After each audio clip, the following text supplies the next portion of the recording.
and once again she allowed a little more coolness into her voice, as well as a trace of hurt. Jessica Robbins didn't like being treated as though she ranked only slightly higher than a pint of lager in terms of distractions. She liked a bit of conversation before being persuaded into bed. After a few seconds' charged silence, Pez said, "All right, but I warned you." "OK, well. One of the other guys voicing one of the characters on the cartoon was hanging round in the computer room at North Grove, waiting for his scene or whatever.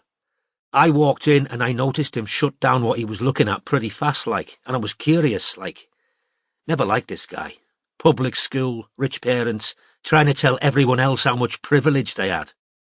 One time, Wally dug up a picture of this guy's prep school, got it off the internet-like, blew it up and stuck it on the wall, with Tim's face pasted over one of these little pricks in their little pink caps, and he wrote over it, 'Tim learning to despise white cis-het privilege.'" Robin laughed. "Tim didn't like that," said Pez with a certain satisfaction. "Not at all. I've met people like him on jobs, middle-class arseholes who resent you for growing up working class, like they think you're showing off, trying to get an unfair advantage in the oppression stakes or something." Robin laughed again. "Anyway, do you know what lolicon is?" "No, what is it?" "It's cartoons of little girls, drawings of 'em doing stuff, you know, sexy stuff. It's a Japanese thing, or that's where it started. It's all over the net now." "Oh," said Robin, her mind now racing. "I mean, gross." "Yeah, so that's what Timmy Superwoke was looking at when I walked in. He didn't have time to wipe the history because Edie come in right after me and told him she needed him for the scene like.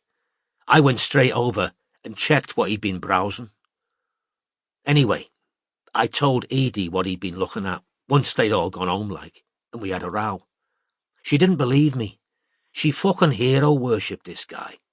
She always wanted to be liked by clever people. She'd never done A-levels or nothing. No higher education. She couldn't see this Tim guy was a prick. She thought he was clever just because he's got that kind of accent like. But she went and asked him about what I'd said.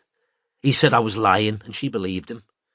Then we had a proper row because I said if he was kinky for kids, she shouldn't be bringing him into North Grove to help with children's classes like. I know it was only drawings, said Pez, but some of it was proper hardcore. She told me I was bitter and all sorts of shit." "Why would she think you were bitter?" asked Robin, sounding suitably indignant on Pez's behalf. "Because they'd had the big success, I suppose," said Pez darkly. "So after that, we didn't talk a lot." He drank some more beer, looking sullen, then went on, "See, before she met Josh, that's the guy she did the cartoon with, we had a kind of thing going. Not serious. And we were working on a thing together."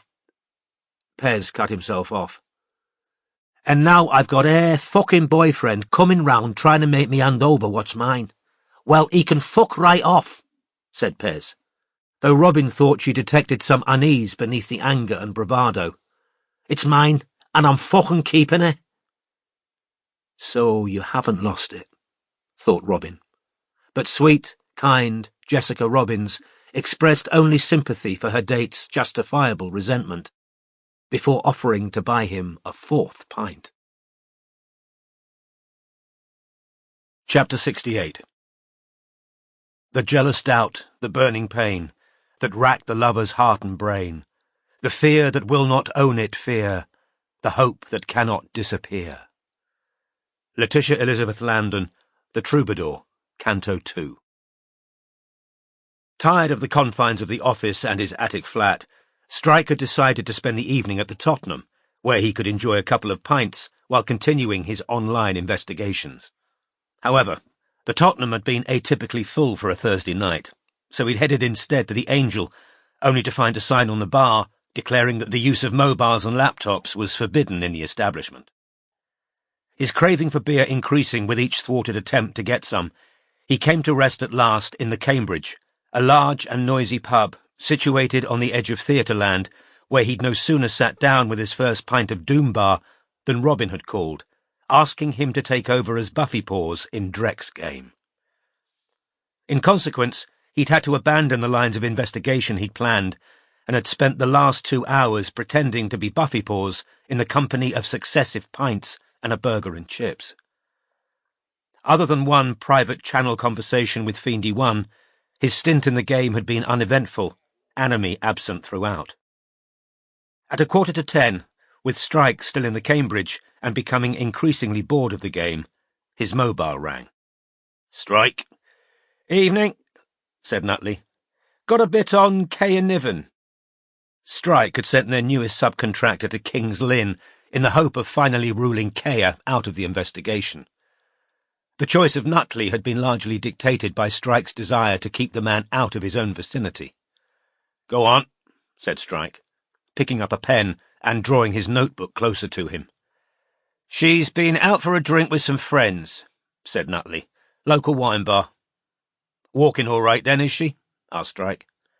"She's got a stick with her," said Nutley, "and her mates have been going up and down to the bar for her." He waited to be prompted.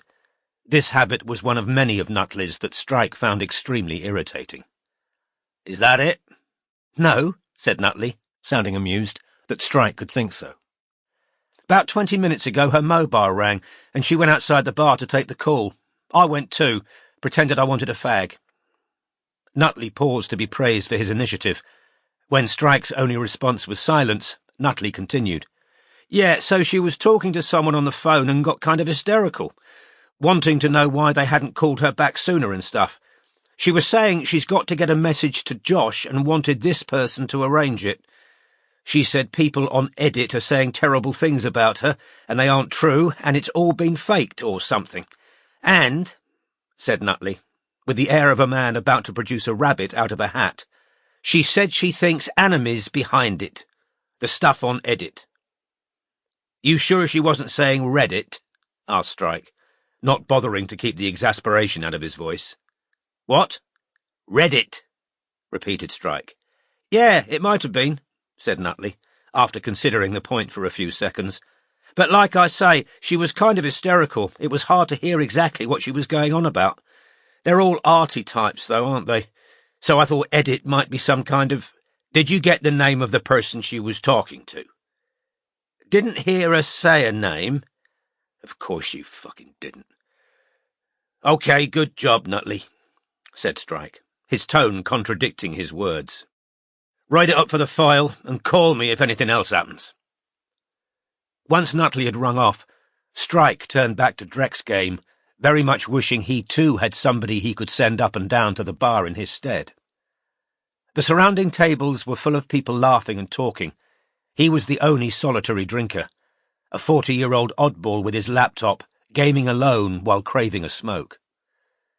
He'd just avoided being attacked by a digital vampire, then successfully steered Buffypaws past a stone lion with the help of Robin's cheat sheet. Type. "You is bad, stony muckfluck, bois," when a text arrived from his half-sister Prudence. He still hadn't met her, of course. While he'd been laid up with his leg and overwhelmed by work, she'd been preoccupied with her injured daughter. "Hi, Sylvie's doing much better, so I wondered how you might be fixed for next Thursday for a quick drink." Deciding he needn't answer immediately, Strike returned his attention to his laptop screen. 5 minutes later, his mobile buzzed with a second text, then rang before he could look at it. It was Robin calling, so he answered immediately. "Hi," she said. "I've just left Pez. Has Anime been in the game?" "No," said Strike, and Robin groaned. "But I've had a one-on-one chat with Fiendy 1, who knows his football, I must say. Sanest person I've met on here so far. You should have told me Buffypaws was a Man U supporter, though." "Shit, wasn't it in the notes? Sorry. It was the first team I could think of." "It's fine, I got by," said Strike. "I'd have thought it was only polite to make it Arsenal, though. How was Pez?" "I've just sent you a recording of the interview. I haven't listened back to it, so I don't know how much my mobile picked up. The pub was quite noisy." "Having the same problem," said Strike, raising his voice over a gaggle of particularly raucous people who'd just arrived at the next table. "I'll write up my notes as soon as I can, just in case it hasn't recorded. I got some interesting stuff out of him." "Where are you right now?"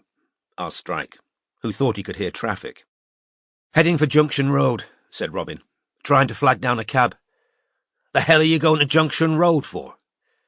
"It might be nothing, but I've got a feel—" "Strike, that's a cab. I'll see you at the office tomorrow and we can catch up."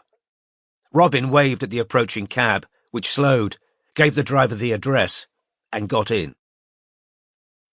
Though she'd done her best to sound natural on the phone, she was feeling definitely flustered. The last hour of her supposed interview with Pez, which she'd edited out of the recording she'd sent Strike, had consisted largely of prolonged bouts of kissing and increasingly determined attempts to get her back to North Grove, just for another drink like. Robin was prepared to do a lot for the Strike Detective Agency, and had an 8-inch-long scar on her forearm to prove it. But she didn't think sleeping with Pez Pierce lay within the scope of duties Strike could reasonably expect of her, even if spending the night with him might have enabled them to rule him out as enemy. As the cab moved off along Highgate High Street, Robin reflected that she was collecting quite a range of male reactions to rejection lately. Pez's had fallen about midway between Hugh Jacks's cold fury and Ryan Murphy's awkward, immediate retreat. He tried manipulation. "What? You think you can't trust me, like?" Passive aggression. "No, I just thought you were into me, like." And finally, a request for her number. Robin had given him the one belonging to the burner phone she'd used with Tim Ashcroft and Yasmin Weatherhead, and, after another clinch outside the gatehouse, during which Pez pressed her so hard against his body she could feel every muscle through his T-shirt, she'd left at last. Half guilty, half pleasurable, confused and confusing thoughts jostled in Robin's head as the taxi bore her on towards Zoe's flat. Pez Pierce wasn't the kind of man she generally found attractive. She wasn't a fan of filthy fingernails or a strong, unwashed smell. She didn't particularly like him, nor had she once forgotten that she was there to extract information from him. However, while his tongue had been probing the deepest recesses of her mouth and his hands caressing her back, her body, which had foregone any form of sexual contact for 3 years, hadn't much cared what her brain was up to. The slightly uncomfortable truth was that her physical response to Pez hadn't been entirely feigned. Robin wasn't sure whether she felt more abashed or proud, because Pez Pierce, a man with, she suspected, an extensive sexual history, didn't seem to have detected anything in her responses that gave away a lack of experience. This last reflection led her straight back to the memory of that moment outside the Ritz with Strike. Fortunately, for her peace of mind, the cab completed the short journey to Junction Road at this point, drawing up beside the shabby corner building where Zoe Haig lived. A light was shining in one of the second-floor windows, at which hung a thin pink curtain. Robin walked around the corner into Brookside Lane and examined the buzzers beside the door she'd seen Zoe enter. Zoe's name wasn't beside any of them, so, hazarding a guess, she pressed the top one. Nobody answered. Robin pressed again. Another minute passed. Of course, the building was in such poor repair it was perfectly possible the bell didn't work. Robin pressed a third time. "Hello?" said Zoe's voice, sounding tinny over the intercom. "Zoe, hi," said Robin, broadening her Yorkshire accent again. "It's Jessica from North Grove. I was just passing on my way home and wondered if you were okay. They told me you were ill." "Oh," said Zoe. "Yeah, I'm fine, just a stomach upset. Is there anything you need?" No, thanks a lot, though," said Zoe. "OK, well, hope you feel better soon," said Robin. "Yeah, thanks," said Zoe. Robin now crossed to the opposite pavement, eyes on Zoe's window. The silhouette of a person passed behind the thin pink curtain. It looked too large to be Zoe's. Glancing around to make sure she wasn't being observed, Robin carefully removed the brunette wig and put it into her bag, then took out her hazel contact lenses. Now, if anybody looked down into the dark street, they'd merely see a blonde woman, apparently waiting for a lift. A full hour passed. Nobody entered or left the building. Still, Robin waited. At 10 to midnight, A young black man approached the door and unlocked it. Robin dashed across the road. "Sorry, do you mind if I come in? I've left me front door keys at me friend's place and she's not answering the doorbell." The young man made no objection. The hallway was dirty, and the uncarpeted concrete stairs littered with cigarette butts and the odd food wrapper. The stairwell smelled as though at least one person had used it as a urinal. Robin climbed the narrow stairs behind the tenant, who disappeared through a door on the first-floor landing, leaving Robin to proceed up to the second floor alone, turning her mobile to silent as she went. As Robin approached the top landing, she saw, by the light of a single unshaded light bulb hanging from the ceiling, 2 doors, one closed, the other ajar. The latter revealed a cupboard-sized bathroom, its walls covered in grubby, cracked tiles, a showerhead dangling over the toilet beneath.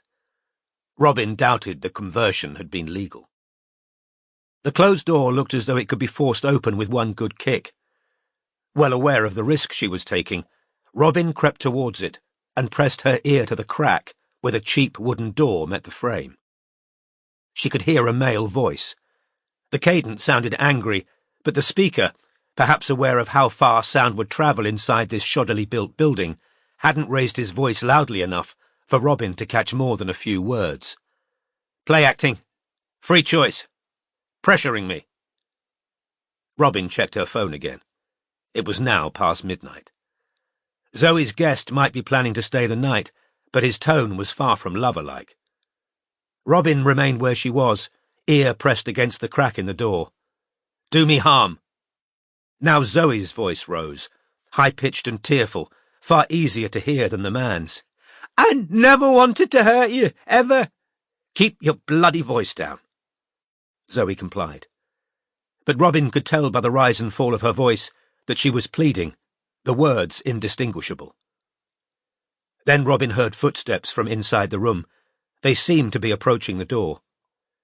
She retreated down the concrete stairs as quietly as possible and had reached the first-floor landing before she heard Zoe's door open. "No, please," she heard the girl saying. "Please, don't go." "Get off me, get off! You start threatening." I wasn't threatening. I was only—" "Who started this?" I did. I know." "I told you at the time. I was the one taking the fucking risk." Robin kept descending, trying to make as little noise as possible, until she reached the ground floor, where she pressed herself against the wall so that she wouldn't be visible if either Zoe or her companion looked down into the stairwell. "Please stay, please. I didn't mean it. I just—" "It's late. I've got to go. I've got a lot of thinking to do." "No," wailed Zoe, and her voice echoed off the dingy walls. "I said, keep your fucking voice down." There was the sound of scuffling. Under cover of the noise, Robin quietly opened the door onto the street and stood, still listening, ready to escape. "Get off me! You've put me in a hell of a fucking position, and now you're blackmailing." "I'm not!" wailed Zoe. Heavy footsteps were now descending the stairs. Robin slid out of the door, stripped off the jacket Jessica Robbins had worn on every trip to North Grove, hurried to a position 10 yards away, and bowed her head, pretending to be looking at her phone. Peering through the hair now hiding her face, Robin watched Tim Ashcroft stride out of the building and head towards a parked Fiat. Seconds later, a sobbing, barefooted Zoe followed. She tried to stop Ashcroft entering the car, but he threw her off with ease, and having slammed the door in her face, drove away, but not before Robin had snatched a picture of his car. Zoe stood shivering and crying in the road until the car had disappeared from sight, her emaciated silhouette that of a 12-year-old girl. Robin quickly bowed her head again as Zoe re-entered the building, without having given the blonde woman a single glance. Once the door had closed, Robin pulled out her notebook and pen, dropped into a crouch, rested the notebook on her knee, and scribbled everything she could remember of the small amount of the argument she'd heard. Blackmail? Who started this? You put me in a hell of a position. I was the one who took the risk. She got back to her feet again and checked the time on her phone. She'd have liked to call Strike immediately, but it was surely too late. He'd be asleep. Little though she knew it, Robin's assumption was wrong. At that moment, her partner, who'd left the Cambridge an hour previously, was wide awake and sitting smoking at his small kitchen table. In front of him lay his mobile and notebook, the latter open to a double page he'd just filled with questions and observations about the recording of Robin's interview with Pez, which her phone had picked up reasonably well, given the background noise of the pub. While Robin was flagging down a cab to take her back to Walthamstow, Strike was frowning slightly as he replayed the recording repeatedly, searching for the parts of the recording in which he was particularly interested. A long silence, followed by Pez saying in a husky voice, "You are fucking gorgeous." "I was only trying to read your tattoo," said Robin, her voice slightly arch. Strike fast-forwarded. "You're kind, decent. I thought you were, I don't know, an artist playboy." "Why? Because I got me kit off for the art class." "Oh, I was fine with that," said Robin. Pez laughed. Strike fast-forwarded again. "Haven't seen anyone properly for over a year. I do all right, though." "I'll bet you do," said Robin, with a laugh in her voice. Another long silence, followed by what sounded like a moan from Pez. Then Robin whispered something Strike couldn't catch. 3 times he replayed the recording, finally deciding that what Robin had said was, "I don't normally do this kind of thing by daylight," which made sense of Pez's rejoinder, "No problem, it'll be dark soon." He fast-forwarded again. "Did I mention you're fucking gorgeous?" Another long pause. Then Robin said, "Maybe it would help you to talk about it." Strike fast-forwarded again. "Well, I'm not licensed, but on the bright side, I offer services you can't get on the NHS." He'd never heard Robin talk like that, never imagined she could flirt that well. He thought, what, that she was some innocent schoolgirl? Strike had told himself there were good reasons she might have been panicked by his ill-advised approach outside the Ritz, but now he learned that she was perfectly prepared to accept a sexual overture if it advanced a case. Or, perhaps, if it was made by a muscular young artist whom, apparently, she'd already seen naked. "Because you're gorgeous and sweet, he must have been a right dick." Another long silence. Then Robin's voice.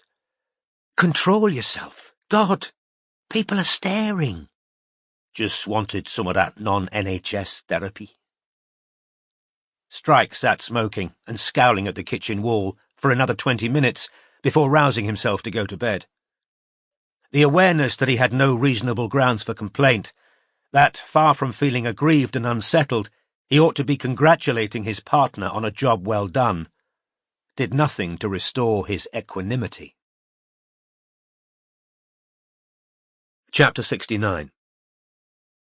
She served him meekly, anxiously, with love, half faith, half fear. Letitia Elizabeth Landon, she sat alone beside her hearth. In-game chats between 5 original moderators and 1 new moderator of Drek's game. Moderator channel, 4th of June 2015, 23:57. Worm 28, Fiendy 1, Hartella. Anime has entered the channel. Borkel Drek has entered the channel. Anime. So here he is, our new moderator. Worm 28. "Oh, wow, hi." Fiendy 1 applauds. Hartella. "Congrats, Borteldrek." Borteldrek. "Hey, guys." Fiendy 1. "What score did he get on the test?" Anime. 64%. Respectable. Worm 28. "Much better than I did. Fiendy 1 got 83%. Borteldrek. "Whoa." Worm 28. "Anime, when's Buffy Paws going to do the test?" Anime. "Week today." Worm 28. "Hey, Borkeldrek, who did you guess Anime is?" Borkeldrek. "Josh Blaze' brother." Fiendy 1. Lol. "That's a common one, isn't it? Hartella guessed that, didn't you? Hartella, you in the bog?" Borkeldrek. Lol. Anime has left the channel. Borkeldrek. "This is so cool, being in here." Fiendy 1. "Do you like the carpet?" Borkeldrek. Lol. "Yeah, it's great." "So who did you guys guess Anime is?" Fiendy 1. "Luciano Becchio." Borkeldrek. "The footballer?" Fiendy 1. Yeah, I had no fucking idea. Borkle Drek. Lol. So when can I start banning people? Fiendy 1. Knock yourself out. We usually wait till they've done something wrong, though. Borkle Drek. Lol. Paperwhite has joined the channel. Paperwhite. Evening. Borkle Drek. Hi. Paperwhite. Oh wow, new mod. Borkle Drek. Lol. Yeah. Paperwhite. Morehouse been in? Borkle Drek. Not since I have. Paperwhite. So I hear you're a good coder. Borkle Drek. Am I allowed to answer that? Paperwhite. What, because of Rule 14? You said you code in front of Anime and he didn't ban you, so we're okay. Borkle Drek. Lol. Okay. Yeah, I'm a decent coder. Not as good as them, though. Anime and Morehouse. This game's fucking incredible. Paperwhite. Make sure you tell them that. They'll love it. Worm28 has left the channel. Borkle Drek. I already told Anime. Paperwhite. No wonder he likes you. Borkle Drek. Lol. Paperwhite. Some pricks trying to get age/sex/location off girls again. By Stony. Drek 5. See him? Want to take him out? Your first banning. Borkle Drek. Ha ha. Fucking great. Yes. Paperwhite. Ha ha ha. Borkle Drek. Fucking amazing. Fiendy 1. What happened? Paperwhite sent you a nude. Borkle Drek. What? No. Fiendy 1. Give her time. Fiendy 1 has left the channel. Paperwhite. Just so you know, I don't give out nudes. She's got a problem with me because I'm with the guy she likes. Borkle Drek. OMG, the mod chan's full of intrigue. Paperwhite. You don't know the half of it. A new private channel has opened. 5th of June, 2015, 0 hours 02. Anime invites Hartella. Hartella has joined the channel. Anime. I'm going to need you to do it again tomorrow, same times. Hartella. Anime, I can't. I've got a work presentation. Anime. Have to go off sick then, won't you? Hartella. Please, Anime. I've been working on it for weeks. Anime. Guessing you haven't been working on your fucking presentation as long as I've been working on the game. And you were happy enough to endanger that, weren't you? Talking to fucking journos about me. Hartella. Anime, I didn't tell her anything that could have identified you. Anime. Cultured. Hartella. Why do you want me to do it anyway? Anime. Work it out. It's not difficult. And you'll do as you're told if you don't want to go to jail, Miss Terrorist Enabler. Anime has left the channel. Hartella has left the channel. Private channel has closed. A new private channel has opened. 5th of June, 2015, 0 hours 06. Fiendy 1 invites Worm28. Worm28 has joined the channel. Worm28. Hey, what's up? Fiendy 1. Do you think Hartella's all right? Worm28. What do you mean? Fiendy 1. She's being really quiet. Worm28. I think she's still sad about Lord Drek going. Fiendy 1. Yeah, maybe. Oh, big fucking surprise. Her ladyship's arrived to flirt with a new boy. Worm28. She's okay, really. Fiendy 1. She's a shit stirrer. Worm28. She was nice to me last night. I was feeling so shit, and I came in here and she told me it'd be okay. Fiendy 1. Fuck's sake, Worm, you've got low standards. Worm28. What's that supposed to mean? Fiendy 1. Anyone can say it'll be okay. Worm28. What, so I'm pathetic or something, am I? Fiendy 1. No, of course not, I'm just... Worm28 has left the channel. Fiendy 1. Oh, FFS. Fiendy 1 has left the channel. Private channel has closed. A new private channel has opened. 5th of June 2015, 0 hours 15. Fiendy 1 invites Hartella. Hartella has joined the channel. Fiendy 1. You okay? You're being really quiet. Hartella. No, I'm fine. Just busy at work. Fiendy 1. Ah, okay. Hartella. Thanks for asking, though. Kisses. Hartella has left the channel. Fiendy 1 has left the channel. Private channel has closed. Chapter 70. While I was fearing it, it came. Emily Dickinson, XCVIII. Strike. who'd sat up until 1:30 a.m. making notes on Robin's interview with Pez, was woken at 5 a.m. by the phenomenon known as jumping stump.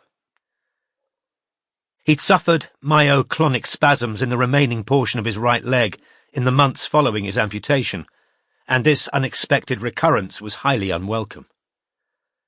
Unable to get back to sleep due to the uncontrollable twitching and jerking, he finally dragged himself out of bed and hopped to the bathroom, using the door jamb and walls for balance. His leg continued spasming in the shower. Soaping himself, he found himself thinking more seriously than ever before about his health. He was 40 and several stone overweight. His diet was poor, and his hamstring had torn twice and remained vulnerable. He knew his circulation and overall fitness were being compromised by his heavy smoking, and that his vague resolutions to resume the daily exercises recommended by the physiotherapist were forgotten as soon as made. At least once a week, he acknowledged that he ought to give up cigarettes, but continued to get through a pack a day. He bought bags of salad, then threw them out without having opened them. As his stump continued to jerk, he saw it as a mute appeal. Something had to change.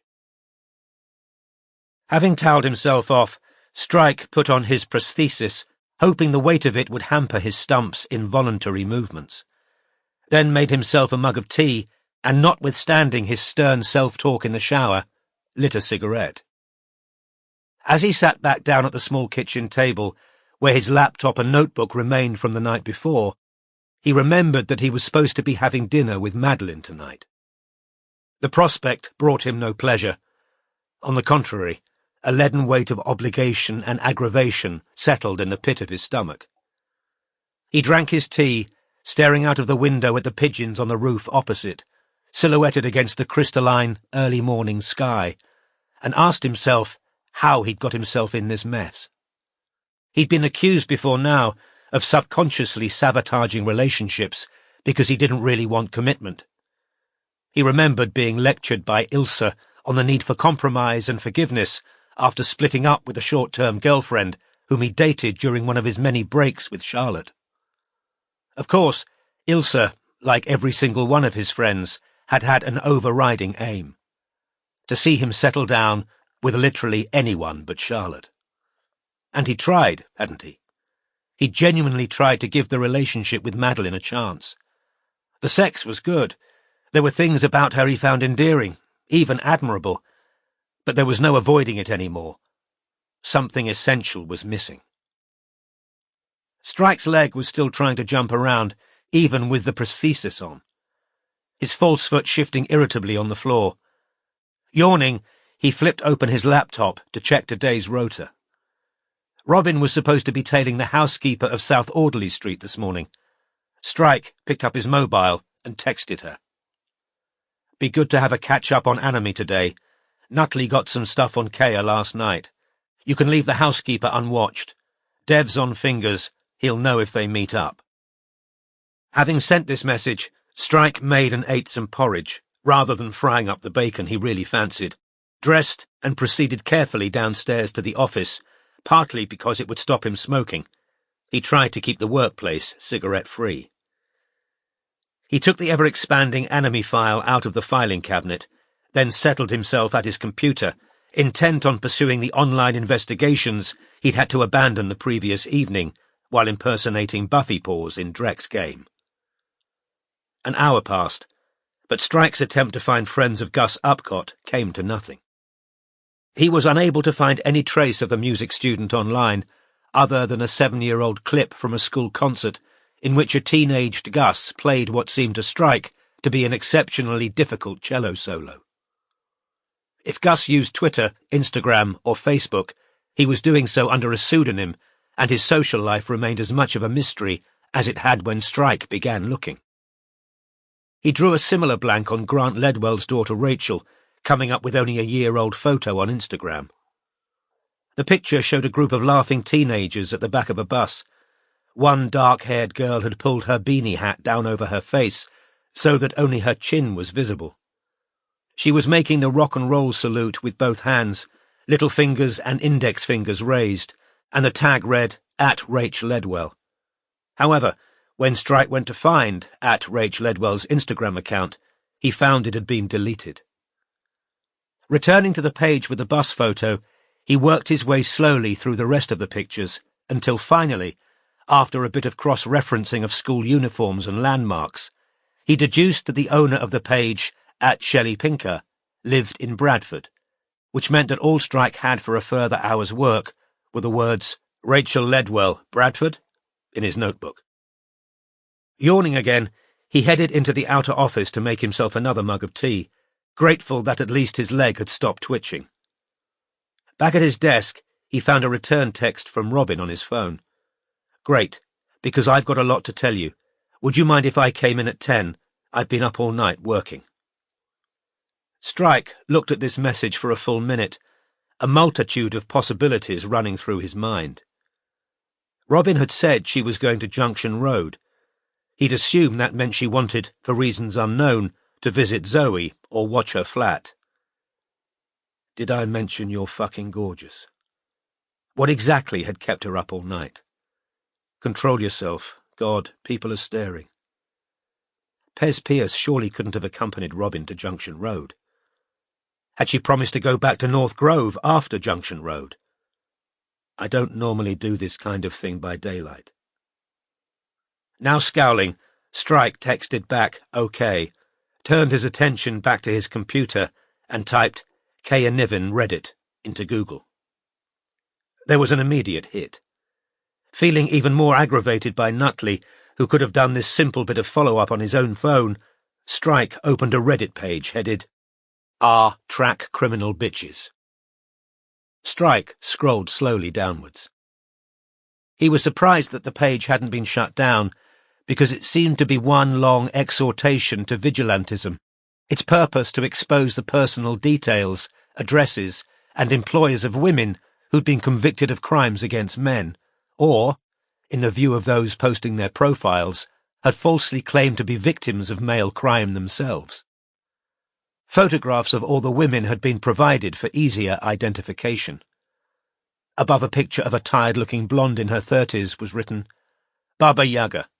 Melanie Jane Strong made false accusation of domestic violence against ex-husband to deprive him of contact with his kids.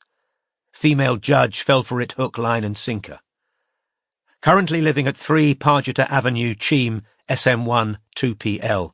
Works for local solicitor Miller, May and Bricknell. Telephone number 0208 443 8686. And above a picture of a very pretty black-haired girl who looked in her mid-20s, John Baldwin.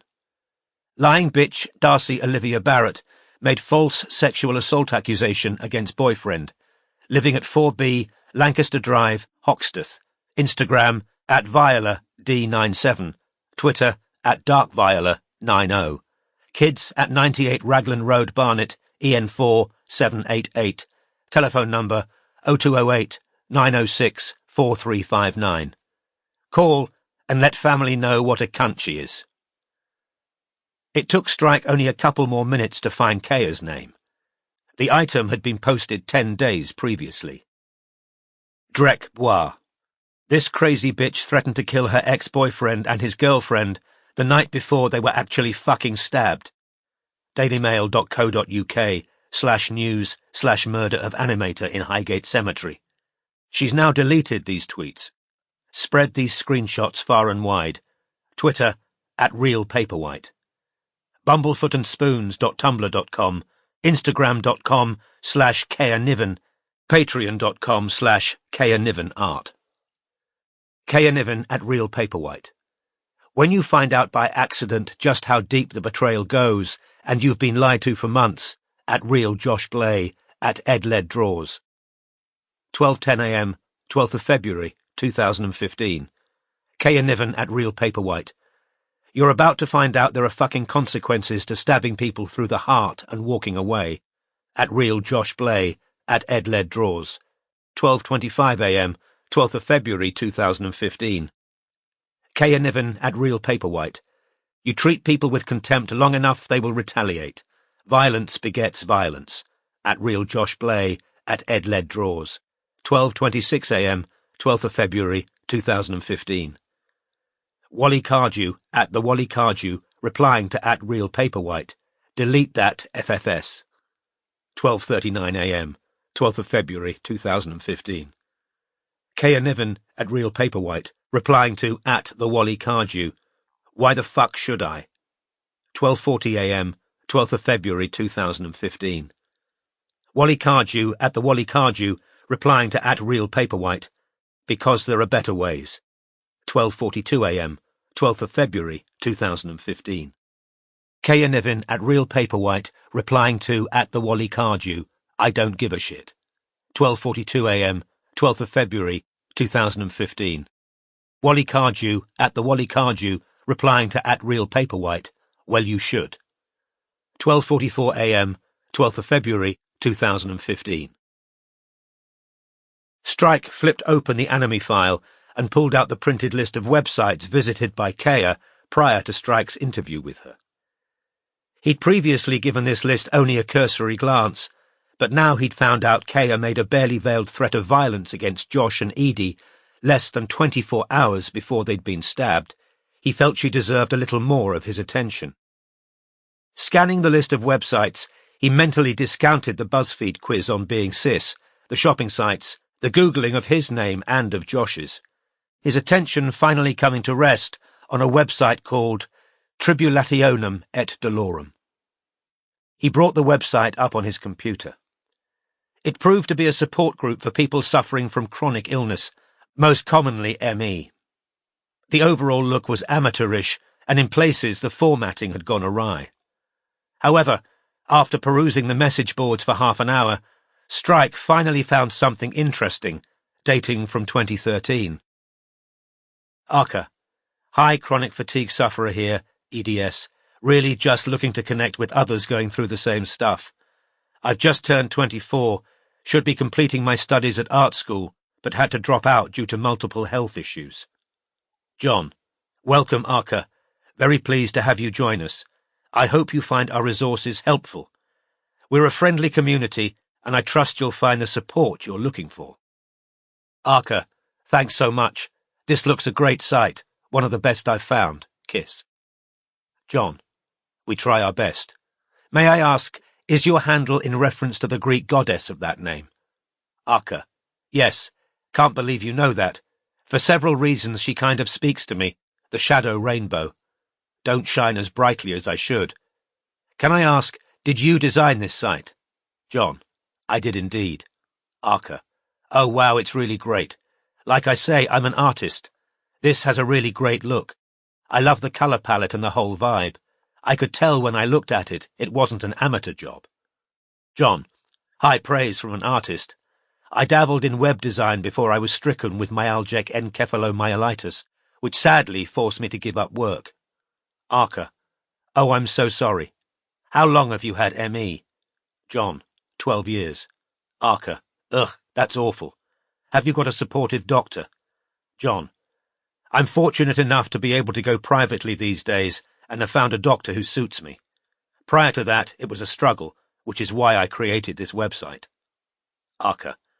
I'm being told to try graded exercise therapy, but I'm hearing bad things about GET online.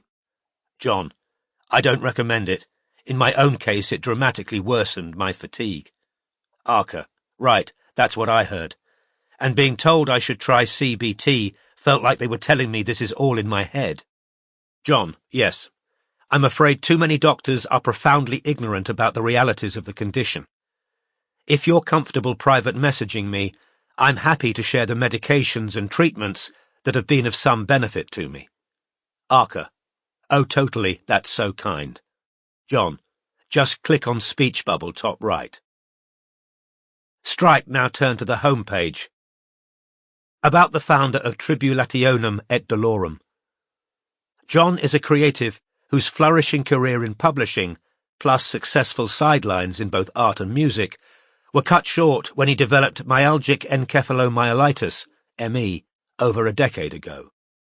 He continues to make art and music within the necessary limitations of his condition. A selection of John's compositions can be heard at www.iju.makesounds, and he can also be found advocating for the chronically ill and sharing his political opinions on Twitter as @BillyShearsME. "Can he now?" muttered Strike, as he navigated to @BillyShearsME's Twitter account.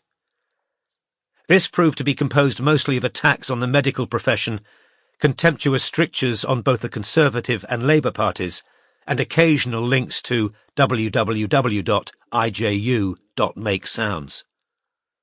The door to the outer office opened. Glancing up, he saw Pat entering, her arms full of post, e-cigarette already clamped between her teeth.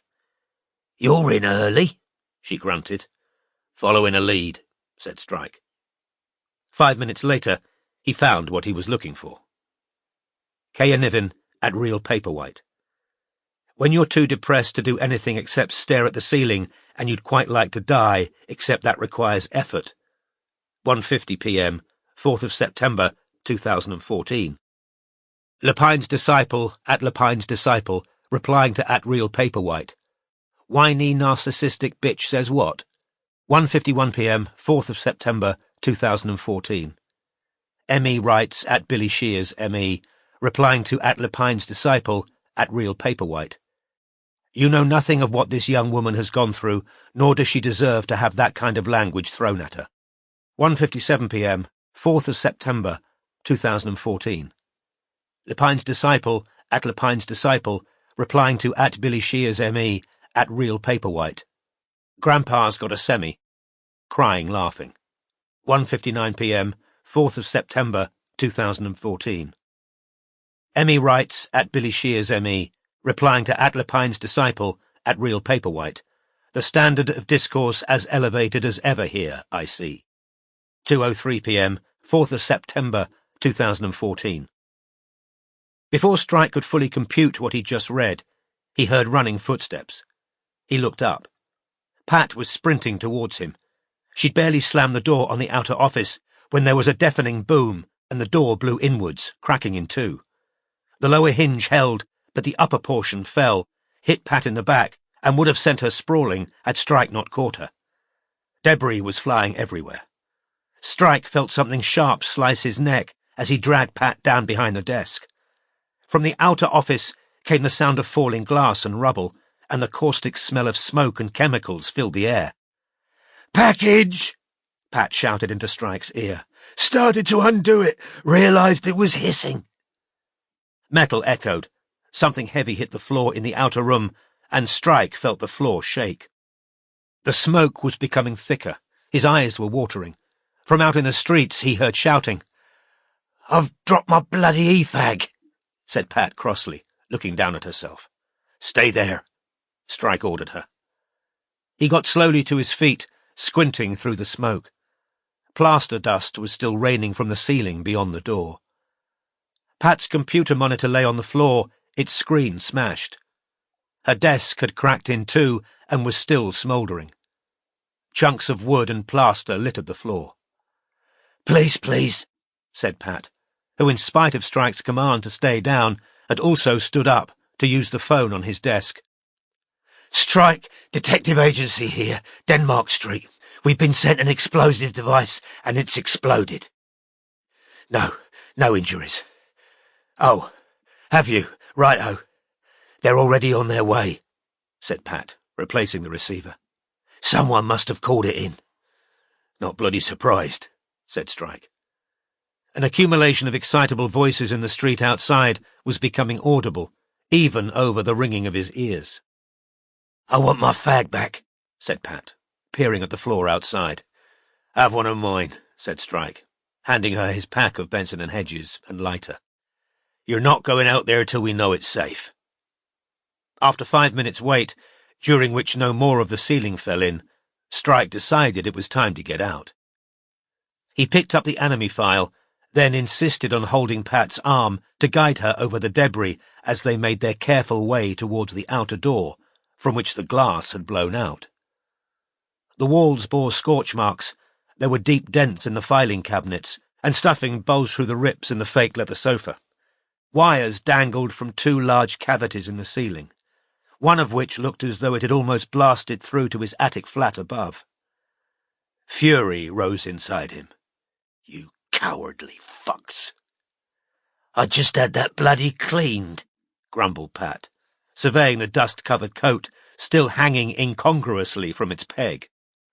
Her handbag lay on the floor, its contents strewn everywhere.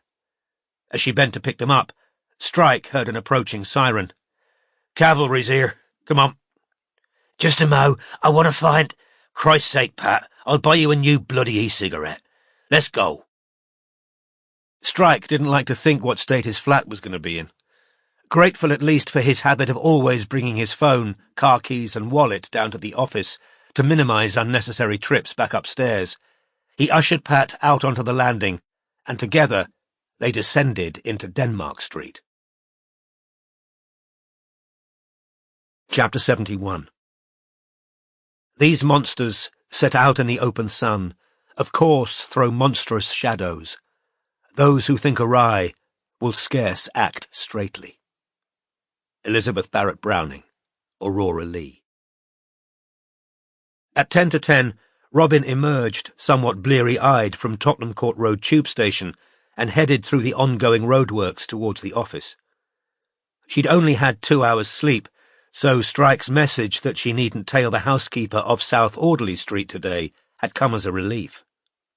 As she approached Denmark Street, she saw a police car and a small crowd, among whom she recognised some of the people who worked in the various music shops around the office. With a feeling of awful foreboding, she sped up, and when she reached the knot of people staring towards the office and followed their gaze, she saw blue and white police tape blocking the entrance to the agency's building and a uniformed officer standing outside. Robin fumbled for her phone with shaking hands. A text from Strike had arrived while she'd still been on the tube. Parcel bomb sent to office, Pat and I okay, in Starbucks. Oh, thank God, gasped Robin, setting off at a run across the road. Strike and Pat were sitting at the back of the coffee shop. There was blood on Strike's collar, and Pat looked paler than usual. Jesus, said Robin, hurrying over to them, and finding nothing else to say, she repeated, Jesus. He was definitely on our side an hour ago, said Strike. We've been told to stay in here. They're going to have more questions.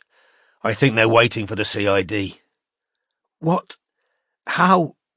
Parcel, said Pat, in her deep, gravelly voice. Started to open it, heard it hissing, then kaboom. Place is wrecked, said Strike. Bits of the ceiling have fallen in. We're lucky my bed didn't fall through the floor. Are you... Paramedics have looked at us, said Strike, with a glance at Pat. We're fine. I've let Barclay and Co. know what's happened. Think I'll just nip to boots, said Pat, reaching for her handbag, which Robin now noticed was scorched. You stay there, said Strike firmly. Pat, in his fairly expert opinion, was in shock. Her matter-of-fact gruffness might have been complimented by the paramedic who'd given them a cursory examination, but Strike had noticed how much her hand had shaken when taking a sip of her coffee. What do you need, Pat? Said Robin. He wouldn't let me go back for my electronic fag, complained Pat, with a bitter look at Strike. I'll go and get you a new one, said Robin at once. You won't know the right sort to get, said Pat petulantly, and I can't remember what it's called. Get one of whatever they've got, Strike advised Robin, thrusting a couple of £20 notes into her hand. And failing that, gum and patches. As Robin left, Strike asked Pat, Did you have any breakfast? Of course I had breakfast. What kind of stupid question is that?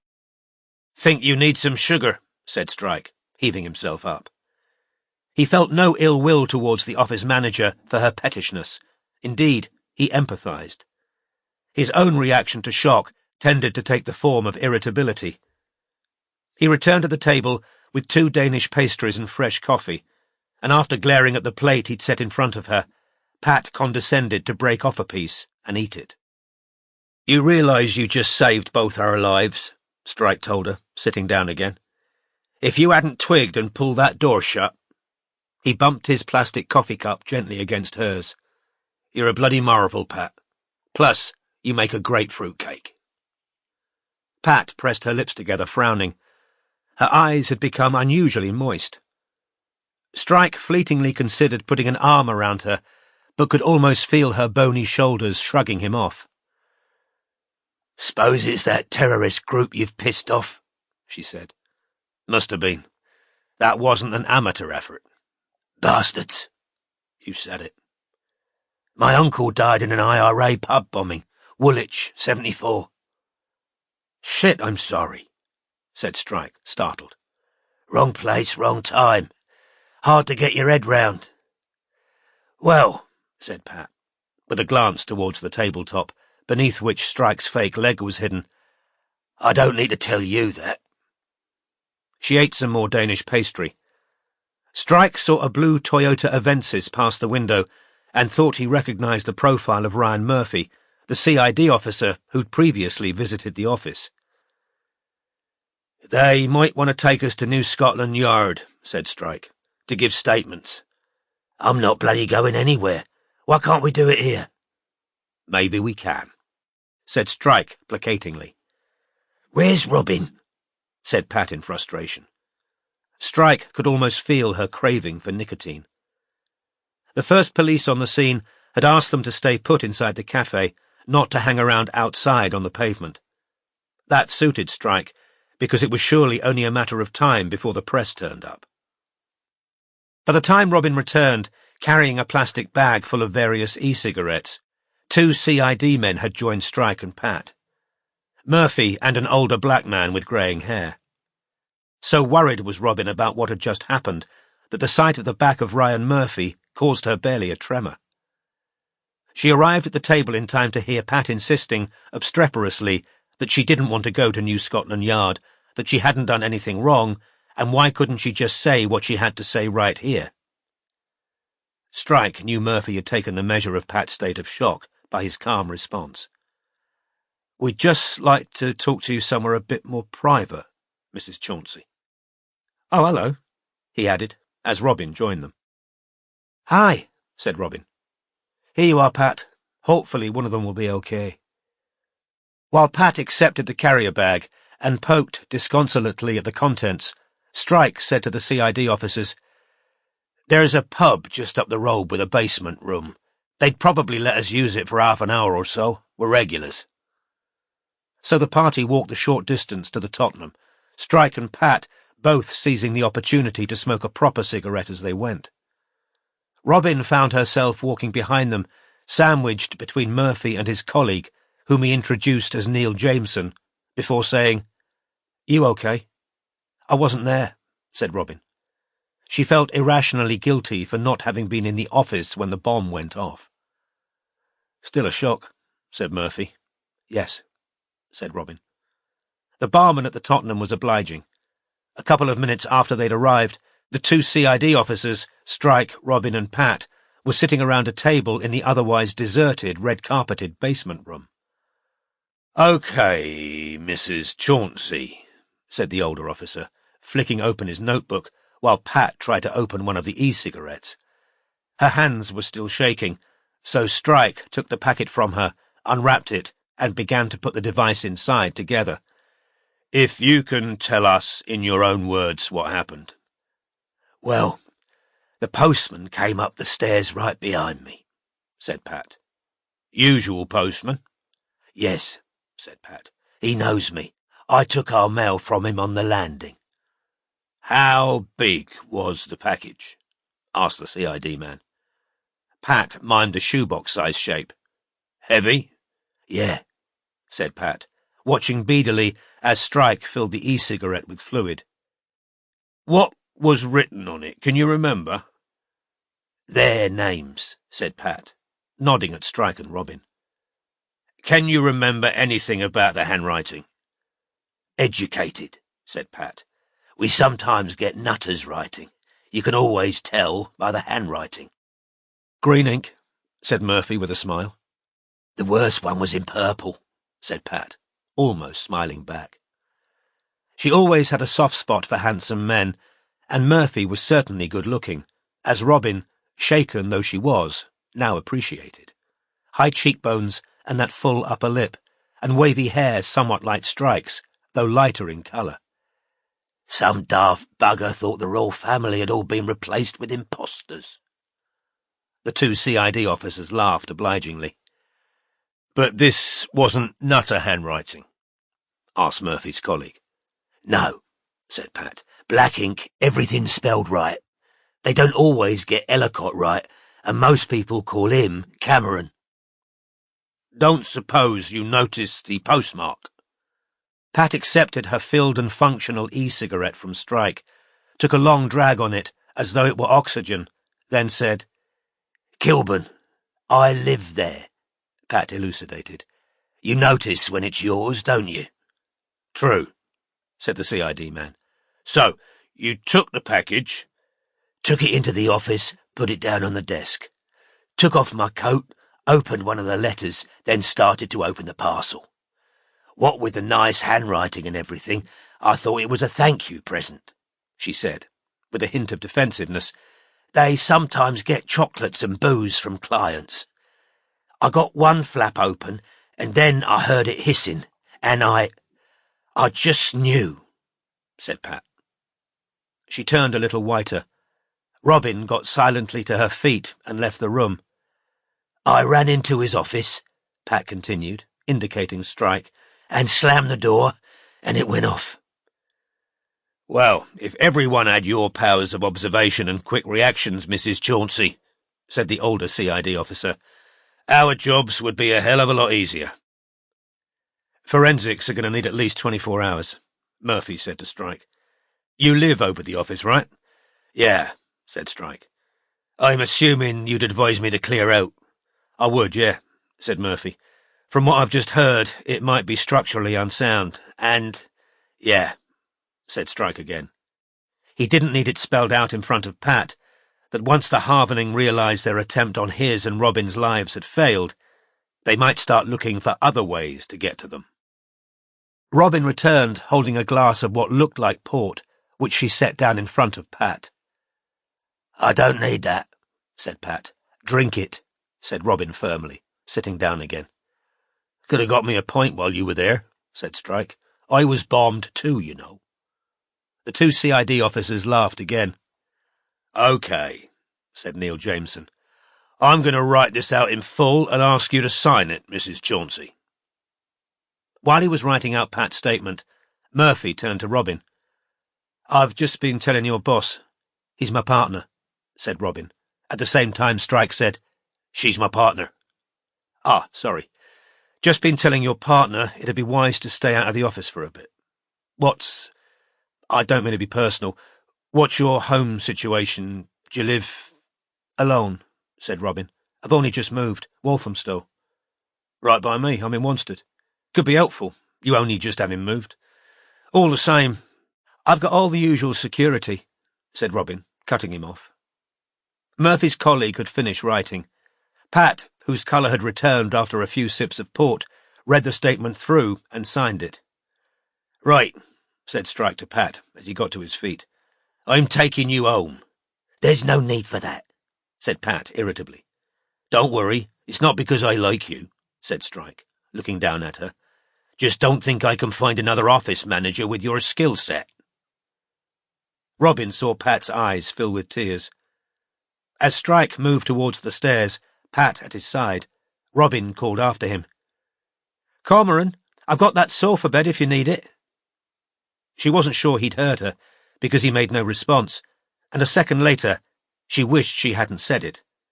Of course, he had Madeline Corson Miles to stay with. The two CID officers were now talking quietly together. Robin picked up her bag, ready to leave. Want a lift? Said Murphy, looking round. What, to Walthamstow? Said Robin incredulously. Yeah, said Murphy. This was supposed to be my day off, but Neil called me in over this business. He's going back to the office. It's not far out of my way. I'm going in that direction anyway. Oh, said Robin. Yes. All right, then. Chapter 72. You face today, mark me, not a woman who wants protection. As to a man, show manhood, speak out plainly, be precise with facts and dates. Elizabeth Barrett Browning, Aurora Lee. Why the hell had she said yes, Robin wondered. Shock, 2 hours sleep, a residual recklessness left over from last night's impersonation of the experienced Jessica Robbins. As she followed Murphy and his colleague out of the pub, she wondered whether it was paranoid to question Murphy's statement that he had the day off. She considered saying, "Actually, I'll take the tube," or "I forgot, there's something I need to do in town," but moment to moment she put it off, and soon they'd reached the Blue Avensis and the 2 CID officers were agreeing their next steps. Robin heard Angela Darwish's name. The older officer crossed the road and ducked under the tape now blocking the end of Denmark Street, and Murphy and Robin got into the car. "Hell of a thing to happen," said Murphy, pulling away from the curb. "Yes," said Robin. "Could you go and stay with friends, maybe?" "I'll be fine at home," said Robin. Perhaps Murphy took her peaky appearance to denote shock, but it was only because she'd been up virtually all night. Wishing to deflect any more helpful suggestions, she said, "It's not the first time we've been sent something horrible. I got a severed leg through the post once." "Yeah, I remember reading about that in the press," said Murphy. A pause followed in which Robin cast around for neutral topics of conversation and, tired as she was, failed to find any. Murphy broke the silence. "How's your enemy case going?" "Not as well as we'd like." Another silence. Again Murphy ended it. "I'm off on holiday this evening." "Oh, really?" said Robin politely. "Where are you going?" "San Sebastian," said Murphy. "My sister lives out there with her family. Every time I visit I wonder why I live in London. I was looking forward to it. I haven't had a holiday in 2 years. But last night we had a major breakthrough in our murder case. I considered delaying going out to Spain, but it's my sister's 40th the day after tomorrow. I might well be the next murder victim if I skip it." "Which murder case?" asked Robin, certain she knew. "Yours, the animator."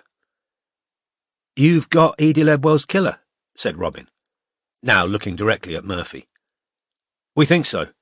The evidence is all pointing one way, but I can't say who it is, not until he's arrested." Murphy glanced at the clock on the dashboard.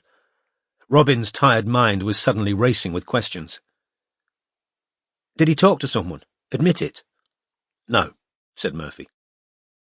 There was another short silence, during which Robin tried to think of other ways to wheedle information out of him, although she could tell from the expression Murphy was wearing that he knew exactly what was going through her head.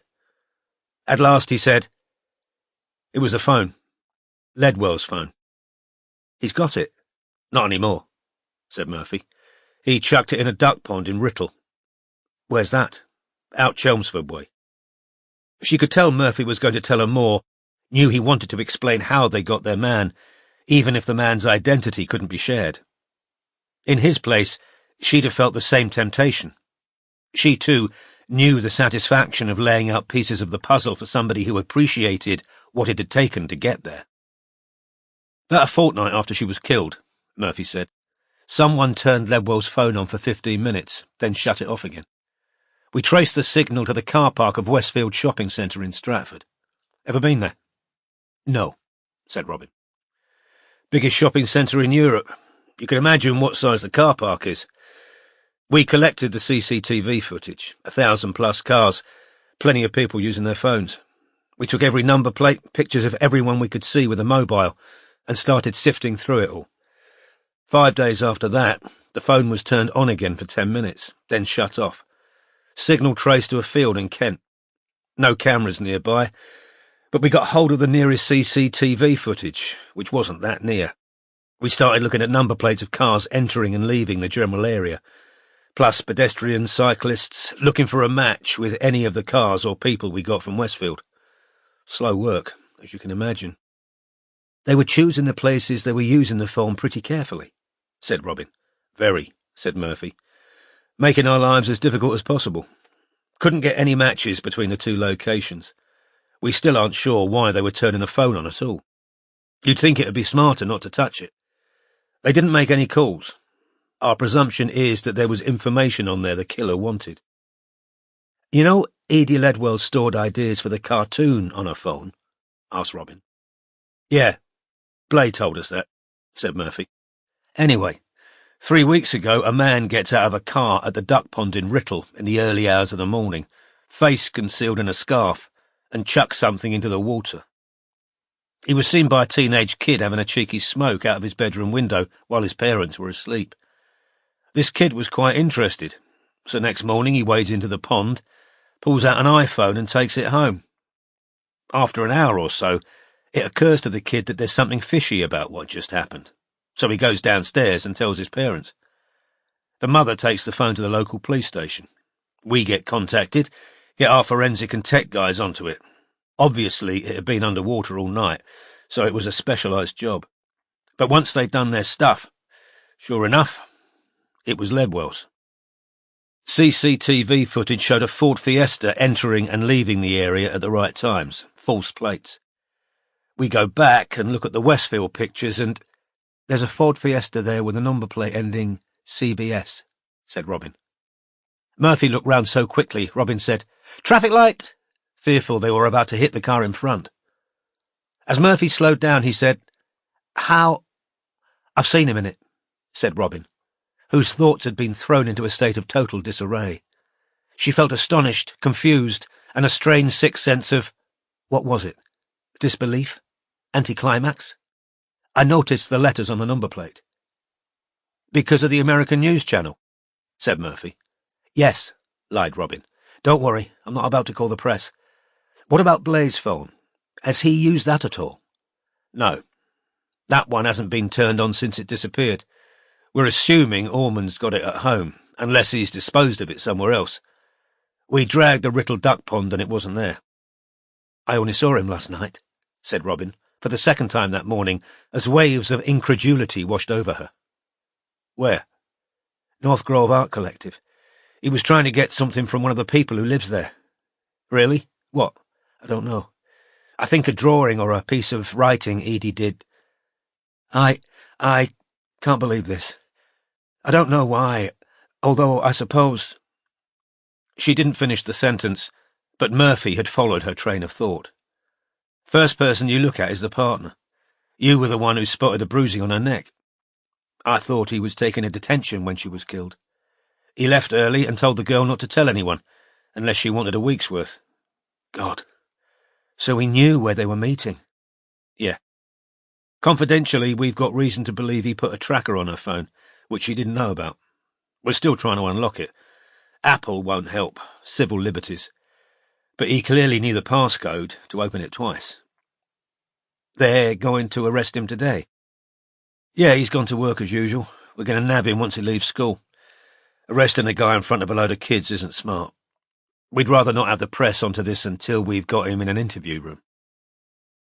So it had been Philip Ormond all along, the ex-policeman and teacher whom Edie had thought would keep her safe from all the threats and harassment.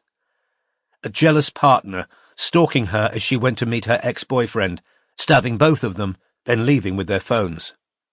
Of course, it made sense of certain things. The ability of the murderer to know exactly where Edie was, the phone being used only where it would be most difficult to pinpoint who'd used it, which implied knowledge of police methods, and the extraordinarily detailed knowledge about the two new characters for the film that Yasmin had said Ormond had. Murphy was now asking her about her own holiday plans. Robin pulled herself together enough to describe learning to ski back at New Year. The conversation was only lightly personal, but it was pleasant and easy. Murphy made Robin laugh with a description of a friend's accident on a dry ski slope where he'd taken a date he was keen to impress. At no time did he mention his previous invitation for a drink, nor did he make her feel uncomfortable in this small space, and she was grateful for both those things. They were approaching Black Horse Road when Robin suddenly said, astounded by her own bravery, "Listen, that time you called me about a drink. The reason I was so— I'm not used to people asking me out." "How's that possible?" said Murphy, keeping his eyes on the road. "I've just got divorced, well, a year ago now, from someone I was with since we were 17, said Robin. "So, anyway, I was in work mode when you called, and that's why I was a bit, clueless." "Ah," said Murphy. I got divorced 3 years ago. Robin wondered how old he was. She'd have guessed a couple of years older than her. Have you got kids? She asked. No, my ex didn't want 'em. Oh, said Robin. You? No. They pulled up outside her flat before either spoke again. As she picked up her bag and put her hand on the door handle, Murphy said, So, if after I get back from holiday I called you again and asked you out? It's only a drink, said Ilsa's voice in Robin's head. Nobody's saying you've got to jump into bed with him. An image of Madeline Corson Miles flickered before Robin's eyes. Said Robin, whose heart was hammering. Yes, okay. That'd be great. She thought he'd look pleased at that, but instead he seemed tense. Okay. He rubbed his nose, then said, There's something I should tell you first, though. It's what you say, isn't it? Come out for a drink, but, I'm an alcoholic. Oh, said Robin again. Been sober 2 years, 9 months, said Murphy. I've got no problem with people drinking around me. Just need to put that out there. It's what you're supposed to do. AA rules. Well, that doesn't make any... I mean, thanks for saying, said Robin. I'd still like to go out sometime. And thanks for the lift. I really appreciate it. He looked cheerful now. Pleasure. Better get back to me packing. Yes. Have fun in Spain. Robin got out of the car. As the blue Avensis pulled away, Murphy raised a hand in farewell, and Robin reciprocated, still amazed at herself. It had been quite some morning. She just unlocked her front door when her mobile rang. Hi, said Strike. Is that offer of the sofa bed still open? Yes, of course, said Robin, both confused and pleased, entering her flat and pushing the door shut with her foot. How's Pat? Bloody grumpy. I got her home all right. Told her to get an emergency appointment with her doctor. Half the door flew off and hit her in the back. I can tell she's sore. She could have cracked something. She told me to piss off, though not in those exact words. Probably thinks I'm accusing her of being too old to survive a door hitting her. Strike, said Robin. I've just found something out. They're about to arrest Philip Ormond for murder. Silence followed these words. Robin walked into her kitchen and set her handbag down on the counter. Ormond? Repeated Strike. Yes, said Robin, moving towards the kettle. She explained about Edie's phone being turned on and off, and the sighting of Ormond throwing it into the pond in Writtle. Another long silence followed. Well, said Strike at last, I can see why they think they've got their man. But I've still got questions. Robin felt strangely relieved. After telling her he'd be there by 6 because he needed to buy himself some essentials, Strike rang off. Chapter 73. My rival his mischief devises, what matter? His treachery's void. I scorn him, I know whose the prize is. May Kendall, The Last Performance. In-game chats between 4 moderators of Drek's game. Moderator channel, 5th of June 2015, 15:58. Borkle-Drek Anime. Morehouse has entered the channel. Borkle-Drek, hey Morehouse. Morehouse, hi. Borkle-Drek, you're not often here in the afternoon. Anime, he's a busy man. Morehouse, exactly. Borkle-Drek, numbers are down. Anime, not for long. Borkle-Drek, question mark. Anime, when Maverick make their next announcement, this place is going to explode. Borkle-Drek, you know what they're going to say. Anime, the Game Master knows all. Borkle-Drek, dude, how do you know all this stuff? You're an insider, right, at Maverick? Sorry, have I offended you? Anime, lol, no, you haven't offended me. I get info injected directly into my veins, my friend.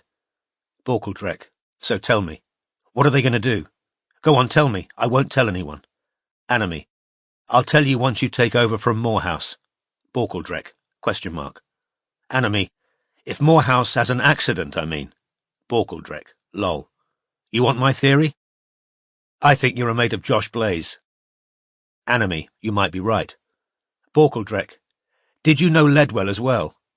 Anime. Yeah. But she fucked me over. Borkeldrek. Seriously? Anime. Yeah. She was a fucking bitch. A new private channel has opened. 5th of June 2015, 1600 hours. Anime invites Morehouse. Anime. You finished your exams, bois. Morehouse. It's not an exam, it's a research thing. Anime. Oh yeah, I knew that. Morehouse. Paperwhite been in? Anime. Doubt it'll be long now you're here. And here she is. Telepathy or coincidence? Morehouse. Telepathy, obviously. Anime. You're a fucking physicist. You don't believe in that shit. Morehouse. Then it was coincidence. Anime. Fine. Go and private channel her. Morehouse. You know you're my number one. Anime. Lol. You fag. Morehouse. Go talk to Borkeldrek. He thinks you're a god. Anime. True. But then I am. Anime has left the channel. Morehouse has left the channel. Private channel has closed. A new private channel has opened. 5th of June, 2015, 1603. Paperwhite invites Morehouse. Paperwhite. Mouse? Hello? Are you chatting up a hot fellow scientist? Morehouse has joined the channel. Morehouse. Sorry, I was keeping Anime sweet. You've seen? The bombing? Paperwhite. Yes. WTF. Morehouse. They're saying it was the halvening. Paperwhite. I know, I saw. Morehouse. Well, this fits. It all fits, doesn't it? That Ellicott woman jumped down to help Valpachora. So they probably thought she was following him, not Anime. Paperwhite. That makes sense. But if Ellicott's not at the office, how do we find her? Morehouse. We'll call the number. We'll find a way. How many more exams you got? Paperwhite. 2. Morehouse. Not long till we meet then, unless you've got cold feet and don't want to. Paperwhite. Fuck off, Morehouse. I've been begging you to meet me for how long? Morehouse. Lol. Chapter 74. Yet say'st thou spies around us roam, that there is risk our mutual blood may redden in some lonely wood. The knife of treachery. Charlotte Bronte. The Wood. If there was one upside to getting bombed out of his home and office, thought Strike, as he walked down Kilburn High Road buying himself underwear, socks, toiletries including cream for his stump, a couple of shirts and a pair of pyjamas, the first he'd owned since his teens, but which he thought he ought to wear at Robin's. It was that it gave him a cast-iron excuse not to have dinner with Madeline that night, especially as the bomb was now being reported on the BBC News website. "What?" she said, when he called her from the doorway of Superdrug to tell her what had happened. "Oh, my God! Who? Why?" he heard her gasp. "I've just seen it online. It's Colm!" he heard her call to some unknown person, presumably one of her sales girls. "He's been sent a parcel bomb and it bloody went off." For reasons he couldn't quite put his finger on, Strike didn't like the fact that Madeline was telling one of her sales staff this, although the bombing was hardly private information, given that the BBC had it. "Come and stay with us," said Madeline, turning her attention back to Strike. "I can't," said Strike, reaching for a cigarette. "The Mets say it's best for me to lie low for a while. I don't want to bring this stuff down on you and Henry." "Oh," said Madeline. "Do you think... nobody really knows about us, do they?" "Not for want of trying from you," was Strike's immediate, ungracious thought. "They're terrorists," he said. "They watch people." "Terrorists?" repeated Madeline, now sounding truly scared. "I thought it was some random nutcase." "No.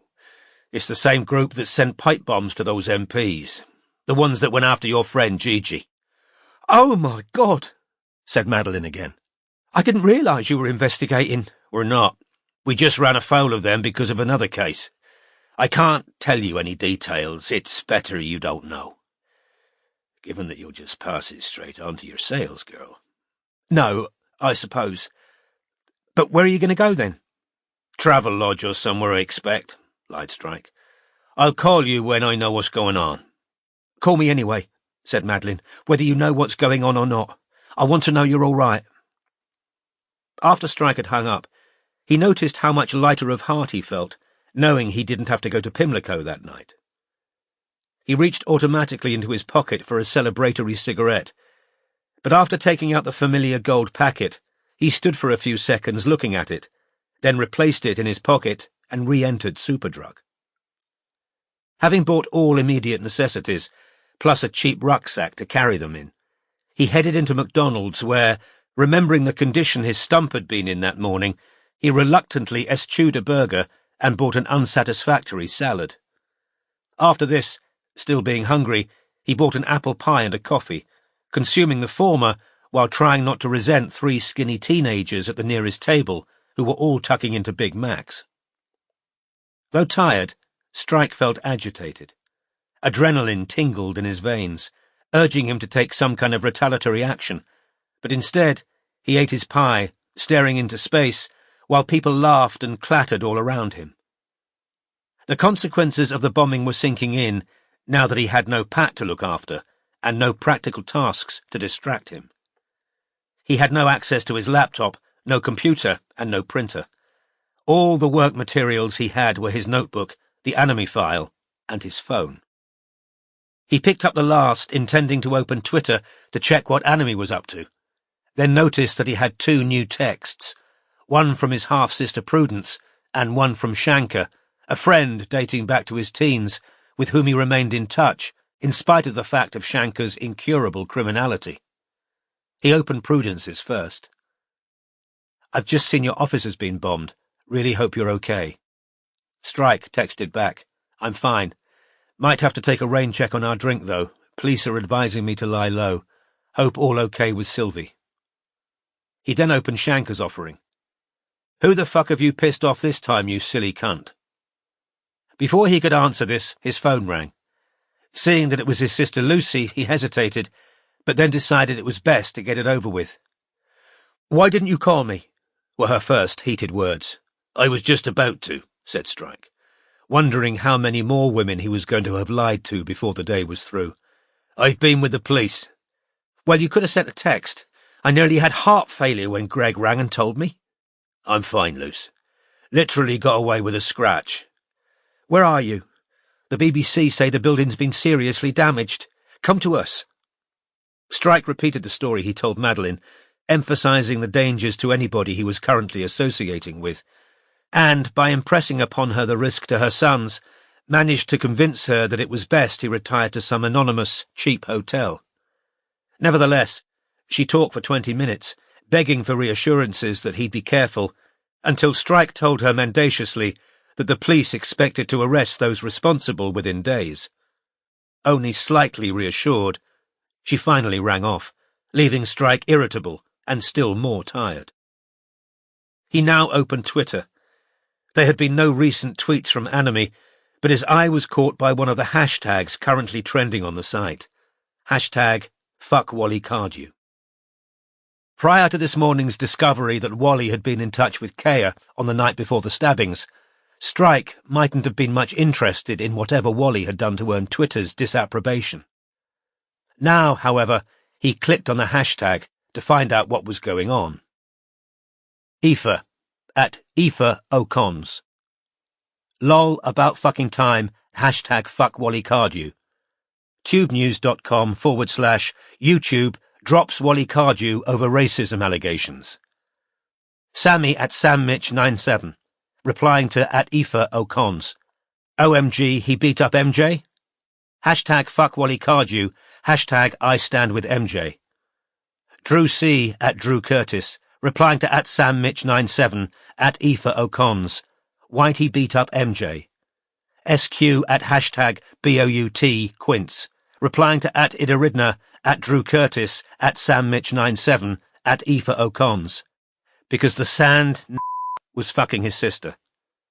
SQ at hashtag BOUT Quince, replying to at Idaridna at Drew Curtis at SamMitch97 at Aoife O'Cons. Then a bunch of put Wall in hospital. SQ at hashtag BOUT Quince, replying to at Idaridna at Drew Curtis, at Sam Mitch 97, at Aoife O'Cons. And some brother's going to have something to say about that, at Heimdall 88. Strike slid his phone back into his pocket, wondering when he'd next be able to get into his attic. He didn't feel he could stay at Robin's for more than a couple of nights, but equally he didn't like the idea of leaving her alone in that neat little flat, not until the threat presented by the halvening was eliminated. Evidently, the white supremacists felt no gratitude whatsoever towards her for attempting to save one of their number's lives. All that mattered was that both she and Strike appeared to be tailing their members. That bomb had been no empty threat. But for Pat's quick reactions, he might now be lying in hospital with another body part sliced off him, consumed by guilt about their office manager's death. Mentally running over immediate practical concerns, Strike's thoughts turned to his BMW, sitting in its expensive garage. As far as he remembered, there was plenty of parking on Robin Street. In spite of his aching hamstring, he thought he might return to the garage, pick up the BMW, and then drive out to Walthamstow, so that he had the car available should he need it. After drinking the rest of his coffee, he heaved himself up off his plastic chair, shouldered the rucksack now holding what, for the time being, were almost all his worldly possessions, and limped off again. Chapter 75. It gave your curses strength, it warmed your bones the coldest night, to feel you were not all alone, again the world to fight. Emily Pfeiffer, The Witch's Last Ride. While Strike was heading back into central London, the equally tired and worried Robin was walking around her local supermarket. She knew how hearty an appetite Strike had, and the contents of her fridge weren't going to be equal to the job of feeding him without substantial reinforcement. As she dropped a whole chicken into her trolley, she wondered why Strike had chosen to stay with her instead of with Madeline. She wouldn't put it past him to have concerns about her safety. He'd sometimes displayed protective instincts that, while occasionally exasperating, had their endearing aspect. If she were entirely honest with herself, she was very shaken by what had happened that morning, and glad he was coming to stay. After all, both their names had been written on the bomb, and she felt a need to be with the only person who understood how that felt. As she queued at the checkout, Robin's mobile rang. It was her mother. Just as Strike had with Lucy, Robin took the call, only because she knew ignoring it would make matters worse. "Robin, we've just seen the news. Why on earth—" "I wasn't there when it went off, Mum," Robin said, shuffling forwards in the queue. "And how were we supposed to know that?" "I'm sorry, I should have called you," said Robin wearily. "We had to give police statements and everything, and I've only just—" "Why did you have to give a statement if you weren't there?" "Well, because it was an attack on the agency," said Robin. "So, they're saying on the news it was a far-right terrorist group." "Yes," said Robin. "They think so." "Robin, why is a far-right terrorist group targeting your agency?" "Because they think we're interested in them," said Robin, "which we aren't. Are you going to ask us who was in the office when it went off, or you can hardly blame me for worrying about my daughter first?" "I'm not blaming you," said Robin, moving forwards again, and starting to load her shopping onto the conveyor belt one-handed. "Just thought you might be interested." "So, who—" "Pat and Strike. They're okay, though, thanks to Pat's quick reactions." "Well, I'm glad," said Linda stiffly. "Obviously, I'm glad. So now what? Do you want to come home?" "Mum," said Robin patiently, "I am home."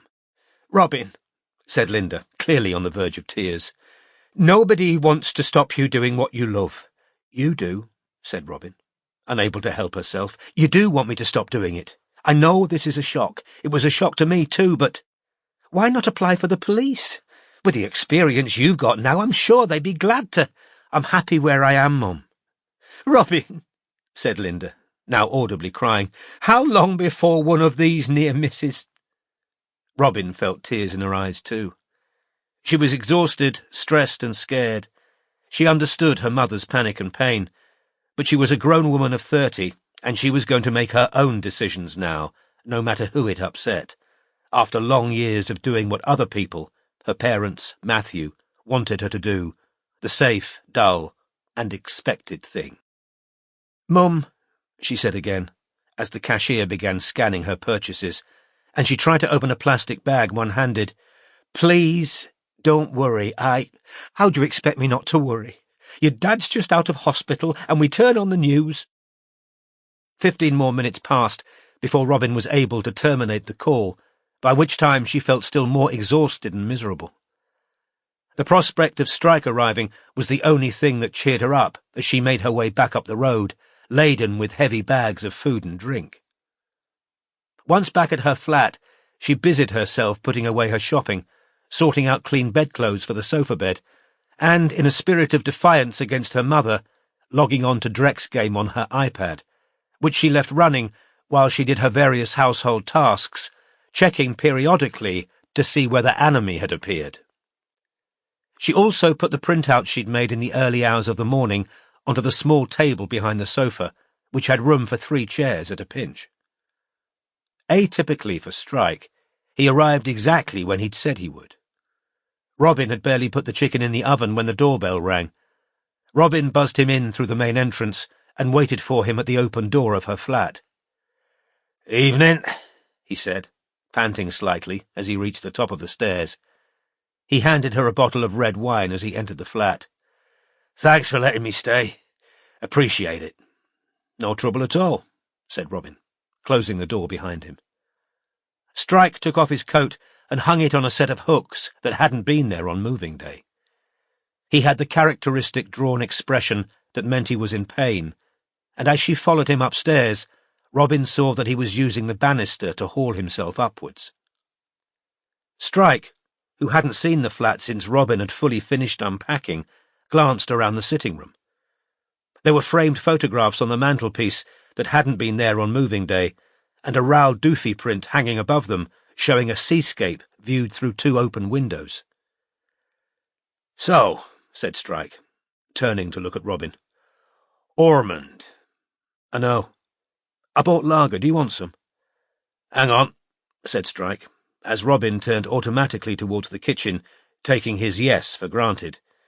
"Which has got more calories, beer or wine?" She froze in the doorway, astonished. "Calories? You?" "I've got to get some of this weight off," said Strike. "My leg's not coping." He so rarely mentioned his stump that Robin decided not to exploit the opportunity for humour. "Wine," she said. "Wine's got fewer calories." "I was afraid you were going to say that," said Strike gloomily. "Do you mind giving me a glass of that, then?" he said, nodding at the bottle in her hands, and then, "Can I do anything?" "No, sit down," said Robin. "There isn't anything to do. I've just bunged a chicken and some baked potatoes on." "You didn't need to cook," said Strike. "We could have got a takeaway." "What about the calories?" "There is that," conceded Strike, lowering himself onto the sofa. When Robin returned, she handed him a glass of wine, then sat down in an armchair opposite him, positioned her iPad where she could watch the game, from which Anime was still absent, and said, "So, yes, Ormond." "Well," said Strike, who'd taken a welcome sip of wine, "I can see why they've arrested him. He had the phone." "But you don't think it's him?" said Robin. "It could be him," said Strike, "but I've got a few queries. I'm sure they've occurred to the Met, too." "Murphy said the phone might have had a tracker on it, put there by Ormond." "If he's saying that, I'll lay you odds he knows it's on there. Well, if Ormond put a tracker on her phone without her knowing about it, it looks pretty bloody bad for him, doesn't it? He had the means of locating her and a strong motive for stealing the mobile after killing her, to remove the tracking app." Strike set down his wine on the table beside the sofa, opened his rucksack, and, to Robin's surprise, took out a pack she recognised, after combing boots for them that morning, as an e-cigarette. "You're not trying to give up smoking?" she asked incredulously. She'd assumed Strike would die with the Benson and Hedges clamped between his teeth. "Thinking about it," he said, ripping off the cellophane as he spoke. "Never had one of these." "So," said Strike, returning to the main point as he began to put the e-cigarette together, "let's say, for the sake of argument, Ormond's taking his detention at school. Checks the tracking app and sees Edie's heading for the cemetery. He's suspicious. He's sure she's meeting Blay. He tells the kid who's in detention that he's got to go, and he threatens the kid with a week's worth of detentions to stop her telling anyone he left early. Well, that's a hell of a shaky alibi for a start. I wouldn't want to pin my hopes of getting away with murder on a schoolgirl I put in detention. Maybe he wasn't planning to kill Edie when he set out. But he slipped a machete into his briefcase just in case. OK, good point, said Robin, suppressing a yawn. Where's Ormond's school in relation to the cemetery? Close to the Flask, where I interviewed him. Very short walk. If he took the Fiesta, he could have got to the cemetery within minutes. Both sat in silence, thinking, while Strike filled the e-cigarette with nicotine fluid and Robin checked the game. Still no enemy. At last she said, "Is it possible the man Blay passed in the cemetery, the big bald guy we think was in disguise, was Ormond?" "Theoretically possible," said Strike, as he screwed the top onto his e-cigarette. "But there are logistical issues. Did he take the disguise to work on the off chance he was going to commit murder? And where did he put it on? Be bloody risky to do it at school. If he was taken to detention, there were probably other staff members around." "Does he live in Highgate?" "No, Finchley." "So the phone moving onto Hampstead Heath needs explaining too," said Robin. "Surely, if he'd just stabbed Edie and Josh, he'd get back in his car and get out of there as fast as possible, not take a detour to number 1 pond. It's funny though, isn't it?" she went on, "because the police initially thought whoever had the phone went to number 1 pond to throw it away, and Ormond did end up throwing the phone in a pond. Just a different one." "Which is interesting, I agree," said Strike. "What made him decide to dispose of the phone in a pond? Maybe it was finding it beside a pond in the first place. Maybe that planted a subliminal idea." "You think he tracked the phone onto the heath and found it lying in the grass?" "That's one possibility. The other is that he found himself face to face with whoever had taken it." "Why wouldn't he tell the police that?"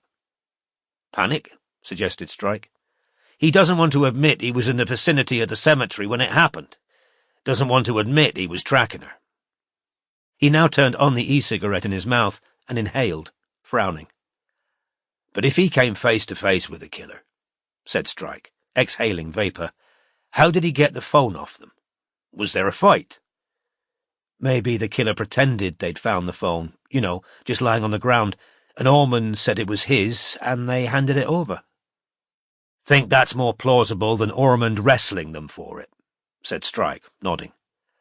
"Assuming our big bald guy bending over the grave was the killer, they might have stripped off their disguise by then, so he could have taken them for a normal passerby. However," said Strike, "if Ormond met the killer when they were still masked up, it explains quite a lot of what he said to me when I interviewed him. Can't remember whether I told you this, but when he talked about Anime hiding behind a keyboard, he made a gesture suggesting a mask. What if he thinks the masked person he met was Anime? If it was, Anime saw him in the vicinity of the murder scene and saw him holding Edie's phone, which leads us neatly back to Anime would cast suspicion on anyone else to save their own neck. It might also explain, I've got no reason to say it was him. Freud would have a field day with that one. If my hypothesis is right, Ormond has got a bloody good reason for thinking the killer was Anime, because he came face to face with them, and so he defended himself against a charge I hadn't made, that he had eyewitness evidence he was concealing." "That hangs together," said Robin. "So Ormond's got Edie's phone, but he hasn't found her. He gets in his car and drives home. Waits. She doesn't come back. He calls the police and fairly quickly realizes she's been murdered. He makes a snap decision to lie about his movements, scared that the tracker and the fact he's got her mobile will see him accused." Robin checked the game again, saw that Anime was still absent, then pointed at the e-cigarette. How is it? Not as good as a real one, said Strike, looking down at it. But I suppose I could get used to it. At least I won't stink your flat out. Want more wine? Thanks, said Strike, holding out his glass. So, Nils de Jong sounds quite a character. He's very odd, said Robin. Like I told you, he's kind of a hippie with fascist overtones. All that aristocratic outlook and the race stuff. I wasn't expecting that at all. And I told you what he said about Edie's death being a fulfillment, didn't I? It will have been a fulfillment for the killer, said Strike. So what else were you doing all last night? You said you were working. I was, said Robin. I was at Junction Road till past midnight, and then I spent most of the early hours on social media. In a nutshell, Zoe's mysterious boyfriend is Tim Ashcroft. I saw him leaving a flat last night. Ashcroft? Said Strike, taken aback. I wouldn't have put those two together in a million years. Well, Zoe's got, or she had, something Ashcroft likes a lot, said Robin, unsmiling. She now got up to retrieve the printout she'd made before Strike arrived and handed them to him. That's what I was doing most of the night. Have a look while I start some gravy. Robin left for the kitchen. The pages she'd handed Strike comprised Twitter threads, some dating back several years. He began to read. Timothy J. Ashcroft, at the Worm Turning. Happy New Year, Inkhearts. Love from the Worm. 11:10 a.m., 1st of January, 2011. Zozo at InkyHeart28, replying to at the Worm Turning. Thanks, Timothy, and to you, I love the worm. Shiny hearts. Timothy J. Ashcroft at the Worm Turning, replying to at InkyHeart28. Thanks, but is this cartoon not a bit old for you? Zozo at InkyHeart28, replying to at the Worm Turning. Smiley face, I'm nearly 14. Timothy J. Ashcroft at the Worm Turning, replying to at InkyHeart28. Ah, okay, I was worried we were corrupting you. Zozo at InkyHeart28, replying to at the Worm Turning. Cries laughing. No, I'm not that innocent. Cries laughing. Timothy J. Ashcroft at the Worm Turning, replying to at InkyHeart28. Tell me more. Zozo at InkyHeart28, replying to at the Worm Turning. Cries laughing emojis. Timothy J. Ashcroft at the Worm Turning, replying to at InkyHeart28. Well, I followed you back, so you can tell me privately if you feel too shy in here. Timothy J. Ashcroft at the Worm Turning. It's the worm's birthday. Well, mine. Hashtag the Ink Black Heart. 9:14 a.m., 1st of November, 2011. Mrs. Harty at Carly Whistler, replying to at the Worm Turning. Happy birthday. I love the worm so much. He's so cute. Timothy J. Ashcroft at the Worm Turning, replying to at Carly Whistler. You're pretty cute yourself, but how come you're tweeting at this time in the morning? Shouldn't you be in school? Mrs. Harty at Carly Whistler, replying to at the Worm Turning. Day off, I'm ill. Timothy J. Ashcroft at the Worm Turning, replying to at Carly Whistler. Well, I'm following you back because you were nice enough to wish me happy birthday. Kiss. Laura H. at Inkheart. I would die in battle for the worm. Shiny heart. Hashtag the Ink Black Heart. 7:13 p.m., 30th of November, 2011. Timothy J. Ashcroft at the Worm Turning, replying to at Inkheart. The worm would die in battle for you too. How old are you? Laura H. at Inkheart, replying to at the Worm Turning. OMG, I can't believe you saw that. 13. Timothy J. Ashcroft at the Worm Turning. Just finished recording next episode. Big character moment for the worm. 9:32 p.m., 23rd of December 2011. Orla Moran at Blackheart Orla, replying to at the Worm Turning. Tell us now. Timothy J. Ashcroft at the Worm Turning, replying to at Blackheart Orla. Bossy? How old are you? Orla Moran at Blackheart Orla, replying to at the Worm Turning. Cries laughing. 14. Why? Timothy J. Ashcroft at the Worm Turning, replying to at Blackheart Orla. Give me a follow and I might DM you some details. Orla Moran at Blackheart Orla, replying to at the worm turning, OMG, smiley face. Timothy J. Ashcroft at the worm turning, replying to at Inkheart, well, that's a follow from the worm. The Pen of Justice, at Pen Just writes, when black equals evil and white equals most desirable, what does that tell us? My take on the problematic palette of hashtag the ink black heart. Pen of Justice / the politics of colour. 9:38 a.m., 9th of February 2013. Zozo at InkyHeart28, replying to at Pen Just writes, this is really good. I hadn't thought of it like that. Pen of Justice at Pen Just writes, replying to at InkyHeart28, thanks, hot stuff. Expressionless, strike, flipped over the page. The Pen of Justice, at Pen Just writes, harmless fan fave or anti-Semitic stereotype. My take on the problematic character of Drek. Pen of Justice / anti-Semitic cartoon. 11:02 a.m., 28th of February, 2012. Penny Peacock at Rachel Ed Badley, replying to at Pen Just writes, Edie Ledwell said Drek was inspired by a plague mask, though. Pen of Justice at Pen Just writes, replying to at Rachel Ed Badley, this isn't just about the nose. How old are you? Penny Peacock at Rachel Ed Badley, replying to at Pen Just writes, 14. Why? Pen of Justice at Pen Just writes, replying to at Rachel Ed Badley, wow, you look older. If you read the whole piece, you'll see Drek manipulates everyone and lives in the largest mausoleum, i.e., is richest. Penny Peacock at Rachel Ed Badley, replying to at Pen Just writes, he doesn't live in the biggest mausoleum, though. Lord and Lady W.G. do. Penny Peacock at Rachel Ed Badley, replying to at Pen Just writes, and he doesn't manipulate people, they just humour him because he's bored.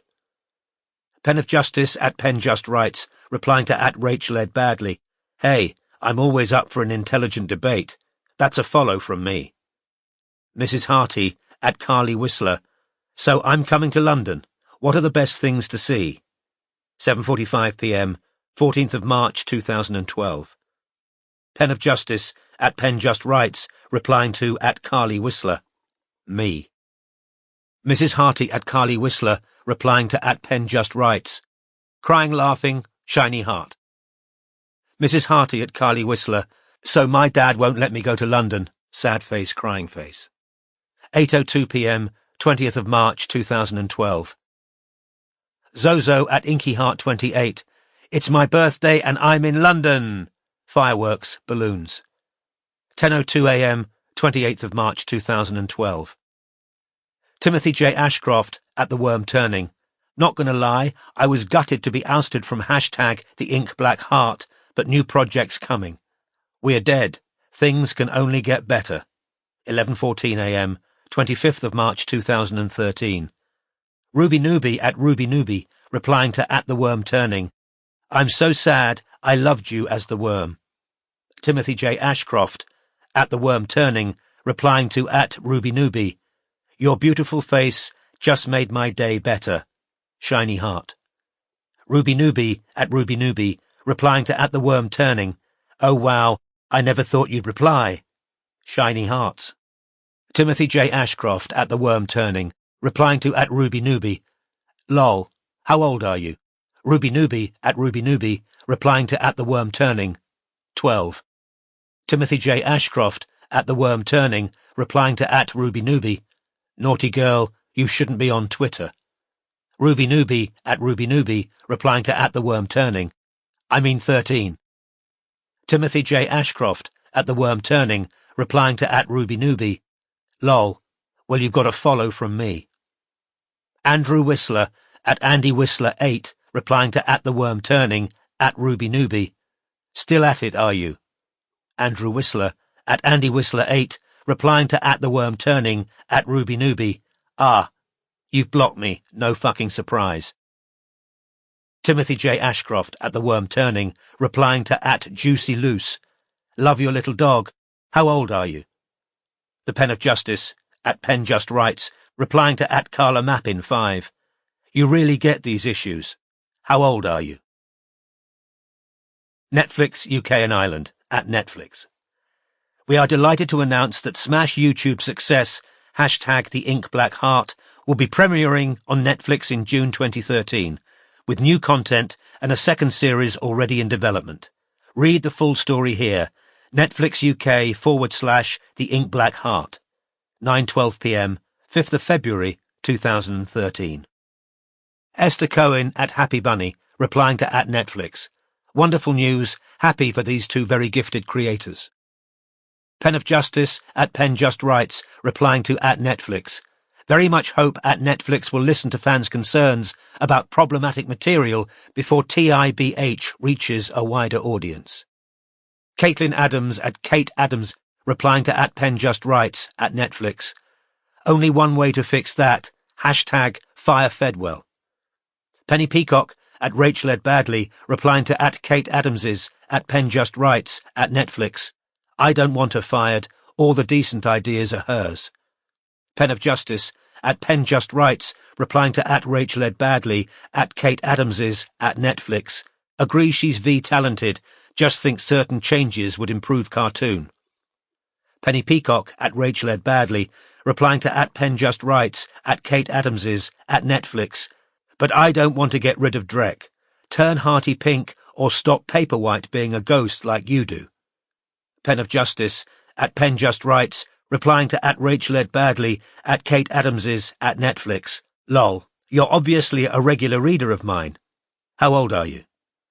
Penny Peacock at Rachel Ed Badley, replying to at PenJustWrites, at Kate Adams's, at Netflix. You already asked me that. Why do you always want to know how old girls are? Drek Bois 14 at Drek Bois 14, replying to at Rachel Ed Badley, at PenJustWrites, at Kate Adams's, at Netflix. Because he's a nonce. Pen of Justice at PenJustWrites, replying to at Drek Bois 14, at Rachel Ed Badley, at PenJustWrites, at Kate Adams's, at Netflix. Why is the go-to insult for fascists always pedo? Blocked. Drek Bois 14, at Drek Bois 14, replying to at PenJustWrites, at Rachel Ed Badley. You're still a fucking nonce. Cries laughing. Zozo at Inkyheart 28. When you think somebody cares you and your mum died, and they don't answer your DMs or texts, and you wonder why you keep being loyal. 9:05 a.m, 14th of May, 2012. Pen of Justice at PenJustWrites, replying to at Inkyheart 28. Check your phone, I've texted you. The Pen of Justice at PenJustWrites. God, I hate wrapping presents. 9:32 p.m, 23rd of December, 2014. Darcy Barrett at Dark Viola 90, replying to at PenJustWrites. Me too, it's shit. Lepine's Disciple at Lepine's Disciple, replying to at Dark Viola 90, at PenJustWrites. Take shit to no shit. The Pen of Justice at PenJustWrites, replying to at Lepine's Disciple, at Dark Viola 90. Go have another wank, incel. Lepine's Disciple at Lepine's Disciple, replying to at PenJustWrites, at Darkling B. She's too old for you, pedo.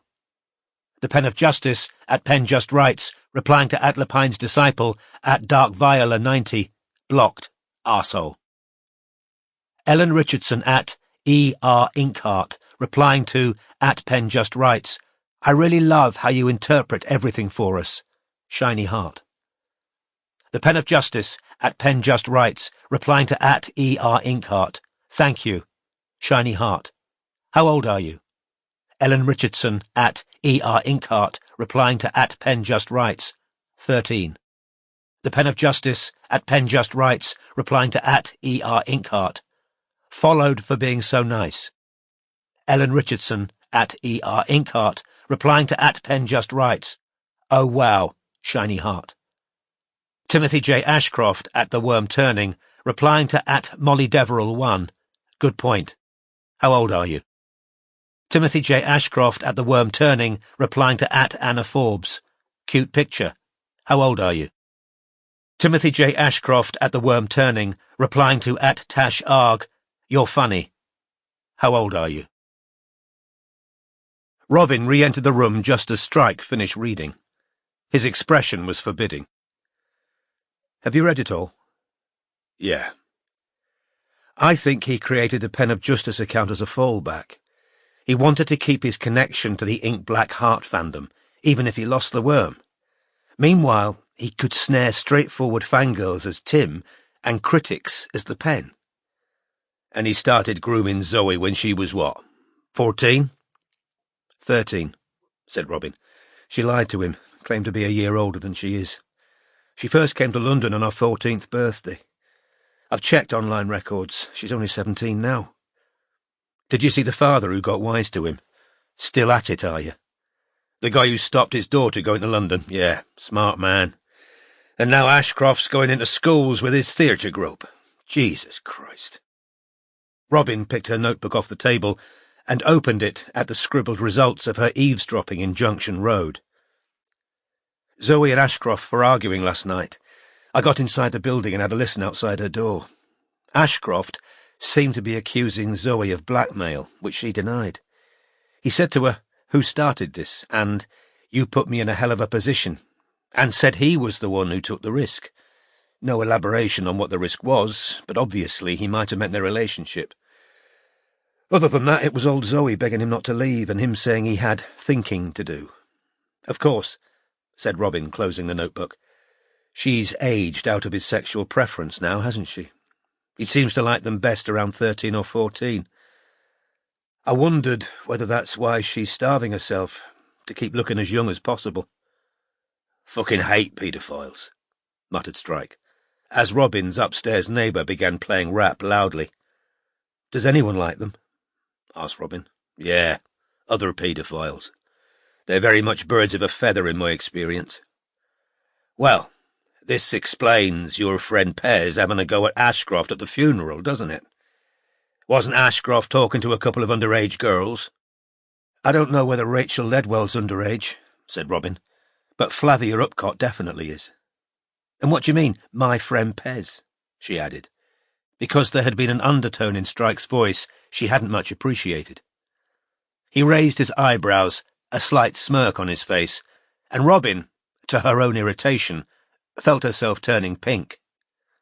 "I did what I had to do to get information out of him," she said coldly, and left the room again, ostensibly to stir the gravy, but in fact to give herself time to stop blushing.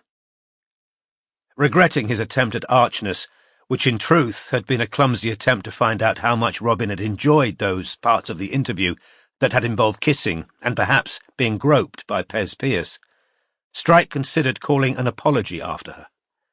Before he could do so, however, his mobile rang. It was Madeline. Strike hesitated, staring at the screen. Madeline had wanted him to call her back, which of course he hadn't done. He was supposed to be sitting alone in some anonymous travel lodge, and suspected that if he ignored Madeline's call, she'd ring back every 10 minutes until he answered. "Hi," he said, taking the call. "How are you? Did you get a hotel room?" "Yeah, just checked in," said Strike, keeping his voice low. "Can't talk for long. I'm expecting an update from a subcontractor."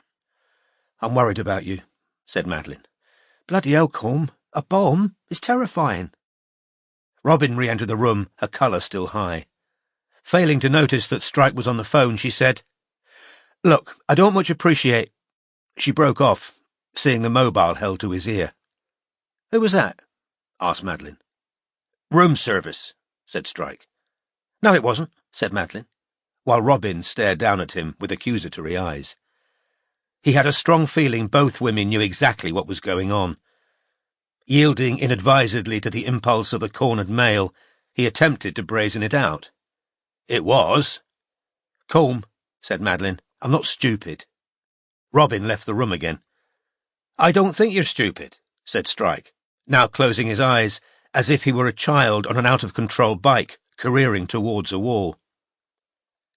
"So who was that woman, and what doesn't she appreciate?" Fuck. He ought to have left the flat before taking the call, but he was so tired and his legs so sore he hadn't wanted to get up. He opened his eyes again and fixed them on the Raoul Dufy print on the wall. What wouldn't he give to be sitting alone by a window overlooking the Mediterranean right now? "I'm having a quick drink with Robin," he said, "to talk over agency stuff. How we're going to carry on without access to the office." There was a long silence. Then Madeline said, "You're staying with her?" "No, I'm not," said Strike. "But it's okay to meet Robin this evening and risk terrorists finding her." "They're already on to her," said Strike. "The bomb was addressed to both of us." "Sweet," said Madeline coldly. "It's like you're married, isn't it? Well, I'll let you get on with your drink." The line went dead. A swarm of angry, anxious thoughts buzzed rapidly through Strike's brain. "It's got to end, you fuckwit. I don't need this tonight. It was never going to work. No point calling back. Got to end it. Apologise." Strike pushed himself off the sofa and limped to the kitchen, where Robin stood with her back to him, stirring gravy. "Sorry," said Strike. "I was being a dick." "Yes," said Robin coldly. "You were. You wouldn't take that tone with Barclay if he had to chat up some woman to get information." "I'd say far worse than that if Barclay had had to snog some woman to get stuff out of her, believe me," said Strike. And when Robin turned to look at him, half annoyed, half grudgingly amused, he shrugged and said, "Banter, innit? It's what we do." Said Robin, turning away to give the gravy another stir. "Well, I'd have thought you'd be pleased I got so much out of Pierce." "I was pleased," said Strike. "You did bloody well. That chicken smells great." "It'll need another half an hour," said Robin. She hesitated, then said, "Who were you claiming I was room service to?" "Madeline," said Strike. He had no energy left for lying.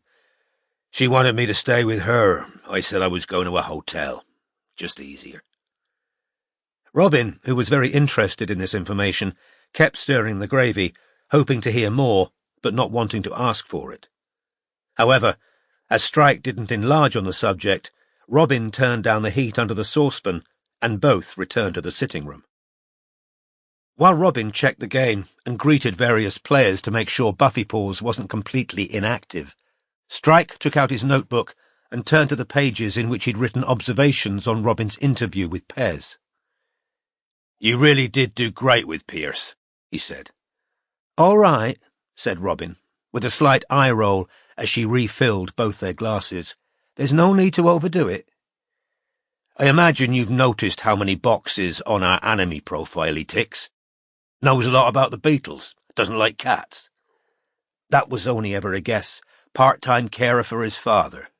He also knows a way into that cemetery without getting caught." "I know that, and by the sounds of it, he and Edie were working on something together, and she left him in the lurch, going off with Josh and writing a smash hit with him. That's grounds for serious resentment." "She didn't necessarily leave him in the lurch," said Robin. "She might not have thought whatever she and Pez were doing was any good. Changed her mind.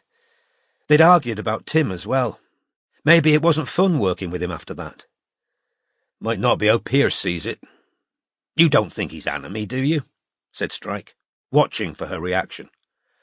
"Well," Robin hesitated, "he's got the ability to create the game, but we knew that all along. I don't know. When I was with him, I just didn't feel it." By exercising heroic self-restraint, Strike refrained from making the most obvious of the ribald comments that occurred to him. "I mean," said Robin, who thankfully hadn't noticed any sense of strain in Strike's expression, "Annam is vicious, sadistic. I just didn't get that from Pez. He can definitely be crass. I told you about that thing he painted on Josh and Edie's wall, and he was quite aggressive to the ink-black heart fan who turned up at our first drawing class and said she was there to soak up the magic or something. She was a bit annoying," Robin added, taking a sip of wine, "but there was no call for him to be that cruel. Yasmin Weatherhead seems scared of him. I could imagine him making fat jokes. He's that type.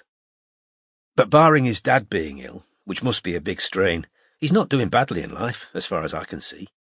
He's popular with women, he's found a place to live that suits him, and he's getting work, even if it's not as steady as he'd like. I suppose it's the same objection I had to Gus Upcott. to be as good as they are in their respective fields would take hours and hours out of every day. And if there's one thing we know for sure about Anime, it's that they've got a lot of time on their hands. True, said Strike. Well, speaking of people with a lot of time on their hands, I turned up something new myself this morning.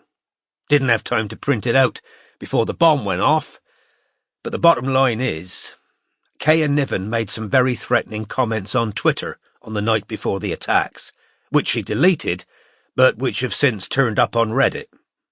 She was talking about stabbing people through the heart. Oh, that's what Kaju was trying to get her to delete. Exactly. Their little rebound fling doesn't seem to have been the end of their acquaintance, which is interesting, as is his comment, there are better ways. Pity we've ruled out Kaju in a way, because personality-wise he seems to fit Anime better than almost anyone, and I know Pierce thinks so too. Anyway, Kaya's been up to more than making threats on Twitter, Strike went on, now reaching for his phone and bringing up the Tribulationum et Dolorum website. Have a look at that. It's from a couple of years ago. Robin took the phone and read the conversation between Arca and John that Strike had found that morning. Now, go and have a look at the About the Founder page, said Strike. Robin did so, and then, with a look of dawning enlightenment, read aloud, A selection of John's compositions can be heard at www.iju.makesounds. IJU? Not Inigo John Upcott, said Strike. Precisely. Robin stared at Strike. But then, remember Inigo's spirited defence of Kaya, when we were round at their house? Words to the effect of, Blay treated that young lady extremely badly. I've got a strong suspicion that he and Kaya have had a lot more contact than one online discussion about chronic fatigue. You don't think she's his darling child? I do, yeah. Wow, said Robin slowly, looking down at the Tribulationum et Dolorum site. Well, there's no way this is a coincidence. She didn't turn up on that website without knowing who ran it. I agree. She was looking for a sneaky way to keep tabs on Josh and Edie. I don't doubt there came a point, once she'd convinced Inigo she was there for the fascination of his personality, that they discovered their mutual connection to Josh and Edie, and I'm sure Kaya was suitably amazed at the bizarre twist of fate. On short acquaintance, I'd say Inigo's a man with an outsized ego. I don't think Kaya would have had too hard a job convincing him she was maintaining contact because he was such a wise, talented man, rather than because she wanted to wheedle information out of him. And all of this shunts Kaya right back up the Anime suspect list, doesn't it? We thought she had no means of knowing about the proposed hearty-to-human change. But if we're right, she's had a direct route into the Upcott household since 2013. Do you think she and Inigo have met in real life? Asked Robin. That's something we'll need to ask Upcott. They've clearly got each other's phone numbers, if she's the darling child he's been reassuring and promising to help. She surely wouldn't have, began Robin before breaking off. Who knows, said Strike, who'd correctly guessed how the sentence would have ended. Some people will go to any lengths to further their interests. Both thought immediately of Robin letting Pez Pierce thrust his tongue into her mouth. I'm supposed to be taking over on Ashcroft tomorrow, said Robin. We'll rejig the rota, said Strike, picking up his phone again, and we'll do Upcott together, first thing. Robin suspected the suggestion they stick together was motivated by Strike's apprehensions about the halvening, but as she had no real complaints about spending the morning with Strike, she merely said as she got up, The chicken'll be nearly done. Keep an eye on the game. I'll just steam some veg. Steam, repeated Strike, as though he'd never heard the word before. Something wrong with steaming? No, I just never done it. I normally fry everything. Ah, said Robin. Well, you might want to change that, if you're worried about calories. She retreated to the kitchen, leaving Strike to email Pat about the rota and send text to Midge, Dev, Barclay and Nutley. Having done this, Strike replaced his phone in his pocket, checked Drek's game to make sure that Anime was still absent, then looked around the sitting room. What would he have guessed about the occupant if he hadn't known who lived here? She liked reading. The books had partially overflowed the small bookcase he himself had helped put together, and he noted how many works on criminology were crammed alongside the novels. Apparently she had a fondness for Fauvist art, given that there was a second print hanging over the dining room table, Matisse's Still Life with Geraniums. He'd have known the occupant of this flat didn't earn the kind of money or have the same kind of family as Charlotte, whose flat, which Strike had briefly shared, had been full of bits of antique furniture left to her by various relatives. The blue and cream curtains Robin had hung since he'd last been here weren't expensive, nor did they have heavy rope tiebacks or beaded fringing, while the lampshade overhead was a cheap white Chinese lantern.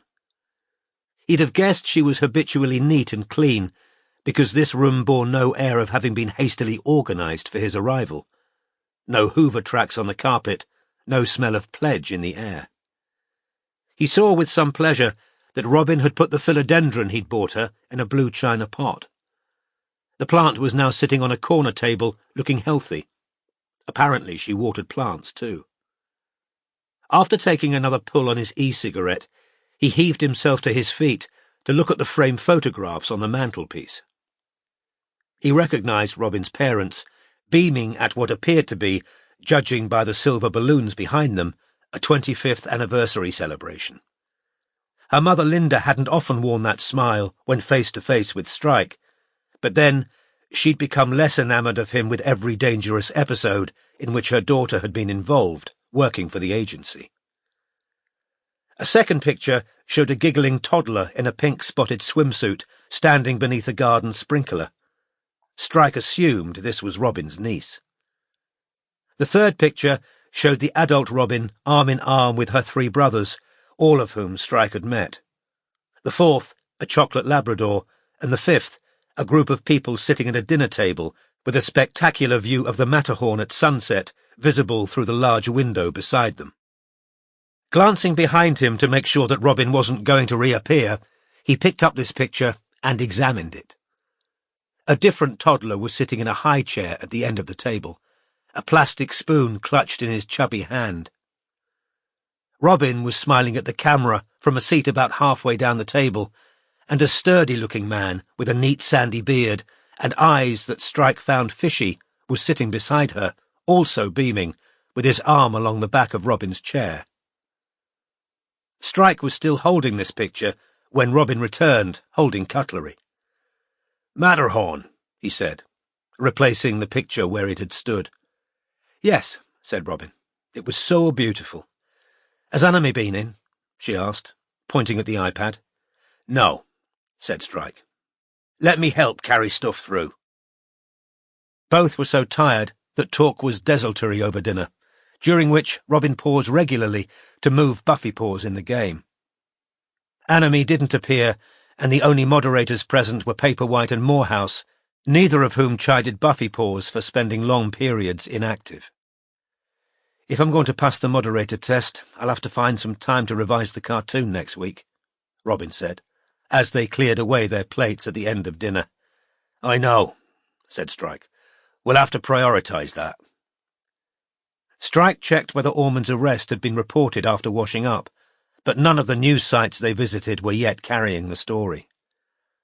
They retired to their respective beds shortly afterwards, and if both were aware of the intimacy of Robin handing Strike his own clean bath towel and a pile of clean bedding, and of using the same bathroom, each hid it beneath a matter-of-factness bordering on brusqueness. Lying in his brand-new pyjamas, with the end of his stump creamed and his prosthetic leg propped up against the wall, Strike barely had time to reflect that Robin's sofa bed was surprisingly comfortable before falling into a deep sleep. Getting ready for bed barely 12 feet away, Robin could hear Strike snoring, even over the rap being played upstairs, which amused and slightly reassured her. She'd been savouring the pleasures of living alone since moving into Black Horse Road, enjoying the independence and the peace. But tonight, After the bombing of the office, it was consoling to have Strike there, even if he was already fast asleep and rumbling like a tractor. Her last conscious thought before drifting off to sleep herself was of Ryan Murphy. Even though a date with him hadn't yet happened, and might never happen, the possibility had somehow redressed an imbalance between her and Strike. She was no longer a lovesick fool committed to celibacy in the hope that Strike might one day want what he so clearly didn't want. Soon, she'd sunk into a dream world where she was once again on the verge of marrying Matthew, who was explaining to her in the vestibule of the church, as to a child, that if she'd only asked him, he could have told her who Anime was, and that her failure to see what was so patently obvious to everyone else proved she wasn't fit for the job that had so nearly separated them forever. Chapter 76. What inn is this, where for the night peculiar traveller comes? Emily Dickinson, XXXIV. When she entered the sitting room the following morning at 7, Robin found Strike already dressed, the sofa bed returned to its usual state, and Strike's bedding neatly folded. She made both of them tea and toast, and as they consumed it at the table where they'd eaten dinner, Strike said, "Let's head straight for the Upcots and find out what Inigo's been sharing with Kaya. Then, depending on what he tells us, we'll go to King's Lynn." "OK," said Robin, though she looked unhappy. "What's the matter?" "Just wondering what's Katya going to say when she realises Inigo's been in communication with Kaya all this time." "I'd imagine she'll be seriously pissed off," said Strike, with a slight shrug. "Not our problem." "I know, but I can't help feeling sorry for her. I think their kids might be happier if they split up, though—" Strike's phone buzzed. He picked it up, read the text that had just arrived, and his expression became immediately furious. "What's happened?" asked Robin. "Fucking Nutley. "What's he done?" "He's fucking resigned, is what he's done." "What?" said Robin. "Why?" "Because," said Strike, who was rapidly scrolling down the paragraph of self-exculpation Nutley had sent, "his wife doesn't want him working for us now we've been bombed. I know this leaves you short-handed, and once this terrorist situation's cleared up, I'd be happy—" "Oh, would you be fucking happy, you useless piece of shit?" "Listen," said Robin, as the consequences of one fewer subcontractor passed rapidly through her mind. "You should do Inigo alone. I'll take over on Ashcroft as planned, and—" "We're sticking together," said Strike. "It was both our names on the fucking bomb, both our pictures on the fucking news story, and I'm taking these halvening fuckers seriously, even if you aren't." "Of course I'm taking them seriously. What are you—" "Then don't suggest wandering off on your own," said Strike angrily, getting up from the table and, forgetting all his resolutions of the previous day, heading downstairs for a proper smoke on the street. He knew perfectly well he'd just been unwarrantedly aggressive to Robin, but the thought merely increased his bad temper as he smoked 2 cigarettes back-to-back while texting the news of Nutley's resignation to Barclay, Midge, and Dev. He found himself completely in sympathy with Barclay, who texted back, "Cowardly fucking cunt." Having returned to Robin's sitting room, Strike found the breakfast things cleared away and Robin ready to leave. As he'd expected, her manner was frosty again. "Sorry I snapped," said Strike before she could say anything. "I'm just worried." "So am I, funnily enough," said Robin coolly. "But when you say wandering off, as though I'm some airhead who—" "I didn't mean that. I don't think you're an airhead. But, fuck's sake, Robin, that bomb was a real fucking deal, not just something to put the frighteners on us. Plus, we know they've got a particular thing about women getting above themselves."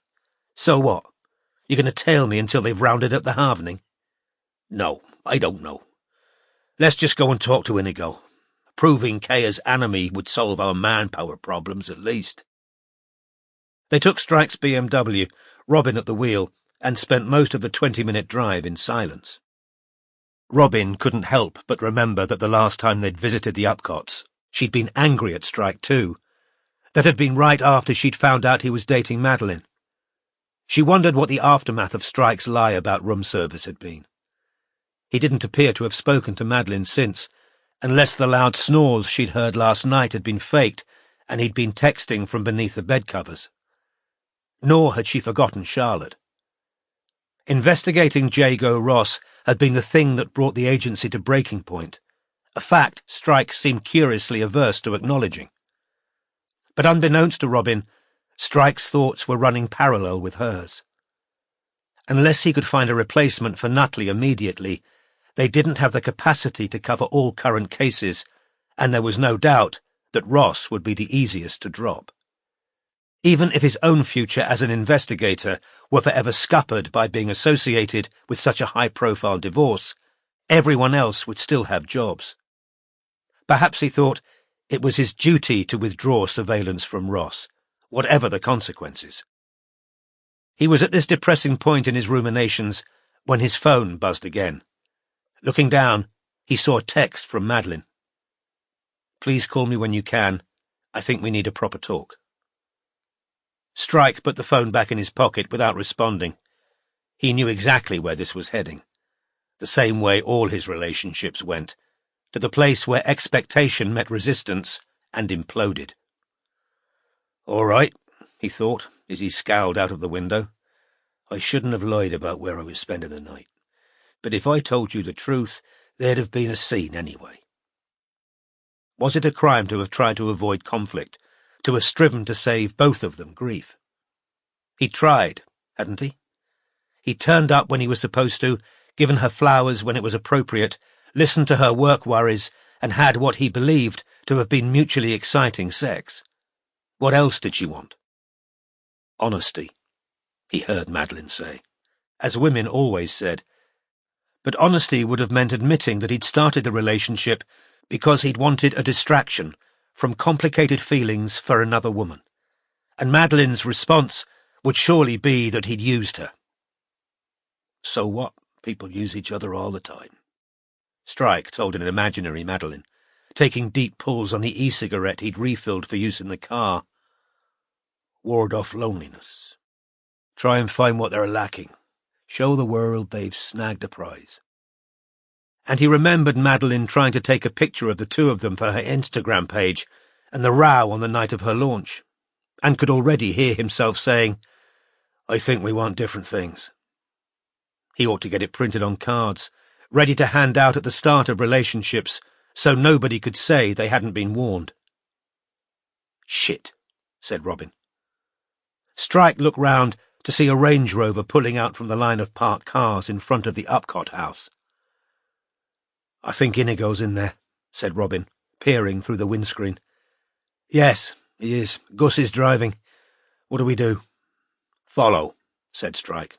"Probably a medical appointment. Be easier to talk to him away from Catcher anyway."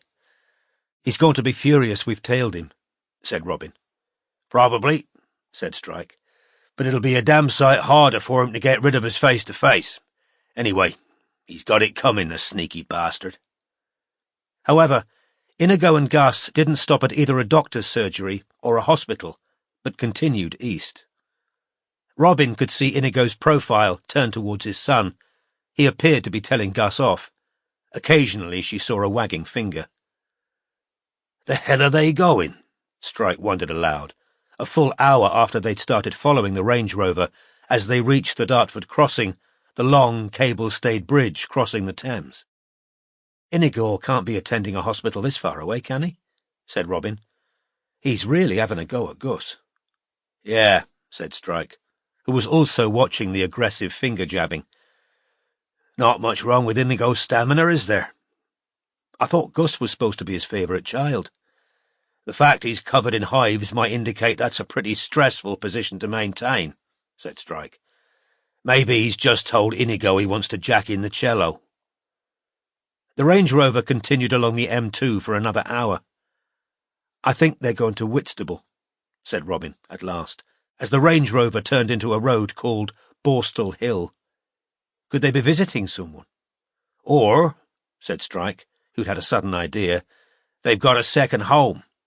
It's the kind of place where well-off Londoners would buy a little seaside residence, convenient for weekends. He took out his phone again, brought up the website 192.com and searched I.J. Upcott and Whitstable. Yeah, I'm right, he said. They own another house here, Aquarelle Cottage, Island Wall. Robin followed the Range Rover into the heart of the pretty little town, past timbered houses and terraces of cottages in ice cream colours, then along Harbour Street, which was lined with art galleries and curio shops. At last, the Range Rover made a couple of right turns, which took them into Keames Yard car park. Robin parked the BMW at a distance from the Range Rover, and together she and Strike watched in the wing and rear view mirrors as Gus got out of the car, unloaded his father's wheelchair from the boot, helped Inigo descend, then pushed Inigo in his wheelchair around the corner and out of sight. Think we should give him 10 minutes, Strike said, checking the clock on the dashboard. Bet Gus'll be coming back to the car for bags. I don't want to give him a heads up we're here until they've put the kettle on and taken off their shoes. One good thing, he added callously. It's very hard to do a runner in a wheelchair. Chapter 77. You weep.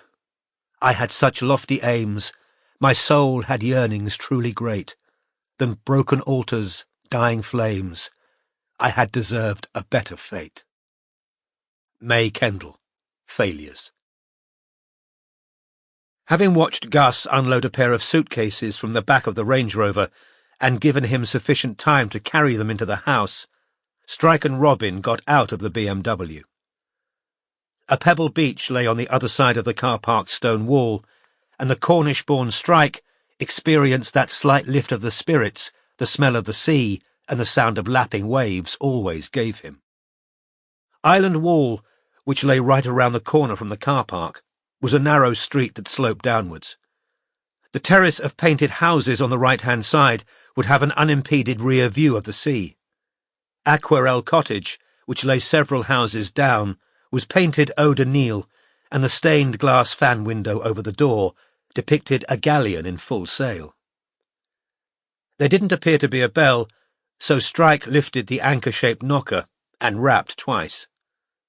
Barely 10 seconds passed before Gus opened the door. Recognizing Strike and Robin, his expression changed to one of horror. Robin had time to note that his hives, though no longer encroaching on his bloodshot eyes, remained as inflamed as ever. "Who is it?" called Inigo from inside the house. Gus turned to see his father wheeling himself into sight. Inigo, too, seemed temporarily stunned by the appearance of the two detectives, but his habitual manner reasserted itself almost at once. "What the—" "Morning," said Strike, with what Robin felt was remarkable sang-froid, given the look of rage on Inigo's face. "Wondered whether we could have a word, Mr. Upcott." Inigo wheeled himself closer. Gus pressed himself against the wall in a manner that suggested he'd have liked to disappear into it. How did you even know I was— Have you been following me?" Slightly regretting that it would have been impolitic to say, "Obviously we have, you pompous prick," Strike said, "We were hoping to catch you at home in Hampstead, but as you were pulling away when we turned up, we came after you." "Why?" demanded Inigo. "What? Why? This is outrageous." "We think you might have information that's important to our investigation," said Strike, slightly raising his voice because a couple of young women were passing, and he suspected that Inigo would fear the neighbours knowing his business even more than the possible consequences of letting Strike and Robin inside. Sure enough, though he looked if anything angrier, Inigo said, "Don't stand on the doorstep shouting. My God, this is a complete absolute." Robin's years with the agency had taught her that, however unwelcome a visit from a private detective might be, nearly everyone wanted to know why they'd come, so she was unsurprised when Inigo snarled, "I'll give you 5 minutes. 5. He attempted to reverse away from them as they entered, but in his agitation collided with the wall. "Bloody help me!"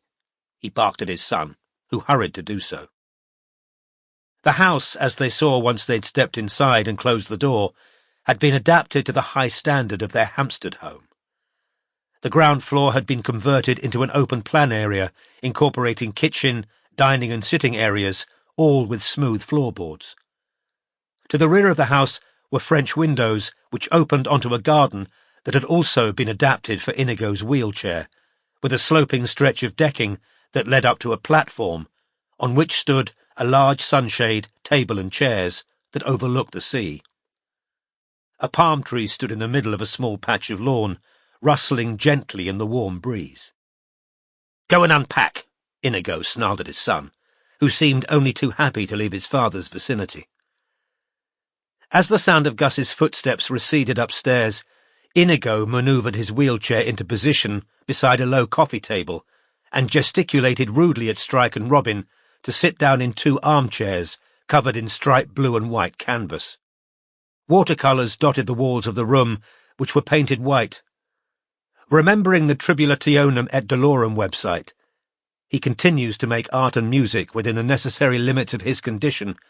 Robin wondered whether they were Inigo's or Katya's, and what Mariam or Pez would make of them.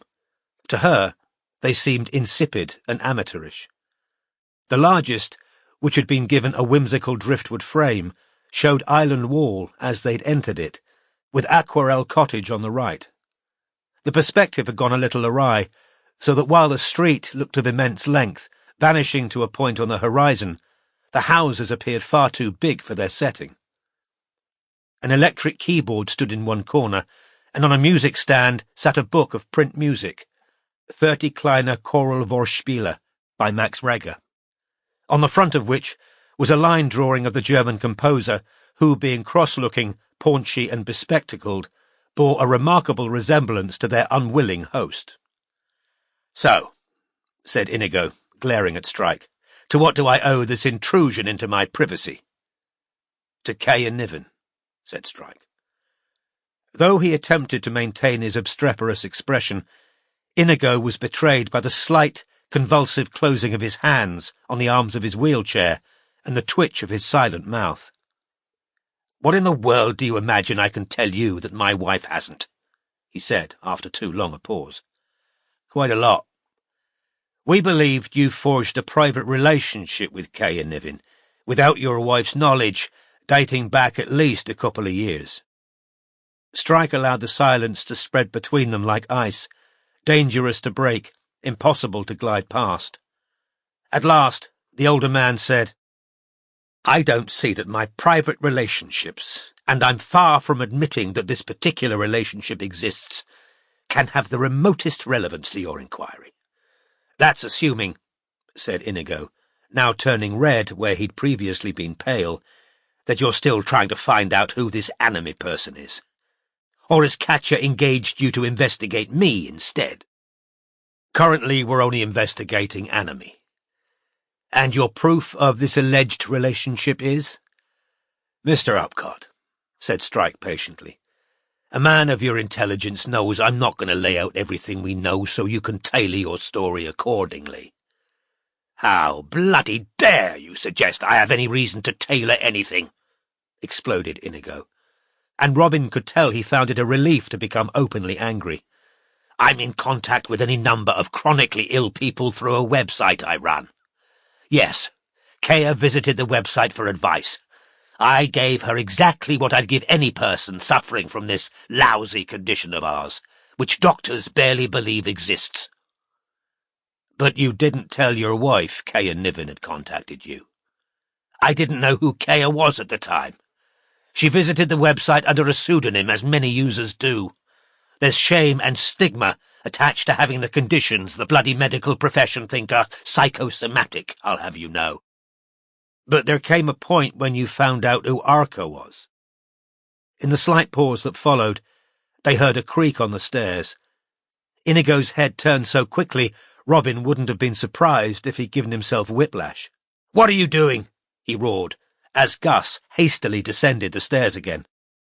"I've unpacked," said Gus, appearing in the doorway looking apprehensive. "I really need to leave now if I'm going to—" "And I'm supposed to get essentials in for myself, am I?" shouted Inigo. Sorry, I forgot, said Gus. I'll get them now. What do you— Use your bloody initiative, said Inigo, turning back to face Strike and Robin. He waited, breathing heavily, until they'd heard the front door close, then said in a more controlled voice, As far as I can remember, and I talked to a lot of different people online, after a couple of weeks, Kaya happened to mention something that led me to understand she'd been involved in some way with that damned cartoon. And, yes, we, mutually discovered our rather remote offline connection. It didn't strike you as an odd coincidence that she'd shown up on your website? Why should it? Said Inigo, now growing red in the face. A huge number of people visit my site. It's considered one of the best online resources for people suffering from chronic fatigue and fibromyalgia. But you didn't tell your wife? Strike asked again. There's such a thing as patient confidentiality, you know. I didn't realize you're a doctor. Of course I'm not a bloody doctor. You don't need to be a doctor to have certain ethics around sharing personal details of people who come to you for medical advice and psychological support. I see, said Strike. So it was regard for Kaya's privacy that stopped you telling Katya you were talking to her. What else would it be? Asked Inigo. But his attempt at a counterattack was undermined by the increasing redness of his face. If you're implying, utterly ridiculous, she's young enough to be my daughter. Remembering Katya's claim to have felt maternal towards Josh Blay, Robin couldn't decide whether she felt more distaste or compassion for the miserable Upcotts, who'd each, it seemed, sought solace and perhaps the hope of a recovered youth through their relationships with 20-somethings. And you've since met Kaya face to face, of course, said Strike, taking a shot in the dark. At this, Inigo turned crimson. Robin wondered in a slight panic what they'd do if he had a heart attack. Raising a shaking hand and pointing it at Strike, he said hoarsely, You've been following me. This is a despicable infringement. Outrageous invasion of my— He began to cough. Indeed, he sounded as though he was choking. Robin jumped up and hurried to the kitchen area, grabbed a glass off the shelf and filled it with tap water. Inigo was still coughing when she returned, but he accepted the water and, though spilling a good deal of it down his front, managed to take a few mouthfuls. At last he regained some semblance of control over his breathing. I haven't witnessed you meeting Kaya, said Strike, adding, less truthfully, I was asking a question. Inigo glared at him, watery-eyed, mouth trembling. How many times have you and Kaya met? Inigo was now visibly shaking with resentment and rage. The water in his glass slopped onto his thigh. Once, he said. Once. She happened to be in London and we met for coffee. She was feeling particularly ill and wanted my advice and support, which I'm happy to say I was able to give her. He attempted to put the glass of water down on the coffee table. It slipped through his shaking hand and smashed on the hardwood floor. For fuck's sake! Bellowed Inigo. I'll do it, said Robin hastily, jumping up once again and heading for kitchen roll. Outrageous. Outrageous, repeated Inigo, his breathing laboured. This whole— to follow me here. You invade my space, and all because I've attempted to help a girl who had a sizable grudge against Edie Ledwell, said Strike, while Robin returned and sank into a crouch beside Inigo to mop up the water. Who claimed Ledwell had stolen all her ideas, who harassed Ledwell online, who stalked Blay after they split up, and made violent threats against both of them on the night before the stabbings. Who says she made threats? Asked Inigo furiously, while Robin carefully picked up the shattered glass. I do, retorted Strike. I've seen the tweet she deleted after she'd sobered up. Wally Cardew advised her to do it. Probably the only sensible thing he's done since we've started investigating this case. Did you know they're still in contact? Were you aware she slept with Wally after splitting up with Blay? It was hard to tell what effect these questions had on Inigo, because his face was already mottled and empurpled, but Strike rather thought he saw a flicker of shock. Strike's hunch was that Inigo had been captivated by a girl he saw as vulnerable and innocent, and indeed he could imagine Kaya playing that part very well. "I don't know what you're talking about," said Inigo. "I have no idea who this Cardew person is." "Really? He played Drek until he was sacked for an anti-Semitic video he put on YouTube. I didn't keep up with all the shenanigans around that damn cartoon. All I know is that Kaya's a vulnerable young person who got caught up in a bad situation, and I'll tell you this right now. She most definitely isn't Anime. Absolutely not." "So you never discussed the ink-black heart with her?" After a slight pause, Inigo said, "Only in the broadest terms. Naturally, after I realized who she was, we mentioned it. She felt she'd been plagiarized. I offered her my advice. As an ex-publisher, I have some expertise in that area." "So you were supporting her in her plagiarism claims?" "I wasn't supporting her claims. I was merely giving her an intelligent sounding board," said Inigo, as Robin carried the broken glass back to the kitchen and put it in the bin. Her mental health was suffering from the feeling that she'd been taken advantage of, used, then tossed aside. She was in need of a friendly ear. I supplied it. Kaya and I have a great deal in common," he added, turning still redder. Strike remembered the barefaced beauty of Kaya sitting opposite him in the maid's head as he looked into the puffy, middle-aged face with its enlarged pores and its purplish bags beneath the pale, grey, bespectacled eyes. "I happen to know exactly how it feels to be cut off in one's prime," Inigo continued. "To know that one could have excelled only to watch others succeed while one's own world shrinks around one and all one's hopes for the future are dashed. I was pushed out of my bloody job when this bastard illness hit me. I had my music, but the band, my so-called friends, made it clear they weren't prepared to accommodate my physical limitations, in spite of the fact that I was the best bloody musician of the lot of them. I could have done what Gus has done, gone the scholarship route, oh yes. And I had a lot of artistic talent too, but this bloody illness means I've been unable to dedicate the necessary time to pursue it in any meaningful—" Robin's mobile rang. She'd been about to retake her seat, but now, having pulled her phone out of her pocket with apologies, glanced at the caller's number, then said, "I think I'd better take this. Sorry." As there was no private place to talk in the open-plan area where they were sitting, Robin headed back outside onto the street. As she left, Inigo took off his glasses and mopped his eyes, which Strike now realized had filled with tears during his recitation of his various losses. After replacing his spectacles shakily on his nose, he gave a loud sniff. But if Inigo Upcott was expecting sympathy from Strike, he was disappointed.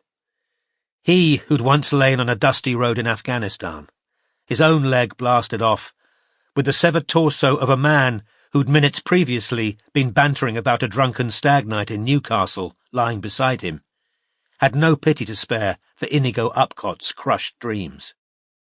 If Upcott's work colleagues and bandmates hadn't been inclined to generosity, Strike was ready to bet it had been due to the bullying, self-aggrandizing nature of the man sitting opposite him, rather than any lack of compassion. The older Strike got, the more he'd come to believe that in a prosperous country, in peacetime, notwithstanding those heavy blows of fate to which nobody was immune, and those strokes of unearned luck of which Inigo, the inheritor of wealth, had clearly benefited, character was the most powerful determinant of life's course. "Did you pass on to Kaya anything your wife told you, about negotiations with Maverick and so forth?"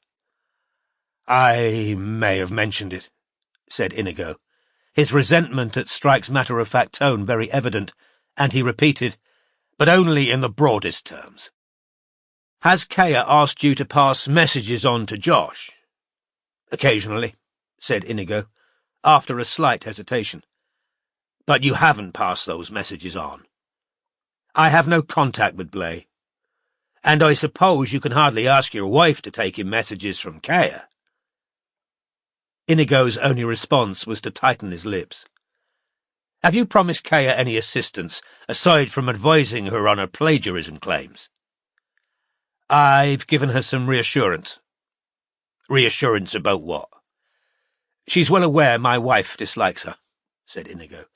"It certainly crossed Kaya's mind that she might be accused of being enemy, or of having something to do with Ledwell's death. I merely promised her I'd talk sense into Katya.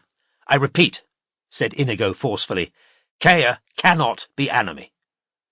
"What makes you so sure?" "Well, firstly, she's too unwell," said Inigo loudly. "Any sustained work, building and maintaining an online game of the type in question, would be impossible for her, due to her medical problems. She requires a good deal of rest and sleep.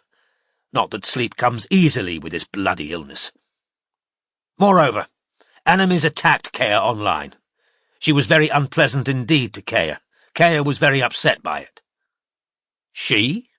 repeated Strike. "What? You just referred to Anime as she." Inigo scowled at Strike, then said, "My wife didn't want me telling you this on your first visit. I agreed not to, because I didn't want Katya whining and complaining afterwards. There's a limit to how much I can cope with. I'm not supposed to be stressed, but after all," said Inigo, temper flaring again, "she can hardly complain, when I'm followed and harassed in a place that's supposed to be a sanctuary for me." "Yasmin Weatherhead's Anime," said Inigo. "She works in IT. She's nosy, manipulative, and was always in it for all she could get. I could see what that bloody girl was up to as soon as she crossed our threshold. Katya doesn't want to admit it because, of course, she was the one who brought the damn woman into their circle. Just one more bloody stupid thing Katya's done. But she's always surprised when it all blows up in her face." "Yasmin Weatherhead works in PR, not IT," said Strike. "You're mistaken," said Inigo, with all the arrogance of a man unused to contradiction. "She's very adept with computers, very knowledgeable. I was having a problem with mine one day, and she fixed it." "Do you have any reason to think she's Anime other than her working in IT?" "Certainly. I heard her admit to it," said Inigo, now with an air of malicious triumph. "I accompanied Katya to a Christmas party at that damned art collective. I needed the bathroom. Took a wrong turning, and there was Yasmin in a clinch with that revolting man who runs the place." "Niels de Jong?" said Strike, now taking out his notebook for the first time and opening it. "I don't know what his bloody name is. Gigantic haystack of a man, stank of pot. He'd just been spouting Evola at me." "Evola?" repeated Strike, now writing.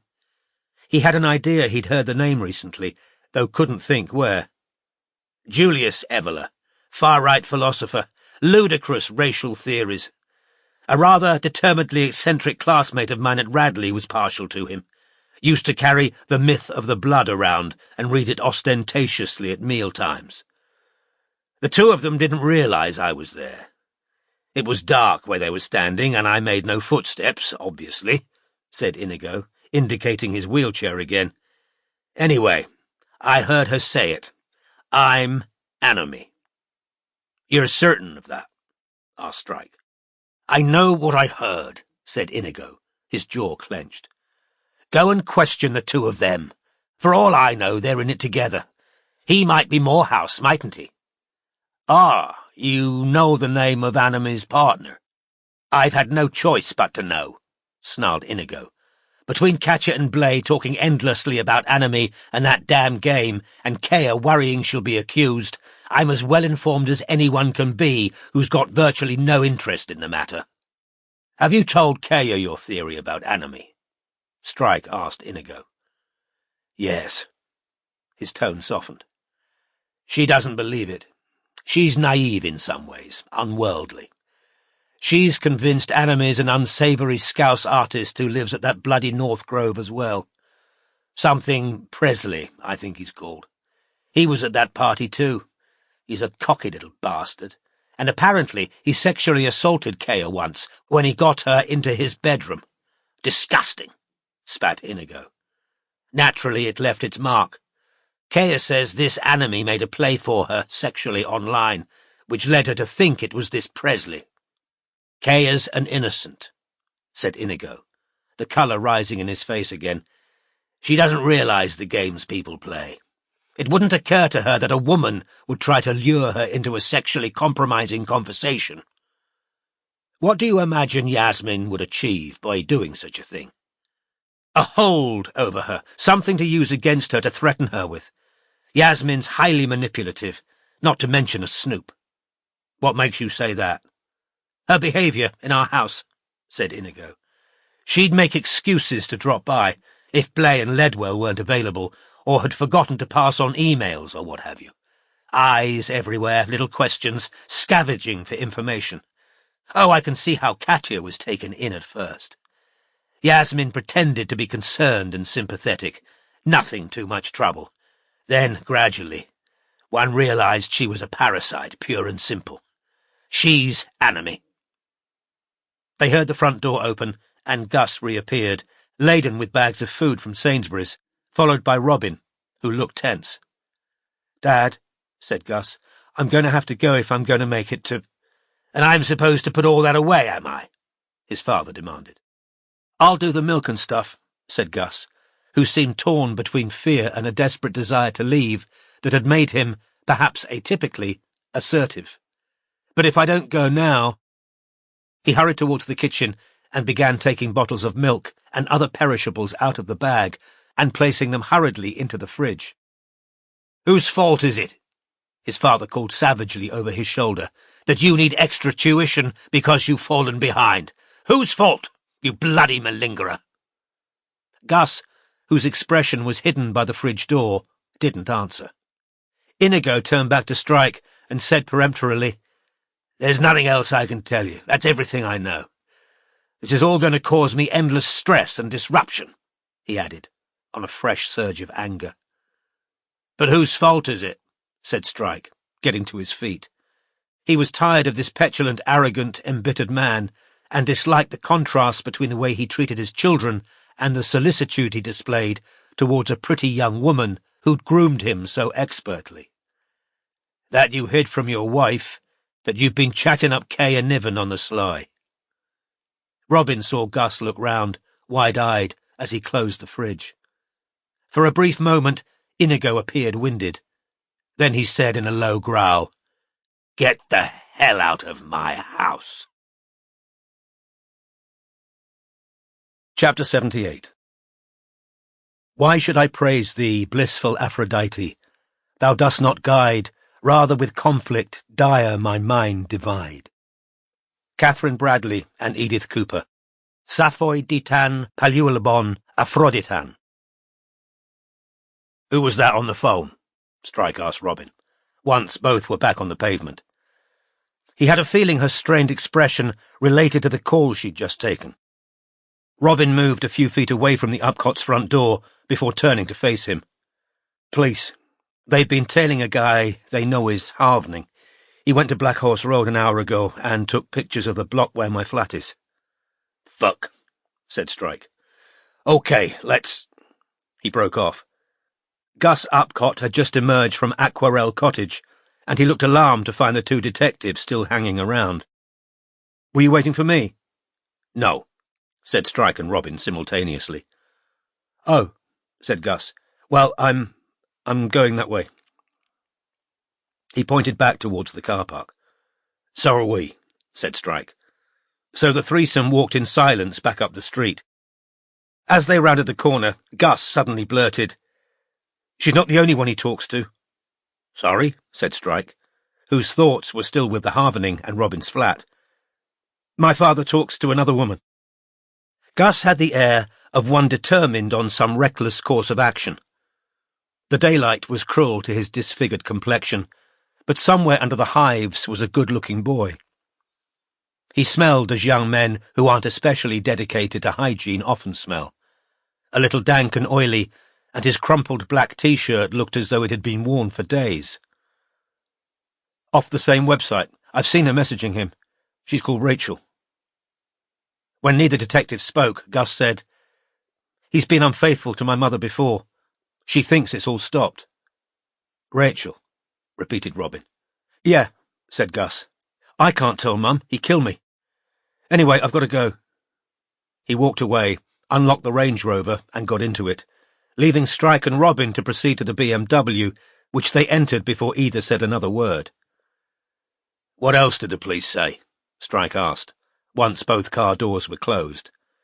He was currently far more concerned about terrorists than Inigo Upcott's love life. Well, they've got a plainclothes officer watching my flat now, said Robin, who was staring straight ahead at the car park wall rather than at Strike. And they're still tailing the guy who took the pictures. They haven't arrested him because they think he's quite low level, and they're hoping he's going to lead them to the higher-ups, or to the bomb makers. She now dropped her gaze to the mobile she was still holding. The policeman said he'd text me, He has, she added. She opened the photo that had just been sent to her and held out her phone so that Strike could look at it too. Yeah, he looks the part, said Strike. 88 on his bicep, Hitler Youth hair, slight overkill in fact. What's the police's advice? Clear out, said Robin, in case anything arrives by post. Good, said Strike. If he hadn't said it, I would have. Bugger, said Robin, bowing her head so that her forehead rested on the steering wheel and closing her eyes. Sorry, it's just... Strike reached out and patted her on the shoulder. How would you feel about staying overnight in Whitstable? Nice enough place. Nobody knows we're here. We'll take stock, work out a plan of action. You missed the meatiest parts of Inigo, too. Plenty to discuss. Really? Said Robin, lifting her head again, wanting distraction from the thought of her new home, so briefly a haven, now a target for the far right. Yeah, he thinks Annamy's Yasmin Weatherhead. Is she hell? Said Robin. And Strike was vaguely amused to see Robin's scorn at Inigo's theory, even in the face of her new and formidable worries. Yasmin's not that good an actress, and nobody gullible enough to think they were having an online affair with a successful TV actor could have kept themselves hidden this long. I agree. But Inigo claims he overheard her confessing to be an Annamy while snogging Nils de Jong at a North Grove Christmas party. What? I know. Not as unpleasant an image as Ashcroft and Zoe, but... I don't believe Inigo heard that, said Robin. Sorry, but I don't. If the clinch happened, I'll bet they were drunk. Nils must have been anyway. He's not exactly a catch, retorted Robin. A stoner fascist who comes with a kid who might slit your throat in the night. Strike laughed. Although, Robin added, unsmiling, he is a multimillionaire, and a potential source of gossip on Josh and Edie. And Mariam obviously sees something in him, and the other woman who lives there sleeps with him too. Am I a prude? I couldn't live like that. I don't get it. What was I saying? She asked absently. Her thought processes had been disrupted. 88 on his bicep, photographs of her flat. Clear out, you don't know what might be coming through the post. Drunk, yes, said Robin, forcing herself to focus. I bet Nils was just rambling on about Annamy. Alpines and chakras, all his usual stuff. Pez said they're his greatest hits, and Inigo misheard something she said back. Think you could well be right, said Strike. Inigo didn't say how much he'd drunk either. He could have been pissed as well. I got the impression he's so angry at Katya, he wants Annamy to be her fault somehow. Do you think he's jealous because she's in love with Blay? Asked Robin. Not sure it's even that, said Strike. That probably hurts Inigo's ego, but it's not as though he hasn't played away himself, is it? No, I think he's just raging at the world for not granting him the appreciation he deserves, and he takes it out on his wife. You were there for the spiel about him being a multi-talented genius who was cut off in his prime, weren't you? Yes, said Robin, though she added, in fairness, he is ill. He owns 2 very nice houses, and he's well enough to have affairs, paint, play the keyboard and run a website, said Strike. Daddy the Bishop left him a lot of cash by the looks of it. I can think of plenty of people more deserving of pity than Inigo Upcott. You missed another interesting point, though. He's just told me where Nils got all that Alpine racial crap. It comes from a writer called Julius Evola, far-right philosopher. Evola, repeated Robin. I feel like I've seen that name somewhere. Yeah, I thought I'd heard it recently too, but I couldn't remember where. Robin sat ransacking her memory for a brief spell, then said, "Oh, of course. I said it to you. I am Evola." "What?" said Strike, confused. "It's the username of one of the trolls who hang around the Ink Black Heart fans on Twitter. I am Evola. He's basically a second Lepine's disciple who's there to tell girls to kill themselves or that they're ugly whores." "Ah," said Strike. "Yeah, I remember. I assume you'll need to buy some stuff if we're going to check into a B&B, because I will." "No, sod it," he said, reaching into his pocket for his own phone. "I'm not in the mood for slumming it. It's a business expense. Let's go somewhere decent." When he looked down at his mobile screen, he found a new text from Madeline waiting for him. From the couple of visible sentences, it looked as though it might be lengthy. He swiped it away without reading it and Googled places to stay in Whitstable. "Marine Hotel looks good. 3 stars, seafront, just up the road. I'll ring 'em now." But before he could do so, the phone in his hand rang. It was Madeline. "I'll take this outside," said Strike. In fact, he didn't want Robin to watch him letting the call go to voicemail. He got out of the car. Gus and the Range Rover had departed. In their place stood an old Peugeot from which a family with 2 tiny boys was disembarking. Strike walked away from the BMW, his phone still ringing, and climbed the short flight of concrete steps that led up out of the car park, pausing at the top, looking at the wide expanse of sea beyond the pebble beach. He'd have liked to descend the steps on the other side, but his prosthetic leg definitely wouldn't be equal to the unstable surface. So instead, he breathed deeply of the familiar, comforting briny smell, watching the sea curl into lacy ruffles around a long wooden breakwater, while his mobile rang in his hand. When at last it had stopped ringing, he opened the text Madeline would have undoubtedly expected him to have read before they next spoke. "If you're angry at me, I'd rather you told me so, rather than give me the silent treatment. What I can't take is being lied to and taken for a fool. When a man pretends the woman he's working with is room service, he shouldn't be surprised when his girlfriend is suspicious and pissed off. I'm too old to play stupid games. I've been through this kind of shit too many times, and I'm not okay with being told transparent lies about where you are and who you're with. I'm sure you'll take the view that I'm being possessive and unreasonable, but for me, this is a matter of basic self-respect. I was warned this is what you're like. I didn't listen, and now I feel like I'm a bloody fool for ever going near you. After last night, I think I'm owed an actual conversation rather than having to chase you by text, so please call me." Expressionless, Strike dialed voicemail and listened to the message Madeline had just left, which comprised 3 words delivered in a cold voice: "Please call me." Instead of doing so, Strike rang the Marine Hotel. Having secured 2 rooms for the night, he returned to the BMW and a blank-faced Robin. "We're in at the Marine Hotel. You all right?" "Fine," she said, with an air of pulling herself together. "Good," said Strike. "Let's go and get something to eat, buy toothpaste and socks, and we can log back into that bloody game once we're at the hotel." Chapter 79. Love never comes but at love's call, and pity asks for him in vain. Because I cannot give you all, you give me nothing back again. Mary Elizabeth Coleridge, an insincere wish addressed to a beggar. Having bought various necessities for an overnight stay and consumed sandwiches in a local cafe, Strike and Robin arrived at the Marine Hotel at 2 o'clock. The long red brick building, which had many gables and doors onto the street, had white timber balconies running along its length. Separated from the pavement by a low, neat hedge, it faced the beach across the road and looked smart and well-maintained.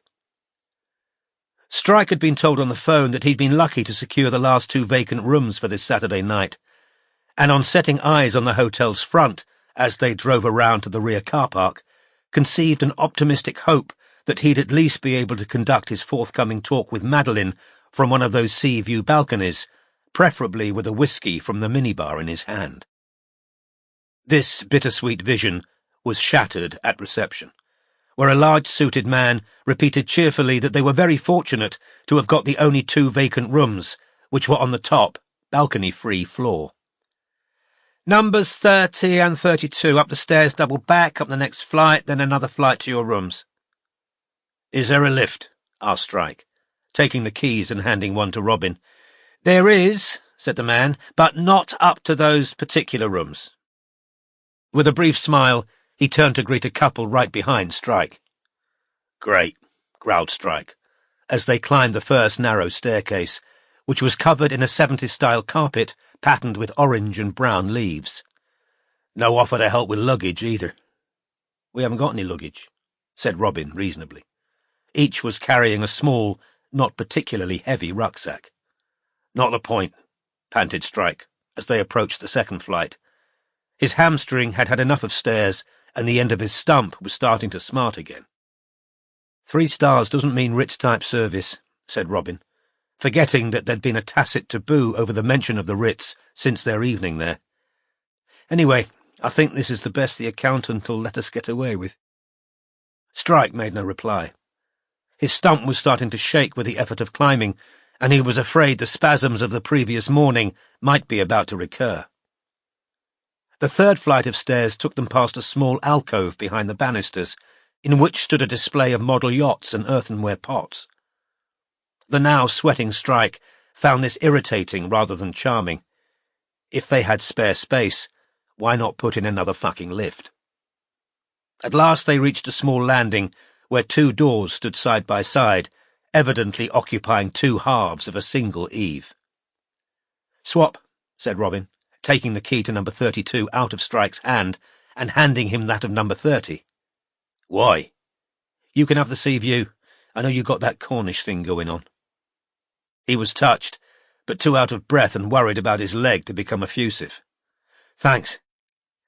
Listen, I got a couple of things to deal with. I'll knock on your door when I'm done, and we can discuss plans." "Fine," said Robin. "I'll go and log into the game." She opened her door and entered a pleasant attic room which had a sloping white timber ceiling and a view over the car park to the rear of the building. It contained both a double and a single bed, both with spotless white counterpanes. Robin imagined their accountant, who was a singularly humourless man, asking why they couldn't have cut costs by sharing. Barclay's comment after his sole encounter with the man had been, "Looks like he shits staples." The unpacking of Robin's new rucksack, she'd felt uncomfortable turning up a hotel with shopping bags, took only a few minutes. Having hung up the shirt she'd bought, she placed her toiletries in the ensuite bathroom, then sat down on the double bed, where 3 electronic devices, her own phone, the burner phone of which Pez Pierce had the number, and her iPad, now lay. A text from her mother had arrived, while she and Strike had been checking in. "How are you? Have you had any updates from the police?" Fully alive to the irony of her mother's text, sitting on top of the picture of the young terrorist who'd been surveying her new flat, Robin typed back, "I'm fine. Police are updating us regularly. They say they're making progress. Please don't worry. I promise you I'm taking all precautions and completely okay. Love to Dad. Kiss." She then picked up the temporary phone and, with a slight sinking of the heart, saw that Pez Pierce had sent her a photo. "Please don't be a dick pic," she thought, opening it. But Pez had sent what she supposed might be considered the opposite. A drawing of a naked brunette, one arm placed coyly across her breasts, the other hand hiding her pubis. It took Robin a few seconds to realise that the drawing was supposed to be her, or rather Jessica. Underneath, Pez had written a single word. Accurate? Both picture and message had been sent over 2 hours previously. Jessica Robin surely had a busy social life, so Robin decided a 2-hour lapse was perfectly reasonable, and texted back, "Spot on. You draw shoulders much better than I do." She tossed the burner phone aside and picked up her iPad to log into the game. Anime was absent. The only moderators present were Hartella and Fiendy One. To Robin's surprise, Fiendy One immediately opened a private channel to her. Fiendy One, I went and looked at that Ferdinand header on YouTube. Fucking incredible. Robin stared at this message, totally at a loss. Who was Ferdinand? Was this message even meant for her? Fiendy One, £18 million transfer fee seems like nothing now, lol.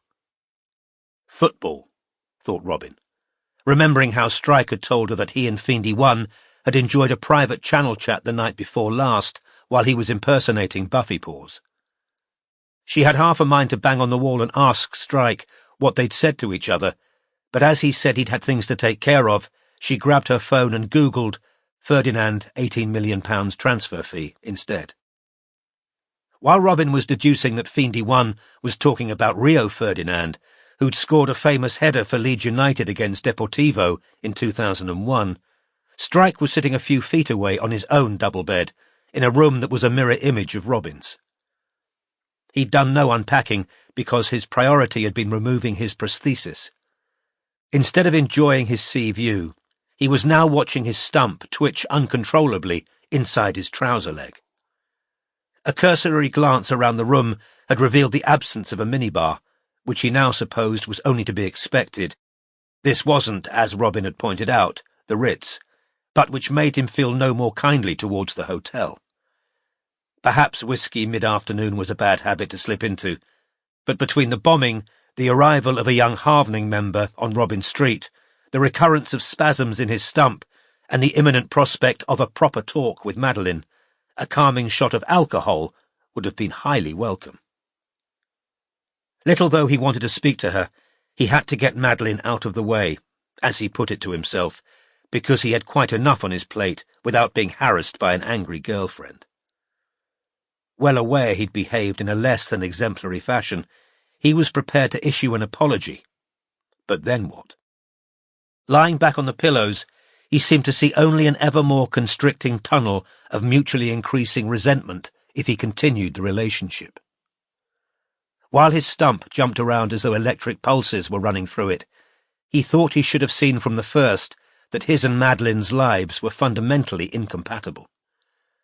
She needed a man happy to stand beside her and beam while the camera flashes exploded. She deserved someone who cared about her enough to look past a scene born of stress and too much alcohol, and he qualified on neither count. He took a deep breath, picked up his mobile, and pressed her number. Madeline answered after a few rings, her voice as cold as it had been in her voicemail message. "Hi." When it became clear that she was waiting for him to say something, he asked, "How are you?" "Fairly shit. How are you?"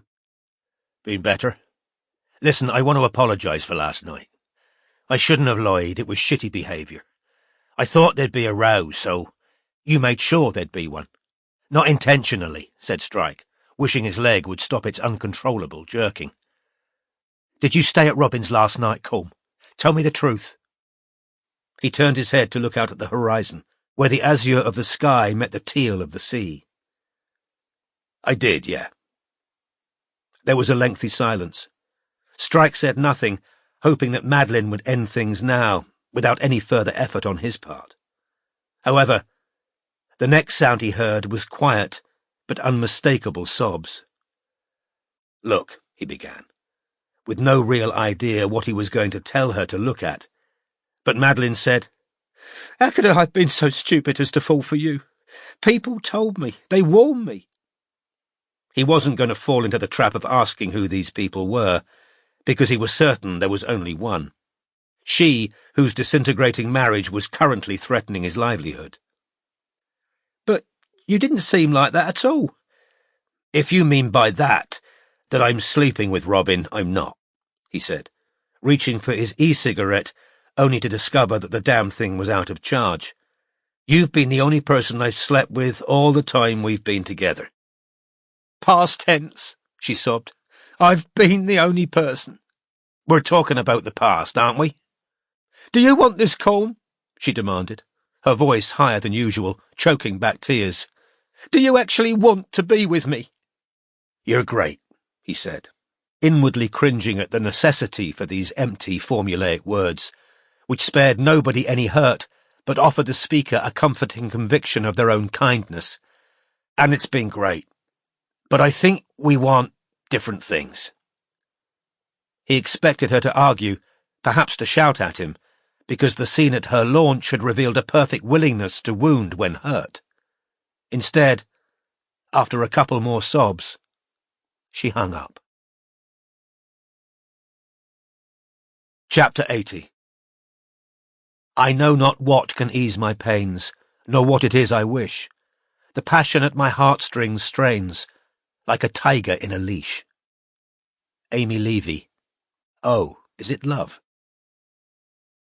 Pulled abruptly out of a deep sleep by a couple of knocks on the bedroom door, Strike blinked dazedly at the sloping timber ceiling for a couple of seconds, wondering where he was, and upon remembering that this was a hotel in Whitstable, he glanced at the sky out of the window and guessed that it was early evening. "Strike," said Robin's voice from outside the door. "Are you okay?" "Yeah," he called back in a hoarse voice. "Give me a minute." The spasms in his leg had subsided. He hopped to the door, which wasn't quite as difficult as it might have been, because there was a handily placed chest of drawers and a brass end to the bedstead. "Sorry," was his first word upon opening the door. "Fell asleep. Come in." Robin knew he wouldn't have taken off his prosthesis if he hadn't been in a lot of pain, because he always hated the comment and inquiry it engendered. He hopped awkwardly back to the bed and dropped back down onto it. "What's going on with your leg?" "Keeps moving of its own bloody accord." "What?" said Robin, glancing at the prosthesis propped against the wall, which made Strike give a grunt of laughter. "Not that. My stump. Spasms. I had them after they first amputated it, and they came back a couple of days ago." "Shit," said Robin. "Do you want to see a doctor?" "No point," said Strike. "Sit down," he added, gesturing to a wicker chair. "You look like you've got news." "I have," said Robin, taking the seat. "Ormond's arrest was just on TV. Apparently the police have applied to hold him for another 24 hours. "So he hasn't coughed murder yet?" "Can't have done. But there's something else." "Do you mind," said the still sleep-befuddled Strike, "if I have a smoke before we get into the rest?" He ran a hand through his dense curly hair, leaving it looking unchanged. "I'll have to put my leg back on. And I'm bloody starving. There wasn't much to those sandwiches at lunch, was there?" "Do you want help getting down?" No, said Strike, waving her away. "I'll be fine." "Shall I go and get us a table in the dining room, then?" "Yeah, that'd be great. Meet you downstairs." Robin headed for the ground floor, concerned about Strike, but also full of barely suppressed excitement. She'd been so consumed by the line of investigation that had suddenly opened before her after her chat with Fiendy 1 that she'd hardly noticed the afternoon slipping by, and only at 6:10 had it occurred to her Strike hadn't returned. A helpful young female member of staff pointed Robin into a dining room which had walls painted the colour of slate, with bow windows facing the sea, and pieces of corrugated white coral displayed on the mantelpieces.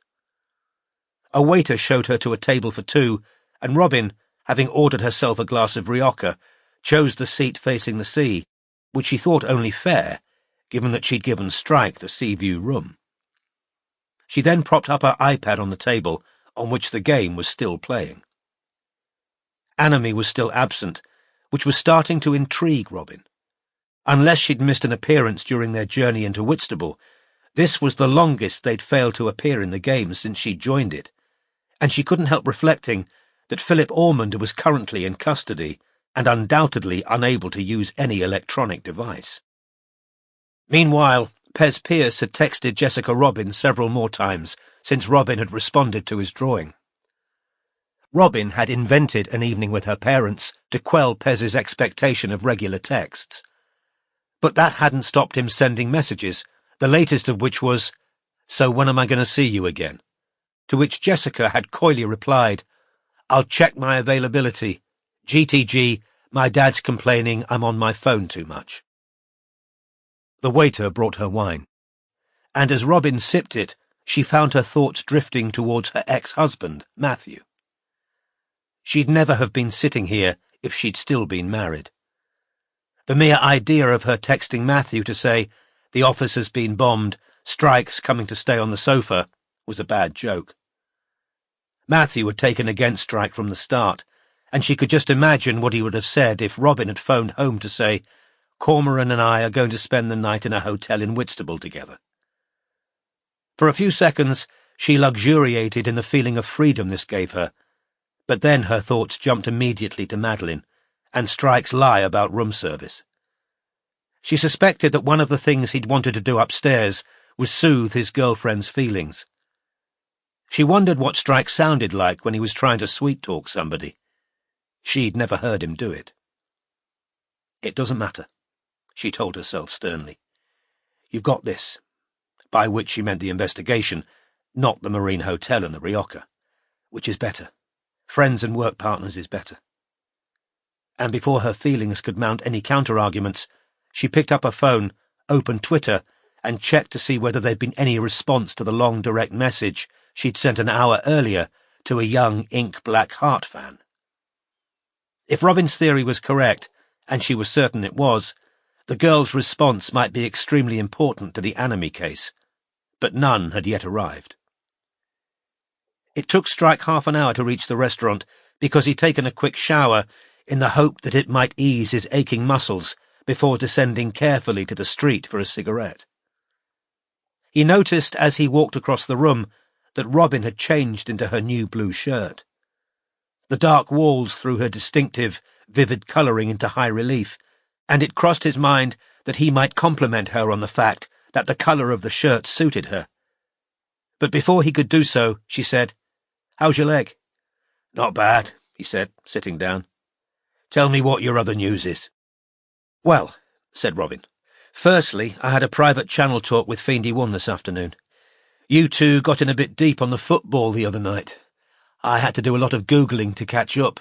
Rio Ferdinand, header against Deportivo, legendary win for Leeds, etc." "Sorry," said Strike with a grin. "Should have put it in the notes. What are you drinking?"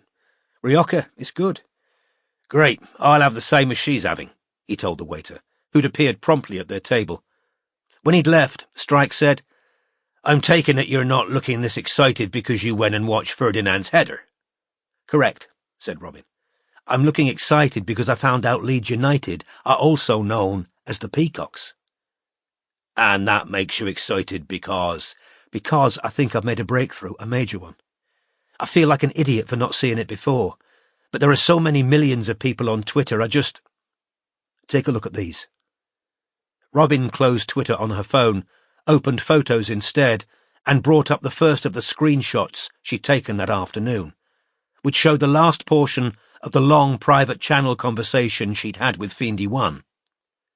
Fiendy One: "This is my last day in here. I only came in to say goodbye to Worm, but she's not here. Talking to you these past couple of days has been the most fun I've had in here for ages." Buffy paused. "You're not really leaving?" Fiendy One: "I've got to. This place has been making me ill, I'm not kidding. I know you want to be a mod, but seriously, don't do it. This place is fucking toxic." Strike swiped right and read on. Buffy paused. "Have you told Anime you're going?" Fiendy One: "No. I'm just going to disappear. There's a lot about this place you don't know. I'm so anxious my mum wanted to take me to the doctor. But it's not a doctor I need." Buffy paused. "What do you need?" Fiendy One: "To find someone who can stop Anime." Strike's wine arrived, but he was so absorbed he didn't notice. It was Robin who thanked the waiter. Buffy paused. "What do you mean, stop Anime?" Fiendy One: "Never mind. Just don't become a mod, seriously. I'm so ashamed I took part in any of this, I can't think about anything else. I've GTG. Fiendy One has left the channel." Strike looked up at Robin and opened his mouth to speak, but she said, "Keep swiping, there's a lot more." He did as he was told, and found himself looking at a series of screenshotted tweets, the first of which dated back more than 3 years. The profile picture showed a teenage girl with dark brown hair, heavy eyebrows, and a wry smile. She'd used no filters on her picture and didn't appear to be wearing makeup, which made her highly unusual in Strike's recently acquired experience of young female Twitter users. Penny Peacock at Rachel Ed Badley. Had a row with my father on the phone and he called me a fiend from hell. Hashtag Happy New Year. 1:58 p.m, 1st of January 2012. Penny Peacock at Rachel Ed Badley. I freaking love this. Play the game, boys. TIBH/thegame.com.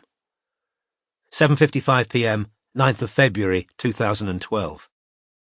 Penny Peacock at Rachel Ed Badley. So I was suspended for smoking in school bathroom, crying laughing. 0:49 a.m, 27th of February 2012. Penny Peacock at Rachel Ed Badley. So fucking drunk right now. 0:49 a.m, 14th of April 2012. Emmy writes at Emmy Billy Shears. Promising research into mitochondrial dysfunction and pathophysiology of ME here. bit.ly.sd 987m. 3:49 p.m, 14th of May 2012. Penny Peacock at Rachel Ed Badley, replying to at M.E. Billy Shears. Do you know anything about lupus? 6:02 p.m, 14th of May 2012. Emmy writes at Billy Shears M.E. Check out the autoimmune section of my website, tribulationemetdolorum.com. 6:26 p.m, 14th of May 2012. Penny's been in touch with Inigo, said Strike. Keep reading, said Robin. Penny Peacock at Rachel Ed Badley. At the Morehouse, Alpha Centauri BB Baby. 8:51 p.m, 16th of October 2012. Morehouse at the Morehouse, replying to at Rachel Ed Badley. Yeah, I know. Wouldn't pack your bags just yet, though. Penny Peacock at Rachel Ed Badley, replying to at the Morehouse. Don't be a killjoy. Morehouse at the Morehouse, replying to at Rachel Ed Badley. Just saying it might not actually be there. Penny Peacock at Rachel Ed Badley, replying to at the Morehouse. WTF? Morehouse at the Morehouse, replying to at Rachel Ed Badley. It's a working hypothesis, that's all. There's some skepticism. Have you got to the Morehouse astronomy stuff yet? Asked Robin. Just reached it. I've been kicking myself because I noticed some of their interactions. I told you, remember? The schoolgirl Morehouse talked to. But I never joined the dots. Seeing that Strike didn't appear to have connected them yet either, she said, keep going. Penny Peacock at Rachel Ed Badley. Really looking forward to the game tomorrow. My father supports the Blues and I support the Whites, and I genuinely want to see us smash them. 5:45 p.m, 18th of December 2012. Ron Bryars at Ron Bryars, 1962, replying to at Rachel Ed Badley. How did you and your dad end up on opposite sides of that 100 Years' War? Penny Peacock at Rachel Ed Badley, replying to at Ron Bryars, 1962. He left when I was 12, and me and my mum moved to Leeds to be with her family. 5:57 p.m, 18th of December, 2012. Ron Bryars at Ron Bryars, 1962, replying to at Rachel Ed Badley. Ah, okay, it's a bit personal then. Penny Peacock at Rachel Ed Badley, replying to at Ron Bryars, 1962. Just a bit. Wait, said Strike, looking up at Robin, who was now smiling at him. Leeds United. Her dad called her a fiend from hell. And her mother's got lupus, said Robin, and Gus just told us his father talks to a woman called Rachel. How's that relevant? Strike, ignore Penny Peacock and look at her handle. Strike looked down at the next 2 tweets. Penny Peacock at Rachel Ed Badley. Shit, shit, shit! Hashtag Leeds v Chelsea. 9:32 p.m, 18th of December, 2012. Penny Peacock at Rachel Ed Badley. Great, and there's my father texting me. He can't remember my birthday, but he'll text to gloat that fucking Chelsea won. Rach led, he began. Wait. Rach led badly, as opposed to... Rach led well, said Robin, beaming. Keep reading. Penny Peacock at Rach led badly. If you had a famous relative you never met, would you get in touch with them? 9:13 p.m, 28th of January 2013. Julius at I am Evola, replying to at Rach led badly. Not if I looked like you. They'd wonder why Ringo Starr had turned up on their doorstep, dressed in a skirt. Ready to order? Asked the waiter brightly, appearing once again at their table. No, sorry, said Robin, hastily pulling the printed sheet towards her and choosing spaghetti with pesto at random. Order me something filling but not fattening, said Strike without looking up, because he was now absorbed in a lengthy Twitter thread that Robin had screenshotted in segments. His request wasn't an easy one to fulfill. The menu, which included items Strike would undoubtedly have loved, like pork belly and battered cod, wasn't very diet-friendly. Robin asked for a steak with salad instead of chips, and the waiter departed. Where are you? She asked Strike. On the long one about Ledwell lying about being broke, he said. Enemy at Enemy Game Master. Those buying Fedwell's sob stories of poverty should know her well-off uncle gave her 2 big lots of cash in early noughties. Hashtag Edie Lies Well. 10:30 p.m, 26th of April 2013. Moony Spoons at Moony Spoons, replying to at Enemy Game Master. Always thought there was something fishy about that homeless shit. Hashtag I stand with Josh. Hashtag Edie Lies Well. 10:32 p.m, 26th of April 2013. Yasmin Weatherhead at Yazzie Weathers, replying to at Enemy Game Master. I think she was skint, but nowhere near what she pretends, e.g., I don't buy the homeless bit. Penny Peacock at Rachel Ed Badley, replying to at Yazzie Weathers, at Enemy Game Master. She's not lying. She really was down and out. Lepine's Disciple at Lepine's Disciple, replying to at Rachel Ed Badley, at Yazzie Weathers, at Enemy Game Master. She went down for pounds, we heard. Max R. at mrega5. Not proud of it, but I paid at Ed Led Draws for a blowjob back in 2002. Julius at I am Evola, replying to at Lepine's Disciple, at Rachel Ed Badley, at Yazzie Weathers, at Enemy Game Master, hashtag on the game, crying laughing. Johnny B at Johnny Baldwin 1, replying to at Lepine's Disciple, at Rachel Ed Badley, at Yazzie Weathers, at Enemy Game Master, hashtag greedy sucks well, crying laughing. Max R at mrega5, replying to at Lepine's Disciple, at Rachel Ed Badley, at Yazzie Weathers, at Enemy Game Master. I'm not the only one. Apparently she sucks off her Dutch landlord instead of paying rent. Hashtag on the game. Penny Peacock at Rachel Ed Badley, replying to at mrega5, at Lepine's Disciple, at Yazzie Weathers, at Enemy Game Master. Seriously, fuck off the lot of you. Moony Spoons at Moony Spoons, replying to at Rachel Ed Badley, at mrega5, at Yazzie Weathers, at Enemy Game Master. I'm so over Ledwell and her defenders. She is a disgusting bigot and a proven liar. Penny Peacock at Rachel Ed Badley, replying to at Moony Spoons, at mrega5, at Lepine's Disciple, at Yazzie Weathers, at Enemy Game Master. Well, I know her family, and I know she's telling the truth, so piss off. Just as Strike looked up to say something, Robin, who'd closed the screen on her iPad showing the game and opened Twitter instead, gave a small gasp. Hang on, she said. Keep reading. I need to answer something. Strike did as he was told, and Robin read Rachel Ledwell's 3-word response to her direct message, which Robin had sent from a Twitter account she'd created that afternoon for the purpose, called @StopAnime. Who are you? Penny Peacock. A woman who thinks anime's done enough damage to this fandom and should be stopped. Stop anime. She waited with bated breath, but no further message from Rachel appeared. She looked up at Strike. Where are you now? I'm reading more of these talks she's having with Morehouse about astronomy, said Strike. Penny Peacock at Rachel Ed Badley at the Morehouse. 26 black holes in Andromeda. Or are you going to tell me they don't exist either?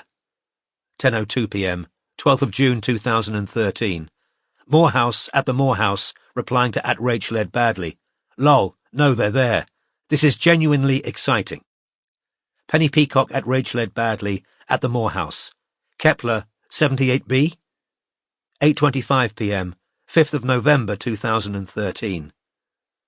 Morehouse at the Morehouse, replying to at Rachel Ed Badley. Opposite of Alpha Centauri BB. Does exist, but shouldn't.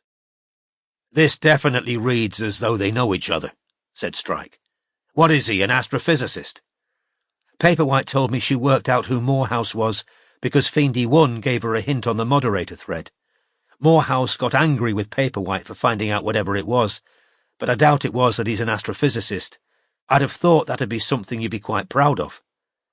You know, I'm interested in Morehouse's tone, said Strike. In what way? I don't think he's as young as she is. In fact, from the way he writes, he could be any age. A professor, even. I agree, said Robin, who was still keeping half an eye on @StopAnime's direct messages. And in all the public tweets of his that I've seen, he hardly ever swears. And in this constant variable one. He angled Robin's phone so that she could see what he was talking about. Penny Peacock at Rachel Ed Badley. Give an example of when you would use a constant variable. Paging at the Morehouse.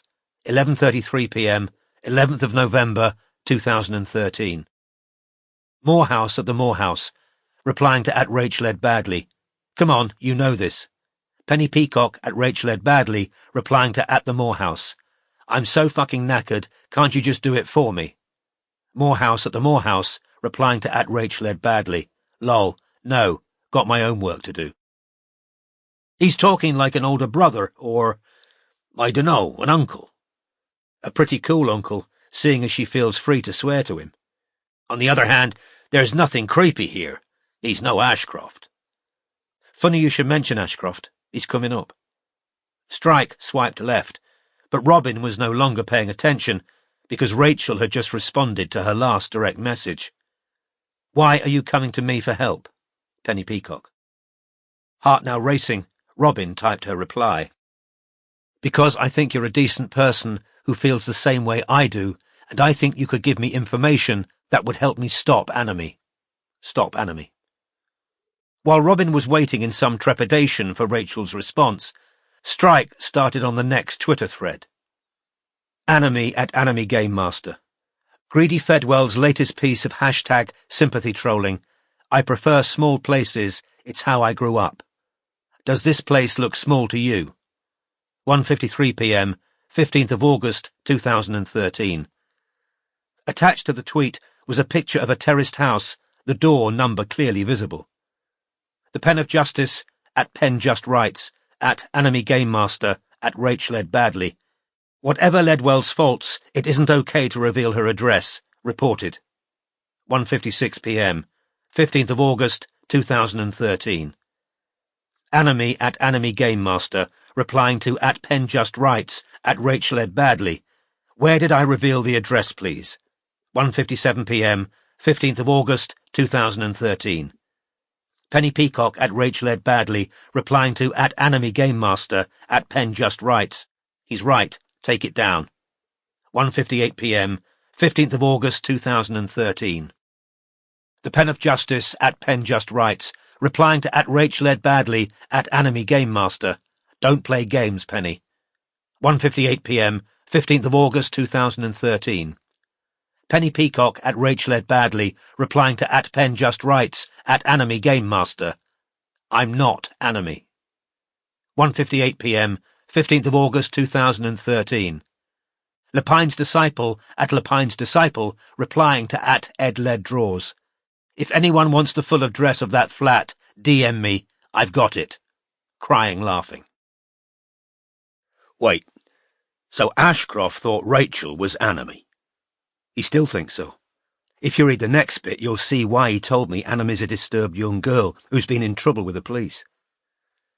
Penny Peacock, at Rachel Ed Badley. Caught doing graffiti in Hyde Park. Just left police station, been charged. My mother said it's the worst day of her life. 7:19 p.m, 7th of February 2014. Penny Peacock at Rachel Ed Badley, replying to at Rachel Ed Badley. Bit of a slap in the face for my father. Turns out him leaving her while she was critically ill was less painful. Penny Peacock at Rachel Ed Badley, replying to at Rachel Ed Badley, than me writing Lucy Wright is a bitch on a wall. Penny Peacock at Rachel Ed Badley, anyone else been done for graffiti? Trying to reassure my mum they're not going to hang me. Lillian Asquith at Lil Asquith 345, replying to at Rachel Ed Badley, maybe drop the bravado. Graffiti is criminal damage. I frankly don't understand what makes people do it. Penny Peacock at Rachel Ed Badley, replying to at Lil Asquith 345. We is lonelick and balkled. 7:42 p.m, 7th of February 2014. In spite of himself, Strike gave a small snort of laughter, but Robin wasn't paying attention. Rachel had just answered her last direct message. What makes you think I've got information? Penny Peacock. Robin downed the last of her glass of Rioja and replied, I think you know who Morehouse really is, and Morehouse knows who Anime is. Stop Anime. After a few seconds, Rachel answered, Morehouse would never tell you. Penny Peacock. As this was neither a denial of knowing who Morehouse was, nor a refusal to talk, Robin's excitement quickened. I might be able to persuade him. I've got some experience at this kind of thing. Stop Anime. While Robin waited on tenterhooks, Strike was reading the final screenshot on her phone. Penny Peacock at Rachel Ed Badley. So I got a referral order for my graffitiing, and I'll probably have to go and clean it off or something. 4:27 p.m, 8th of July 2014. Penny Peacock at Rachel Ed Badley, replying to at Rachel Ed Badley. My mum says it serves me right, and I texted my dad, and he'd forgotten I was in court today. Hashtag top parenting. Penny Peacock at Rachel Ed Badley, replying to at Rachel Ed Badley. So now I'm going to have some vodka to celebrate, ha ha. Hashtag not going to jail. Lepine's Disciple at Lepine's Disciple, replying to at Rachel Ed Badley. They should lock femoids like you up, just for being so ugly. Penny Peacock at Rachel Ed Badley, replying to at Lepine's Disciple. Will you just fuck off?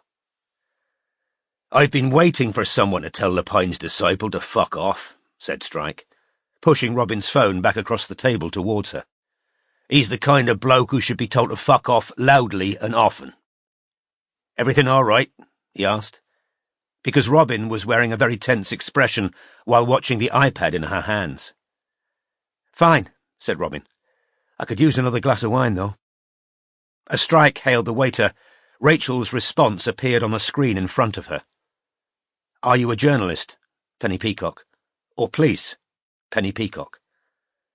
As Robin began to type very fast, Strike wondered what on earth she was up to.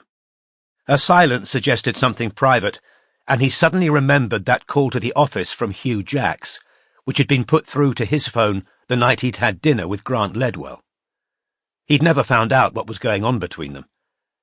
Now he remembered the photograph of that fishy-eyed bloke with his arm around her in Switzerland on her mantelpiece.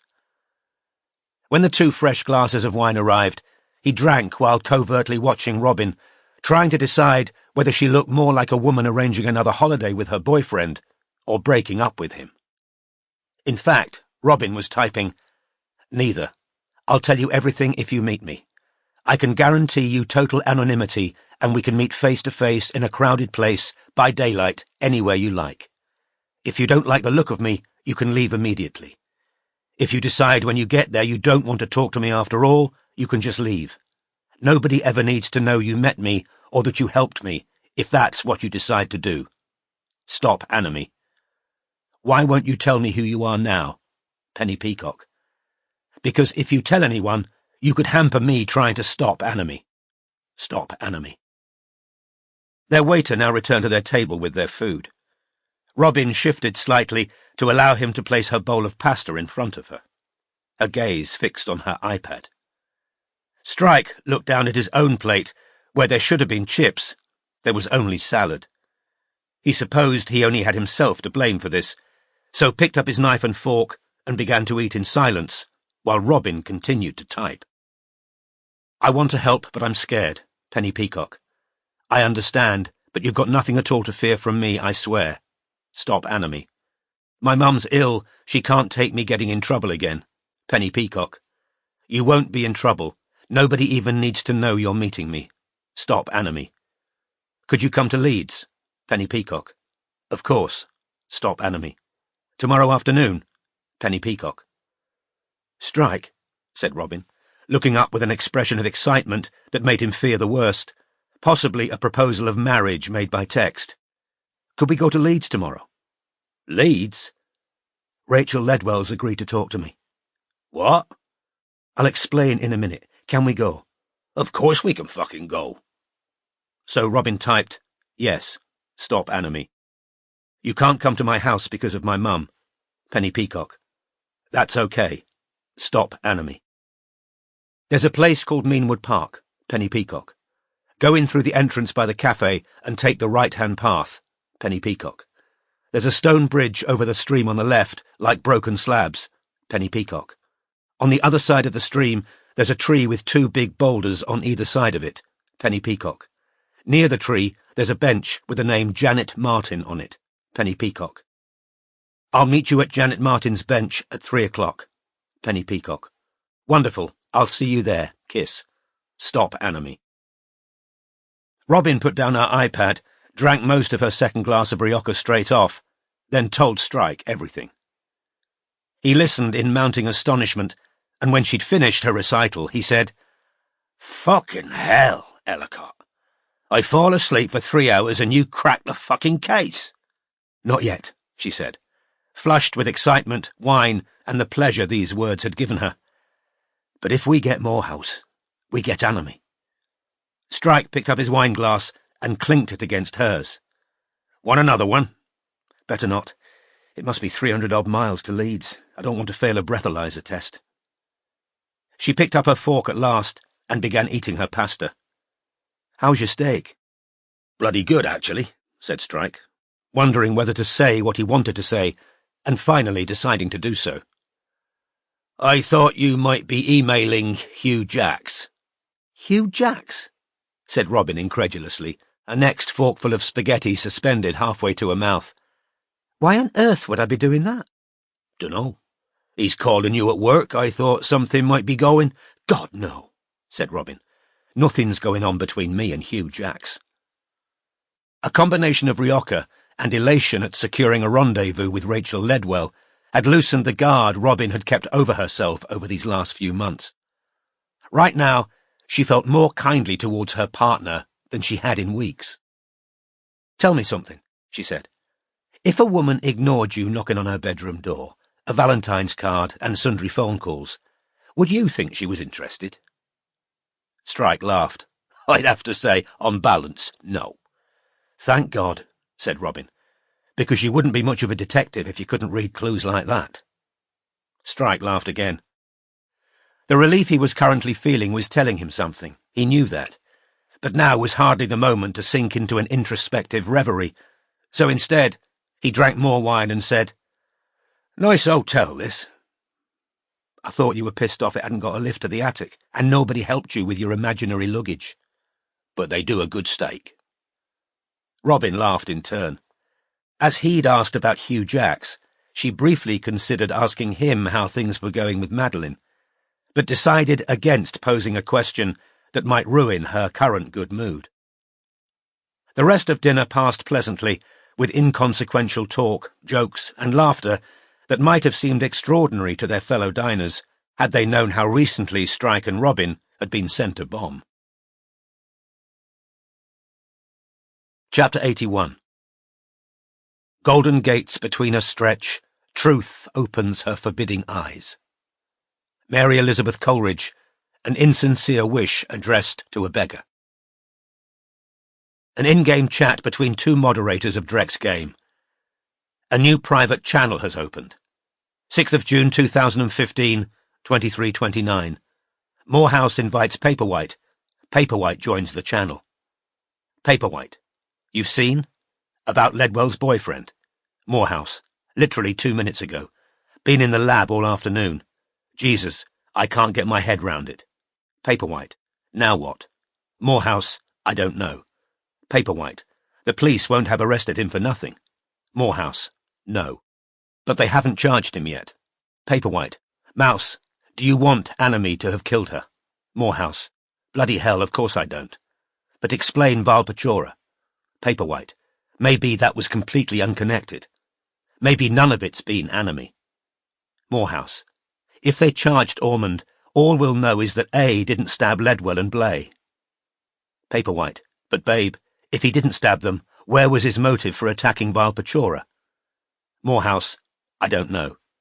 Maybe I've just spent so many hours worrying myself sick he's done it all, I'm finding it hard to adjust. Have you noticed anything funny about him on the mod channel recently? Paperwhite. More than usual, you mean? Morehouse. Twice, instead of typing odorant dum metuant, he's typed odorum dum mentum. Paperwhite. So? Morehouse. So that's not like him. Paperwhite. Maybe he was drunk. Morehouse. And a couple of nights ago, when you weren't on, he agreed with Borkel Drek that All-Star Batman and Robin was actually very good. Paperwhite. So? Morehouse. So that's like Nigel Farage saying what England really needs is 100,000 Turkish immigrants. Paperwhite. Lol. Morehouse. It's odd. Paperwhite. Maybe he was trying to schmooze Borkel Drek. Morehouse. Anime doesn't schmooze anyone.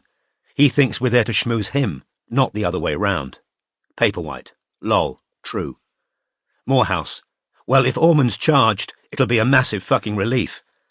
But even the fact I thought Anime might have done it has been a wake-up call for me. I've been thinking a lot lately about what he was doing to Ledwell, harassing her and posting her address and the rest of it. I don't like myself very much when I think about it all. I should have stopped him. I made excuses for him in my head. Nicole, even if Ormond killed her, I'm leaving, and I think you should too. Anime in this game are bad news. Paperwhite. Yeah, I've been thinking the same thing. God, it'll be weird without the game in my life, though. I'll probably just text you all day and night instead. Morehouse. Suits me. Paperwhite. Heart. Morehouse. So? Paperwhite. Question marks. Morehouse. I think we should FaceTime. Paperwhite. OMFG. Morehouse. Now? Paperwhite. I can't believe this. Will you tell me who Anime is as well? Morehouse. Why the fuck not? No, hang on. Paperwhite.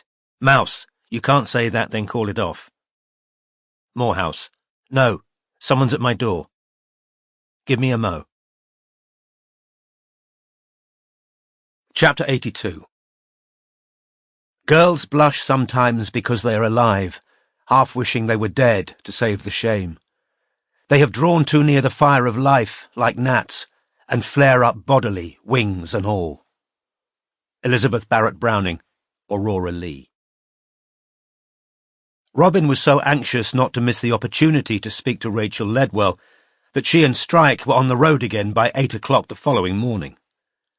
The sky was cloudless, and both were soon squinting in the dazzling sunlight, Robin now regretting that she hadn't bought sunglasses back in Whitstable.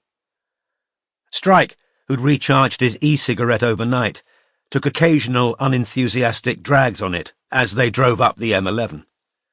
When he wasn't vaping, he watched Drek's game, into which he'd logged before they got into the car. He was having some difficulty moving Buffypaws around because he had to use his left hand. His right was needed to press down hard on his thigh because his stump had again woken him by spasming and was still trying to jerk around of its own accord. In consequence, he'd reluctantly eschewed the full English offered by the Marine Hotel, instead opting for porridge and fruit salad. "Is Anime in?" Robin asked. "Nope," said Strike. "Any moderators?" "Paperwhite and Borkel Drek. Mind you, we've got nobody watching Kay and Niven or Tim Ashcroft at the moment, so even if Anime turns up, we're not going to be able to rule either of them in or out." "Fucking Nutley," said Strike. "I hope he asks for a reference, because I'll give him one he won't forget in a fucking hurry." A 20-minute silence followed, until Strike, profoundly bored with the game, logged out of it and picked up his e-cigarette again. "How'd you manage to not gain weight doing this job?" he asked Robin. "What?" asked Robin, whose attention was mostly concentrated on the question she was intending to ask Rachel Ledwell, assuming she turned up. "Oh, well, I plan a bit.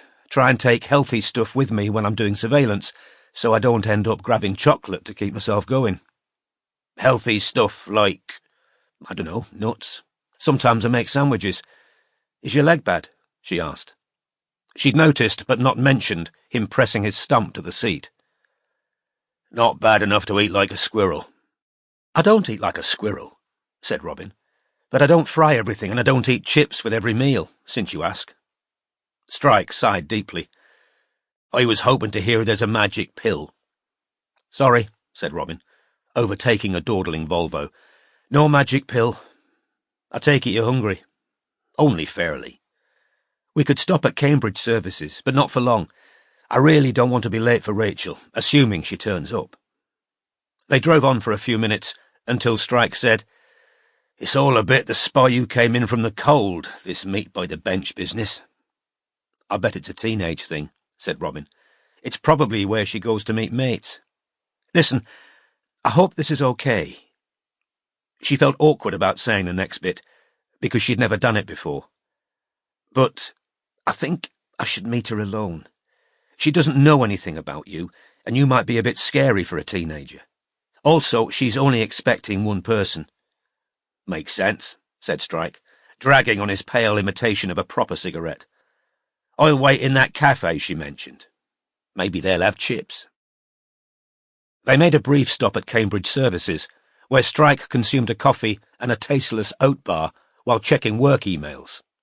Robin, who'd noticed his expression change, said apprehensively, "What is it?" "Dev," said Strike. "He hasn't resigned as well." "No, the reverse. Bloody hell.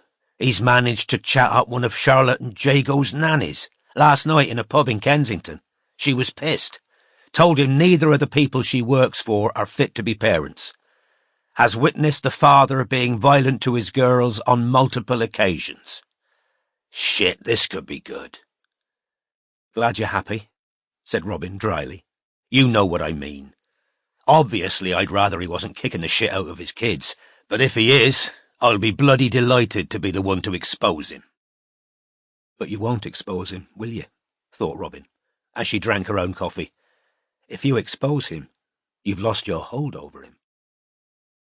She wondered, too, at the ease with which Strike had glided over the part, saying neither parent was fit to have charge of their children, but perhaps deep down he found it impossible to believe Charlotte was a bad mother. Aloud, she merely said, "I'd have thought a couple like that would have non-disclosure agreements in place for employees." "Yeah, probably," said Strike, who was still reading Dev's report. "All the kids are at Ross's place in the country again today. Midge is there. Christ, if we could just get Ross off our backs, it would help a lot." After half an hour at the services, they drove on, finally arriving in Leeds an hour before the scheduled appointment with Rachel, and wending their way, with the help of the BMW sat-nav, towards Meanwood Park. "I don't think that's the entrance she meant," said Robin, as they passed a miniature temple-like gate, with a slated roof and stone pillars. "It must be the next one. Yes, I can see the cafe." "You've still got 55 minutes, said Strike, checking his watch. "I know," said Robin, as she turned into a small car park and drove the BMW into a parking space. "But I want to get into position early and keep an eye out for her. You wait in the cafe and I'll come and meet you after I've interviewed her. Or after it's clear she's not coming." So Strike entered the Three Cottages cafe alone. He hadn't been offended by Robin suggesting that it was best that he, a bulky 6'3" male, whose resting expression he knew to be stern, bordering on threatening, didn't attend the interview with the frightened teenage girl. But as he ordered a coffee and resisted the temptation to ask for a scone, his thoughts lingered on the way Robin had taken charge of this particular line of inquiry. If he was absolutely honest with himself, this was the first time he'd seen her as a true partner, an equal. She'd secured the interview through her own ingenuity, then taken charge of how the interview was to unfold, telling him, effectively, that he was surplus to requirements. He wasn't annoyed. On the contrary, he was almost amused by his relegation to a waiting role at a circular table in the airy cafe overlooking the sweeping lawns of Meanwood Park. Meanwhile, Robin was heading out into the park, which was already crowded on this sunny Sunday afternoon. Following Rachel's instructions, she turned right when the path split and walked on, with a wide stretch of parkland punctuated with trees to her right and a stream to her left, which was bordered on both sides by more trees. After a couple more minutes, she reached the bridge Rachel had mentioned. It comprised uneven, broken slabs lying across the stream, and she quickly spotted the tree with large standing stones on either side of it, and the bench with its small metal plaque. Janet Martin, 280267 to 041209. Loved Yorkshire, loved life, was loved. Yorkshire born and bred, Robin sat down on the bench feeling kindly towards Janet Martin and scanned her surroundings. Her suspicion that this was a place Rachel came regularly to meet friends was strengthened by what she saw. The bench lay on a path partially screened from the main park by the trees that grew on either side of the stream that ran in front of it. She could imagine teenagers enjoying alcohol here, away from the prying eyes of people playing frisbee or sunbathing on blankets. 40 minutes passed, during which 3 dog walkers passed her. Shortly after the last had gone by, Robin spotted somebody on the other side of the stream, walking slowly towards the bridge. In spite of the heat of the day, the girl was wearing baggy jeans, a thick, oversized check shirt, and bulky trainers. Dark hair fell to just below her shoulders. Robin sat very still, as though the girl was a wild animal she might scare away with a sudden movement. Twice the girl paused, staring towards Robin, perhaps taking the measure of her, or checking that she was indeed alone. At last, she crossed the bridge. 2 things struck Robin immediately as the girl moved into plain view. Firstly, she bore a marked resemblance to her aunt, Edie Ledwell. She had the same square face and generous mouth, though Rachel's eyes were dark and her nose was aquiline. Secondly, she was at that stage of self-consciousness that Robin remembered vividly, when a girl's body stopped being a mere vehicle for sensory pain and pleasure and became something that attracted lascivious scrutiny and judgment. As she walked towards the bench, she folded her arms self-protectively, staring at Robin, and clearly uncertain whether Robin was indeed the person she was meeting. "Rachel," said Robin, standing up with what she hoped was a reassuring smile. "I'm Robin, otherwise known as Stop Anomy." She held out her hand.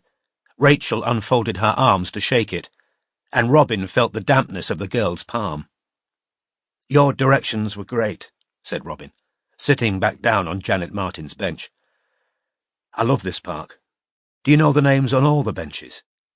"No," said Rachel. "Only this one." She stood playing with the hem of her too-heavy shirt, then sat down next to Robin on the bench. Robin judged her to be 16 at most. "I used to meet my cousin on this bench, before she moved away. We used to live on opposite sides of the park." "Where did your cousin move to?" "Bradford," said Rachel. "Not too far away," said Robin. "No," said Rachel. The stream chattered on past them, and a Labrador barked merrily as he dashed after a ball thrown by his owner on the opposite bank. Rachel took a deep breath, then said, "You're Buffy Paws, aren't you?" "Yes," said Robin. "I knew you must be," said Rachel. "It was too much of a coincidence, me saying I wanted to find someone to stop Anomy and you direct messaging me right after. So what are you, if you're not police or journalist?" Reaching into her pocket, Robin pulled out her purse and handed Rachel a business card. "That's me. I'm a private detective. My partner and I have been hired to try and find out who Anomy is." She could tell the name of the agency on the card didn't mean anything to Rachel, and deduced that Grant hadn't told his daughter about their hiring. Sure enough, Rachel's next question was, "Who's paying you?" "I can't tell you that, I'm afraid," said Robin. "But they're good people. They want to stop Anime, and they care about the ink-black heart." When Rachel continued to look apprehensive, Robin added, "As I told you last night, Rachel, nobody ever needs know you've spoken to me. This is completely off the record. I'm not even going to take notes." "Do you know my surname, too?" said Rachel, in barely more than a whisper. "Yes," said Robin. Rachel's eyes filled with tears. "Do you think I'm disgusting?" "Of course not," said Robin, no longer smiling. "Why would I?" "Because she was me aunt and—" Tears spilled down Rachel's face. Her shoulders slumped, and she began to sob. Robin rummaged in her bag for a tissue and slid it into Rachel's hand. "Thanks," sobbed Rachel. "Why are you crying?" asked Robin quietly. "Because I was one of them," sobbed Rachel. "I was in Drek's game, and she probably thought we all hated her, but we didn't. Not all of us. I just wish I hadn't ever got involved with Anime. I wish I'd written to her or something and told her how much I loved the cartoon, so she knew one person in her family was—" Rachel's voice now became incomprehensible because she'd pressed both hands and the tissue over her face. "And I went to her funeral," sobbed Rachel, lowering her hands, "and I logged into Twitter on the train coming home, and people were joking about digging her up, and when I got home I drank, like, half a bottle of vodka, and I wish I'd never. And I haven't got anyone to talk to about all this, because if me mum knew I was in that game, she thinks the fans are to blame, and she says me dad's benefiting from murder." Her voice disintegrated into hiccups and sobs. "Rachel," said Robin gently, "I never saw you being mean inside the game, or bullying anyone, least of all Edie. It's not a crime to be a fan." "I should have spoken up more," sobbed Rachel. "On the night we heard she was dead, all Anime cared about was how many people were coming into the bloody game. Why did I stay?" "Because they were your friends," Robin said. "Because you had fun with them." "You're being nice," said Rachel, mopping her eyes. "But you don't know everything that's gone on. Anime kept joking about the stabbings, and we all just kind of let it go. And then there were some other people in the game, and I knew they were bad news, and so did Morehouse. But he wasn't talking to me anymore, so I couldn't ever discuss it with him." "You don't know everything that's gone on," repeated Rachel. "If you knew, you would be disgusted with me." "Let me tell you what I think went on," said Robin. "I think Lord Drek and Valpachora claimed that Edie herself was Anime, and they gave some of the moderators a dossier of evidence that supposedly proved it." Rachel's start was almost comic, but Robin pretended not to have noticed it. "I think Hartella said she'd take the dossier to Josh, which she did, and I think she told you Josh was going to meet Edie and confront her about being Anime. But the day after they were supposed to meet, you heard they'd both been stabbed."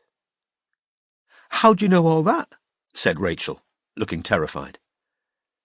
"I pieced it together," said Robin, worried by the fear on Rachel's face. She didn't want the girl running for it. "But Rachel, you were at best a bystander. You didn't cause any of it. None of it was your fault." "I could have told Edie what was going on. I could have warned her where that dossier came from." "How?"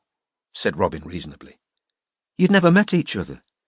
I doubt her agent would have passed on your call. He might not even have believed you were her niece. Well-known people get all kinds of strange messages from people who've never met them." "I should have tried," said Rachel passionately, tears leaking out of her eyes again. "You didn't know what that dossier was going to lead to, and you'd have been putting yourself in a lot of danger if Lord Drek and Valpachora found out you tried to interfere with their plans. You need to cut yourself some slack, Rachel. None of this is your fault." Rachel sniffed. The stream chattered on, and children shrieked out in the main park, running around and playing with balls. Robin suspected that pressing Rachel for Morehouse's name would be unwise until she'd built more trust, so she asked, "How did you come across the Ink Black Heart? Did you just find it on YouTube and start following it, or—" "No," said Rachel, looking down at the tissue she was twisting between her hands. "I heard about it from this guy I used to talk to on Club Penguin, the social media site for kids. It was kind of sweet. We were all cartoon penguins talking to each other." She gave a shaky little laugh. "Yeah, so there was this boy called Zoltan in there, and we became Club Penguin friends. He used to tell me about his dad, who was really abusive, and my dad had just dumped me mum when she was really ill and run off with a woman at work.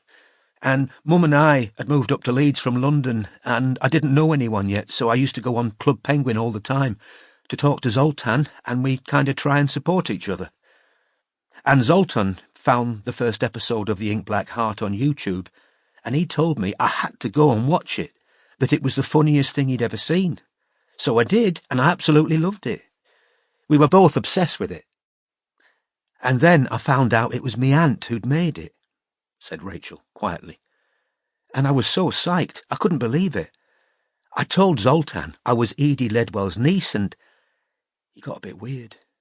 He started claiming to actually know her, and then he said she'd flirted with him. I don't think he was much older than me. It was all just crap, total crap. I told him I knew he was lying, and we had a row, but I kind of backed down because he was my friend, and I thought he was so unhappy at home, maybe he needed to make things up, to feel better about himself or impress me back, or whatever. But then," said Rachel with a sigh, "he changed. He started to, try and get together with me. He'd never come on to me before. We were never like that. We were just really good mates who used to talk about the cartoon and our problems. I knew he was only trying to make me his girlfriend, because I was Edie's niece," said Rachel miserably. "We'd both joined Twitter by then, and I put up my real picture, and he started using all these stupid lines on me that didn't sound like him at all. 'If that's your real photo, you're probably sick to death of men coming on to you,' and stuff. 'Sorry I haven't been in touch, I had to drive a sick dog to the vet.' He was too young to drive. It was all so sad and stupid." Robin's fingers were currently itching for a notebook, because she found what Rachel was telling her very interesting, but she settled for concentrating hard so she could relay it all accurately to Strike later. "When I told him to stop with the bullshit and the smarmy lines, he got really, really angry and horrible. He threatened to rape me and kill my mum." "What?" said Robin. "Yeah. And then he deleted his Club Penguin and Twitter accounts, and I never heard from him again. But that's the reason I decided to be a boy when I joined Drek's game, because things got so weird and nasty with Zoltan. It's just easier to be a bloke. You don't get all that crap." "Are you sure Zoltan disappeared?" Robin asked her. "He sounds like some of the men who still hang around in the Ink Black Heart fandom." "Yeah, I know," said Rachel. "There was a guy called Scaramouche who was on Twitter for a bit, hanging around all the Ink Heart threads, and I thought it might be Zoltan under another name, because he tried the same kind of lines on Worm 28. She told me about it. He said to her, 'I've reported Lapine's disciple for hassling you,' and then, when she didn't thank him enough or offer him a hand job—" "Sorry," said Rachel, turning red. "That's okay," said Robin, amused to think that she'd reached an age where a teenager might think she was shocked to hear about hand jobs. "So yeah, when Worm wasn't all over him with, gratitude and offering to sleep with him or whatever, he kinda did the same thing Zoltan did to me. Called her a bitch and a slag and stuff. There's a ton of that stuff in the Ink Black Heart fandom. You're not a proper Ink Black Heart fan till the pen of justice has tried to get in your pants." "Does he do that a lot?" "Oh, the fucking—" "Sorry," said Rachel again. "That's okay," Robin said. "Swear as much as you like. You should hear my partner when he's annoyed about something."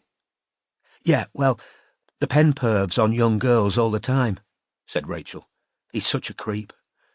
Oh, I really like your theory on Mag's Pie. How old are you?" Wow, that's such an intelligent point. How old are you? He does it so often he loses track of who he's done it to. I've had it about 3 times. The last time he tried it on me, I told him I was Anime by direct message, just to mess with him. I wanted to scare him off, because if Anime decides you're the enemy, you're in real trouble. And the pen believed me. But after a bit, I had to tell him I'd been joking, because he started saying it on open Twitter, and people kind of believed him. I was sort of famous for about 3 days. Well, in the fandom. But then they all got another theory about who Anime was, and they left me alone. I've been a proper inkart, said Rachel, staring at the rushing water. Hardcore. I did everything, all of it, like you're not a proper inkart until you've had a crazy row with someone about whether Paperwhite's a bitch or not, or debated whether the stone lion's hiding a clue about Harty's owner in its tomb. And I did all the things real hardcore inkarts do, to try and get inside information and stuff. Like what? Said Robin, careful to sound casual. Well, like, we all knew Josh's agent's husband ran this website about ME, so we all used to go on there under fake names and try and get stuff out of him. Actually, he's quite nice. I still talk to him sometimes about my mum. He keeps up with all kinds of medical research, and one of the articles he told me about, I printed out so Mum could take it to a specialist. He's been really nice about Mum's lupus. I loved it all in the beginning. It was like we were all detectives or something, mining for clues about what was coming next. And whenever a new episode came out, we'd all analyse it, and it was just a load of fun. And Anime was cool in the beginning. She honestly was. I liked her. She? Repeated Robin. Her? Yeah, said Rachel quietly. I know it's a girl. I had this talk with her really early on, when the game had just started, just the two of us. This was before Edie upset her. Yeah, so, when we were talking, Anime said to me, Edie and I are basically the same person. Like, that's not something a boy would say, is it? She was going on and on about how alike they were. Anime really kind of worshipped Edie in the beginning. Yeah, I could tell it was a girl. I did think she was a bit, I don't know. Like, I was obsessed with the cartoon, I really was. But she was on another level. Then Edie said she didn't really like Anime's game, and Anime, her reaction, I know what girls are like when you get on the wrong side of them, said Rachel bitterly. If you say one wrong thing, if you don't toe their stupid line, that's it, you're like the devil or something. The girls at my school are real bitches, said Rachel, turning red again. If you don't get up at like 5 a.m. to put on your false eyelashes, and so much makeup you have to chisel it off at night, and if you like football and gaming and astronomy instead of lip-syncing to Ariana Grande on Instagram and posing with your tits out, you're like a subhuman freak and a big lesbian. There's this one girl, Lucy Wright. My mum wanted to go into school and complain about Lucy bullying me, but there was no point. It'd only make it worse. Rachel was now ripping the damp tissue into shreds. A young couple with a cockapoo came walking along the path. The man was carrying a baby in a papoose on his back, and Robin waited until they'd passed out of earshot, the baby's head nodding in its sun hat, before saying, Tell me about Morehouse. Rachel swallowed, and tears sprang into her eyes again. He was like my best friend in the game. He thought I was a guy for ages. We've got loads in common. We like the same kind of stuff. Well, he doesn't follow football, really, but he was crazy about science and space, and we both loved gaming. He was kind of like my new Zoltan, only Morehouse was actually a nice guy. Even after he found out I was a girl, he didn't change the way he spoke to me, and he kind of... She took a deep, shuddering breath. Kind of helped me, because I'd started bunking off school because of the bullying, said Rachel, wiping her eyes again. And I got into trouble with the police for graffitiing.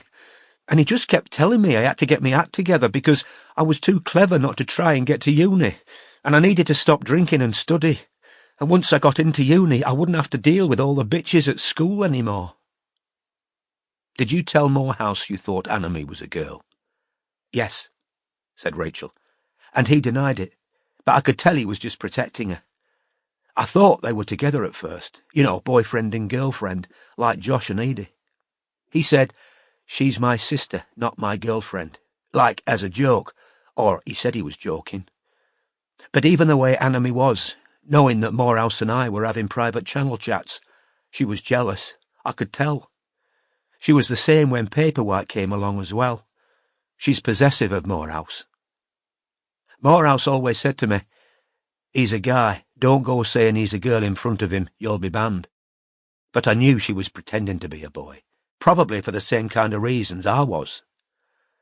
After Morehouse made that sister comment, I went to find out whether he had one, because I thought, well, why not? Maybe they are brother and sister. And has Morehouse got a sister? Asked Robin, keeping her tone neutral. Yes, but I knew she couldn't be Anime. She's a lawyer. She just can't be. So, said Robin, you'd found out who Morehouse really was by that time. A long pause followed. Finally, Rachel nodded. And, she said miserably, that's what ended our friendship. He'd warned me to never ever try and find out who he really was. I didn't think he was serious, but he was, because when I told him I'd identified him, he went ballistic. I was really upset, and I tried to apologise, but he wouldn't private channel me. Then I got really pissed off, because it wasn't as though I was going to expose him on Twitter or anything. He was my friend. And then one night I got drunk in my bedroom, and I was on the moderator channel, and I made a kind of joke about something I knew about him. And that was it. He went apeshit. He's only spoken to me privately once since, and that was when he attacked me for telling Paperwhite he's disabled. But I never told her. She probably just remembered the stupid joke I made about him doing wheelies, like in his wheelchair. He's in a wheelchair, said Robin, her thoughts flying irresistibly to Inigo Upcott. Rachel nodded, then burst into tears again. I'm sorry, she said through her sobs. If Paperwhite hadn't arrived, we might have made it up. But the two of them became like best friends really fast, and he didn't have any time for me anymore. Robin passed Rachel another tissue and waited for the worst of her sobs to subside before saying quietly, How did you find out who Morehouse really was? He made a mistake on Twitter, said Rachel in a broken voice, as she frantically mopped her eyes. He accidentally posted a link on the Morehouse account instead of his personal one. He realised what he'd done after about 10 seconds and deleted it. But I'd spotted it, so I went and found the link. It went to some crazy astrophysics research project at Cambridge University. He told me a few things about himself when we were private channeling in the game, so I kind of had clues. He said he was older than me, but he wouldn't tell me his real age. And he said he'd made the game with Anime for fun, because it was like a nice break from his work, because it was so high pressure. I guessed he was brown-skinned, because he once called himself Permatanned when I said I had sunburn, and one of the surnames on the research project was Indian. So, then I went onto the Cambridge website and looked up the astrophysics department and different colleges and stuff, and finally I found a photo of him in his wheelchair, posing with all the other researchers. Rachel flushed again. He's really good looking. I can see why Paperwhite's so into him. Anyway, then I had his real name, so I went back onto Twitter and found his personal account, where he tweets about space and posts pictures of Cambridge and stuff. He's got cerebral palsy. I think it must be quite bad because he talked about having to adapt his computer and stuff. I think, said Rachel naively, he must be a kind of genius, because he doesn't look that old. Anyway. She turned to look directly at Robin again. As the dappled light fell onto her tear-stained face, Robin was struck anew by her strong resemblance to Edie. You won't tell him it was me who helped you find him? Of course not, said Robin. Rachel took a deep breath, then said, OK, his name's Vikas Bhardwaj, and he's a doctor in astrophysics at Gonville and Keyes College. Chapter 83. They are all of them so faithless, Their torment is your gain. Would you keep your own heart scatheless, be the one to give the pain? Letitia Elizabeth Landon, Cottage Courtship.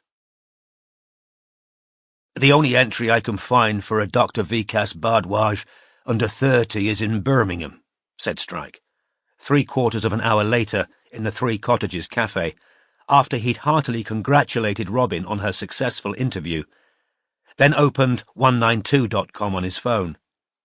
Might it be his parents' house? Could be where he's registered to vote, said Robin. But let's call them first rather than drive to Cambridge and back up again. I'll do it, said Strike, getting up. I can have a quick smoke outside. He returned 5 minutes later. Yeah, he's in Cambridge. I think I've just talked to his mum. She said he's at his college. Bloody typical. We passed him on the way up here, said Strike, once he and Robin were back in the BMW and heading back south on the M11. Could have paid him a visit after I'd had that coffee and bar of sawdust at the services. The sun dazzled them again as they drove south. Maybe it's best we bearded him in his den by night, said Strike. Probably in the lab all day. It's Sunday. Maybe he'll be out at the pub. Then we'll wait for him. I'll sleep outside his room if I have to. Thanks to you. We're bloody close to crack in this case. There was something else Rachel said that I haven't told you yet, Robin told him. It's not relevant to Vikas or Anami, but it's still odd. She said she first found the ink-black heart through a boy she used to talk to online, on a site for kids called Club Penguin. He called himself Zoltan. Robin related the story of Zoltan, his attempts to turn Rachel into a girlfriend once he'd found out she was Edie's niece, his sudden, violent threats when she told him to stop pestering her, and then the deletion of his accounts. But the funny thing is, said Robin, the chat-up line Zoltan started trying to use on Rachel, I've had used on me by random blokes hanging around the fandom, exactly the same. It's like they're working off a blueprint. Lines like what? Said Strike, preparing to be amused. Well, one of them was, if that's your real picture, you're probably sick to death of blokes direct messaging you, so I'll go now. I set up my Twitter account so anyone could message me because I wanted to talk to as many Ink Black Heart fans as I could. Obviously, it wasn't my real picture. I used a stock photo of a teenage girl. Anyway, it was all very self-deprecating and unthreatening, you know. But when I didn't respond, he got aggressive, fast. I was a stuck-up bitch who thought I was too good for him. Say his opening line again, said Strike, now frowning. If that's your real picture, you're probably sick to death of blokes messaging you. And Rachel told me about another guy, who she suspected was Zoltan under a different name, who came on to Zoe Haig on Twitter, saying he'd defended her against another man who was harassing her, and then expecting Zoe to sleep with him out of gratitude or something. Well, a guy called Max did exactly the same thing to me on Twitter. He said, "This isn't a sleazy pickup ploy. Just wanted to tell you that guy was out of order, and I've reported him." But I came across Max again yesterday, when I was looking through all those tweets, researching Rachel, and he's definitely no Sir Galahad. He was one of the people harassing Edie. In fact, he was the originator of the rumour she'd been a sex worker. And, Robin continued, Zoltan once told her he'd had to drive a sick dog to the vet. Didn't you tell me Anami told Kea Niven he had to drive a sick cat to the vet? Yeah, said Strike, now thoroughly intrigued. You know, I'm sure I've heard that, if that's your real picture line somewhere else as... Wait, he said suddenly, pulling out his phone. Robin drove in silence, while Strike looked up something on his phone. 5 minutes passed. Then Strike said, I was right. I'm on the website of a guy called Kosh, with a K, who describes himself as the internationally famous pick-up artist who has taught millions of men how to get sex from women within hours of meeting them. Best-selling author of Bang and Game. I've just downloaded his digital game ebook. You ready? Go on, said Robin. So Strike read aloud. Digital game. Repeat after me. You will not find a wife on the internet.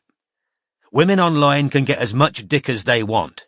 Even 4s or 5s get hit on regularly, which means they've gotten—" "He's American," Strike interjected. "And I'm warming to him already," said Robin. "Gotten used to considering men as disposable chew toys. By playing the numbers game, women online might even get the occasional shot at an alpha. If a woman has a proven pattern of internet hookups, you'll never be safe from the implicit threat that you can be replaced as long as her lazy little fingers can operate the mouse. No man wants to leave a wife at home knowing she'll be hunting fresh dick at the click of a few buttons. That's the bad news. The good news is that this frees you from the usual constraints of in-person game.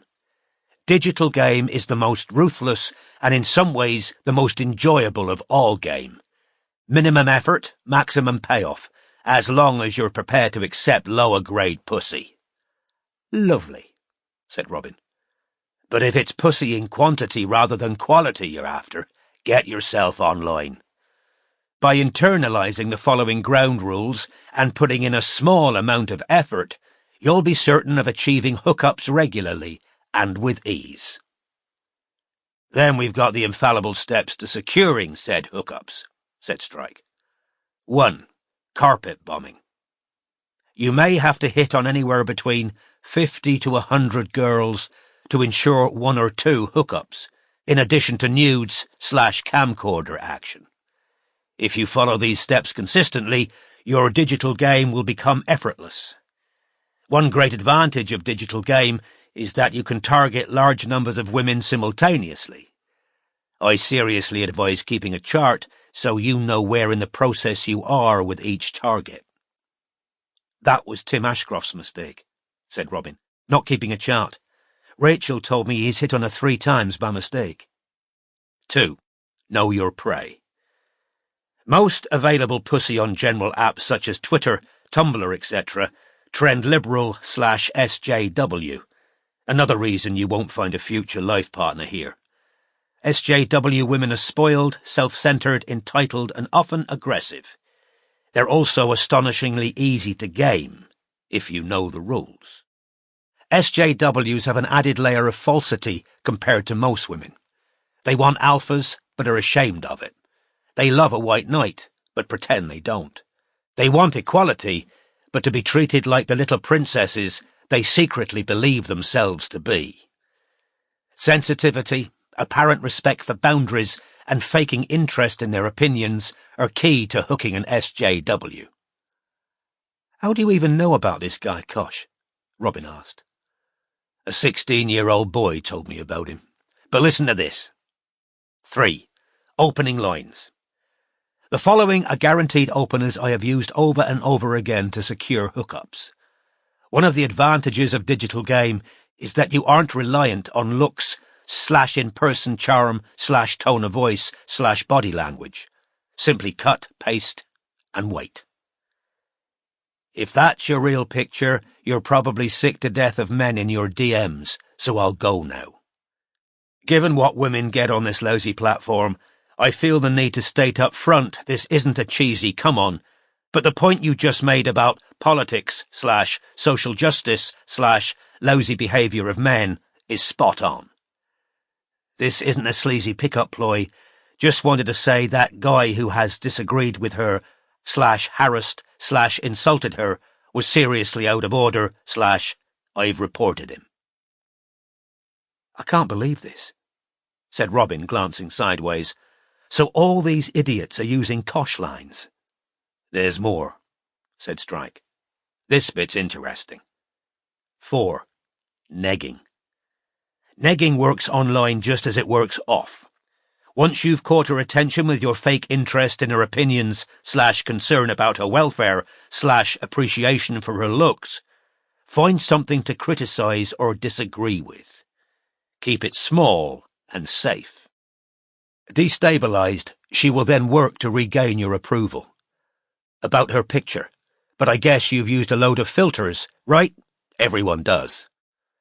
Guessing you haven't read insert SJW faves such as Noam Chomsky/Ta-Nehisi Coates/Anand Giridharadas, and be ready with a single quote from the author. You came off as a little aggressive, but I think that's understandable. Kaya said Anime told her she was coming off as aggressive, but that he supposed it was understandable, said Strike, which I thought at the time was a bit fucking rich, coming from Anime. 5. Promote fear of abandonment. She thinks you're a good guy, and she's started working to regain your approval. Now, fall silent for anything from an hour to a full 24 hours, depending on your target. 8s and 9s shouldn't be kept waiting long, because they have other options. For a 4 or 5, 24 hours will seal the deal. She needs to know you have a life/other demands on you, aside from an online interaction with a stranger. 6. The Alpha in Cuck's clothing. Return without apology. You owe her nothing as yet, because she's given you nothing. Reason for absence reveals you as an alpha without needing to be explicit. You are physically/emotionally strong, popular, financially solvent and competent. You're framing yourself as a reliable good guy without explicitly declaring yourself one. Guy across the hall needed me to lift his fridge so he could get some damn baby toy from out under it. My sister's ex has been making himself a nuisance, said I'd stay the night. Had to drive a friend to pick up his dog from the vet's. So that's where all these sick dogs and cats come in, said Robin. Looks like it. 7. Broaden scope of convo. She's glad to be the focus of your attention again, and the reason for your temporary absence has increased your worth in her eyes. Now ask her questions about herself, the better to tailor your own background story to her specific agenda. If she's a single mother, you were raised by a single mother, who did an awesome job. If she is worried about poverty, you volunteer at a local food bank. If she's concerned with racial injustice, you were just talking that issue over with your black best friend. Kaya, said Strike, told me that after Anime mentioned the cat, she said that she doesn't like them because of what they do to bird populations. When she said her mother breeds parrots, he immediately claimed to own a parrot too. Robin said nothing for a few seconds, then asked, So you think Kaya was telling you the truth about this interaction? She didn't show it to you, right? No, said Strike. She told me she'd blocked Anime after he got nasty, so you couldn't see it anymore. What's bothering you?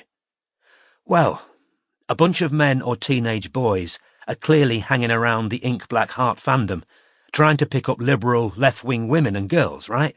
All using Kosh lines. Agreed. Well, Kaya's bound to have been hit on by one of them, surely. She's very pretty, and she's been all over Twitter for the last couple of years. You think she made up the story about Anime hitting on her? Just quoted an interaction she had with one of these other guys? Yes, without realizing it's all a blueprint and could be traced back to Kosh. Also, I don't understand why she didn't save that conversation with Anime if it happened, because it makes Anime look a bit of an idiot, doesn't it? Especially the parrot bit. And it also supports her claim not to be Anime. Look, he's harassed me too. Fair points, said Strike. So you're inclining to Rachel's theory that Anime's female? Robin thought for a while. Finally she said, I just don't know. Until I spoke to Rachel, I thought the closest we've got to the real Anime are those direct messages they sent Josh. Very arrogant, apparently educated, and clearly feeling they should take over Edie's creative role. But the conversation Rachel's just described to me, which happened back when it all began, is odd, isn't it? Edie and I are basically the same person. Rachel said that isn't how the average boy or man speaks, and I agree. I'm certain Rachel was telling me the truth about that conversation. She's clearly torturing herself with regret about ever having joined the game. I can't see why she'd lie. I told you right back at the start of the investigation, I thought there was something up with Anime and sex. No flirting, no trying to meet or date any of these girls trying to get their attention. In the game, yes, they're different. They can be crude and aggressive, but as I said to you, it sometimes feels a bit contrived. What's expected of them as a man online? Well, I always liked your Kaya as Anime theory, said Strike. But for the sake of argument, let's say Anime did try and hit on Kaya, using Kosh lines. There's no reason Anime couldn't also be masquerading as one of these Maxes and Zoltans who are out there trying to pick up girls, is there? No, I suppose not, said Robin. But why bother with other accounts to try and pick up girls, when all the ink-black heart girls are fascinated by Anime? To keep Anime clean and anonymous? That's possible, said Robin doubtfully. But my God, if Anime's running the game, tweeting all the time and trying to pick up as many girls as possible using Kosh's system, when would they ever sleep? Certainly wouldn't leave much time for anything else, agreed Strike. And we've got another mystery now, haven't we? What the hell is Vikas Bhardwaj, astrophysicist at one of the world's most prestigious universities, doing chumming around with Anime? She's my sister, quoted Robin. You know, I wondered... Strike's mobile rang and went immediately to Bluetooth. He answered the call, and Midge's voice came out of the speaker. Strike? Yes, I'm here, and so's Robin. I've got news. I'm Ross. Midge sounded out of breath. Strike and Robin glanced at each other. Everything all right? Said Strike. Yeah, fine. I just had to run about half a mile, just getting me breath back. You've been at Ross's place in the country, right? Yeah, I've been trespassing. Don't go apeshit, I had to. It was the only way I could get what we needed.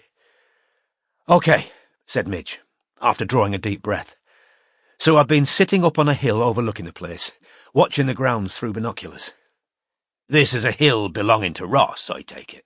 Yeah, but it was the only vantage point where I could see properly. I was behind trees. Anyway, about an hour ago, two of the older girls appeared, leading ponies out into a... what do you call a place where you ride that's not a field? Outdoor school? Suggested Robin. OK, that, if that's what it is, said Midge. Strike, I think you're going to be pissed off about some of this, but I'd fucking do it again. Unless you took the kids out with a sniper rifle, I can't afford to sack you when we're this short-handed, said Strike. Get on with it. All right, well, they were jumping little jumps and stuff, and then Ross came out to watch them, so I started filming. OK, filming on private property's illegal, but letting that go. And the younger girl went to pieces with her dad watching. The pony kept refusing. So the fucker went into the school and put the bar on the jump up higher and told her to do it again. She got the pony over, but it knocked the top bar off, so he put the bar up higher. I knew what were going to happen, said Midge. I could feel it coming. Knew he was going to get violent. So I went down the hill, still filming. He saw you, said Strike, glaring at the speaker from which Midge's voice was issuing. Not then he didn't, said Midge. I got down behind one of those bushes with all the flowers on, whatever they're... Forget the fucking horticulture. What happened?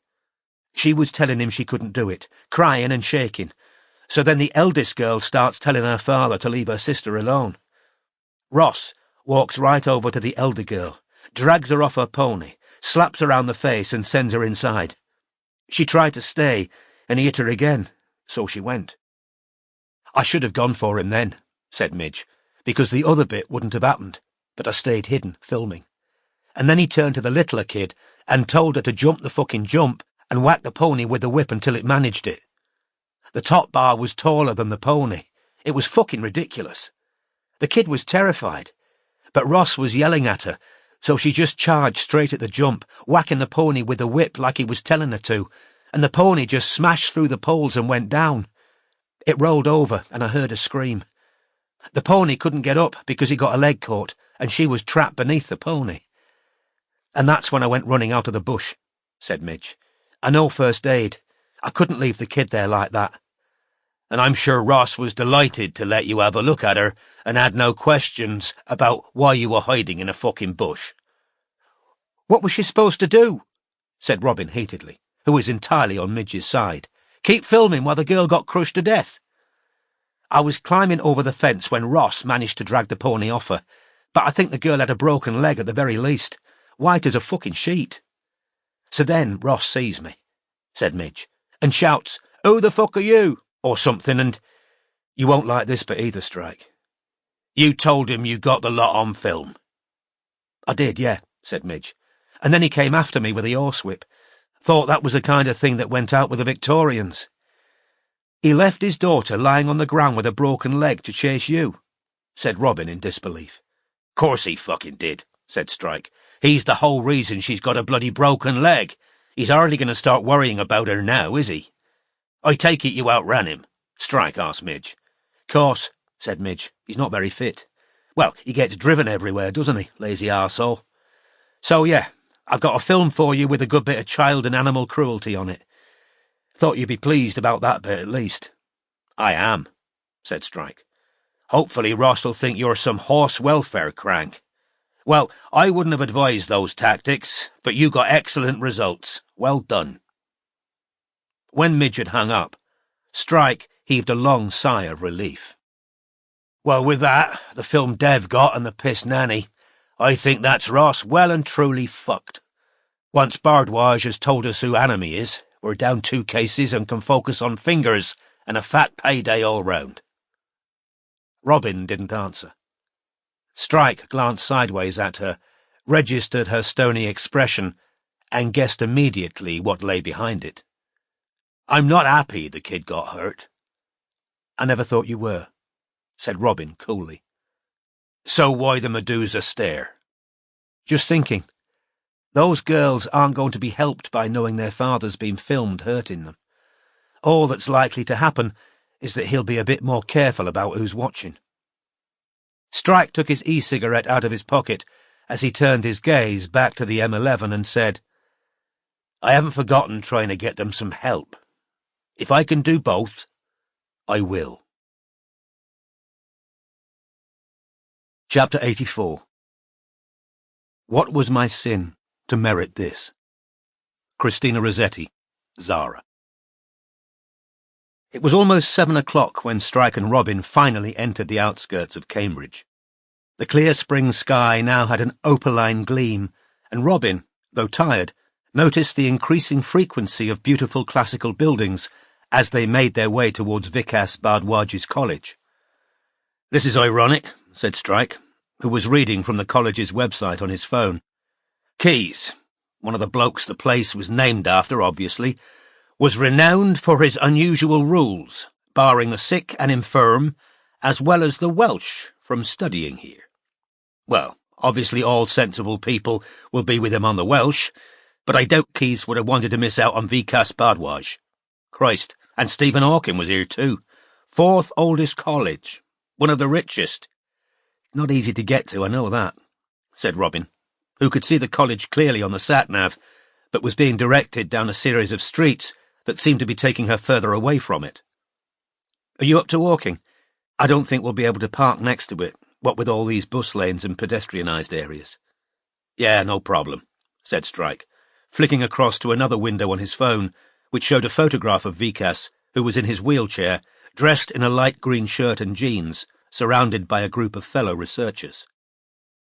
Vikas was indeed very handsome, having thick black hair, a square jaw, and a singularly charming smile, and looked to Strike as though he was in his mid-20s.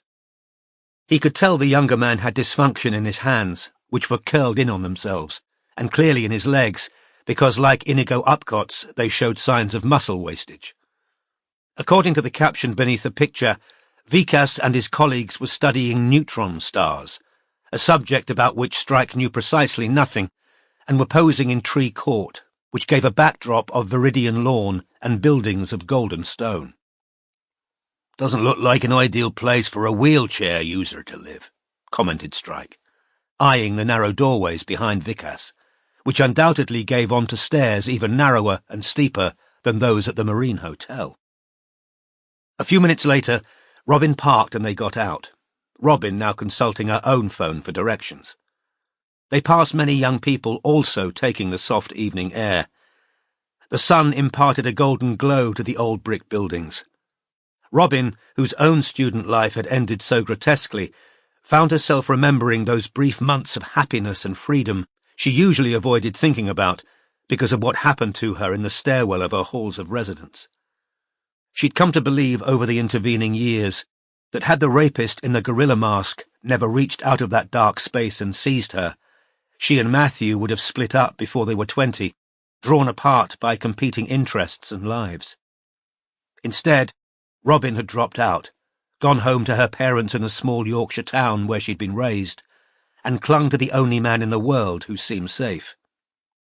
As these memories remained painful, she determinedly refocused her attention on her surroundings. "It'd be a wonderful place to study, wouldn't it?" she said to Strike, as they crossed a bridge over the River Cam and looked down upon the willow-fringed water on which 2 young students were punting. "Yeah, if you like statues and toffs." "Wow," said Robin, smiling up at him. "I never knew you were this chippy. You're Oxbridge yourself. Why the attitude?"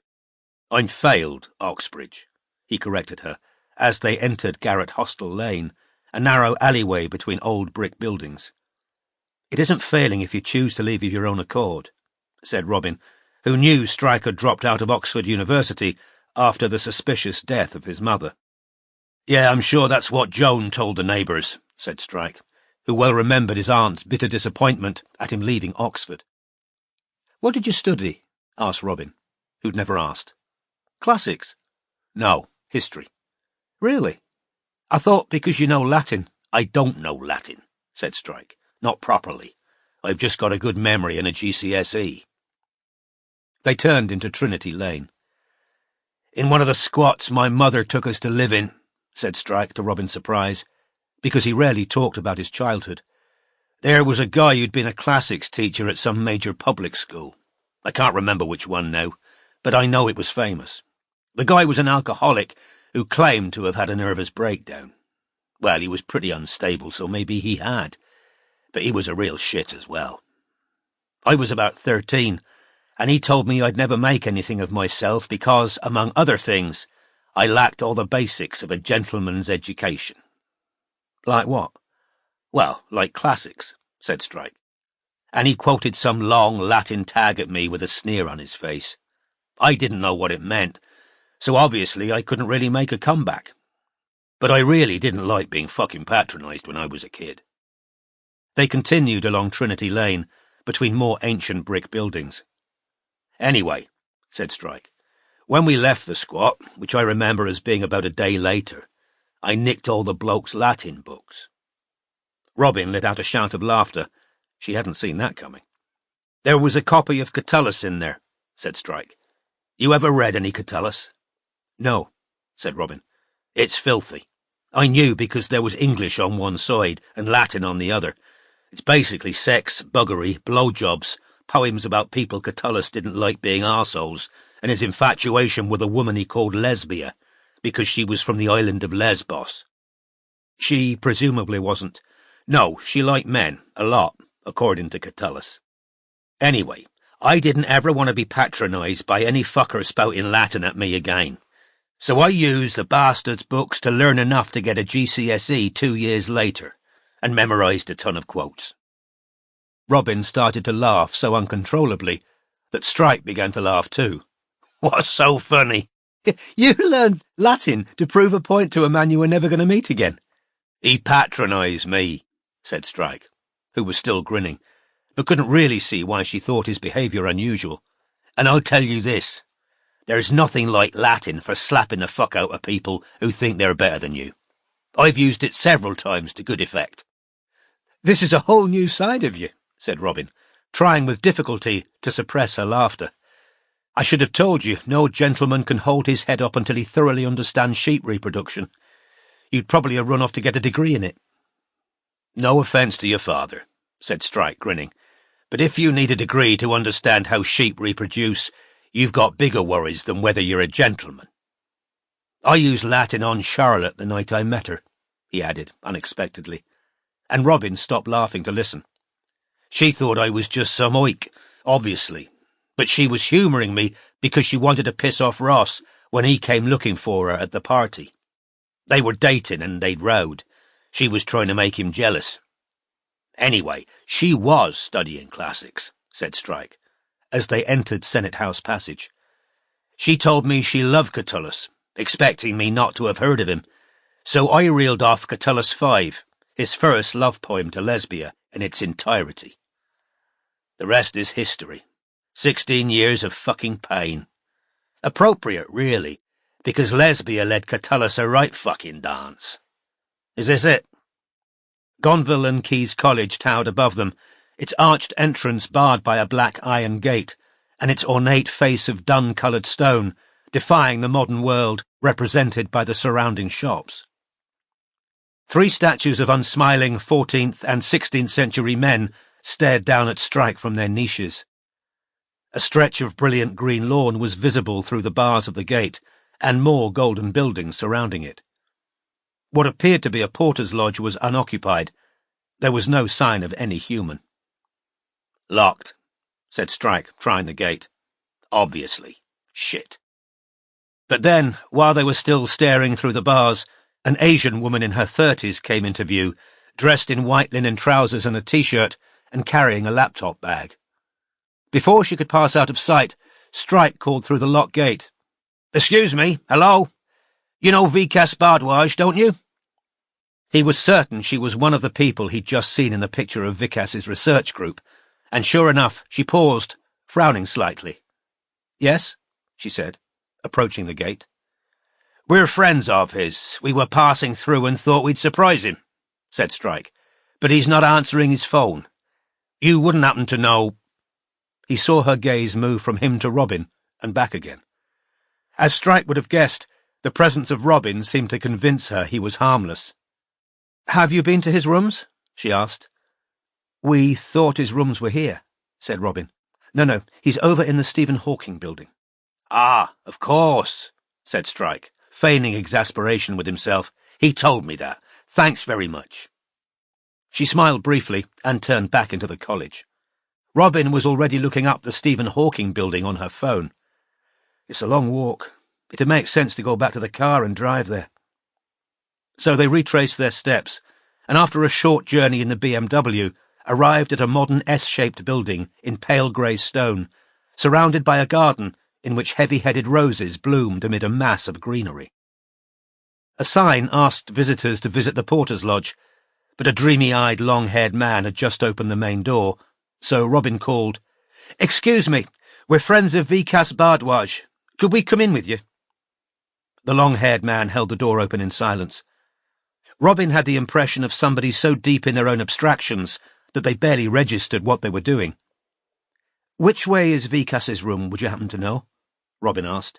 "We're friends of—" The long-haired man merely pointed left in silence, then passed out of view. "He shouldn't have done that," said Strike, as they passed a portrait of Stephen Hawking.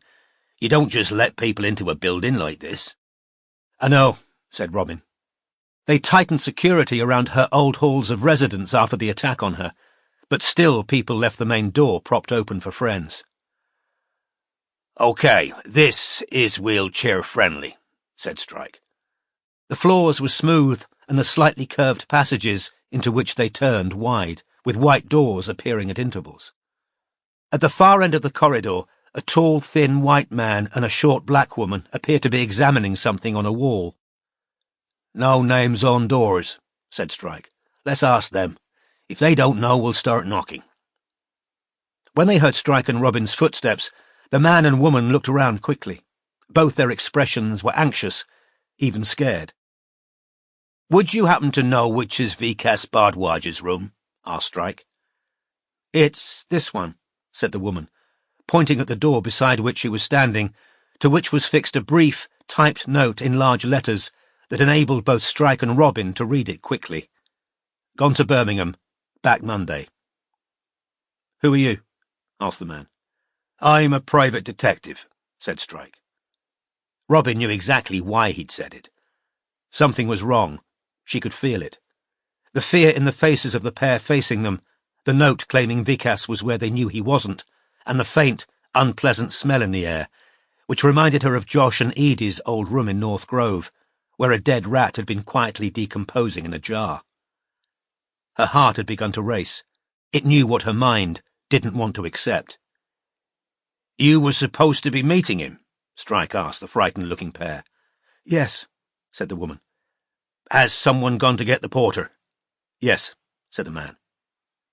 Neither of them seemed to doubt Strike's right to pose these questions. And that in itself was confirmation that both knew something was badly wrong. "Does he normally type his notes?" asked Strike. "Yes," said the woman again, "but that's not his font. He always uses Comic Sans for a joke." "He's not answering his phone," said the man. "He hasn't answered it all day," said the woman. Hurried footsteps sounded behind them, and all four turned to see another woman, blonde and bespectacled, jogging towards them. "The porter's not there," she panted. "I can't find him." "Car," Strike told Robin. "Glove compartment, skeleton keys." "Could you go with her?" he asked the blonde woman, "so she can get back in?" The woman seemed glad to be told what to do. The two women hurried away. "You haven't called the police?"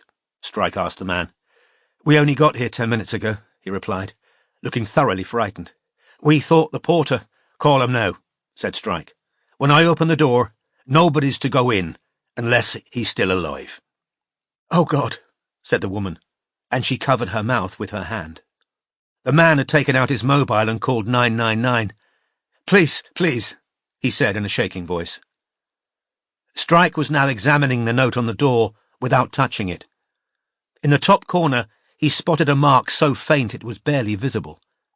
The faintest pink oval, as though of a latex-covered thumb. Running footsteps and jangling keys announced the reappearance of Robin and the blonde. "We're concerned about a disabled friend of ours," the tall, thin man was telling the police. "He's not answering his phone or opening his door. Yes, Stephen Hawking Building." Strike took the keys from Robin, and after trying a couple of different ones, succeeded in turning the lock. He pushed the door open.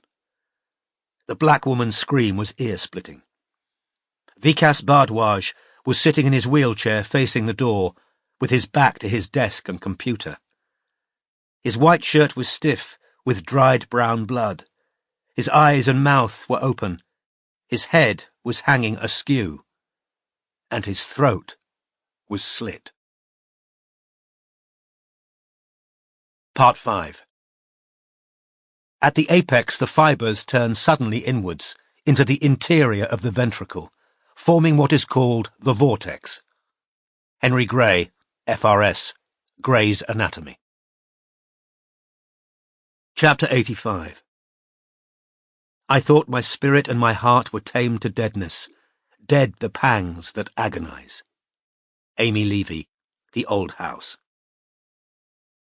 While forensics were still busy at the crime scene, and the ambulance waited to take away Vikas Bhardwaj's body, Strike and Robin were separated from Vikas's friends by the police and shown into a small box of a room with one high window. It seemed a strange mix of office and cupboard, having shelves of files along one wall, a couple of chairs, and a bucket and mop in the corner. Here they gave statements to a uniformed local officer with bright red hair, who was at no pains to conceal his suspicion of the pair of them, and whose questions about Strike's skeleton keys were aggressive. Strike gave a lucid account of Vikas's participation in the online game, and made deliberate mention of the fact that the Harvening had infiltrated it in the hopes that this would expedite the arrival of people competent to deal with the case. But these details appeared only to irritate the red-headed officer further. A second officer entered the room, holding a mobile phone. The red-headed constable left the room to take the call, and after 10 minutes returned to tell Strike and Robin to stay put. They remained in their box-like room for another hour, undisturbed by anyone but the devastated porter who brought them tepid coffee in plastic cups. "He was a lovely man, Dr. Bhardwaj," said the porter. "One of the nicest we—" His voice broke. After depositing the coffee on the table, he left with his hand to his eyes. "Poor sod," said Strike quietly as the door closed. "It's not his fault." Robin, who didn't think she'd ever forget the image of Vikas Bhardwaj's gaping throat wound, the tendons and severed arteries clearly exposed, said, "What do you think they're keeping us for?" "For higher-ups to get here," said Strike. "I'm hoping we'll see some familiar faces. That's why I mentioned the Harvening to that ginger prick." The high window was showing a patch of star-strewn black sky before the door opened again, and Strike saw with relief the small, neat figure of Angela Darwish.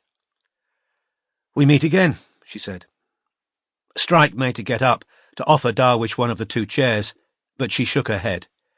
"Thank you, no. I've just read your statements. So Bardwaj was in your online game, the one the Halvening infiltrated." "He wasn't just in it, he co-created it," said Strike. "Do they know how long he's been dead?" Robin asked Darwish. "At a rough guess, 24 hours, said Darwish. So, thought Robin, it had already been too late when she and Strike had stopped for coffee at Cambridge Services. "Plenty of CCTV cameras round here," said Strike, who'd noticed them on his way in. "I'd have said it's extremely secure, unless the idiot who let us in is in the habit of holding the door open for strangers." "The idiot who let you in is a doctor of theoretical physics," said Angela Darwish. "They're interviewing him now. That's the problem with communal buildings. They're only as secure as the least security-conscious person living there. That said, I don't think we're going to have too much trouble identifying the killer. As you say, there are cameras everywhere. Somebody must have been desperate to get rid of this poor man, to risk getting their face on that amount of film." "I've got a feeling it's going to be a latex mask that's on camera," said Strike. He found Darwish's lack of reaction to this comment interesting. "We'll try and keep your names out of the press," she said. "You don't need more media exposure, not after that bomb."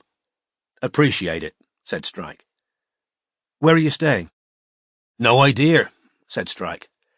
"Well, let us know when you do," said Angela Darwish. "We'll probably need to talk to you again. I'll walk you out," she added. "Don't worry, I've vouched for you to the police." "Thanks," said Strike, flinching as he got to his feet. His right knee was throbbing again. "I don't think that ginger bloke took to us much." "Skeleton keys have that effect on some people," said Darwish with a dry smile. As they headed towards the street through the dark garden, Robin saw parked police cars. Clusters of students stood together outside the building, horrified, no doubt, at what had happened to one of their own. "Well, safe travels, and don't forget to let us know where we can find you," said Darwish, as they reached the BMW. Raising her hand in farewell, she walked away. "You all right?" said Strike, once he and Robin were back in the car. "Fine," she said, which wasn't entirely true. "Now what?" "We could stay at Nick and Ilse's," Strike suggested, without much conviction. "We can't. She's pregnant. They don't need house guests who've got the Halvening after them." "Well, if you feel up to driving back to London, we could find another hotel. Maybe somewhere near the office so we can access our stuff once we're allowed back in. But if you'd rather stay here over in—" "No," said Robin, who'd had enough of Cambridge to last her a very long time. "I'd rather go back." Chapter 86. O weary, impatient patience of my lot, thus with myself, how fares it, friends, with you? Christina Rossetti, Later Life, a double sonnet of sonnets. The brutal murder of Vikas Bardwaj, who'd entered Cambridge University at the age of 16, whose precocious genius had seen him become a doctor of astrophysics at the age of 23, and who'd already won an international prize for research, made a justifiable noise in the media. Robin, who'd read every news story, found herself filled with what she felt to be barely justified grief for the young man she'd never met. Was it wrong, she wondered, to feel that his murder was particularly dreadful because he'd been so brilliant? "No," said Strike, at lunchtime 2 days later, when she put the question to him in the cafe of the hotel on Poland Street, where both were now staying. They were waiting for the rest of the team to arrive for a long-overdue face-to-face catch-up. Strike had decided that as the office had so recently been bombed, team morale had to be prioritised over a few hours' lack of surveillance. "I'd happily take Oliver Peach getting run over by a train if we could have Bardwaj back. What use is bloody Peach to anyone?" "You don't think that's a bit eugenicsy?" said Robin. "Only if I personally start shoving tossers in front of trains," said Strike. "But as I'm not going around killing people I don't like, I don't think there's much wrong with admitting some people contribute more to the world than others. So you don't subscribe to any man's death diminishes me, said Robin. I wouldn't feel remotely diminished by the deaths of some of the bastards I've met, said Strike. Did you see what Bardwage's family said in the Times this morning? Yes, said Robin, without mentioning that the statement had reduced her to tears. In addition to pleading for help in finding his killer, Vicas's family had spoken of their immense and lasting pride in the genius who'd never let his disability stand in his way, and for whom astrophysics had been his entire life. That filled in a lot of gaps for me, said Strike. In what way? A doctor in astrophysics seemed a very unlikely candidate for spending so much time on an online game. But then we find out he was at Cambridge at 16, severely disabled. I'll bet he was lonely as hell. That game was his social life. Inside the game, he didn't have to deal with speech and mobility issues. It must have been a relief to stop being the child prodigy and just be another fan, meeting other fans. And having a best friend in anime. Yeah, said Strike. Which is an interesting point, isn't it? Who would Vicas Bardwage be most likely to buddy up with, of our remaining suspects? I've been wondering that myself, said Robin. Kaya's good-looking, said Strike. I can imagine a lonely young bloke being pretty excited about being her best mate. True, said Robin, but then, if you didn't know about Ashcroft's paedophilic inclinations, you might think he was a nice guy. And from what I heard on your recording, Pierce can be charming when he wants to be. Plus, he knew Ledwell and Blay, lived with them. That'd be a thrill for a fan. They sat in silence for a few seconds, both thinking before Strike said, Well, the press still haven't cottoned on to the fact that we were there, thank Christ. Everything go all right at your flat yesterday? Yes, all good, said Robin. After checking with the police that it was safe to do so, she'd returned home briefly to pick up a holdall full of clean clothes to take back to the hotel. During her hour at her flat, she watered the slightly wilted philodendron and for one mad moment considered taking it back to the hotel with her. Robin suspected that the state in which she'd first entered the Z Hotel, tired after hundreds of miles of driving and fresh from finding the corpse of Vicas Bardwage, might have prejudiced her against the place. But she found her room, which was decorated in shades of grey, both cramped and unpleasantly soulless. Unlike Strike, she was almost constantly holed up there because she had to revise for the moderator test Anime would be giving her in under a week's time.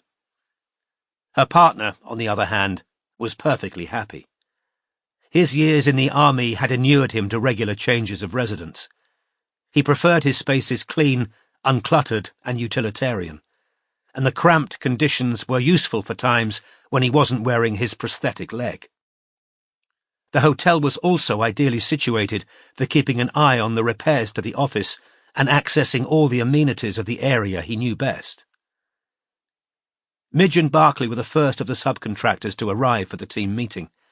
Midge wearing black jeans and a vest top that made Robin acutely conscious of the lack of tone in her own upper arms. Everything went as planned this morning, were Midge's first words to Strike. What happened this morning? Asked Robin, who'd spent every hour since 7 a.m. watching episodes of The Ink-Black Heart and trying to memorize plots and important lines. Paid a visit to Jago Ross's first wife, said Midge. Showed her those videos we've taken of him knocking their kids around and forcing that little girl over that fence on her pony. And, said Strike, she's going to apply for sole custody, said Midge. She promised not to call Ross or her lawyer before tonight, though. Good, said Strike. Are you going to... Robin began. But Barclay said at the same time, Found anyone to replace Nutshack yet? I'm working on it, Strike told Barclay, although in truth he hadn't had time to address their manpower problem since returning from Cambridge. Most of that morning had been devoted to a meeting with the office landlord, who'd become understandably twitchy about renewing their lease since the bombing, and had required a good deal of placating. Well, Midge and I've got news on fingers, said Barclay. Excellent, said Strike. Tell us when Dev and Pat get here. They're only a minute away. Robin was pleased to see that Pat looked entirely as usual when she arrived with Dev, her spry walk indicating that the door that exploded inwards on her hadn't caused any lasting injury. Nor had Pat's manner undergone any change. When she cast a look of disfavour at the triangular stool she was supposed to sit on, Strike got up to offer Pat the sofa, at which she growled, "I can manage a stool, I'm not decrepit yet," and sat down, pulling furiously on her e-cigarette. When everyone had ordered food and drink, Strike said, "I thought we should have a face-to-face. I know it's been tough on all of you, Robin and me taking off for a few days. Just want you to know we appreciate how much work you've been covering in our absence and you sticking with the agency after what happened." "Police any nearer catching the bomber?" asked Dev. "We haven't had an update yet, but it can't be long, not with MI5 involved," said Strike, hoping he wasn't being over-optimistic. "So what's the latest on Fingers?" "The housekeeper's resigned," said Barclay. "Interesting," said Strike. "Aye. I stood next to her at a bus stop last night while she was telling Fingers she definitely didn't want to come back to work, ever, because she was scared." "Scared? Scared of what?" asked Strike. "Of the KGB," said Barclay.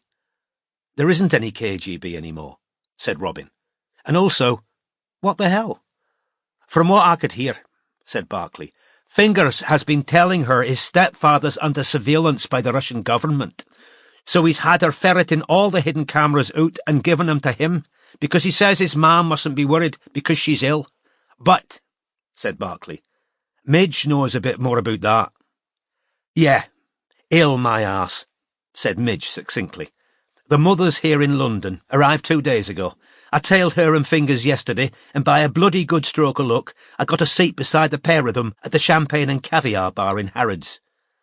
"I'll look out for that in your monthly expenses," said Strike.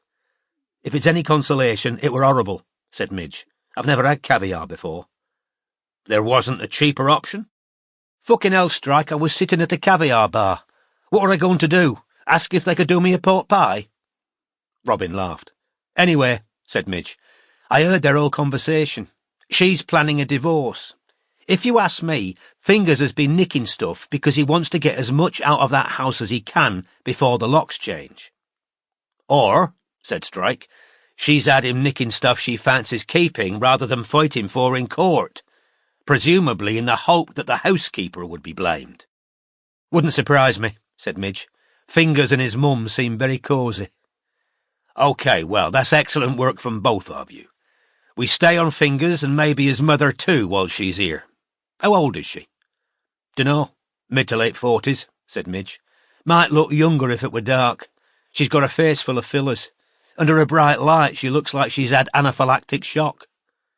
"I'm just wondering," said Strike, "whether, as she's planning a divorce, has she been pretty social since she hit London?" "She eats every meal out," said Midge. "Night before last she went to a bar in Knightsbridge with a couple of women who looked just like her." Strike's gaze moved speculatively to Dev, who said, "What?" "Might be worth a good-looking art dealer chatting her up.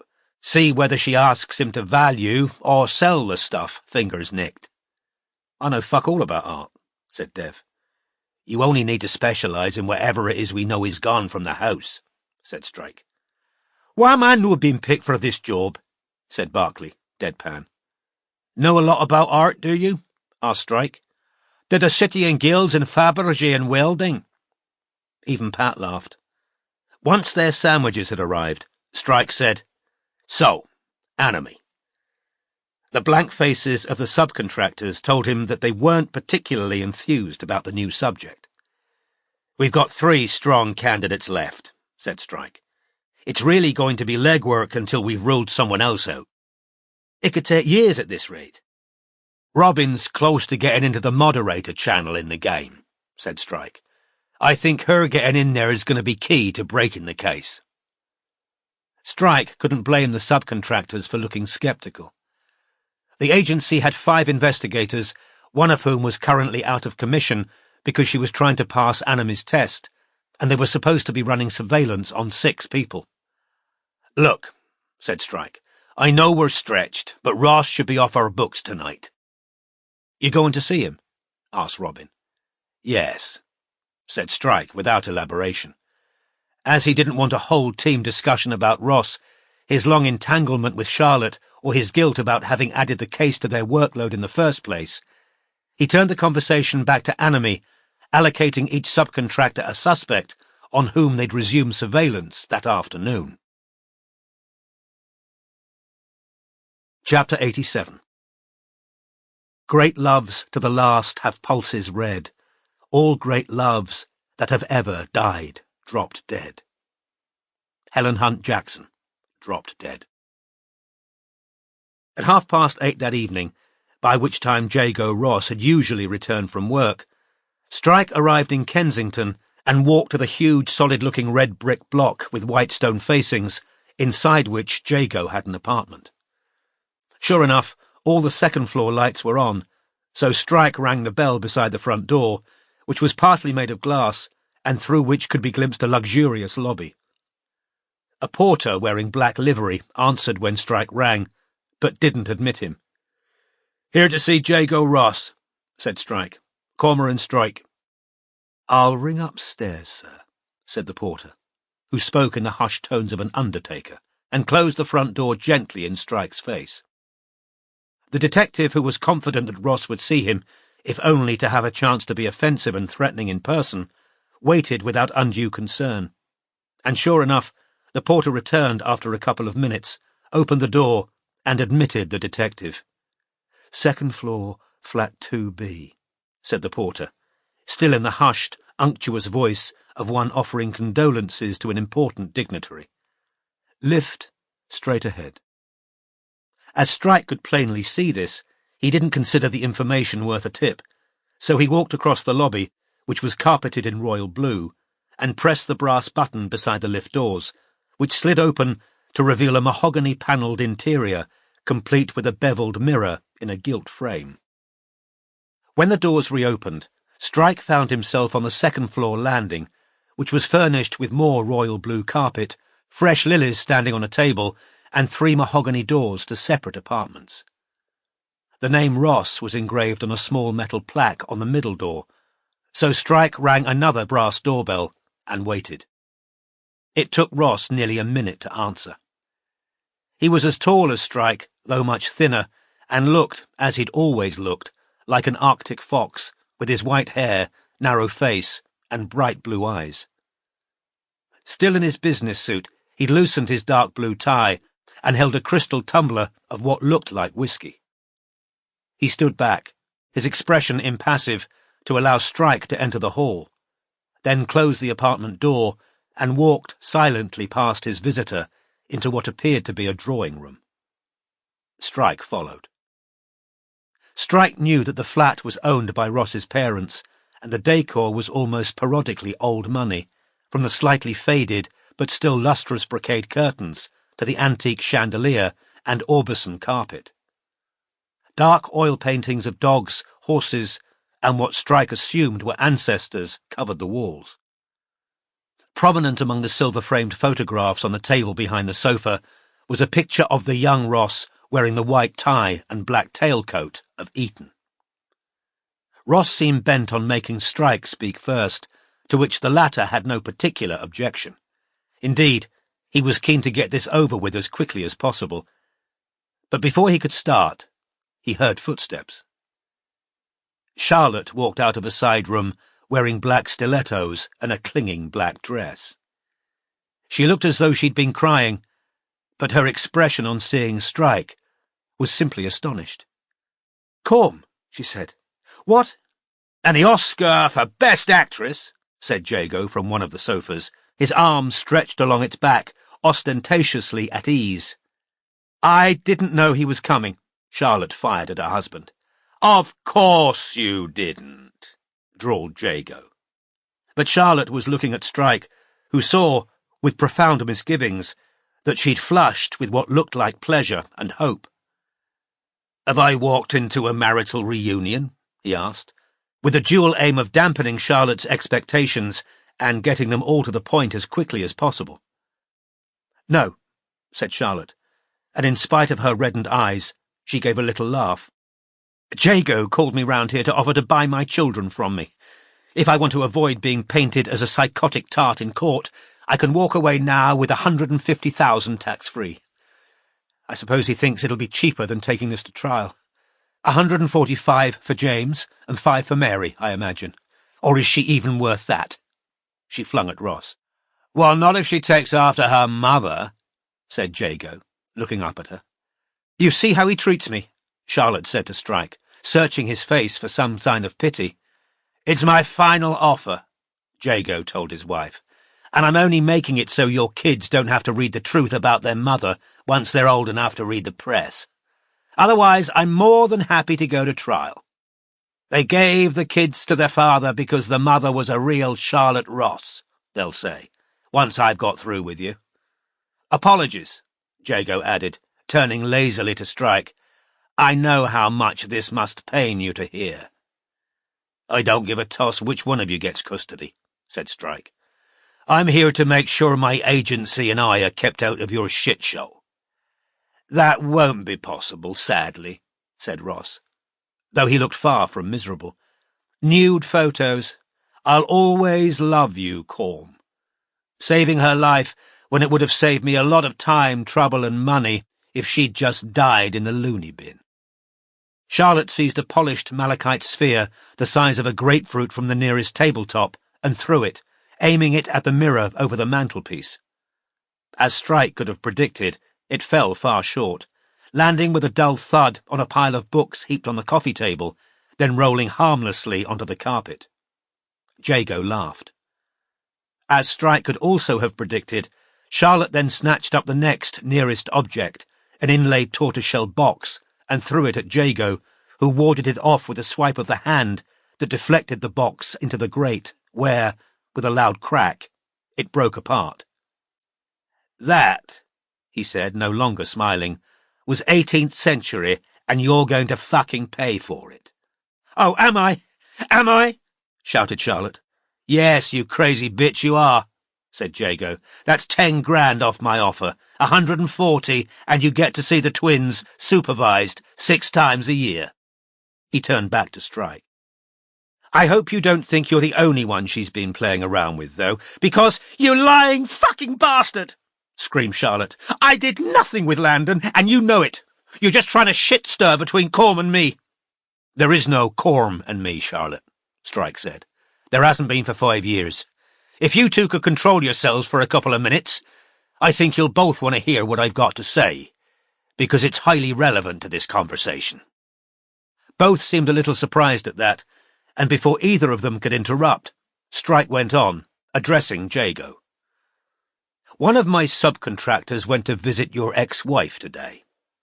She showed her video evidence of you kicking and slapping your daughters outside your house in Kent and in the grounds.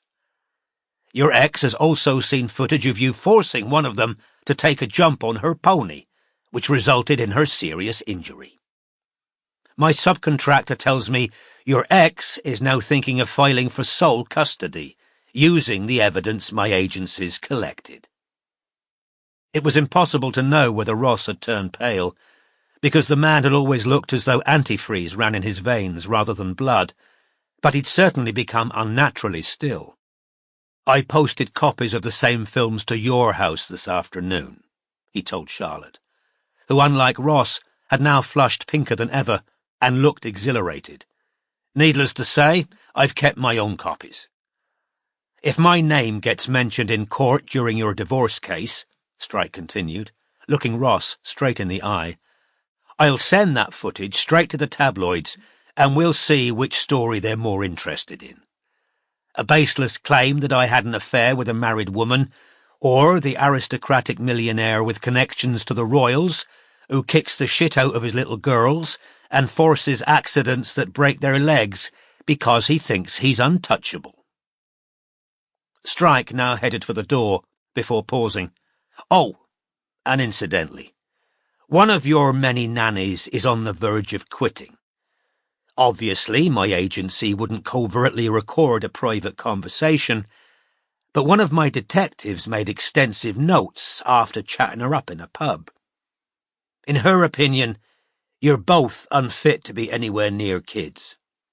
No doubt you've got non-disclosure agreements with her, but I'm sure the papers would bear her legal costs in return for all the gruesome details. So, don't forget, I've got the nanny's name and address and the notes of her conversation.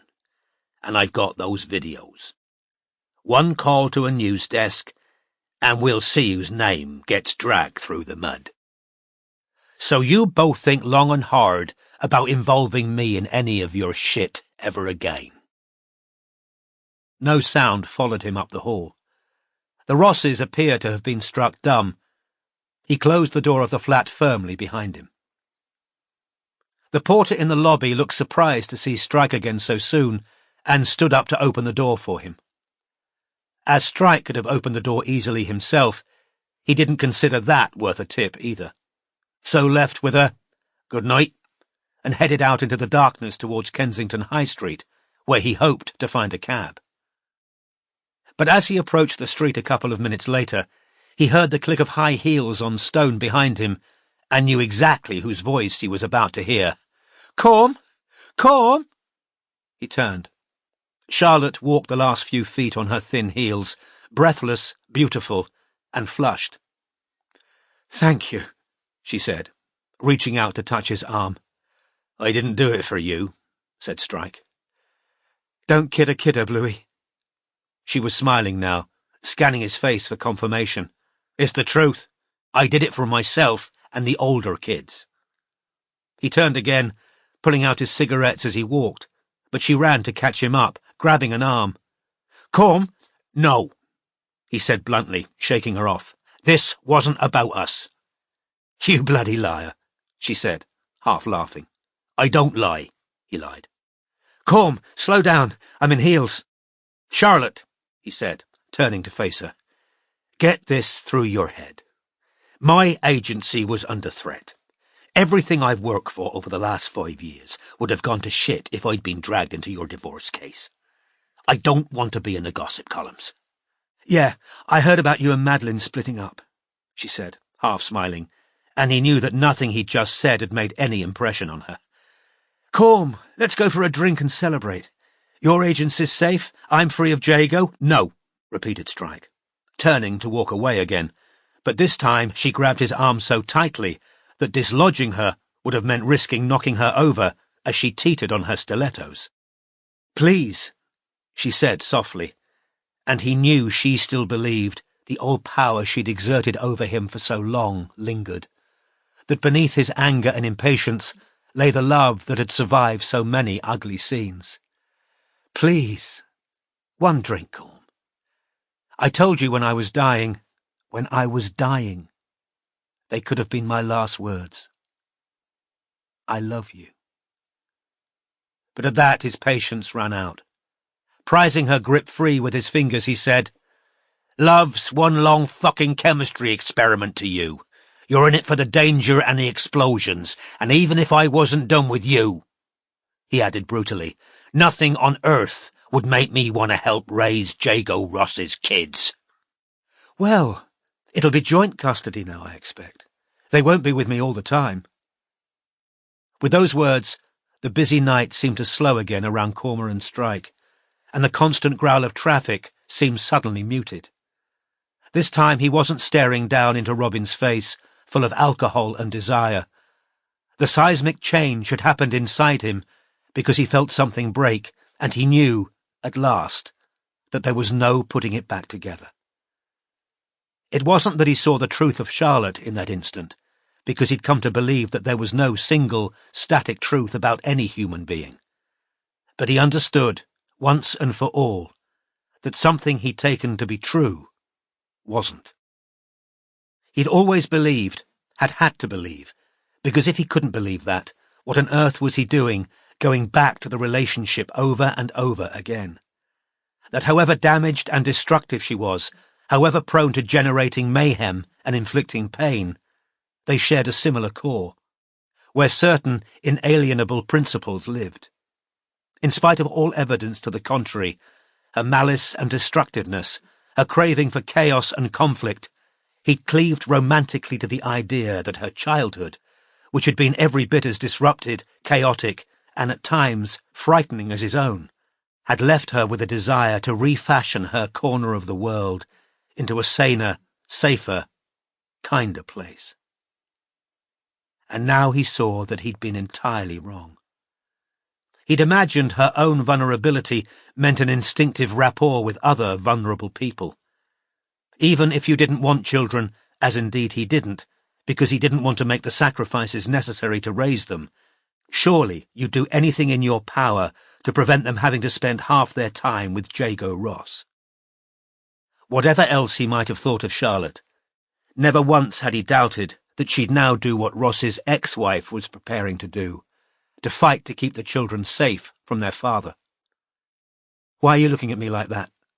said Charlotte, now impatient.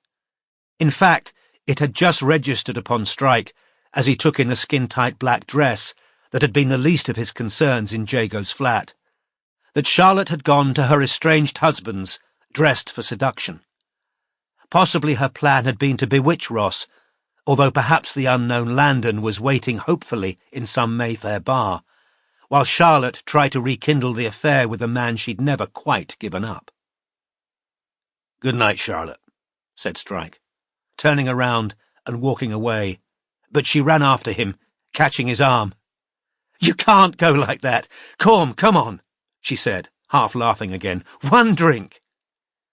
But a vacant taxi was speeding towards them. Strike raised his arm, the taxi slowed, and barely a minute later he was drawing away from the curb, leaving one of the most beautiful women in London staring blankly after him. Chapter 88. Behold how quickly melted from your sight the promised objects you esteemed so bright. Mary Tighe, Sonnet. Little though he'd wanted to share a drink with Charlotte, Strike now very much wanted one, so he stopped at an off-licence on the way back to the hotel, where, disregarding his diet, he bought both whiskey and beer. The plastic bag full of alcohol clanked a little against his false leg as he walked back along the hotel corridor, past Robin's room, which lay 5 away from his own. He'd just taken his keycard out of his pocket when he heard a door open behind him, and glancing around, saw Robin's head sticking out into the corridor. "Why aren't you answering your texts?" she asked. From her expression, Strike could tell something was wrong. "Sorry, didn't hear it buzz. What's up?" he said, walking back towards her. "Could you come in here?" Only when he reached her did he see that she was wearing a pair of pyjamas that comprised grey shorts and a matching t-shirt. Possibly an awareness of the fact she was completely braless hit Robin at the same time as Strike, because when he reached the door, she went to grab a toweling robe off her bed and pulled it on. The warm room smelled of shampoo, and Robin had clearly been using a hairdryer. "I've got good news," she said, turning to face him as he closed the door. "And bad." "Bad first," said Strike. "I've screwed up," she said, picking up her iPad and handing it to him.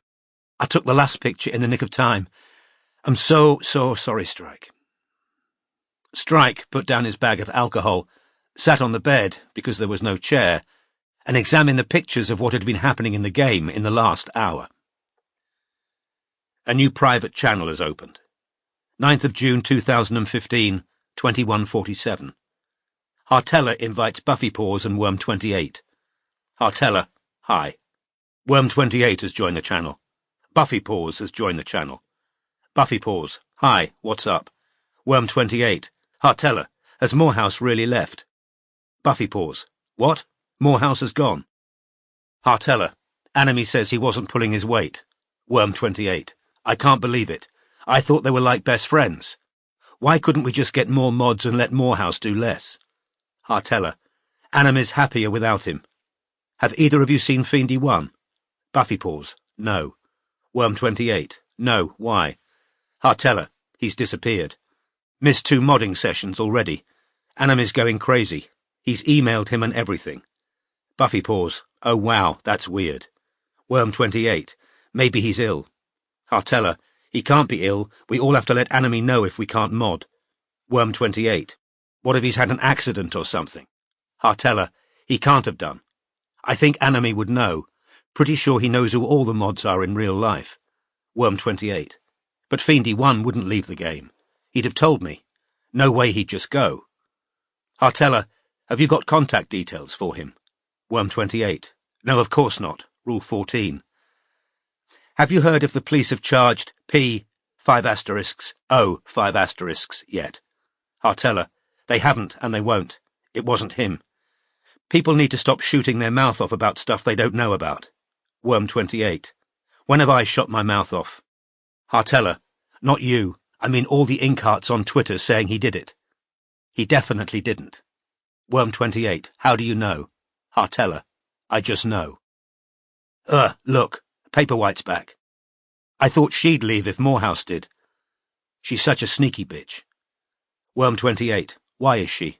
Hartella, sending nudes to all the men. She'll probably do it to you next, Buffy. Got to keep her fan club numbers up. Fiendy 1 was right about her. Buffy paws. She sends nudes. Hartella, to all the blokes, yeah. Worm 28. You don't know that. Hartella, I know for a fact she sent them to Anime and Morehouse. I saw one. Vile showed me. Worm 28. Seriously? Hartella, yeah, when I asked Vile to swap mod shifts with me one time. He said, if you can prove you look better than this naked, I'll swap. And I said, who's that girl? And he said, Paperwhite. She sent it to Anime by mistake, and then Anime showed it to Vile, and I think he passed it round all the guys, like she... A new private channel has opened. 9th of June 2015, 21:56. Paperwhite invites Buffy Paws. Paperwhite. Is Anime talking to you? Buffy Paws has joined the channel. Buffy Paws. Hi. Paperwhite. Just tell me, is Anime talking to you? Buffy Paws. Not at the moment, but we've got a private channel open. Paperwhite. What's he been saying? Buffy Paws. Asking me whether I know where Fiendy 1 is. And he told me Morehouse has gone. Paperwhite. Don't tell Anime I'm talking to you. I'm begging you. Please don't. Buffy Paws. Okay, I won't. Paperwhite. Thanks. Kisses. Buffy Paws. I can't believe Morehouse left the game. Paperwhite. He had no choice. I'm leaving too. Buffy Paws. Why? Paperwhite. Morehouse was my whole reason for being here. You're nice, so take this seriously. Buffy Paws. Take what seriously? Paperwhite. Don't ever get on Anime's wrong side. Buffy Paws. That sounds ominous. Paperwhite. Ever. Buffy Paws. Paperwhite? Paperwhite has left the channel. A new private channel has opened. 9th of June 2015, 21:45. Anime invites Buffy Paws. Anime. What are you doing in here? You should be revising for the mod test. Buffy Paws has joined the channel. Buffy Paws. I've been revising for hours. Needed a break. Anime. Have you seen Fiendy 1? Buffy Paws. No, sorry. Anime. Well, if you're going to be a mod, you should know there are going to be some changes. Morehouse has left. Buffy Paws. OMG, really? Anime. No loss. Bordledrek's going to assist me if the game needs updating. And going forwards, no private channels. I'm shutting them down. Moderator channel and main game. That's all there's going to be. No more talking behind my back. Are you talking on any other private channels right now? Buffy Paws. Yes. Talking to Hartella and Worm 28. Anime. Good. You didn't lie. That's good. I need to know I can trust my mods. Are they asking if you know where Fiendy 1's gone? Buffy Paws. Yes. But I don't. Anime. Are you talking to anyone else on a private channel at the moment? Buffy Paws. Sorry, needed the loo. Anime. Answer the question. Buffy Paws. No. I'm only talking to Worm 28 and Hartella. Anime. Are you sure about that? Your little trip to the bathroom happened as soon as Paperwhite arrived. Buffy Paws. I hardly know Paperwhite. Anime. And you're definitely not talking to her now. Buffy Paws. I just told you, I'm not. Anime. The thing about Bordledrek is, he's smart enough not to get too smart. Buffy Paws. I don't know what you mean. I'm not trying to be smart. Anomie, you're just friendly, eh? Buffy paused. Well, I have talked to her, but not tonight. It's why I love the game, talking to other fans. Anomie, hinc cum hostibus clandestina colloquia nasci. Buffy paused. What does that mean? Anomie, this. Buffy pause has been banned. Anomie knew, said Robin, as Strike finished reading and looked up. She was now sitting beside him on the bed. They knew I was talking to Paperwhite. I shouldn't have lied, but I was worried about her and— They might not have known for sure, said Strike, although I suppose they could have found a way to watch private channels. Shit, said Robin, putting her face in her hands. All that work, for nothing. It wasn't for nothing, said Strike reflexively, because she looked so wretched. He drew the bottle of whiskey out of its plastic bag, trying to think of something to say that wasn't, but we really didn't need this. Paperwhite's the one who was in a relationship with Morehouse, right? He said, looking around for a glass or even a mug. Yes, and she claims she knew his real identity. So she knows he's been murdered. Hardly surprising she's clearing out, said Strike. The question is whether leaving the game will put her in more danger, because if Morehouse told her who Anomie is, and Anomie knows who she is, and we know he's seen her picture at the very least, she might be lucky not to end up with a knife in her back. What do we do? I'll tell Murphy what's happened tomorrow, said Strike, although as he and Darwish seem convinced the halvening's behind everything, I'm not sure how interested he's going to be. At least I'll have a pretext for asking what they got off the CCTV cameras in Cambridge. What does that bit of Latin mean? Asked Robin. The thing Anomie said before banning me. Strike looked back down at the iPad. You said, it's why I love the game, talking to other fans. And the response, roughly translated, is, from which secret meetings with enemies are born. So yeah, he now considers Paperwhite an enemy. Pity Vile Pachora didn't show you that picture of Paperwhite. Yasmin saw it. She didn't like Paperwhite. She might have kept the picture as proof she was breaking Rule 14. That's an idea, said Strike, now tugging his pen and notebook out of his pocket and writing a reminder to himself. Might pay Yasmin a visit. Desperate times and all that. Want some whiskey while you tell me the good news? Oh, said Robin, who'd almost forgotten there was good news. Kaya Niven's definitely not Anomie. What? Said Strike, taken aback. Kaya had recently moved right up to the top of his personal suspect list. Midge called half an hour ago. It's Sarah Niven's birthday and she and Kaya have been out for dinner at an oyster bar with friends. Kaya hasn't been typing on her phone at all, and as you've just seen, Anomie's been very active on private channels tonight. Shit, said Strike, frowning as he uncorked the whiskey. No, I don't mean that. It's good she's been ruled out, but that only leaves us with Tim Ashcroft and Pez Pierce, said Robin. I know. I've had to field calls from Pez all evening, too. He's after a date. Maybe I should accept. Strike gave a non-committal grunt. Got a glass? Only one. It's in the bathroom, holding me toothbrush. OK, I'll get mine and come back. It was only after Strike had left the room that Robin remembered he'd just come back from confronting Jago Ross. Her despair over being banned from the game had driven everything else from her mind. She went to get the glass from her bathroom, and when Strike reappeared with his own tooth glass in hand, she said, How did— But Strike cut across her. It's just bloody happened again. Just then, when I was getting my glass, one of those voice change calls, the Darth Vader voice. You're kidding, said Robin. If you dig up Edie, you'll know who Anomie is. It's all in the letter. I said, who are you? And there was a weird growl, and they hung up. They stared at each other. That's new, mentioning Anomie, isn't it? Said Robin. It is, yeah, said Strike. Previously it was, if you want to know the truth, and if you want to know who killed her. He picked up the whiskey and poured a double measure into the glass in Robin's hand. As she sat back down on the bed, drawing her robe around her, she said, I told you Bram's got that voice change device, didn't I? He used it on me at North Grove. Did it Make him sound like Darth Vader. It did a bit. Strike, who'd also poured himself a large whisky, took a sizable gulp, sat down beside Robin on the bed, took out his e-cigarette and said, "You think Bram's making the calls?"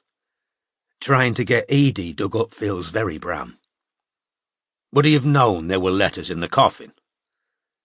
Probably, said Robin, after a slight hesitation. Mariam and Pez have both been in contact with Josh, haven't they? Would Bram be interested in the letters? I don't know. He's a very strange kid. Far cleverer than you might think when he's just shouting Drek catchphrases. You heard what Pez said.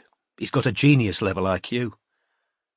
Strike took a deep drag on his e-cigarette, then said, Grant Ledwell thinks whoever's making these calls is trying to cast suspicion on Ormond, and it's hard to fault his logic.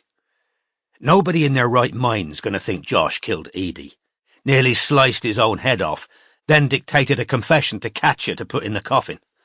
But Ormond's been arrested, so why keep harping on the letters? Bram might not have thought that far ahead. It's like Josh said, he might just be trying to see what will happen next. You'd have thought a kid with a genius-level IQ would know full well that nothing will happen. You don't start digging up bodies on the say-so of an anonymous Darth Vader sound-alike. Anyway, from what we know of him, I'd have thought Bram's more the type to break into the cemetery at night and try and dig her up himself. Don't, said Robin, with an involuntary shudder. There's also the fact that nobody at North Grove should know we're investigating Anime. Whoever keeps calling me clearly does know, which ought to make them one of a very small group of people, always assuming we haven't been rumbled, of course. Our pictures have been in the papers a lot recently, and Tim Ashcroft, Pez Pierce, and Yasmin Weatherhead could have connected you with Jessica Robbins or Venetia Hall. But the anonymous calls started before that, said Robin. True, said Strike. Both drank some whisky, then stared blankly into thin air for a while, contemplating this new problem, the vapour from Strike's e-cigarette drifting between them. If the caller genuinely wants Edie dug up, said Robin finally, why aren't they saying explicitly what they know, or think they know, about the letters?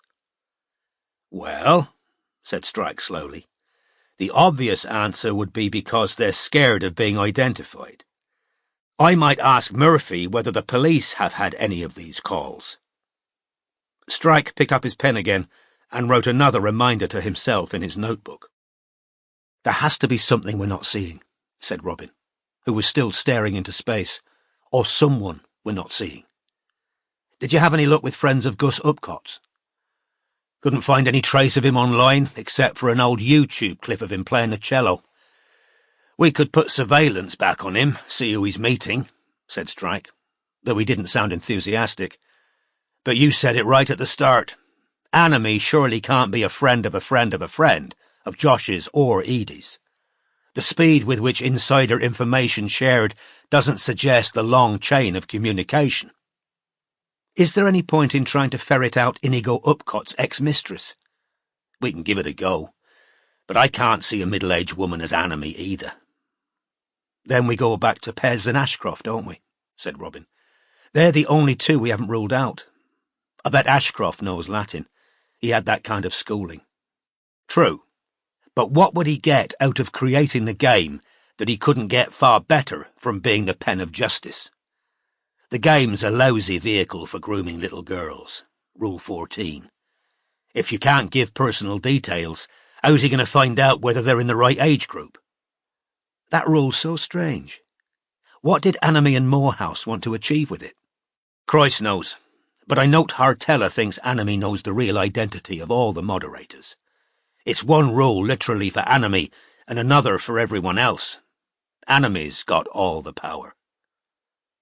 There was another silence, in which Strike, who'd already finished his whisky, poured himself another. I keep going back to North Grove, said Robin. I still think North Grove's the hub of all this. I'm certain Anime's at North Grove, or has been there. The quotation on the window, that stolen drawing of Josh's, that could have been nicked by anyone. But the vampire's in the game, said Robin, turning to look at Strike. It's not in the cartoon, but it's in the game. Anime and Morehouse thought they were getting out in front of Josh and Edie, putting the vampire in, but it never ended up in the cartoon. That, said Strike, to whom this hadn't occurred, is an excellent bit of reasoning, and it takes us straight back to Pez Pierce, doesn't it? And on paper, he looks good, I know he does, said Robin. He's definitely got the skill set. He had a grudge against Edie. But Anime just doesn't sound like him. The Latin, the obsessiveness, the vitriol. I'm not saying Pez didn't have complicated feelings for Edie. He definitely did, but he wore yellow to her funeral because it was her favourite colour. If he's acting, it's a better act than I've ever seen. Do you mind? She added, her eyes on the whiskey. Have as much as you want, said Strike, handing her the bottle. He smelled her shampoo again as her hair swung forwards, and though trying to keep his eyes on her face, he noticed her breasts move beneath the thin t-shirt material of her pyjama top. There was another pause, during which Robin poured herself a large measure of whiskey, set the bottle down on the floor and said, Evola. I am Evola. You don't think that's a weird coincidence, too? What? Said Strike, who was mainly trying not to think about Robin's breasts.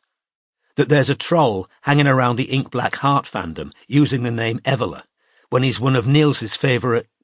Robin gave a sudden gasp. He's in the North Grove bathroom. Who is? Said Strike, confused. Evola. I'm sure I saw one of his books in the bookcase. Nils told me it was a little lending library, to borrow whatever I wanted. It had a yellow spine. Wait. She snatched up her iPad again, and for a minute or so was silent. Then she said, Ride the Tiger by Julius Evola. That book's in the North Grove bathroom. Are you suggesting I am Evola and Anime are the same person? No, said Robin uncertainly. It's just strange. Because I think this one really could be a coincidence. We know the Ink Black Heart attracted a load of neo-Nazis and alt-right types. Evola's their kind of writer. True, sighed Robin. God, I wish all the misogynists and fascists would clear out of the way.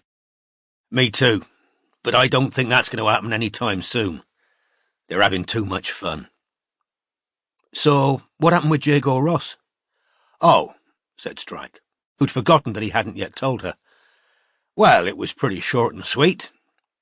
He told the story of what had happened in Kensington while drinking his third large whiskey. So his first wife is going to apply for sole custody. I'm glad, said Robin fervently. Oh, I'm really glad. I thought you were just going to hold the threat of the videos over him. Those poor kids. But their mother must have known. The girls surely told her what was going on. Probably likes the alimony, said Strike cynically. Easier not to rock the boat, isn't it? Maybe she told herself the girls were exaggerating. Mind you, her kid coming home with a broken leg must have been a shock, and then seeing how it actually happened, on camera. Bottom line, I'd imagine a nice quiet accommodation will be reached, because Ross isn't going to want that footage shown in court.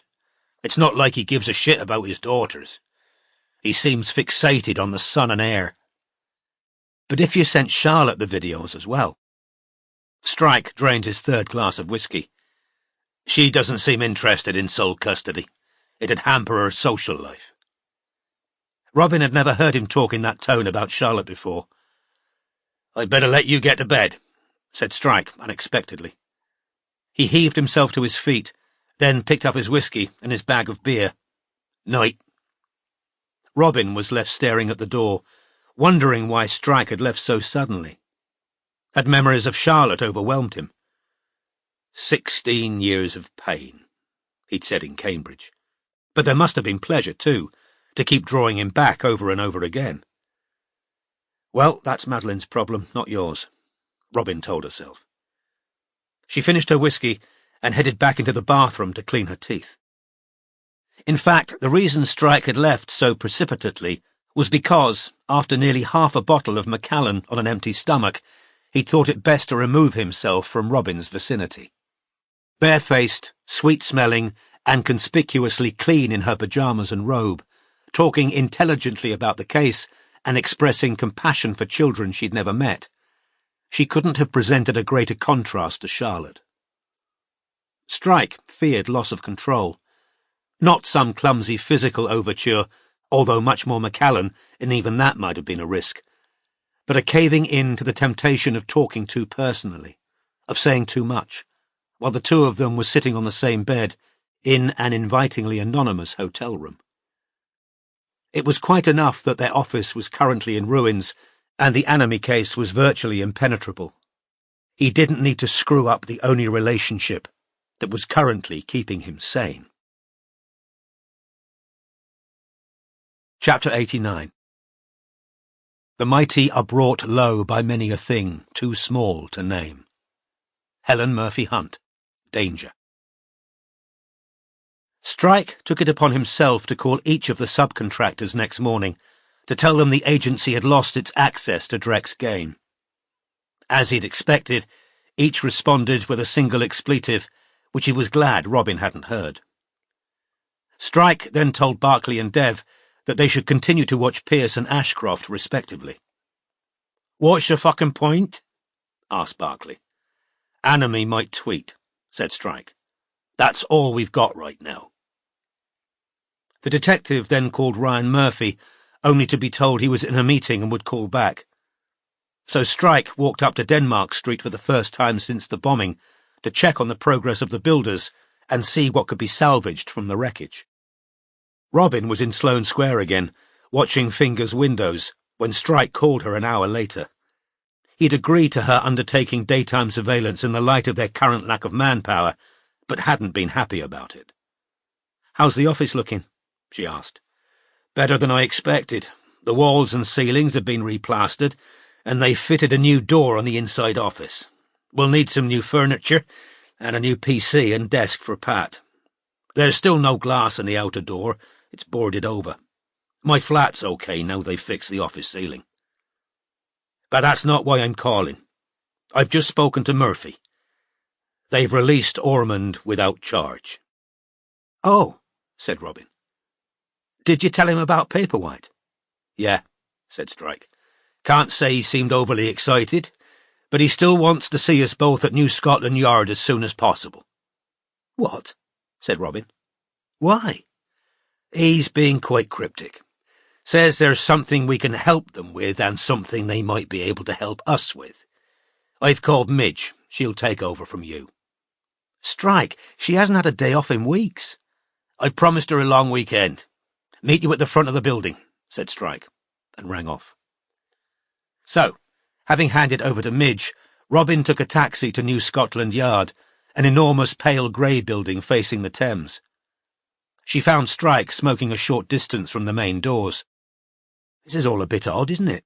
Robin said, as she reached him. "It is," agreed Strike, grinding out his stub beneath his false foot. Murphy didn't sound like a man who's lost his main suspect. He actually sounded pretty happy about something. I said I'd call him when we arrived. Murphy came to collect them in person, and a short lift ride later, they found themselves in a small room furnished with a round table and several metal-legged chairs. Already present was Angela Darwish, who shook hands with both Strike and Robin on arrival. A sleek black box sat on the table, which Strike recognised as a surveillance recorder. The room's single window looked out on the river, which today was a blinding mass of white sparkles, and admitted so much unfiltered sunshine that the plastic seats drawn up around the table were almost uncomfortably hot. Having closed the door and joined them at the table, Murphy said, smiling, "You're here because of a cat." "A cat?" repeated Robin. "Yep. I'm about to play you something we recorded a week ago, courtesy of a couple of listening devices in an old lady's flat." "What are you, the council?" Strike asked Angela Darwish. "Rent-a-kill?" Angela smiled, but didn't answer. Murphy pressed a button on the black box. They heard soft thuds that sounded to Strike like footsteps on carpet, as though someone was pacing. Then a voice spoke, and within a few words, Strike recognised it as that of Wally Cardew. "Urus?" A short pause, then, "Yeah, I got in, but it weren't no good. It took me about 5 fucking goes to remember me password. Yeah, but it's all changed. I couldn't see none of the people I used to talk to. Well, I weren't in there that long because, I only joined it after I got sacked, to try and whip up a bit of support. Ha. Yeah. Nah, it's shit anyway. Yeah, they got a new mod, so I asked him a couple of questions, but nothing. Then Anime fucking turned up and asked me what I was doing back in there, suspicious like. And he started asking a ton of fucking questions, and I couldn't remember what I told him about myself back then, because obviously I was pretending to be some random shit muncher, didn't want anyone knowing I was in the game bigging myself up. Yeah, exactly. But I got one of my answers wrong, and the fucker fucking banned me. Yeah. No, man, I know that. I want to help, I'll do whatever. Yeah, okay. Yeah. Tell him I still want to help, though. Tell him I'm ready to take the meeting with his old man any time. Yeah, I know. Will do. Okay, laters. Murphy pressed pause. Cardew's been trying to find out who Anime is, inside Drek's game, said Strike. Bang on, said Murphy. You'll notice they use their code names whenever they speak to each other by phone. But we identified Uruz a while back.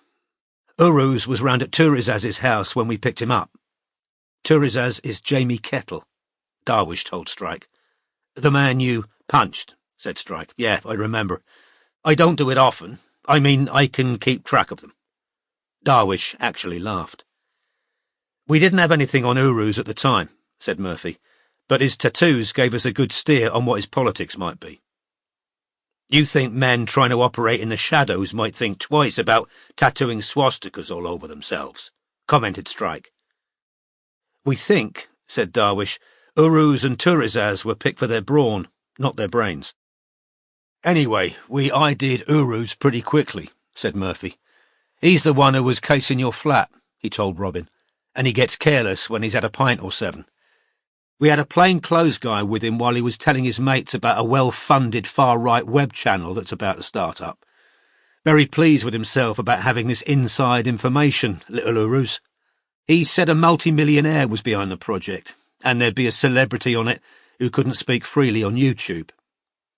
The multi-millionaire wouldn't happen to be Ian Peach, would it?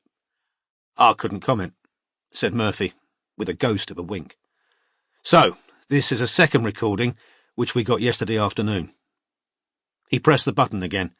This time, Wally's excited voice echoed slightly, as though he'd shut himself in a bathroom. Uruz? I've got something big. Yeah, I found out who Anime is. Yeah, I was thinking of going to see Heimdall and telling him Oh, right. No, I get it. Shit, are they? Murphy hit pause. Heimdall is the brains of the operation. Is smart enough to know people are watching him and his father, said Murphy. That's why he's using minions as runners, obviously. He hit play again, and Wally said, Well, my place is safe. Murphy gave a snort of amusement. Yeah, defs. No, any time tonight. Indistinctly in the background of the tape, an elderly woman's voice could be heard making an inquiry. Give me a minute, Gran, called Wally, who then spoke in a lower voice. Nah, she should be out later. Yeah, okay, yeah. See you then. Strike presumed Wally had hung up before starting to sing in a low voice. There is a road and it leads to Valhalla, where only the chosen are allowed. Murphy pressed pause again. Tune and lyrics by Screwdriver, said the policeman. Popular at Odinist retreats, I hear. So, this next recording was made yesterday evening. Watch out for the cat. Murphy pressed the play button for the 3rd time. Apparently, none of the listening devices installed in Mrs. Cardew's flat were in the hall, because the noise of a door opening sounded distant, as did the first exchange between the 2 men. Dagaz, my man. Wally's got a rude name now, said Robin quietly, and Murphy nodded. The sound of laughter was followed by the door closing. More muffled footsteps as though on carpet followed. Then an elderly female voice spoke loud and clear. Do you want a cup of tea, either of you? No, thanks. No, thanks, Gran. I've got beer. Give us half an hour, OK? No, he's in here. He'll be fine. Just looking out the window. That'll be the cat who's looking out of the window? Asked Strike. Exactly. Another door closed. Thought she was going out, said Wally apologetically. Good to see you, bro. How's Algies? Still not right, poor bastard. Jumpy, bad headaches. A faint creak, a soft shifting of material, as though seats had been taken. He might be like brain damage forever, so if you know who this fucker is... OK, so I'm like 99% sure. Help yourself. The unmistakable sound of ring pulls being torn off cans of beer followed. So, said Wally, there's this guy on Twitter called Lepine's Disciple. Robin glanced at Strike. He's always liking me tweets, and he sometimes used to come and post comments on mine and MJ's show. So last night, he tags me in on an argument he's having with some arsehole called the Pen of Justice, and he says he knows Anime. Who does? The Pen? No, Lepine's Disciple. So I followed him back and direct messaged him, and I said, you know Anime? And he says, yeah, he's a mate of mine. Load of shit about Anime being fucking genius and stuff, and then I says, so, what did he have against Ledwell? And he tells me she fucked him over big time. Sounded like they were screwing. Then the slag swanned off with all the money to shack up with Josh Blay. Did he give you a name? Didn't need to. I know exactly who that is. Guy called A loud clunk was heard, and the voices became suddenly distant. Pierce, fucking cat, and he lives at the hippie... Another loud clunk. To recall that, like I said, I'm 99 per... Still more clunks. Robin could visualise Wally repositioning the object in which the listening device was hidden, which had evidently been knocked to the floor by the cat. The voices became clear again. Hard on for her, because I remember saying to Josh, that fucker don't like you, watch your fucking back. He's after your bitch. He thought he was a better artist than Josh, and he does animation. I'm 99% it's him. One of his nicknames round the commune was Horse, because he had a fucking massive Uruz laughed. Murphy stopped the recording. We're hoping, he said, you might be able to tell us... Pez Pierce, said Robin. Full name Preston Pierce. He's from Liverpool, and he lives at the North Grove Art Commune place in Highgate. Excellent, said Darwish crisply, as she and Murphy both got to their feet. The latter said to Strike and Robin, will you two wait here? No problem, said Strike. It's been a pleasure, said Darwish, holding out a cool hand, which Strike and Robin shook in turn. I hope your office wasn't too badly damaged. Could have been a lot worse, said Strike. Darwish left. Strike and Robin looked at each other. Lepine's Disciple is a real-life friend of Anime's? Said Robin. I wouldn't bet on it. He does stick up for Anime a lot. So do a lot of far-right trolls. That story fits Pez, though. Yeah, I suppose, said Strike, who looked unconvinced. You're the one who's always thought Pierce was a front-runner for Anime. Don't you think Ledwell being a slag who cheated on Anime is exactly the kind of story a woman-hating virgin would come up with? I suppose so, said Robin, but... Murphy now returned, holding a manila envelope which he placed on the table without comment. Given that your office was bombed and you've given us significant leads in this case, I think you deserve to hear how they tripped themselves up. It's later on the recording you've just heard. He fast-forwarded, then pressed play. Won't stroke the fucker. He'll just scratch her. He fast-forwarded. Fucking bricked up, so I had a hate wank over Kaya Niven's instant. That goes on for a while, said Murphy, cutting off Uruz's laughter as he advanced the tape again. Some left-wing ex-girlfriend Cardew hasn't managed to get back into bed. He pressed play yet again. Uruz's voice now sounded distant, as though the two men were talking in the hall once more. This is it, said Murphy, turning up the volume as Uruz's voice issued from the speaker again. Nah, I was. New lock-up, fucking pigs. Nah, not Ben. More indistinct conversations, some laughter, then Uruz said, Getting better at. Ha, don't tell him that. Anyway, Charlie's going to be fucking stoked. Glad to help. Give him my best, and to Wally. Will do. Bingo, said Murphy, pressing stop. Real names. The tossers had too much beer. Heimdall, head of the whole thing, Charlie Peach. We looked into him a couple of months back, but he came up clean. Very savvy, very smart, never makes a slip. Pity he can't say the same about his brother, said Strike. Yeah, he's a cocky little shit, or he was. That brain injury's not healing any time soon. And the third guy they mentioned, Ben, we already knew was the bomb maker, and them calling him Ben was confirmation that our prime suspect is the guy. Engineering graduate, respectable looking, decent job. You wouldn't pin him as a neo-fascist on first meeting him. Benefit of a university education, isn't it? Said Strike. Teaches you to tattoo your Nazi rune name on your arse, not your forehead. Murphy laughed. He's clever, but he's still a wrong un.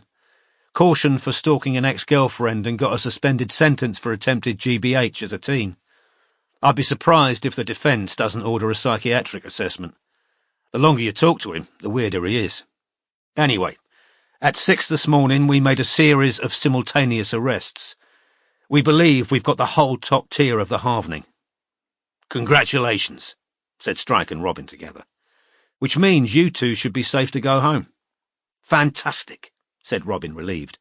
But Strike said, And what about Anime? Well, said Murphy, as you've just heard, Charlie's convinced Anime tried to push his brother under the train. I've just sent a couple of people out to this North Grove place to warn Pierce he might be a target. It's possible Charlie Peach has given an order to take him out, and we can't guarantee we've got all the small fry yet.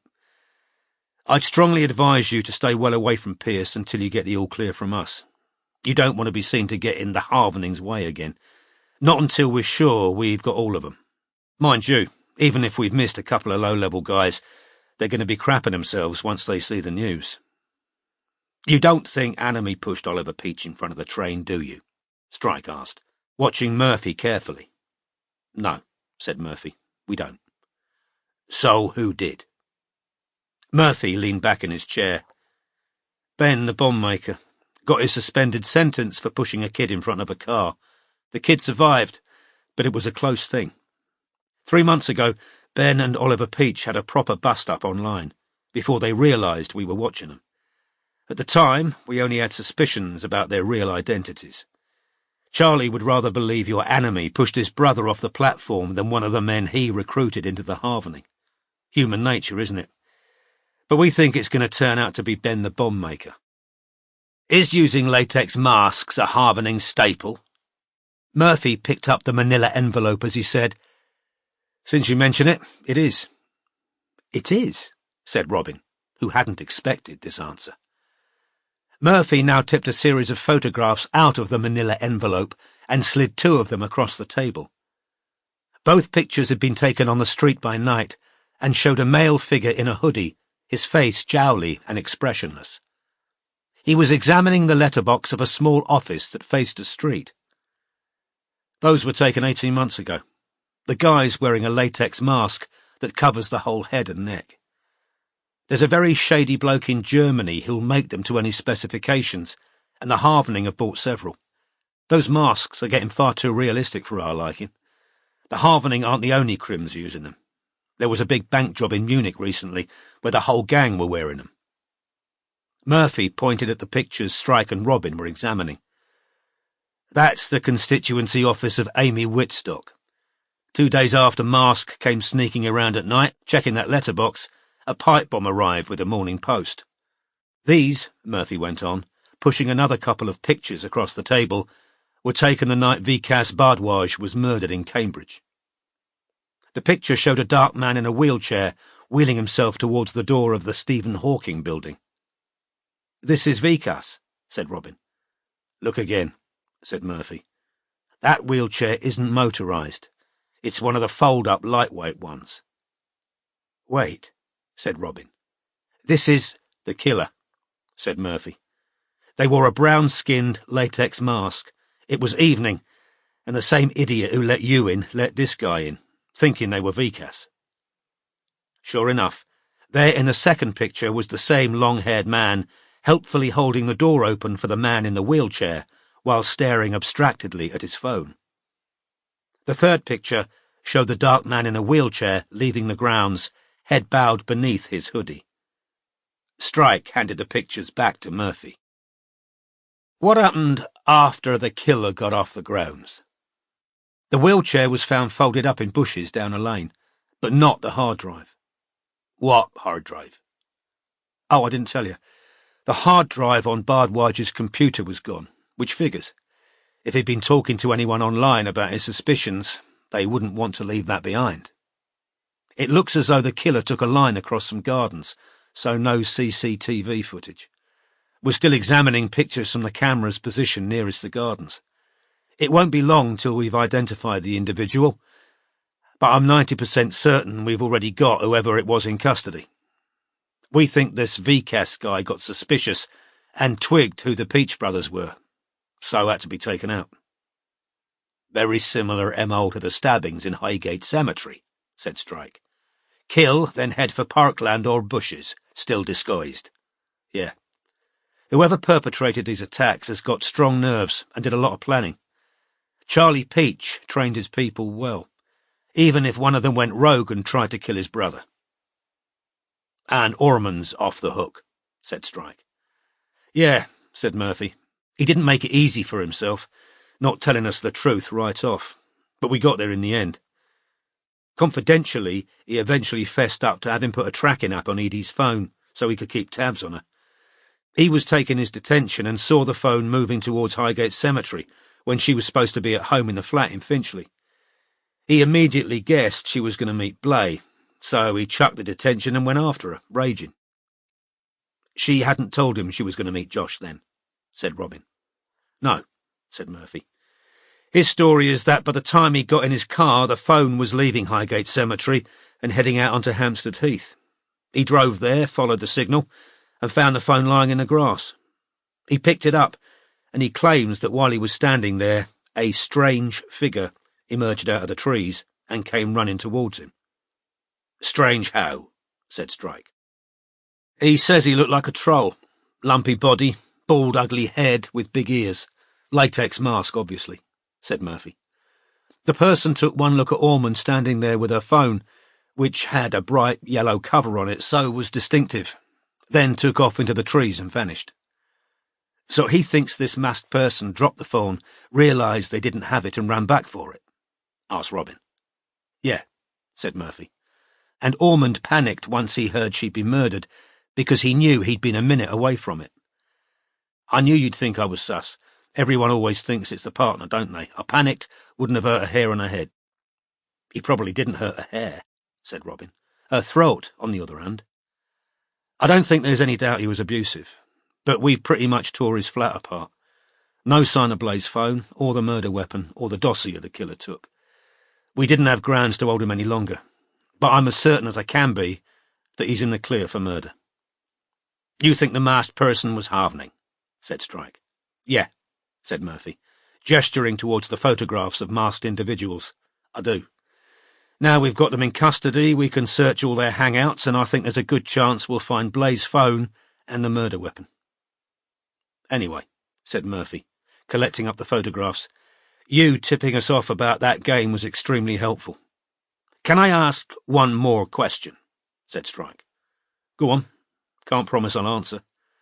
Have the Met been getting anonymous phone calls telling them to dig up Edie Ledwell's body? Murphy looked taken aback. No. Why, have you? Yeah, said Strike. Trolls, said Murphy. Maybe, said Strike. Murphy accompanied them back downstairs. Been kind of busy with this case since I got back from Spain, Murphy told Robin, in a low voice while the oblivious Strike walked ahead of them, checking Twitter on his phone. But now things have calmed down. Great, said Robin self-consciously. I'll call you, said Murphy. As he bade them farewell, he repeated, and keep away from Pez Pierce. Like I say, we don't know that we've got them all. Chapter 90. We lack, yet cannot fix upon the lack, not this nor that, yet somewhat certainly. We see things we do not yearn to see around us, and what see we glancing back? Christina Rossetti, Later Life, a double sonnet of sonnets. Let's get a drink and something to eat, said Strike, but well away from here. I don't want any stray policemen hearing what I've got to say. They headed away from the Thames into the heart of Westminster and finally entered St. Stephen's Tavern, a small, dark Victorian pub which lay directly opposite Big Ben and the Houses of Parliament. Robin found a corner table at the back of the pub, and 5 minutes later, Strike set down a pint of badger and a glass of wine, eased himself with some difficulty around the small iron-footed table, and lowered himself onto the green leather bench beneath the mirrored panels. "Is your leg all right?" Robin asked, because Strike had grimaced again. "It's been better," he admitted. Having taken a welcome sip of beer, he said, "So, according to Lepine's disciple, Edie screwed Anime over, possibly after actually screwing him. But you're sceptical." "I believe that's what Lepine's disciple told Wally," said Strike, opening the menu and looking in vain for something he wanted to eat that might also plausibly support weight loss. "I'm just not sure I believe Lepine's disciple. He's talking to a YouTuber he clearly admires. Wouldn't be the first time some prick on the internet made up a story to try and big himself up, claiming to be a mate of Anime's and in on all their secrets wouldn't cost him anything. How many calories would you say are in a cheeseburger and chips?" "A lot," said Robin, now perusing the menu herself. "But they've got a veggie burger. You could have that without the chips." "Fine," said Strike gloomily. "I'll order," said Robin, getting up to spare Strike more walking. Once she'd returned, she asked, "What is it you didn't want any stray policemen hearing?" "Well," said Strike, dropping his voice because a family party of 4 had just sat down at the next table, "I can see why the Met think all the attacks have been Harvening. Harvening-style masks used each time, Edie on the direct action list. Vikas could have found out something about the Peach Brothers inside the game and become a danger to them. If all we had were the murders of Edie and Vikas, I tend to agree with Murphy that the Harvening are the likely culprits. But I'm still not buying that Josh was attacked by a terrorist, and I think it's a hell of a stretch to suggest Ben the bomb maker decided to murder Oliver Peach by such a risky method in such a crowded place. To me, that attack is far better explained if Anime is the assailant. That was a desperate move, the kind of attack that happens because the perp knows they've got one chance and can't afford to miss it. It was a bloody huge risk to take. And however weird Ben the bomb maker might be, if he's clever enough to make bombs, he's smart enough to know his life's worth less than nothing if Charlie believes he tried to kill Oliver. From all we know about him, Charlie's smart. He's already slid out of the Met's clutches once. He's not a man who's going to jump to conclusions out of nowhere. So what makes him so certain Anime attacked his brother? Did he know Anime had arranged to meet Oliver at Comic-Con? Or suspect that Anime had lured him there? "Possibly," said Robin. "I'm certain Oliver went to Comic-Con to try and ID Anime. He kept approaching Drex and trying to talk to them. I know that's not proof," he added, as Robin opened her mouth to speak, "but I watched the guy for an hour. He was definitely trying to find someone. So either he did find Anime, who now knew exactly who to attack, or Anime already knew what Oliver looked like because he did what I did and Googled the idiot.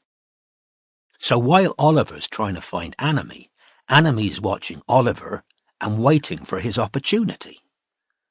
But why attack Oliver at all?" Strike drank more beer, then said, "I'm starting from the premise that, unlike his big brother, Oliver is a fucking idiot. Anagram of his real name in the game, rune name on a Twitter account full of identifying photos. Then he puts on his best designer gear to go to Comic-Con, where I assume he was supposed to be discreet. Would you agree he's a guy with a big mouth, a big ego, and a dangerous sense of invulnerability?" "I would, yes," said Robin. "Okay then. I think there's a strong chance that Oliver showed off his knowledge of Bitcoin, the dark web and criminally connected latex mask makers on a private channel to impress Anime. The Peach Brothers must have done a lot of sucking up to Anime to get made moderators." "What, so you think Anime learned some of the Harvening's tricks directly from Oliver?" "I do, yeah. And if that's what happened, he was dangerous to Anime. Oliver could testify that Anime had that knowledge because he was the one who gave it to them. Again, Robin opened her mouth to speak, and again Strike correctly read her mind. Look, I know it's speculation, but there's one thing we know for sure. Once Anime and the members of the Harvening were in direct contact, there was a sudden change in the way people were attacked. The Harvening MO was well established before they got inside that game. Masks for surveillance work, bombs for the direct action list, and online harassment for the indirect list, which was how Edie was supposed to die. She was meant to get bullied into a state where she'd take her own life. The Harvening aren't a hands-on organisation. All their killing's been done at a remove, sending bombs through the post, whipping up online mobs. Then, out of the blue, we get 2 murders and 2 attempted murders, which don't follow the pattern. 3 stabbings and a push from a train platform, all committed by someone wearing a mask, which I assume, from the Met's conviction that it's all terrorism, they've identified as the handiwork of the dodgy Harvening-affiliated guy in Germany. Then we get the banning of Lord Drek right after Oliver hit the train tracks. Why did that happen so fast after the attempted killing? I think it was so Charlie couldn't start mouthing off about Anime's attempted murder inside Drek's game. It fits, admitted Robin cautiously, but I keep going back to the question of why the Harvening would have stabbed Blay, said Strike. Blay wasn't on either of their lists, and we know he wasn't mere collateral damage. He didn't get killed because he was defending Edie from the attacker, but because he was late and never reached her. What did the attacker's "I'll take care of things from here" mean, if it wasn't about the cartoon? I don't know, admitted Robin. Why would the Harvening take Josh and Edie's phones? They'd have done better to leave them exactly where they were.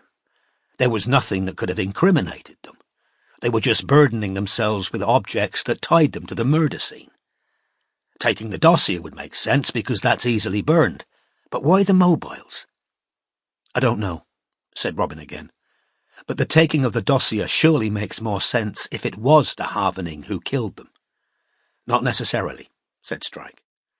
Maybe Anime didn't know what was in there, and thought they were nicking a folder of pictures or new plot lines. Or, said Strike, Anime had got wind of the content somehow and didn't want anyone to know the game had been infiltrated by terrorists. And why would the Harvening want the hard drive of Bardwaj's computer? Again, they're just saddling themselves with an incriminating bit of evidence. It would have been too late to repair the damage if they thought he'd been sending out emails saying he thinks he's identified them as terrorists. But if the killer was Anime, the disappearance of the hard drive makes sense. They were trying to make sure nobody linked Morehouse to Bardwaj. At a bare minimum, that hard drive would have shown that Bardwaj was the one coding the game. Let's not forget, the police haven't got a shred of hard evidence Vikas had found out the Peach brothers' true identities. But we know he knew Anime's. But, let's say, for the sake of argument, Vikas became convinced Anime was behind the attacks on Edie, Josh, and Oliver Peach. What if Anime suspected Vikas was about to contact the authorities? But we've got no proof that happened either. Can you explain the ice-cold way Anime told you that Morehouse had left last night? Anime knows Vikas has been murdered. It's been all over the news. Where's the shock and grief? They were supposedly friends. Do you think the way Anime spoke about Morehouse was natural if they'd had nothing to do with this murder? No, said Robin, I don't. They both drank, thinking. Beside them, the 2 teenagers in the family group were both typing onto their phones, ignoring their parents.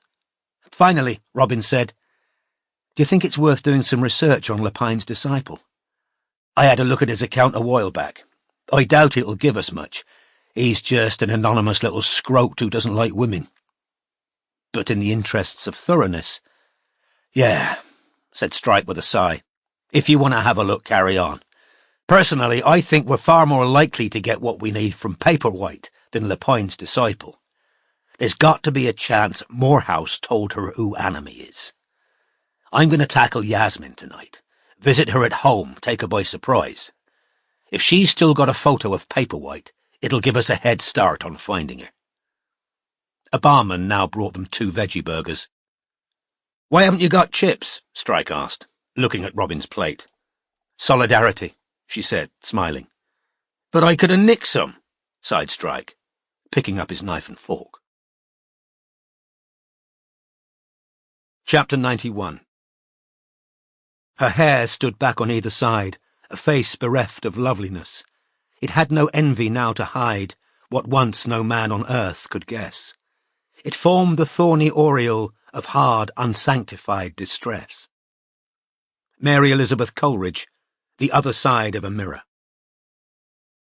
Strike's leg was giving him far more trouble than he wanted to admit to Robin. Another bout of spasms had woken him that morning, and hot pain shot through his hamstring every time he stepped on his prosthesis, reminding him that it would prefer to carry less weight, and ideally, none at all. If he'd had a choice, he'd have stayed at the Z Hotel for another night and rested up. But as Murphy had said they were safe to go home, and mindful of the accountant's jaundiced view of what constituted business expenses, Strike returned to the hotel with Robin, only to pack his things and carry them back to his attic flat on Denmark Street. The climb up the 3 flights of stairs added substantially to the pain in his stump. An afternoon nap prior to visiting Yasmin Weatherhead in Croydon was rendered impossible by the loud noises of the builders in the office below. Strike, therefore, sat at his small kitchen table, leg elevated on a second chair, and ordered a new desk, filing cabinet, PC, computer chair, and sofa online, to be delivered in a few days' time. The news of the Harvening arrests had hit the news a couple of hours after he'd arrived home. Strike whiled away the rest of the afternoon vaping and drinking coffee while refreshing various new sites. Unsurprisingly, most news reports led with the news that the 2 sons of Ian Peach, tech multimillionaire and once aspiring mayor of London, had been led in handcuffs out of his Bishop's Avenue house, which had Grecian columns and a brand-new Maserati parked in the drive. Pictures of Uruz with his 8'8" and slick blonde hair, skinhead Turizaz, his rune prominent on his Adam's apple, Ben the bomb maker, whose unsmiling photograph revealed a wall-eyed glare, and Wally Cardew, described in the caption of his picture as a well-known YouTuber, were among those relegated to the foot of the story. 19 young men were now in custody, most of them from London, although arrests had also been made in Manchester, Newcastle and Dundee. Strike well understood the satisfaction Ryan Murphy and Angela Darwish must be experiencing. He'd known it himself at the conclusion of cases, and he envied them the sense of resolution. At 5 o'clock he set out for Croydon, and a little over an hour later was to be seen limping along Lower Addiscombe Road, the sleepy residential street where Robin had sat in the Saucy Sausage Cafe watching the front of the Weatherhead's house. Strike decided to observe the Weatherhead home for a while before knocking on the door. While his stump didn't much appreciate being asked to support him while loitering outside the row of closed shops opposite for 40 minutes, he felt justified in his decision when he at last spotted blonde Yasmin walking up the street, typing on her phone as she went, a large messenger bag slung over her shoulder, and wearing the same long black cardigan she'd sported in the photographs Robin had sent him weeks before. Barely raising her eyes from her phone, she turned automatically towards the front door of the family house and disappeared inside. Strike waited 5 minutes, then crossed the road and rang the doorbell. After a short wait, the door opened and Yasmin stood there, still holding her mobile and looking mildly surprised to see a stranger on the doormat. "Evening," said Strike. "Yasmin Weatherhead?" "Yes," she said, looking puzzled. "My name's Cormoran Strike. I'm a private detective. I was hoping to ask you a couple of questions." The look of mild confusion on Yasmin's round, flat face turned instantly to fear. "Shouldn't take long," said Strike. "Just a couple of questions. Philip Orman knows me and can vouch for me." An older woman now appeared in the hallway behind Yasmin. She had thick, dark grey hair and the same flat face as her daughter. "Who's this?" "He's just someone who wants to ask me some questions," said Yasmin. "What about?" said Mrs. Weatherhead, blinking up at Strike with sheep-like eyes. "About my book?" Yasmin lied. All right, come in," she added to Strike. "It won't take long," she assured her mother. Strike suspected that, like Inigo Upcott, Yasmin's need to know why he wanted to talk to her outweighed her very obvious fear. She led him into a front room overlooking the street and closed the door firmly on her mother. The space had an air of having been recently redecorated. The pristine light blue carpet was giving off a rubbery smell of newness, and the cream leather sofa and chairs looked as though they'd barely been sat on. The large, flat-screen television dominated the room. A cluster of photographs displayed on a side table mostly featured the same two little dark-haired girls who, Strike guessed, given the lack of resemblance to Yasmin, were her nieces. "You can sit down," said Yasmin. So Strike took the sofa, while she placed herself in an armchair and set her mobile down on the arm. "When did you talk to Philip?" she asked.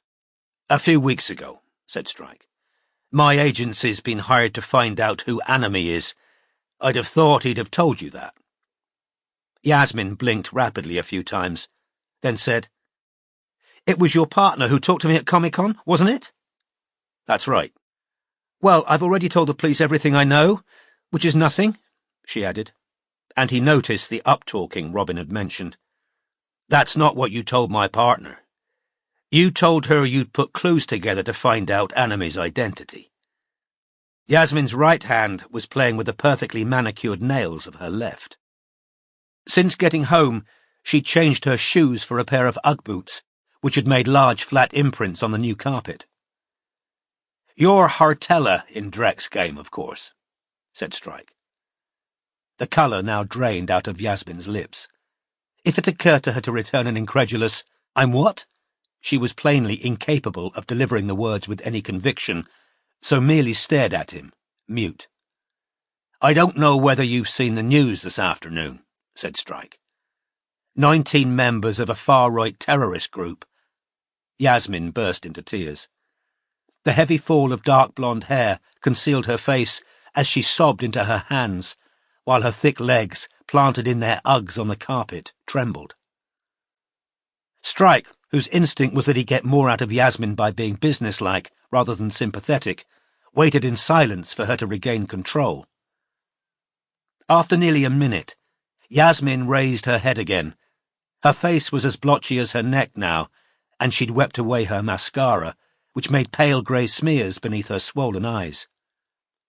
"I don't know anything," she said in a pleading voice. "I don't." Having no tissue on her, Yasmin wiped both eyes and nose on the arm of her black cardigan. "We both know that's not true," said Strike, unsmiling. "Where did you get that dossier of supposed proof that Edie Ledwell was Anime?" "I put it together myself," she said, in barely more than a whisper. "You didn't," said Strike calmly. "Someone else put that dossier together and passed it to you inside Drek's game." Given the puffiness of Yasmin's eyes, Strike guessed this wasn't the first time she'd cried today. Perhaps seeing the news of the Halvening arrests had sent her scurrying into the bathroom at work, where she'd wept in terror of what was to come, before carefully reapplying her makeup. "We know 2 members of the Halvening infiltrated the moderator channel," he said.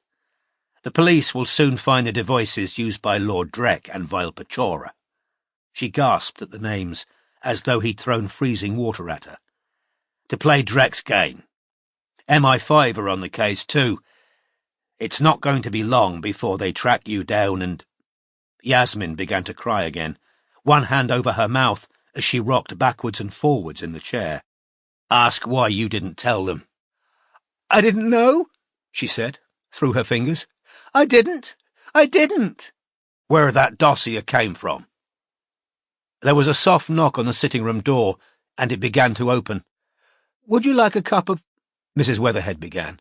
"No," said Yasmin in a strangled voice. Mrs. Weatherhead edged further in through the door, looking concerned. Like her daughter, she was wearing Uggs. "What's going—" "I'll tell you afterwards, Mum," whispered Yasmin. "Just go away." Yasmin's mother withdrew, looking worried. Once the door had closed, Yasmin put her face back in her hands and began to sob again. Muffled words escaped her, which to Strike were indistinguishable until he caught "so humiliating." "What's humiliating?" Yasmin looked up, her nose and eyes still streaming. I thought Lord Drekwa was an actor. He told me he was really convincing. So I went to his play and told the woman on the stage door Hartella was there. He'd promised me an autograph backstage, and he looked straight past me, and I was saying, it's me, and a storm of sobs ensued. "If you keep pretending they were never in the game, you'll look like you're one of them," said Strike remorselessly. "People will think you helped them willingly." "They can't," said Yasmin, looking up with a kind of desperate defiance. "I mean, like everyone who knows me knows I'm super left-wing, and all my social media proves it." "People tell lies about themselves online all the time. A prosecutor would argue you were pretending to be a left-winger to cover up your real beliefs." She stared at him for a second or two, eyes swimming with tears, and then, not altogether to the detective's surprise, she lashed out. "I thought you were supposed to be finding out who Anime is? It's the police's job to find out about the halvening, not yours? Or are you just trying to make yourself more famous or something?" "If you'd rather talk about Anime, let's do that," said Strike. "Ever wondered whether they're the one who killed Ledwell?" "Of course not," said Yasmin, with a hint of a gasp, "even though they've been boasting they killed her inside the game." "That's just... he's joking," said Yasmin, trying for incredulity. "And it's never occurred to you that it's not a joke? That Anime actually did it?" "Of course not," she repeated. "How's your book going? Anime still getting part of the proceeds?" "It's not. It's on hold. Because one of your co-authors was arrested for murder and the other might actually have done it." Because now it doesn't feel like the right time," she said breathlessly. "You realize all the detailed information Orman gave you about Edie's new characters and the plot of the film came off the phone he picked up and hid after she'd been murdered?" Strike knew that somewhere behind the aghast expression and swollen eyes, Yasmin's dreams of press interviews and flattering photographs, of enhanced prestige in the fandom and status as a published author, were crumbling to dust. "If it turns out Anime murdered Edie Ledwell and paralysed Josh Blay—" "Josh isn't paralysed," said Yasmin, with desperate certainty. "I know people have been saying that, but he isn't. I've heard he's getting much better." "Where did you hear that?" "From someone on Twitter who knows a guy whose sister works at the hospital. Josh is paralysed down one side of his body and has lost feeling in the other. As I know because I interviewed him in hospital." Yasmin turned still paler, her trembling fingers playing with her cuff. "If Anime was the attacker," persisted Strike. "If Anime's who I think he is, he can't have done it," whispered Yasmin. "He physically can't have done it." "Who," said Strike, "do you think Anime is?" Yasmin hesitated, then said, "Inigo Upcott." Strike hadn't expected that. "Why do you think it's Upcott?" "Just because Anime sounds like him. Anime knows Latin, and Inigo was always using bits of Latin. And from things Anime's said, he has a hard life, and obviously Inigo's in a wheelchair. And Anime was really angry when Edie ditched Katia, and I know Inigo was angry that Katia was never paid for anything she did for Josh and Edie, because I heard him complaining about it a couple of times when I was at their house. And once, when I was round there," said Yasmin, "I saw Inigo play the game." "You did?" said Strike. Yasmin nodded, dabbing at the end of her dripping nose with her cardigan sleeve. "His PC was glitching, and I went to help him with it, and I saw what he'd been doing when it froze. He was inside the game. I thought at the time he'd just gone to have a look, because Josh and Edie had been round at Katya's and talking about the game and Anime. But then, later on, I started putting 2 and 2 together. And you made 22. And it made sense because he's housebound, and he's always on his computer, and he's an artist, and he was hearing us all talk about the ink black heart all the time. He probably did it just for fun, as a project. Do you think Anime talks like a man of 60-odd? Well, yes, said Yasmin, defiant again. Inigo's he's got a temper. He swears a lot and he didn't like Josh. But he seemed to like Edie at first, so when she was nasty about the game, it probably really upset him, after all the time and trouble he'd put into it. Did you like Inigo? Yes. I felt sorry for him being so ill. And when I was first going round there, he was nice. But he can be a bit of a bully, I suppose. Anime can as well. But, she added defensively, it was just a theory, that's all. Strike wondered whether Yasmin had lived in a virtual world of anonymous people for so long that probability and plausibility had fled from her reasoning processes. One theory seemed to be as good as the next, as long as it satisfied her need to feel herself an insider. These qualities had made her very valuable to the Halvening, but far less useful as a witness. You and Inigo were both at a Christmas party at North Grove one year, weren't you? Yes, said Yasmin, who didn't seem to understand the relevance of the question. He told me he saw you in a clinch there with Nils de Jong. Yasmin looked shocked, but Strike thought he saw a faint gratification. He asked me for a kiss under the mistletoe, that's all. Would it surprise you to know that Inigo claims he heard you confessing to Nils that you're Anime? She let out a gasp of shock. That's a complete lie.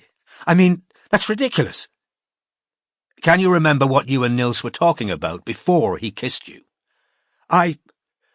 We'd all had a lot to drink, and I think he told me I looked unhappy and he wanted to cheer me up, and he kind of pulled me under the mistletoe.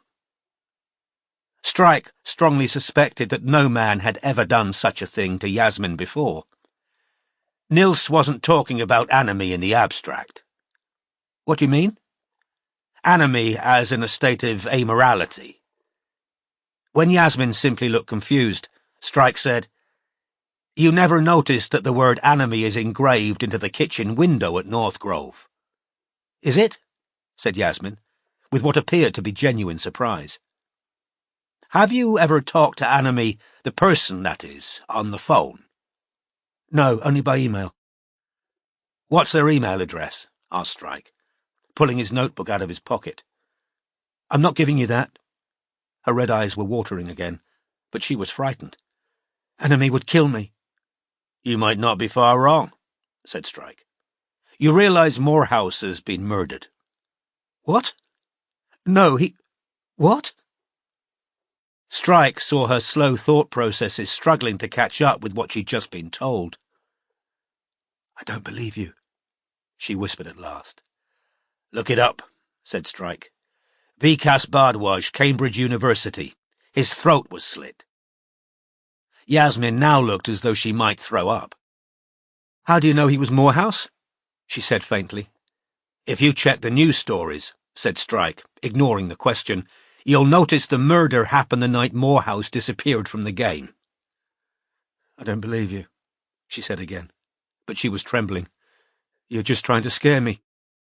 Through the net curtains at the window, Strike now saw a portly man with grey hair walk up the front path, carrying a briefcase.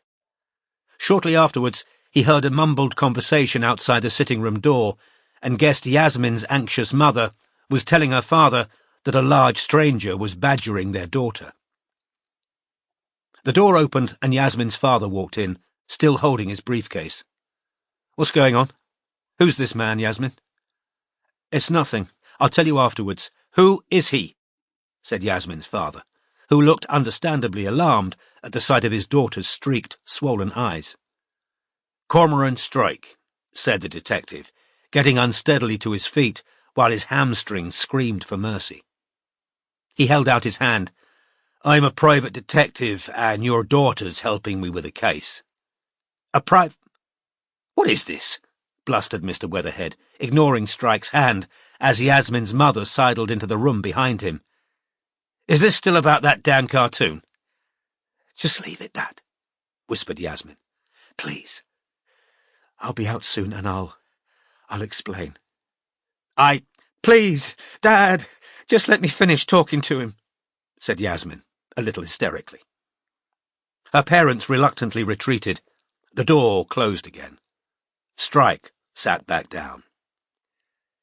"You understand, don't you," said Strike before Yasmin could speak, "that when all this comes out, which it will because, as I say, the Met and the security services are seizing the Halvening's computers and phones as we speak, the public, the media, and a jury are going to hear that you willingly took possession of a dossier of fabricated evidence against Edie Ledwell, which had been cooked up by a terrorist organisation that wanted her dead and carried it to Josh Blay to turn him against her. How do you think you're going to look, Yasmin, when the world hears you kept on cheerfully playing the game after you knew terrorists had infiltrated it, continued moderating the game, no less, while planning a book based on information stolen from a dead woman? I'm warning you now. The head of the Halvening is going to claim it was Anime who stabbed Ledwell and Blay, and that Anime tried to kill one of their members by pushing him in front of a train. And whether it was the Halvening or Anime, you're in it up to your neck." Yasmin slumped over with her face in her hands and started to cry again. "Your one hope," said Strike loudly, to make sure she heard him over her shuddering sobs, "is to do the right thing now, voluntarily. Get out of the game, tell the police everything you know, and help me trace Anime." "I can't help you, how can I? If it's not Inigo." "Firstly, you can give me Anime's email address," said Strike. "Secondly, you can help me find the moderator who calls herself Paperwhite." "What do you want to know about her for?" "Because I think she's in danger." "How?" "Morehouse might have told her who Anime is." "Oh." Yasmin wiped her face on her sleeve, smearing her makeup still further, then said, "I don't know anything about her." "You've been in Drek's game together for months. You must know something. We know you were showed her picture by Vile Pachora." "How do you know?" "Never mind how I know. Did you keep the picture?" "No, she was—" "Naked?" Not entirely." "Describe her." "She's pretty, slim, red-headed." "What sort of age?" "I don't know, early 20s, maybe younger." "Did she ever drop any hints about where she lives?" She once said she was miles from London when—" "When?" Strike prompted her. Yasmin played nervously with the wet sleeve of her cardigan, then said, "When I told the other moderators that Josh and Edie were going to meet to discuss the dossier." "Did you tell them where they were meeting?" asked Strike sharply. "No. Paperwhite asked and I said I wouldn't tell her because Josh would never have forgiven me if some autograph hunter turned up.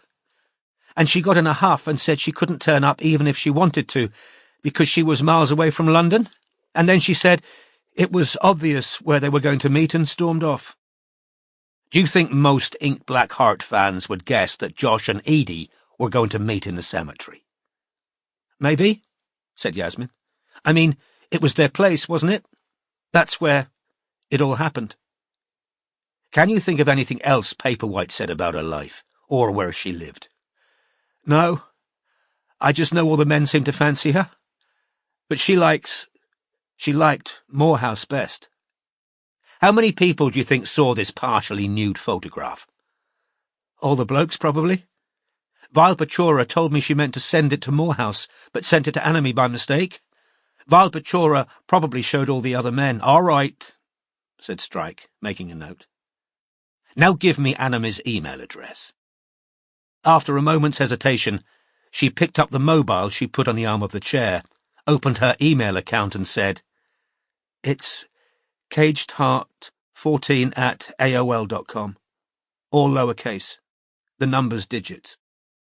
Thank you, said Strike. 14. Like Rule 14. Yasmin, who was busy mopping her face with her sleeve again, nodded. Out of interest, what are the other 13 rules? Strike asked. There aren't any, she said in a thick voice. There's only that rule. So why is it called 14? It's Anami's favourite number. Why? She shrugged. Okay, said Strike, now closing his notebook and taking out his wallet. You've been very helpful, Yasmin. If you'll take my advice, you'll contact this man. He opened his wallet, pulled out Ryan Murphy's card and handed it to her. And tell him everything you've just told me, all of it. And then I'd advise removing yourself from that game. Permanently. I can't, said Yasmin, white-lipped. Why not? Because Anami said, if I did. She suddenly emitted a humorless, slightly hysterical laugh. He said he'd tell the police I helped terrorists. But I suppose if I've told the police myself, and at least I won't have to keep... Her voice trailed away. At least you won't have to keep... Yasmin wiped her eyes again, then said plaintively, Anami's been kind of blackmailing me. To do what? He's been making me be him in the game. What do you mean? Said Strike, as a horrible suspicion assailed him. He's been making me pretend to be him in the game at certain times. He gave me his login details and told me when I had to do it, or he'd tell the police about the dossier. How long have you been doing this? Said Strike, as his mind passed rapidly over all the suspects they'd eliminated on the basis that they'd been device-free while Anami had been in the game. I don't know, said Yasmin with another sob. Since it was after I told Anami I met your partner at Comic-Con. Jesus Christ, said Strike. Trying not to show the rage now consuming him, he said, That didn't seem an odd request to you? Well, kind of. I asked him why he wanted me to do it, and he just told me I had to. Can you remember when exactly you've been Anami? Did you keep a record? No, said Yasmin miserably. It's happened loads of times. I can't remember them all. Why? Because, said Strike, who no longer had any scruples about scaring a woman so dangerously obtuse. You've been helping Anami set up alibis.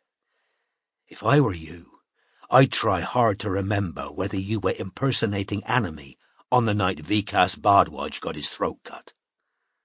I think the Met is going to be pretty interested in that bit of information. He heaved himself to his feet again, so angry at her that he left without another word. Yasmin's parents came bustling down the hall towards the sitting room as Strike opened the front door, and the last thing he heard before slamming it behind him was their anxious voices questioning their daughter and Yasmin's answering wail of distress. Chapter 92. Tonight again the moon's white mat stretches across the dormitory floor, while outside, like an evil cat, the Pion prowls down the dark corridor, planning, I know, to pounce on me in spite for getting leave to sleep in town last night. Charlotte Mew, The Fate. At first, Robin felt glad to be home in Black Horse Road. It was a little strange to be suddenly alone, no Strike to talk things over with, or to sit with in companionable silence in the car. But the slight sense of dislocation could be ignored while loading dirty clothes into the washing machine, putting away her toiletries, watering her philodendron, and making a trip to the supermarket to restock her fridge. However, as the day wore on, She found it harder to pretend her nerves weren't jangled, that she felt completely secure.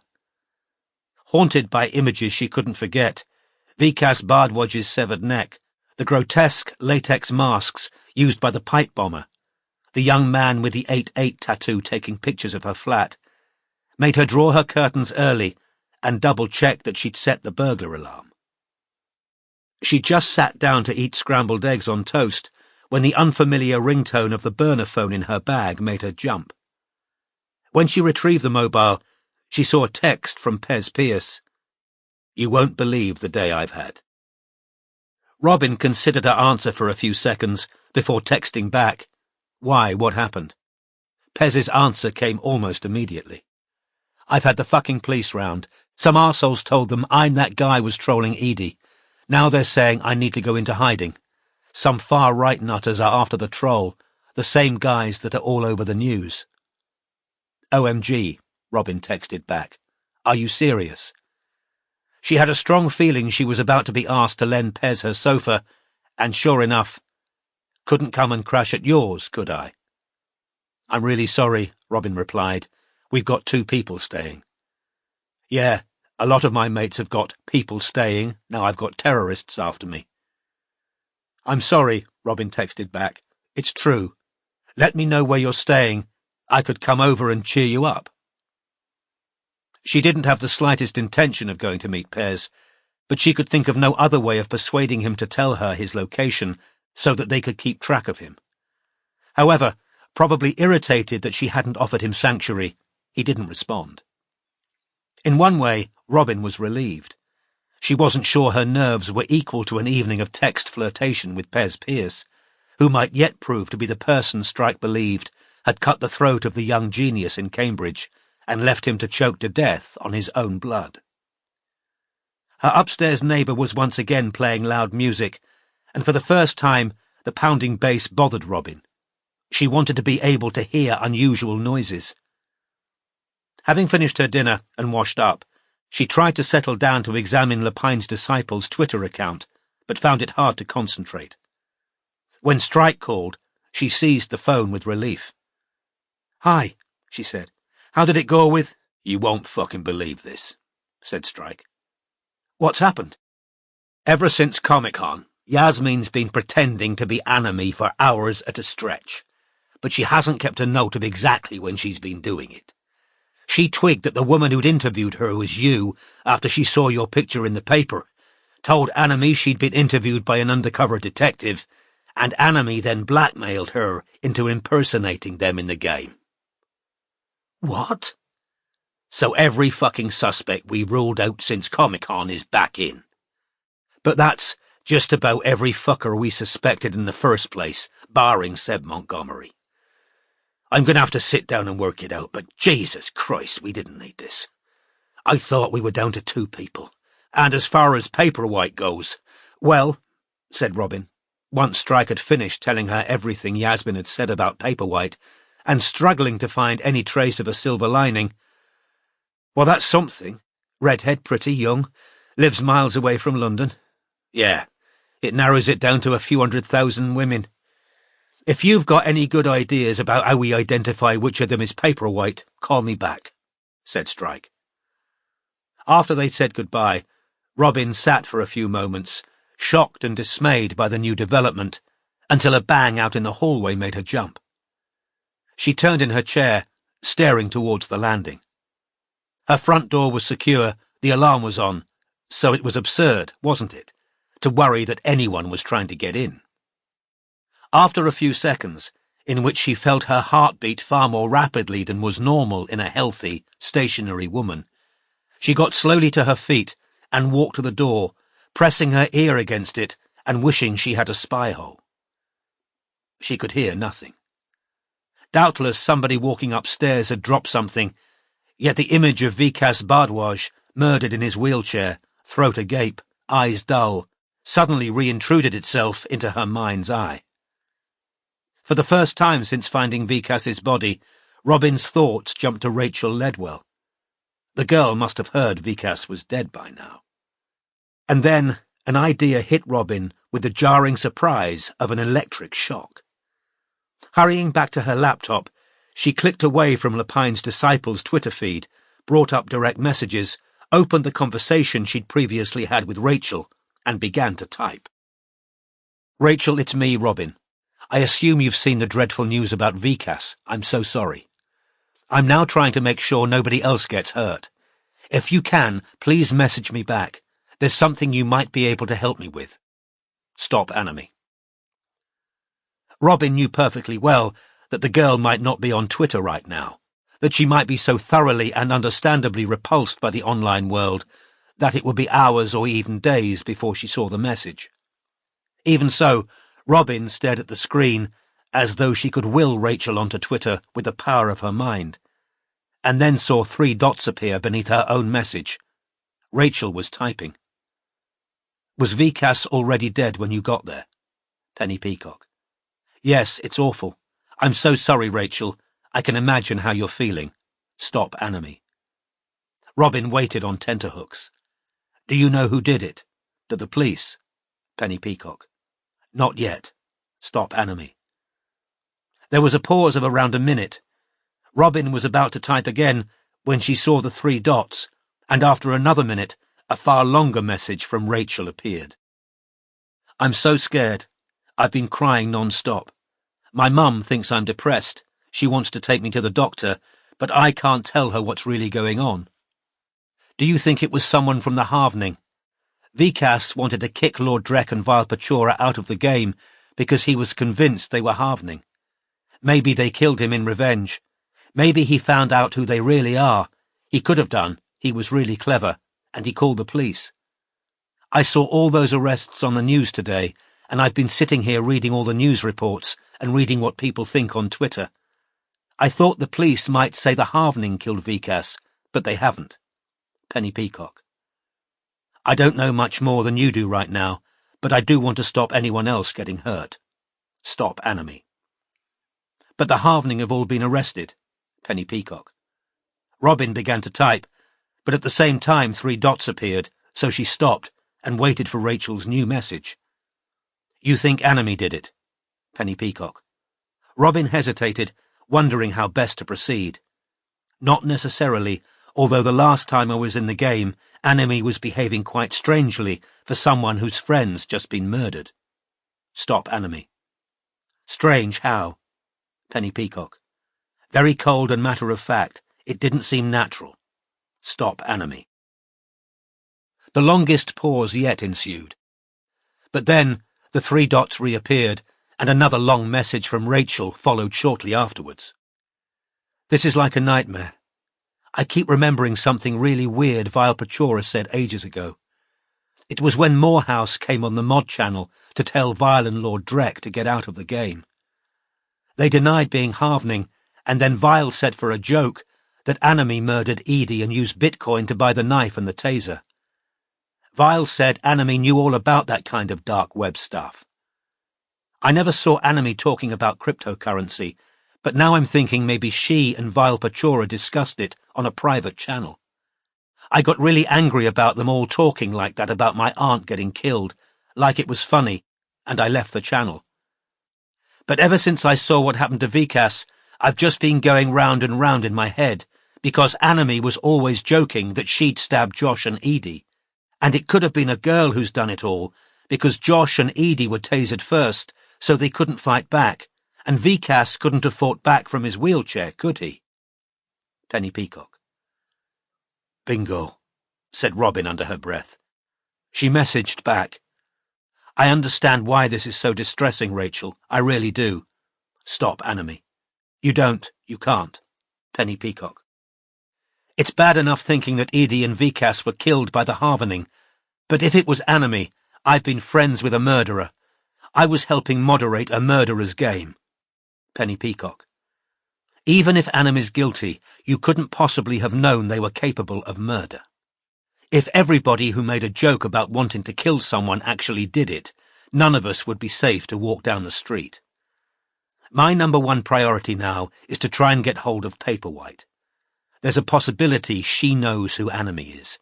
She might also be able to shed light on whether Vikas was planning to go to the police with suspicions about Anime or the halvening. Stop Enemy. I don't know who Paperwhite is. I never did. Penny Peacock. We know there was a picture of her circulating on the moderator channel. Anime shared it with Valpachora, and Valpachora showed it to Hartella, so I was wondering whether anyone ever showed it to you. I know they all thought you were a man. Stop Enemy. A pause followed. Robin's heart was beating almost as fast as it had when she'd thought the letterbox had rattled. Valpachora did. Penny Peacock. He and Lord Drek always thought I was a gay man. Penny Peacock. He said, if you don't get a hard-on at this, we'll know for sure you're queer. Penny Peacock.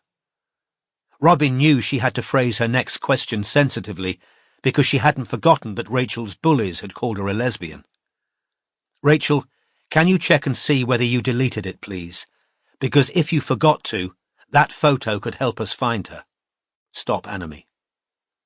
Robin waited, hardly breathing. The pause went on, and it gave her hope, because if Rachel had deleted the image, she'd surely have said so at once. Then the 3 dots appeared, and Rachel answered, I'll check. I didn't mean to keep it, but I'll see whether I did. Penny Peacock.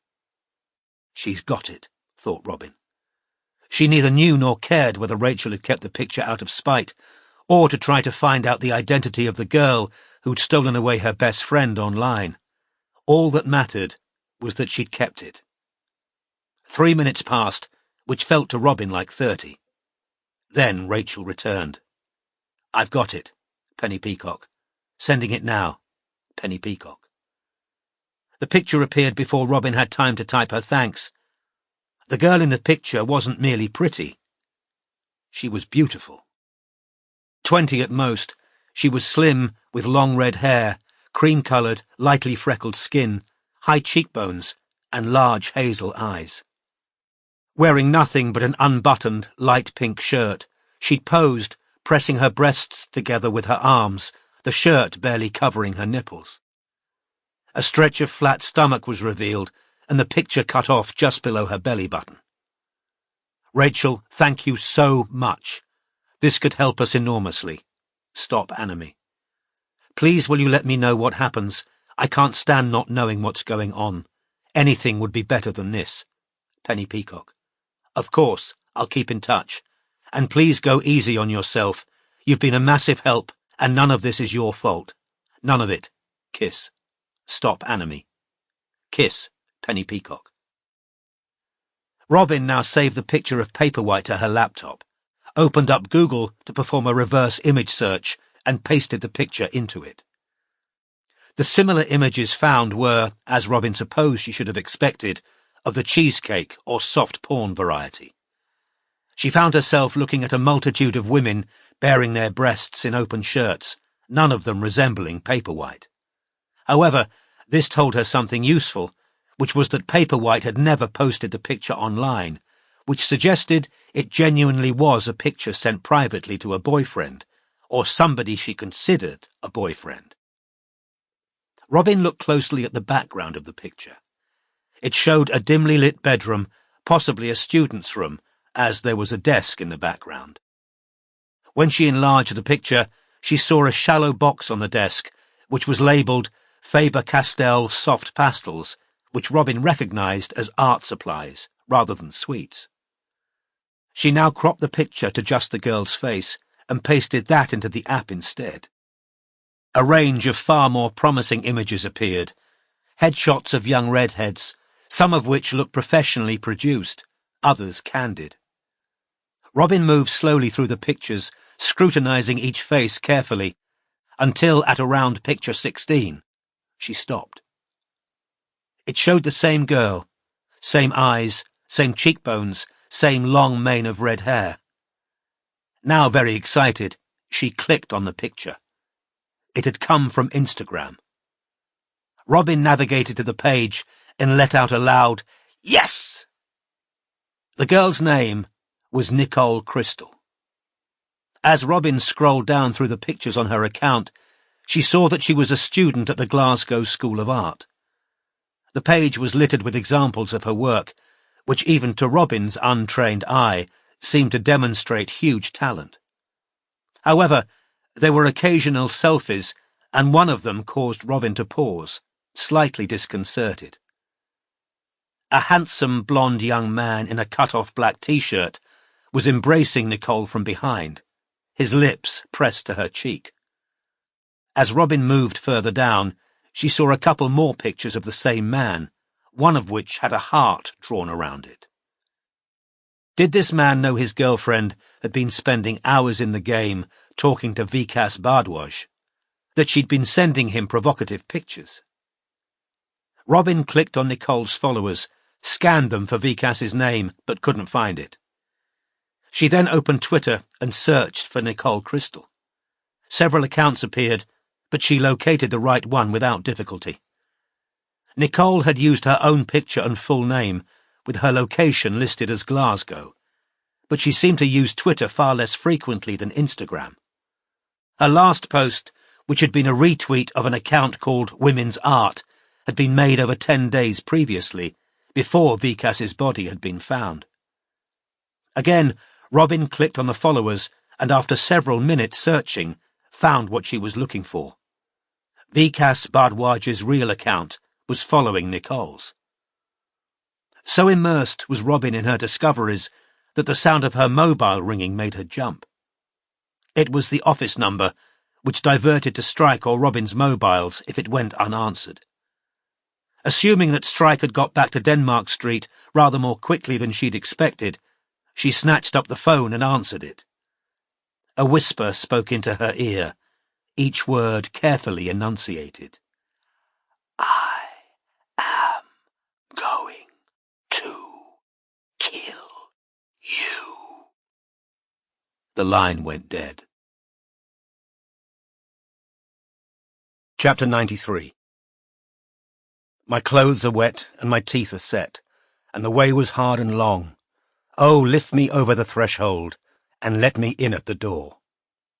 Mary Elizabeth Coleridge, The Witch.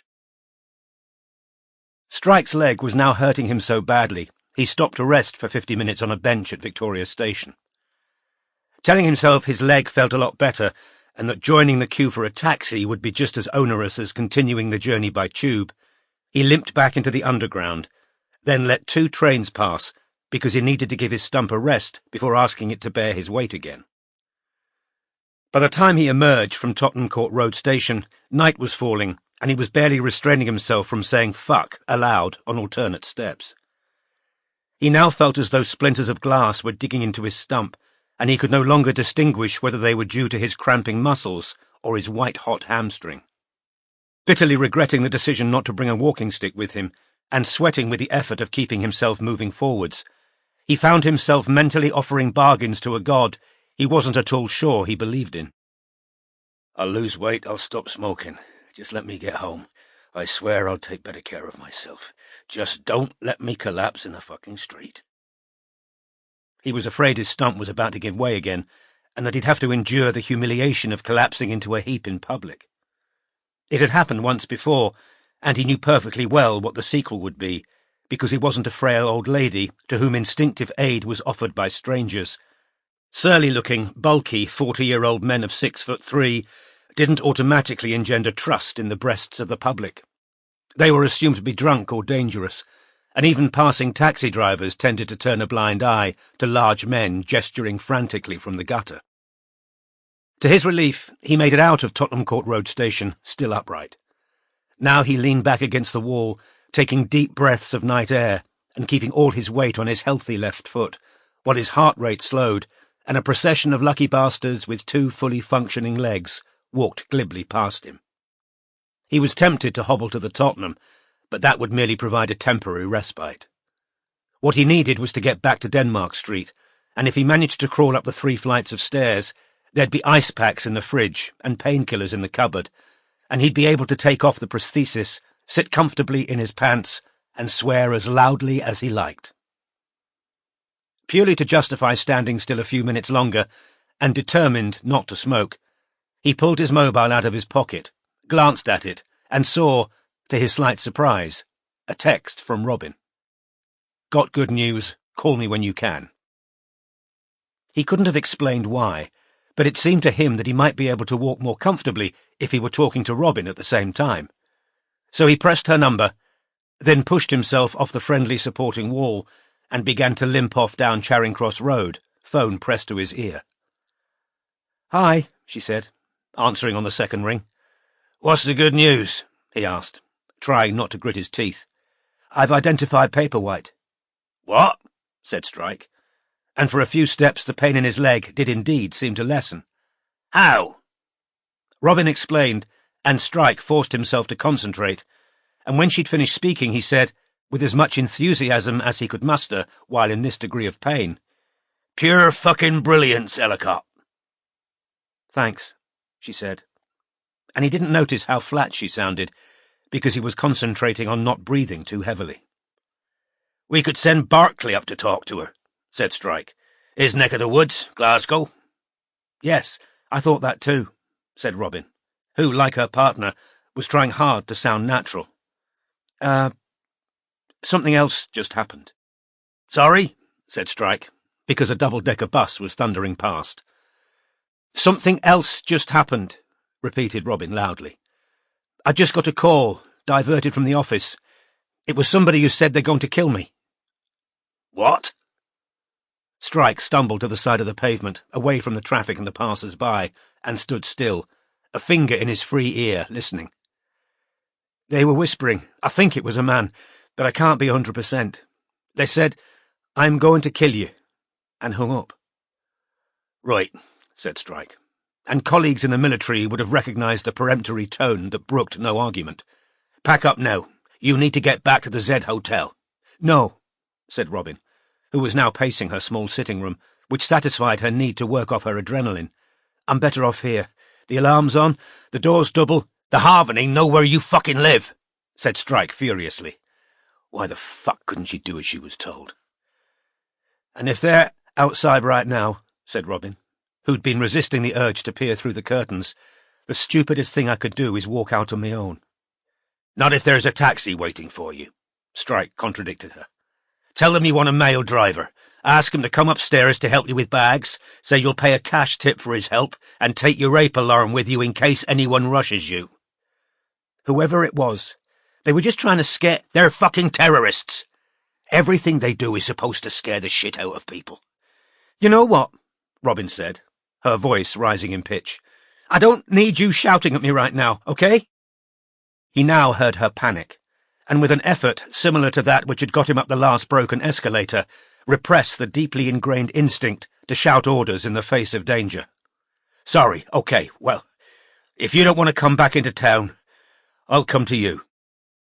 Climbing 3 flights of stairs to pack a bag, then making it all the way back down and journeying out to Walthamstow was the last thing he wanted to do. But the sound of the outer office exploding was still fresh in his memory. "You're just trying to guilt me into—" "I'm not trying to guilt you into anything," said Strike harshly, now setting off again, limping more heavily than ever. "I'm taking seriously the possibility that one of those fuckers is still at large and hoping to take down one more uppity woman before the whole organisation goes up in smoke." "Strike, don't bloody— shit!" he snarled, because his trembling leg had buckled. He staggered, succeeded in remaining upright, and limped on. "What happened?" "Nothing." "It's your leg," said Robin, who could hear his ragged breathing. "It's fine," said Strike, cold sweat breaking out over his face, chest, and back. He was trying to ignore the waves of nausea now threatening to engulf him. "Strike, I'll see you in about—" "You won't," she said, sounding defeated. Okay, I'll go back to the hotel. I'll ring for a cab now." "Will you?" It came out more aggressively than he'd intended, but his stump was now shaking so badly every time he put weight on it, he knew he'd be lucky to reach the door of the office on both feet. "Yes, I'll call a cab. I'll ask for help with me bags, everything." "All right, then," said Strike, turning into Denmark Street, which was deserted except for a woman silhouetted at the far end. "Call me once you're in the taxi." "I will. Speak in a bit." She rang off, now giving into the impulse to swear under his breath every time he put down his right foot. Strike continued on his ungainly way towards the door to his flat. Only when he was within 10 yards of her Did he recognize Madeline? Chapter 94. And that was when I thrust you down and stabbed you twice and twice again, because you dared take off your crown and be a man like other men. Mary Elizabeth Coleridge, Mortal Kombat. "Are you drunk?" she called, as he put out a hand and used the wall of the nearest shop to stabilize himself. "No," he said. As she walked unsteadily towards him, he knew at once that the same couldn't be said of her. She looked thinner than the last time he'd seen her, and her high silver heels and short metallic dress suggested that she'd come straight from a party, or perhaps the launch of some book, album or beauty product, somewhere at least at which people were seen and photographed and reassured that they were important. "I want to talk to you," she said, her voice slurred. "I want to fucking talk to you." Strike was in so much pain and consumed by so much anxiety and anger after the call with Robin that he felt nothing but a desire for this scene to be over as quickly as possible. "Let's hear it then," he panted. "You fucking bastard!" She swayed slightly. The small bag dangling from a chain in her hand was hanging open. "Right," said Strike. "Is that it?" "Fuck you! Fuck you! I was going to write you a letter, but then I thought, no, he's going to hear it face to face, directly. You lying fucking bastard!" In spite of every resolution he'd made on the journey, Strike pulled his cigarettes out of his pocket. If God wanted to mess with him this badly, all deals were off. "Such a good guy, aren't you?" she sneered at him. "Such a fucking hero!" He lit up, took a long drag on his cigarette, then exhaled. "Don't remember claiming to be either." "Yeah, you did. Yeah, you fucking did. And you were using me. Using me all alone, all along. Well, you've got what you fucking wanted now, haven't you?" she bellowed, her East End accent suddenly very pronounced. "All I want," said Strike, smoking as he looked down at her, "is to go to bed and be left—" "You fucking bastard!" She punched him as hard as she could in the chest. He stepped backwards. She nearly overbalanced, and as she staggered on her heels, a lipstick slid out of the open bag and rolled away. Strike attempted to walk past her, but she grabbed his sleeve and, hanging on with both hands, said, "You were using me, and I know why." With a sense of déjà vu, Strike tried to prise her off his arm. His lit cigarette fell to the ground. "You fucking user! You fucking parasite!"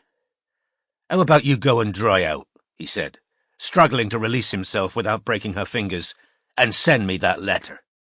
Left hand still clutching his sleeve, she pummeled his back with her right until he twisted around and seized that too. Once again, he saw the rictus grin she displayed on the night of her launch in Bond Street. "Don't talk about my daddy, but you're just fucking like him, only not as fucking successful. And you pretend you don't want the fucking publicity, but you only fuck famous, and you think you've got her now, haven't you?" "Stop embarrassing yourself," Strike said, still trying to disengage without hurting her. "Me? Embarrass? Everyone knows she's messing around with Landon Dormer, and you ride to her fucking rescue, and you think she wants you?" "She does, yeah," said Strike, the instinct for cruelty that lies within every angry lover coming to his aid. "She's fucking gagging for me. But I don't want either of you. So how about you try and find some fucking dignity and—" "You bastard! You fucking bastard! You come into my life, Henry's life."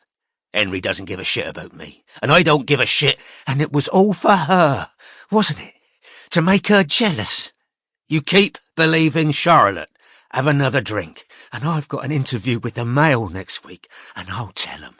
Pure class, threatening me with a fucking—" She twisted in his grasp and kicked out as hard as she could. Strike felt her stiletto heel stab his thigh, and as he stepped backwards, his real foot skidded on the lipstick she dropped, and with a yell of pain, he went down backwards, lower back smacking into concrete and the back of his head banging down seconds later. For a few seconds, he He thought he might vomit. He rolled over and pushed himself up onto all fours, hardly caring whether she was about to keep kicking. He was trapped in a vortex of pain, his stump spasming and jerking, his hamstring screaming for mercy. Somewhere above him she was talking, pleading. He couldn't make out words. He wanted her to disappear, to leave forever. Out of the corner of his eye, he saw her kneel down beside him, now sobbing. "Come!" "Fuck off," he said hoarsely, while his prosthesis scraped the ground, stuck to the spasming stump. "Just go. Just fucking go." "I didn't mean to—" "Go." She struggled to her feet. "Come, please, let me—" "Go!" She was still crying, but after a period that might have been seconds or minutes, he heard her uneven footsteps heading back towards Charing Cross Road. When they died away, he tried to struggle to his feet, but his stump absolutely refused to bear his weight. As he crawled to the door of his office, he came across the cigarette he'd dropped, still burning, picked it up again, and jammed it into his mouth.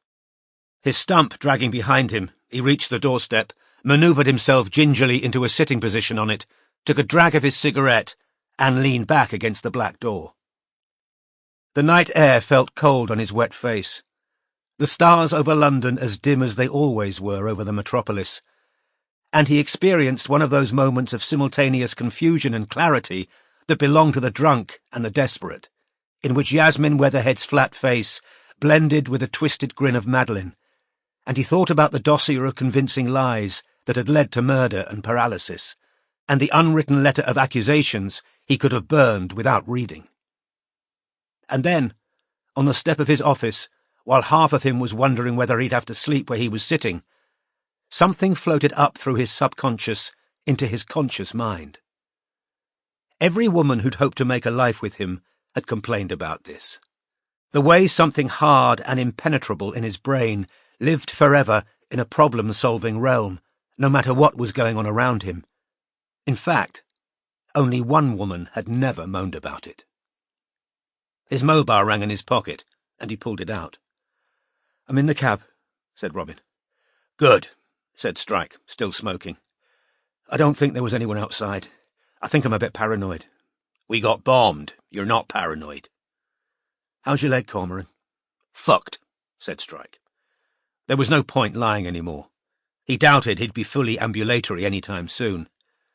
"But on the bright side, I've just realised we might have a lead." Chapter 95. But this place is grey and much too quiet. No one here. Why, this is awful. This is fear. Nothing to see, no face. Nothing to hear, except your heart beating in space, as if the world was ended. Charlotte Mew, Madeline in church. An in-game chat between a creator and a moderator of Drek's game. Moderator channel, 11th of June 2015. 0 hours 15. Present, Worm 28. Anime has joined the channel. Worm 28. OMG, at last. I've been wondering where everyone is. Hartella's supposed to be modding with me tonight. Anime. She's left. She's not coming back. She just told me. Worm 28. What? Why would she leave? Anime. Because she's a fucking traitor. I'm about to send you 2 pictures, and I want you to look at them carefully. Anime wants to send you a file. Click Alt+Y to accept the file. Worm 28. Who are these people? Anime. Fuck's sake, are you that stupid? Read the fucking captions. Have you met either of them? Worm 28. No. Anime. Are you sure? Worm 28. Yes. Anime. They could have been undercover wearing wigs or something. Worm 28. No, I've never met them. Anime. Are you lying? Worm 28. No. Why are you asking if I've met them? Anime. They've been hired to find out who I am, because Maverick wants to shut down the game. Why aren't you saying anything? Worm 28. I'm just shocked. Anime. Are you hiding something? Worm 28. No, of course not. Anime. You'd better not be. Bad things happen to people who hide things from me. Worm 28. I know you're joking, but don't say things like that. Enemy. Are you telling me what to do? Worm 28. I just don't like those kind of jokes. Enemy. You'll know I'm not joking when you see what happens to those two fucking detectives. I've already warned that bitch what's coming. Tell me the truth. Did Fiendy 1 meet with them? Is that why she left? Worm 28. What do you mean, she? Enemy. Fiendy 1 was a girl, you dumbass. Those detectives have worked out who some of the mods are. He was at Hartella's parents' house this evening. Tell me, has Fiendy 1 met them? Worm 28. No. I don't know. Fiendy 1 just disappeared. She never told me why. Everyone's disappearing. We're down to 4 mods. Enemy. 3. Can't you count? Worm 28. You, me, Borkeldrek, Paperwhite. Enemy. Paperwhite's going to be disappearing soon, but not till it's convenient. Worm 28. You're scaring me. Enemy. Good. If those detectives come anywhere near you, you let me know immediately. Worm 28.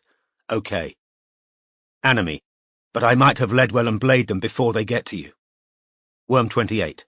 Enemy, don't. Don't make jokes like that, I hate it. Enemy. You think I wouldn't? Because dream on if you think that. You'll be okay, though, as long as you stay loyal. Enemy has left the channel. Worm 28 has left the channel. Moderator channel has closed. Chapter 96. Work man, work woman, since there's work to do, in this beleaguered earth for head and heart. Elizabeth Barrett Browning, Aurora Lee. If every good idea could be realized cleanly and without delay, investigative work wouldn't be the long, hard slog Cormoran Strike knew it to be. He therefore managed to be stoic about the fact that when he called Grant Ledwell's number the following morning at 9, he heard an international ringtone that went straight to voicemail. After leaving a message saying that he'd be grateful if Grant could call him back, he hung up, then rang Ryan Murphy. The CID man took as seriously as Strike could have wished the news that Robin had received a death threat by telephone the previous evening, approved Robin's decision to relocate rather than remaining in her flat, said he put a man back in Black Horse Road to watch her flat, and promised to pass on news of any further Harvening arrests. As a matter of fact, I'm about to interview one of your gamers. They say they've got information for us. She called you, did she? Said Strike. Good. How did you know it's a woman? Because when I interviewed her last night, I advised her to tell you everything. I'm starting to think we should have you on a retainer, said Murphy.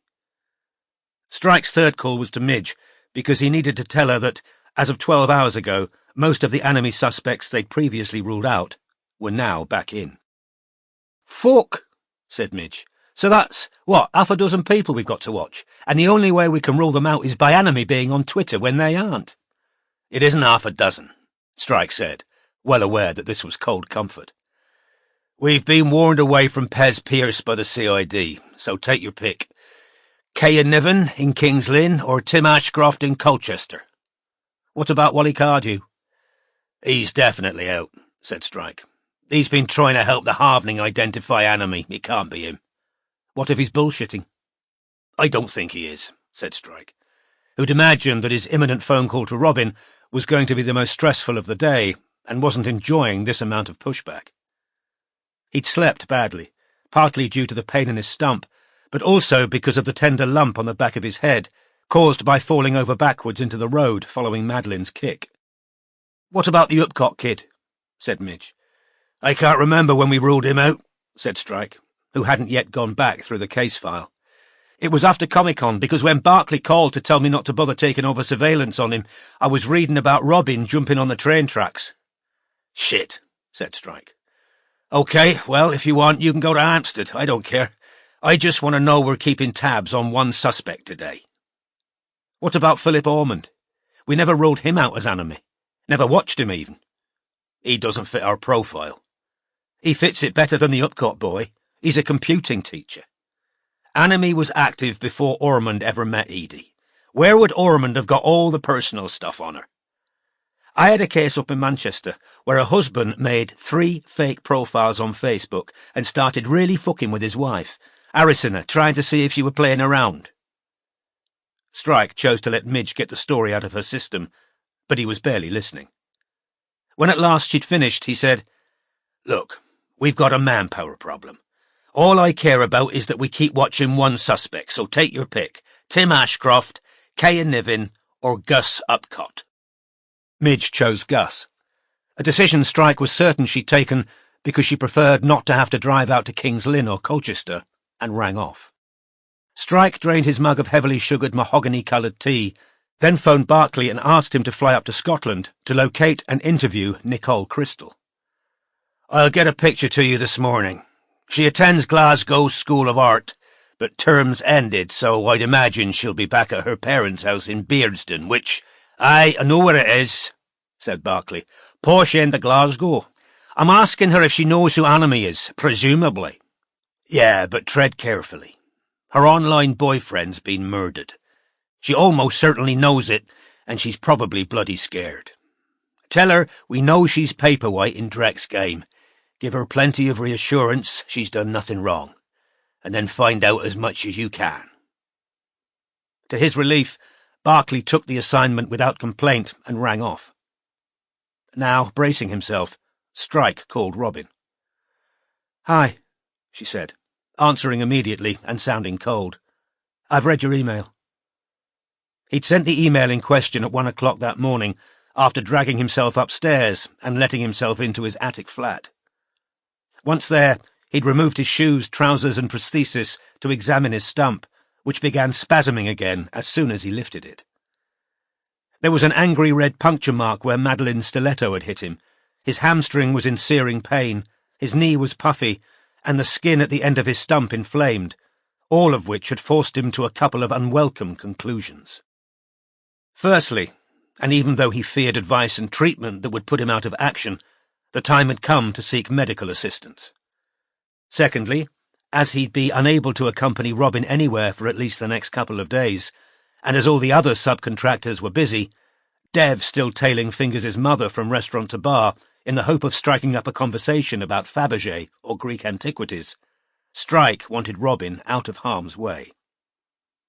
"All agreed, then," said Strike, the muscles in his stump now twitching again, even though he had it elevated. "You keep looking into Lepine's disciple." "Which you think is pointless," said Robin. "No, I agreed we should look at him in the interests of thoroughness." "I know what you're doing, Strike," said Robin. "I'm not stupid. We're supposed to be covering multiple suspects, but you want me shut away in a hotel room watching Twitter." "You had a death threat," said Strike, who was rapidly reaching the limit of his patience. "They know your address and what you look like, and your name was on that fucking bomb, same as mine." "Then why aren't you hiding away in some bloody—" "Because I've got to go to hospital," he snarled. "What?" said Robin sharply. "Why? What's happened?" "My fucking leg got blown off," said Strike. "Oh, shit, is it really bad? Well then, let me—" "No, you're not fucking coming with me," he said, so tense he was barely refraining from shouting. "Can you please just stay put, so I've got one less thing to fucking worry about?" "Fine," snapped Robin. But after a short pause, she added, "But could you call me when you can, and let me know how you are?" Strike agreed to do so, hung up, and then, using chairbacks, the door handle, and his chest of drawers for balance, hopped into his bedroom to get dressed. Having no illusions about the likelihood of getting an appointment with his specialist at such short notice, Strike had decided to present himself at UCH Accident and Emergency and wait his turn. He planned to say that he'd fallen the previous night and was now in a lot of pain, which was perfectly true, although, of course, it omitted mention of the fact that he'd been in agony even before he fell, and also of the months of neglect of his stump that had brought him to this point. He didn't doubt that a doctor would see right through the story, but he hardly cared. All he wanted was a large bottle of heavy-duty prescription painkillers, which would enable him to continue working. 50 minutes later, as he was travelling by taxi, his crutches propped beside him and his right trouser leg pinned up, his mobile rang. "Strike!" "Hi," said a gruff male voice over a slightly crackling line. Grant Ledwell here. Ah, Grant, said Strike. Thanks for getting back to me. Wondered whether we could have a face-to-face, just to get you caught up on recent developments, he added, untruthfully. Yeah, that'd be great, said Grant, sounding enthusiastic. I'm in Amman currently, but I'm back Monday. It'd have to be evening again. Would 9 be too late? Could you come to us? Strike, who was keen to interview the Ledwells in their own home, said both time and place suited him perfectly. Great, because Heather won't want me going out so soon after I get back from Amman, but she'll want news of Anime. Hasn't liked me going away and leaving her alone in the house. Grant gave him the address in Battledine Road. Strike thanked him and hung up. The accident and emergency department at UCH was, as he'd expected, extremely busy. Children sat wailing in their mothers' laps. Old people awaited their turn in miserable silence. Representatives of every ethnicity in London were reading magazines or looking at their phones. A young woman was doubled over with her arms folded over her stomach, and a dishevelled-looking young white man, whose hair was matted into dreadlocks, sat emitting random yelps and oaths at the far end of the waiting room. Unsurprisingly, the only vacant seats lay in his vicinity. Strike swung himself on his crutches to reception, gave his details to an exhausted-looking woman, and headed for a seat close by the yelping man, who Strike assumed was either seriously mentally ill, under the influence of drugs, or both. "Yeah, you fucking do that," the man shouted, staring into space, as Strike lowered himself into a chair 2 along and breathed in his pungent smell of stale urine and B.O. After propping his crutches against the seat beside him, he pulled out his phone, purely to have something to look at and avoid his neighbour's gaze, and opened Twitter. Anime had tweeted a quotation just a few minutes previously. Anime at Anime Game Master. I have learned to hate all traitors, and there is no disease that I spit on more than treachery. Aeschylus. 1:18 p.m, 11th of June 2015.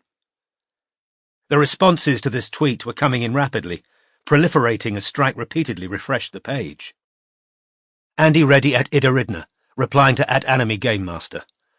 Grunt Ledwell sold out to Maverick, right? Hashtag Ink Blackheart Cash-In, hashtag Hearty is a heart, not a human.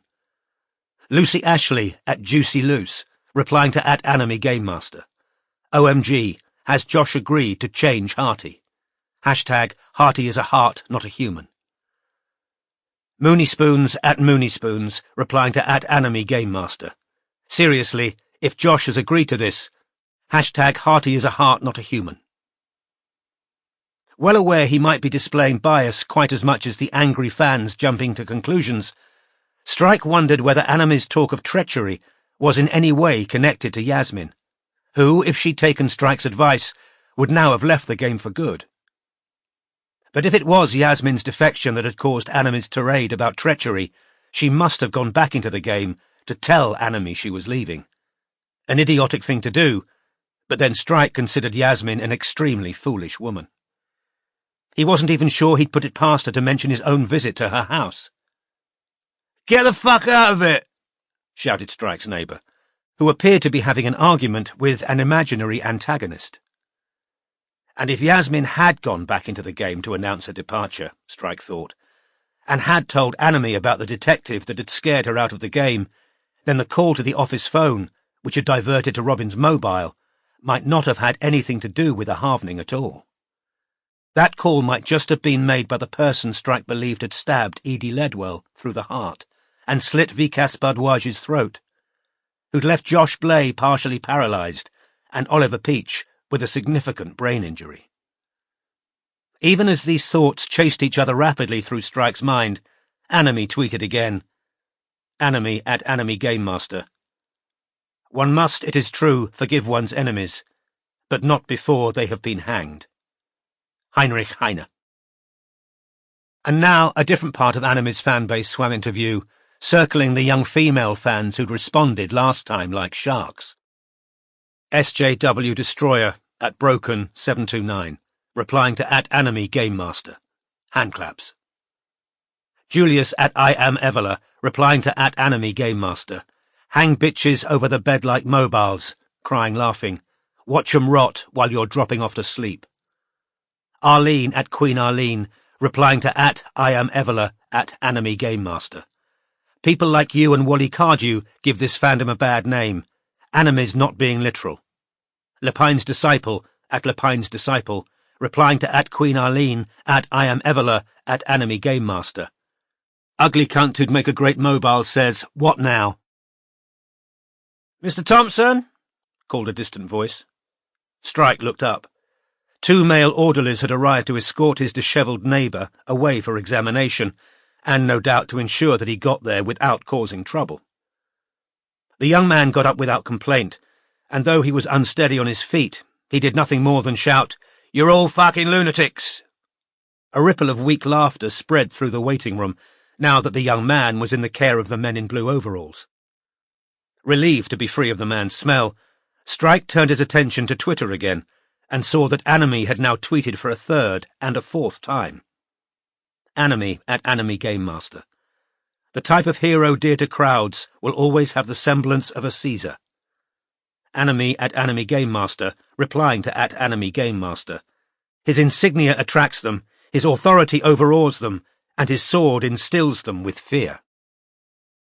Intrigued by this sudden burst of quotation and declamation from Anime, Strike wasn't surprised that these last tweets had caused some confusion among Anime's followers.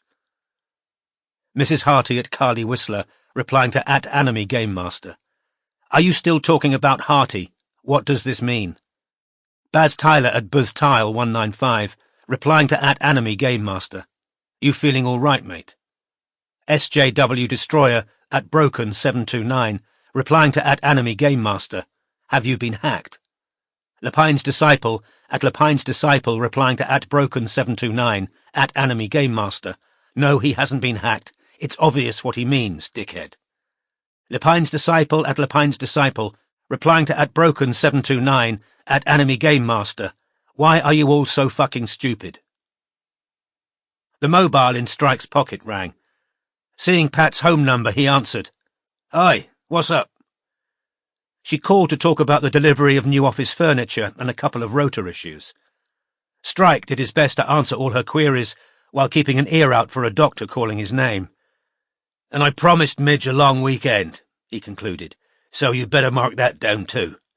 Right-ho, said Pat, in her deep, gravelly voice. And I've had a couple of drop calls this morning from the same number, diverted from the office. Really? Said Strike, fumbling in his pocket for a pen. Give me the number. She did so. Strike jotted down the digits on the back of his hand and saw it was a mobile number he didn't recognize. And they hung up when you answered both times?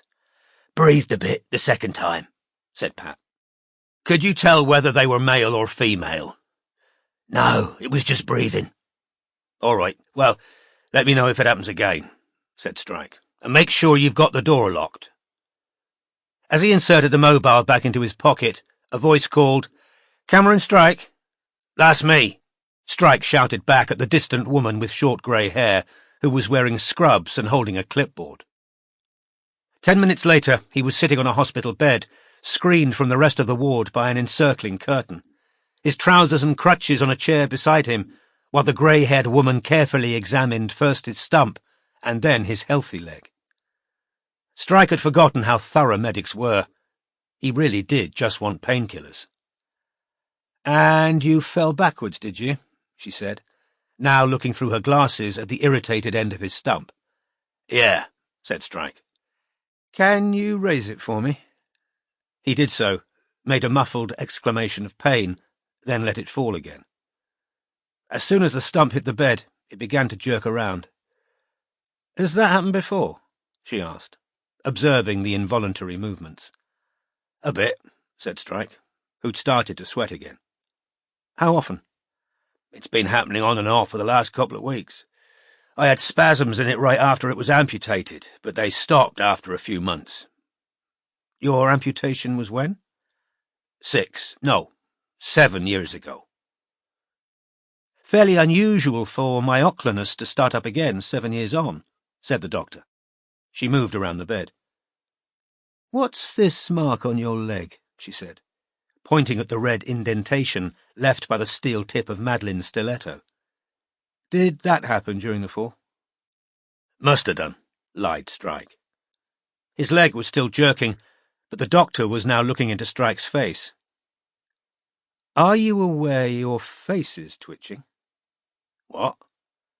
"The right side of your face is twitching." "I think I'm just wincing," said Strike. He was starting to fear a battery of unwanted tests, or worse, an overnight stay in hospital. "All right, I'm going to lift your leg myself. Tell me when it's painful." "It's painful," said Strike, when she'd raised the stump barely 3 inches off the bed. "Your muscles are very tight. I'm just going to have a feel of your hamstring. Tell me if—" She felt gently down the back of his thigh. "Yeah," said Strike through gritted teeth. "That hurts." "All right," she said, lowering the stump carefully back onto the bed, where it continued to jerk around. "I'd like to do an ultrasound. Your knee's quite swollen, and I want to know what's going on with that hamstring." "My hamstring's gone before," said Strike. "I've just pulled it. If I can just get some painkillers—" "I'm concerned about these spasms," said the doctor, looking intently into his face again. "I'd like to do some blood tests and have a colleague take a look at you. I'll be back in a bit." "Why blood tests?" said Strike. "Just to exclude any underlying problem. Calcium deficiency, for instance." She disappeared through the curtain, pulling it shut behind her, leaving Strike to raise his fingers to his face to see whether he could feel twitching, which he couldn't.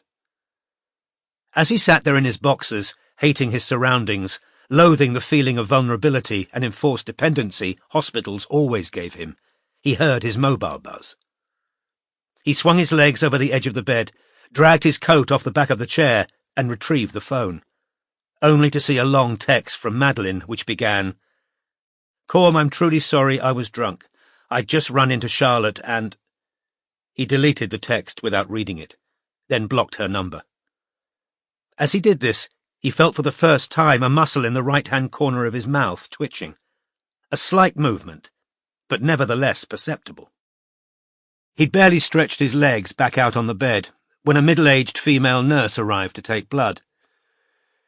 "You'll want to take that off," she said, nodding at his shirt. "We won't be able to roll that sleeve up high enough."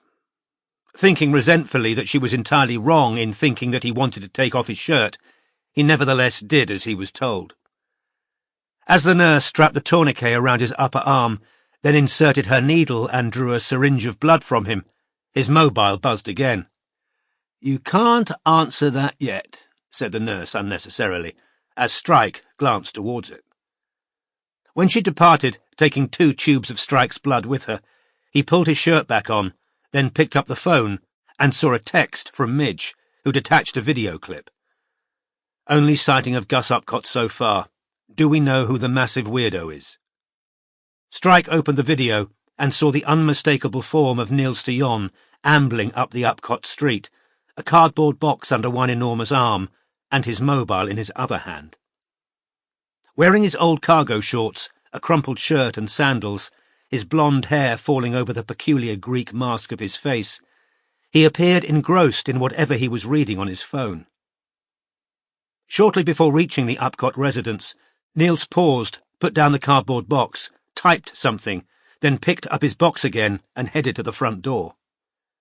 He knocked on the door, which opened, and Strike saw a glimpse of Gus before both retreated into the house. The video ended. "Niels de Jon," Strike texted back, "owner of North Grove Art Collective, possibly handing over some of Josh's possessions to Katya." He'd just sent this message when a black male nurse pulled back the curtain. With some misgivings, Strike saw that the man had brought a wheelchair. "Ultrasound," said the nurse, who had a heavy Brazilian accent. Strike wondered fleetingly what would happen if he said, "No thanks, just have one." "I can walk." "No, sorry, the doctor wants you in here," said the smiling nurse, patting the arm of the wheelchair. "You can bring your blanket." So Strike, still holding his mobile, was wheeled off the ward with a thin blanket covering his naked legs and boxer shorts. Just one more specimen of injured humanity, transported against his wishes towards an assessment he'd have preferred not to have. The probe was icy against his leg and painful when pressed over his hamstring. The face of the male doctor who was watching the monitor beside the bed displayed no emotion until Strike's mobile buzzed again, and then he glanced irritably at the phone before looking back at the screen. After a few minutes, the grey-haired female doctor reappeared to speak in a low voice with her colleague. Strike might as well not have been present. "All very inflamed," said the man, pressing the probe to the side of Strike's kneecap. "Torn ligaments? Possibly minor tearing." He moved the probe painfully around to the back of Strike's thigh again. "That's a grade 2, possibly 3. He pressed the probe even harder into the back of Strike's stump, and Strike attempted to distract himself from the pain by imagining punching the doctor in the back of the head. "Can't see anything here that would necessarily explain the myoclonus. The muscles are very tight." Strike was wheeled back onto the ward by the Brazilian nurse, who helped him back onto the bed, told him a doctor would be back to see him shortly, and left Strike alone in his curtained cubicle again. Strike now read the text that had just come in, which was from Robin. "What's happening? How's your leg?" "Still waiting for them to tell me," Strike replied. "Annam is behaving very oddly on Twitter." "Yeah, I've noticed." The curtain around Strike's bed opened again to reveal a new nurse, short, plump, and Hispanic-looking. "The doctor's going to be a little while. Would you like a cup of tea?" "I really just need painkillers," said Strike, who was as keen not to be a burden on the NHS as any overworked doctor could wish, and found this offer of tea ominous, because it implied he wouldn't be leaving any time soon. However, when the nurse simply looked expectant, he said, "Tea would be great. Thanks." "Milk and sugar?" "Everything you've got." "Maybe chuck in some cocodamol." Strike sat back against the pillows and looked dispiritedly around at the inside of his curtains. Footsteps clattered and scuffled past his bed. Somewhere in the distance, a baby was crying. His mobile buzzed again, and on picking it up, he saw another text from Robin. "If you want a display of real hypocrisy, go and have a look at Tim Ashcroft's Twitter feed right now. His own, not the pen of justice." So Strike opened Twitter and went to look at Tim's account. 1 hour previously, Tim Ashcroft had tweeted a link to a Daily Mail story, above which he'd written, "Tim Ashcroft at the Worm Turning." As a close friend of Edie Ledwell's, and as somebody who works with school children and takes safeguarding seriously, I'm frankly appalled. www.dailymail/parentsdisgusted as 3:10 p.m. 11th of June 2015. Strike clicked on the link, the headline of which read, "Parents disgusted as teacher questioned over murder remains in post." He scanned the news story, which, as he'd expected, concerned Philip Ormond, who was currently suspended from his job pending investigation by his school board. The story managed to suggest that Ormond was an unpleasant and unpopular teacher, but stopped just short of saying he'd stabbed his girlfriend and her ex-lover. Most prominence was given to the remarks of the mother, whose daughter had been instructed by Ormond to lie for him when he'd left her detention early to track Edie's phone. He threatened Sophie if she told the truth. She was too scared to tell us for days. Then she came to me in tears because she'd seen his girlfriend had been killed that afternoon and told me the whole story. I called the police straight away. I don't care if he wasn't charged, that's not the point. The fact remains that he told a 14-year-old to lie for him, and as far as I'm concerned, that's a sacking offence. Strike returned to Twitter. Tim, he saw, hadn't been content with his first remarks, but had followed up the first tweet with a couple of others. Tim Ashcroft at the Worm Turning.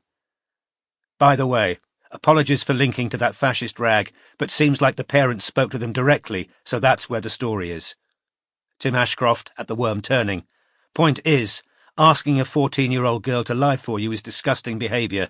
This man isn't fit to work with children or teenagers. Andy Reddy at Idaridna, replying to at the Worm Turning. You're one of the good guys, Tim. Strike texted back. Superb bit of performative nice-guying from Ashcroft there. Pedo 101. The nurse returned with his tea, which was far too milky. As he thanked her, his stump began to jump around again. Sitting up straighter, he pressed down hard on it with his right hand, forcing it to stay still, willing it to behave, not to give him away, not to make these well-intentioned medics advise that he stay here for more tests. "You all right?" the nurse asked, watching him pin his stump to the bed. "Fine," he said. He could feel the flickering muscle in his right cheek now. The nurse left. Strike's mobile buzzed yet again. Another text from Robin. "And we missed a row about Kaya Niven last night. Search #fuck Kaya Niven." Strike did as he was told. There had evidently been a small Twitter storm around Kaya shortly before midnight. The trigger had been Wally Cardew's arrest, which had clearly been hotly discussed online. Left-wingers who'd always despised him were now gleefully anticipating his imprisonment, while his long-time defenders were equally certain there'd been a mistake and that he couldn't possibly be a member of a terrorist cell. The battle had generated the hashtags Free Wally and No Cookies in Jail, and in the midst of the furor, someone had dug up the old tweets between Wally and Kaya that indicated at best some form of acquaintance, and at worst, an affair.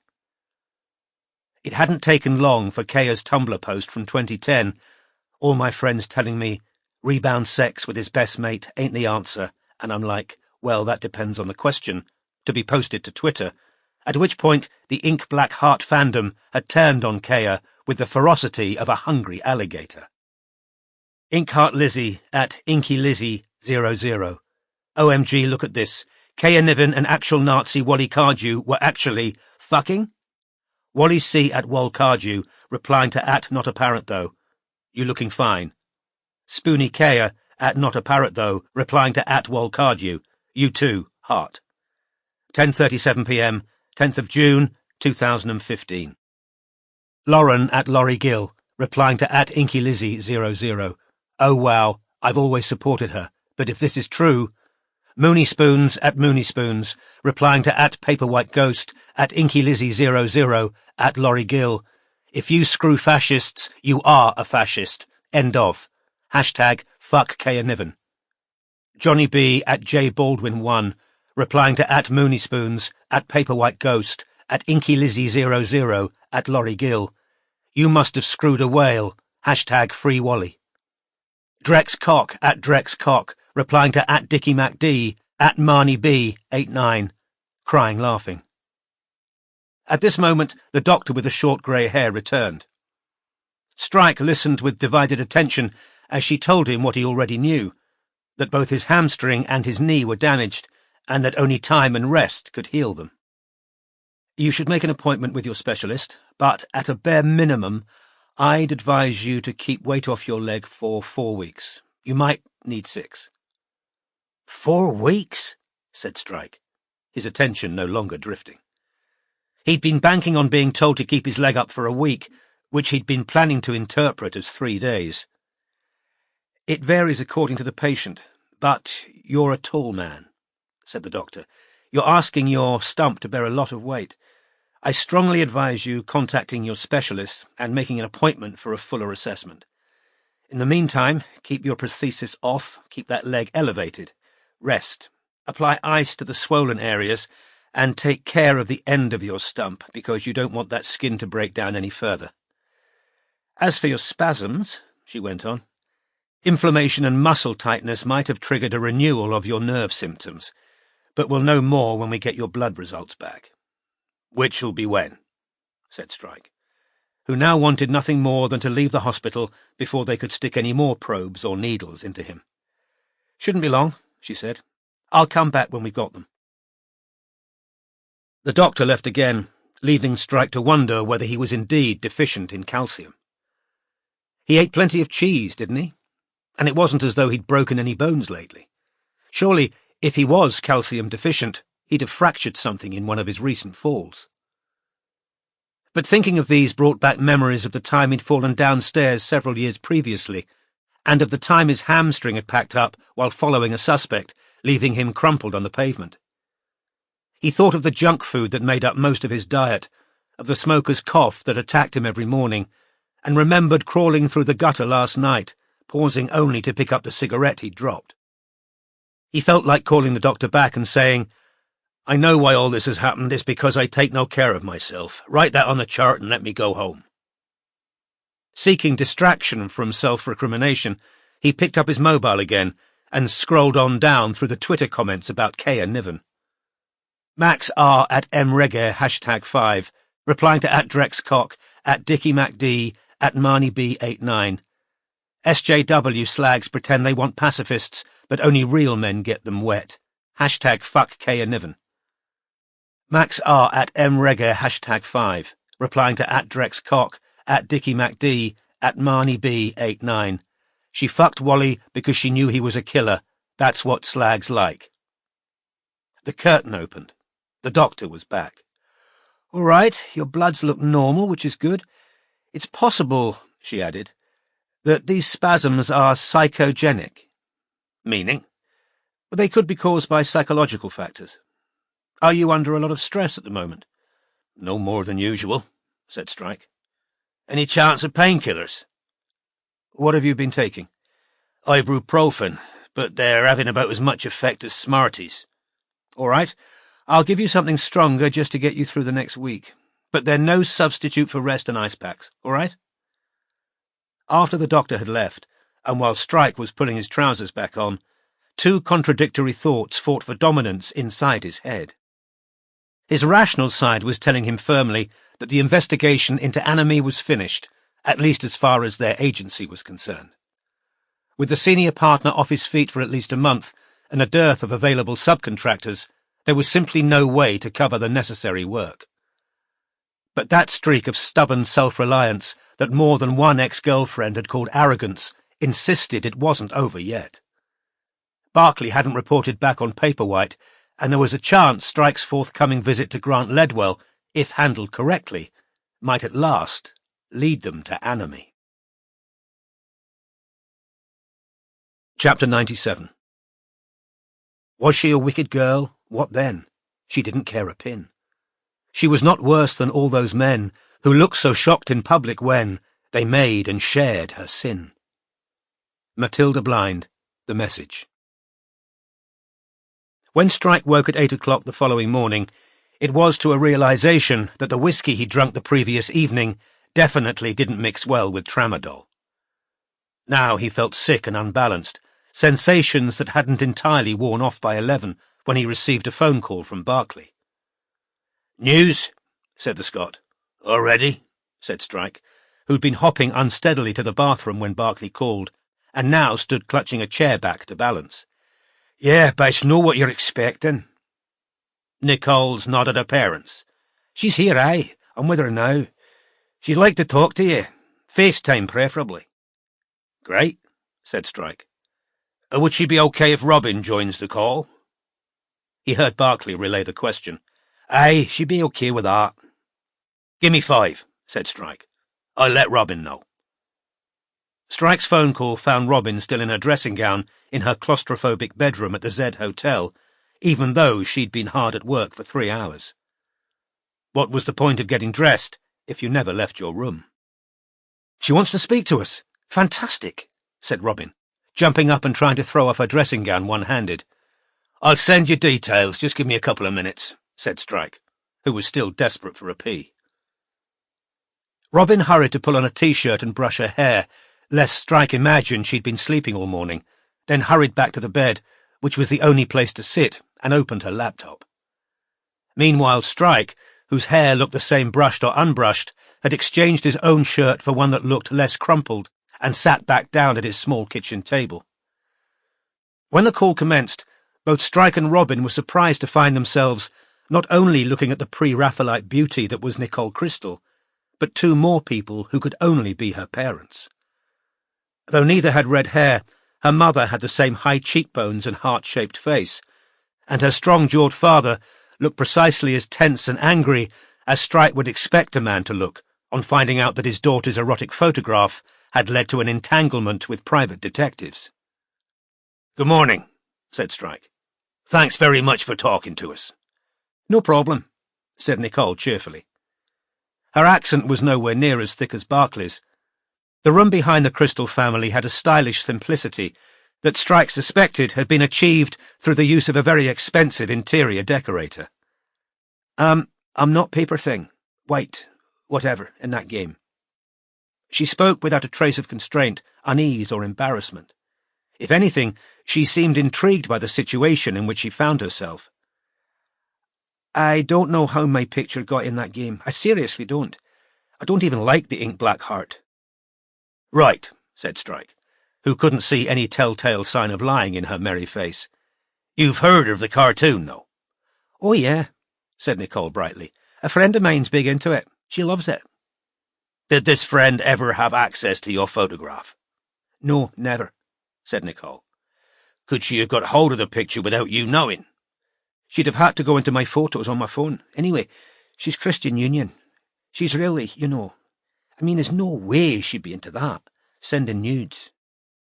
Judging by the expression on the face of Nicole's father, he very much wished that the same could be said of his daughter. When was the photo taken? Can you remember? Asked Robin. About 2.5 years ago, said Nicole. And did you send it to anyone? Asked Robin. Yeah, said Nicole. My ex-boyfriend. We were dating during our last year in school, but then he went off to study at RADA, and I stayed up here to do art. He's an actor, said Strike. Wants to be, yeah. I sent him pictures while we were doing the long-distance thing for a term. A muscle twitched in Nicole's father's jaw. What's your ex's name? Said Strike, reaching for a pen. Marcus, said Nicole. Marcus Barrett. Are you still in touch with him? Asked Robin. Have you got a phone number? Yeah, but you're not going to be horrible to him, are you? Because I honestly can't imagine Marcus... Give them his damn number, said Nicole's father shortly. Dad, said Nicole, looking sideways at her father. Come on, don't be like that. Mr. Crystal looked as though he intended to be like that for a very long time. Marcus could have been hacked, said Nicole, looking back at Strike and Robin. It happened to a friend of mine. They got pictures off the cloud.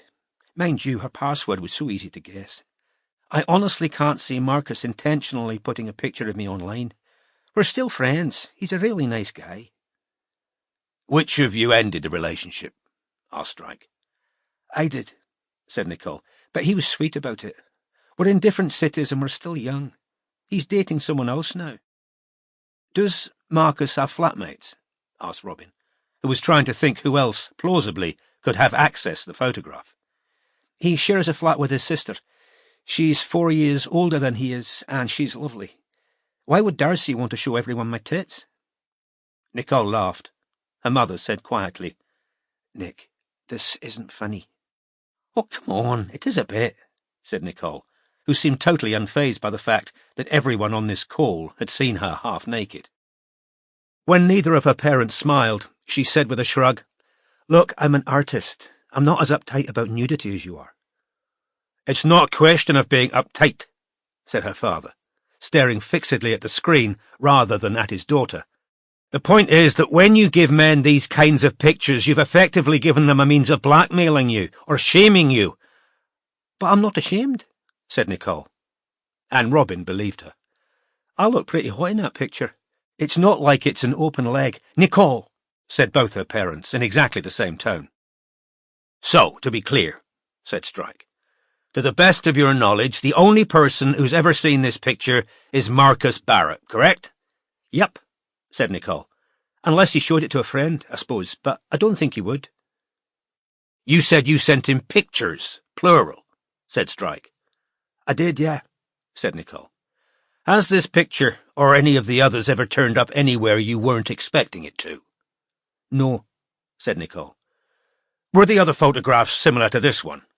More or less, said Nicole. I think there was one full nude.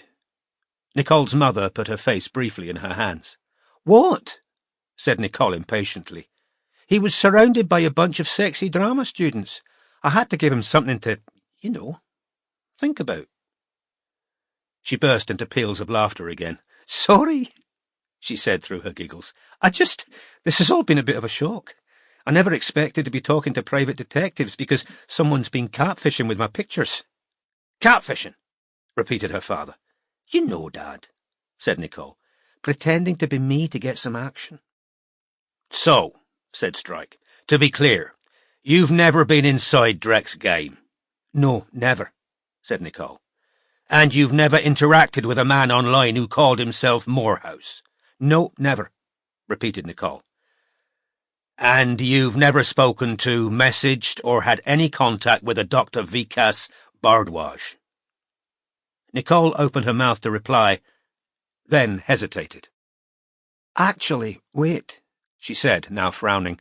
Wait there. She got up and walked out of view, her parents looking anxiously after her. Now Strike and Robin spotted Barclay sitting silently in a distant armchair. Someone had made him a mug of tea. Nicole returned with her mobile in her hand. There is a guy following me on Twitter, she said, as she sat back down between her parents. He keeps liking my tweets, but I don't know him. He's called something like Vikas. Hang on. For nearly a minute she searched her Twitter followers. Is that him? She said at last, turning her mobile screen to face the camera. Yes, said Strike, looking at Vikas's picture. That's him.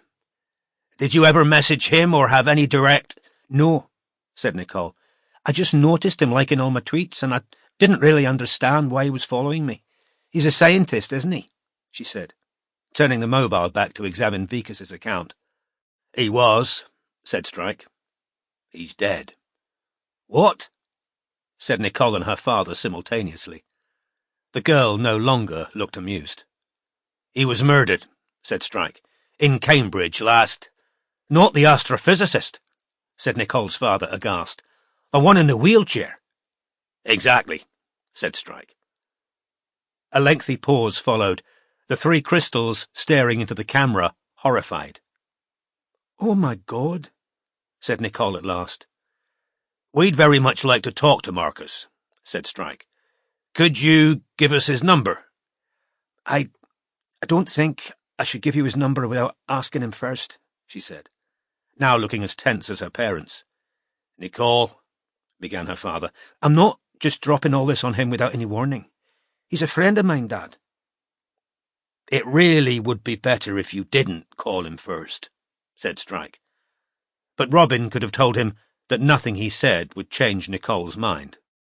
No, I'm sorry, said the art student, staring into the camera. There's no way Marcus had anything to do with any of this. He just wouldn't. I'm not giving you his number without telling him what it's about. He'd never do that to me. I won't, she told her father, who'd opened his mouth to speak. She turned back to Strike and Robin. I'll tell Marcus to call you, okay, once I've spoken to him. They had no choice but to accept this. After thanking the crystals for their time, Strike bade them a good morning. When they'd vanished from the screen, Strike and Robin were left staring at each other. Shit, said Robin. Well, yeah, said Strike. Chapter 98. Leering at each other, brother with queer brother, signalling each other, brother with sly brother. Christina Rossetti, Goblin Market. There being little else he could do while trapped in his attic with an ice pack permanently pressed to his stump, Strike allocated to himself the task of looking into Marcus Barrett online. Though still slightly groggy due to the tramadol, he succeeded in identifying Barrett's Instagram account because the young man had used his full name and posted many pictures of rehearsals and a smattering of selfies taken outside the RADA building. Barrett was a handsome young man, black-haired and dark-eyed, with the kind of features Strike imagined a romantic novelist might call chiseled. Strike started from a position of cynicism about Nicole's insistence that her ex-boyfriend would never have deliberately shared her picture with others. Years spent investigating the messy aftermaths of broken relationships, not to mention the toxic fallout of his and Charlotte's many partings and the recent ugly scene with Madeline, had left Strike with few illusions about the depths to which spurned lovers might sink in their desperation to wound those who'd left them. However, as the detective scrolled slowly down Marcus's Instagram page, he found a group photograph dated the previous December and captioned #ChristmasParty, #OldSchoolGang, #Fetis, which featured both Marcus and Nicole. Strike had to admit the ex-boyfriend and girlfriend looked on very good terms, arms draped around each other's shoulders, beaming along with the rest of their old schoolmates. Moreover, as Nicole had told them, Marcus had clearly moved on to a new relationship. There were many photographs featuring Marcus in company with a slender blonde, just as good-looking as Nicole, and, judging by the number of clinches and kisses featured, their mutual attraction was genuine. Barrett's sister was tagged in many photographs too, black-haired like her brother and similarly good-looking. One of the pictures showed brother and sister singing karaoke together at a party, captioned #Timber, #Pitbull and Keisha, #Murder Your Fave Song. While well aware Instagram didn't necessarily represent the truth of anybody's life, there was clear evidence that Marcus Barrett had a very active social life, and unless he was already a world-class actor, seemed to be thoroughly enjoying himself in London. There were pictures of gatherings in pubs, in restaurants, and at home in his flat, which Strike deduced from local landmarks lay in fashionable Shoreditch. The Barrett family, like the Crystals, seemed to have plenty of money. Though both were still in their 20s, the siblings were sharing a flat that looked larger and better furnished than Strike's own. Only one set of photographs gave him pause for thought. Back in 2013, presumably shortly after his breakup with Nicole, Marcus had visited Highgate Cemetery with some friends and had posted pictures of himself looking moody in a long black coat among the urns, broken columns, and weeping angels. "Course it could have been a sightseeing trip," Strike told Robin by phone on Sunday evening. "Got to remember the place is a tourist attraction, not just a crime scene." "And he still hasn't called?" asked Robin, who was back in her dressing gown, still in the hotel room she now thoroughly despised. "Nope," said Strike. "I smell panicked phone call from Nicole, and then equally panicked conversations between Barrett family members." "You think he's lawyering up?" "Bound to be," said Strike. "I don't think many parents would want their son's name dragged into a murder case, but I know one thing. It can't be him who's been impersonating Nicole in the game. He's doing a full-time course, and as far as I can see, he spends most of his free time partying. I thought Nicole was being naive, but I have to say, I'm now inclining to her point of view. They clearly are still friends. I don't see him as the revenge porn type." "So who on earth's Paperwhite?" "I've been thinking about that," said Strike, now taking a drag on his vape.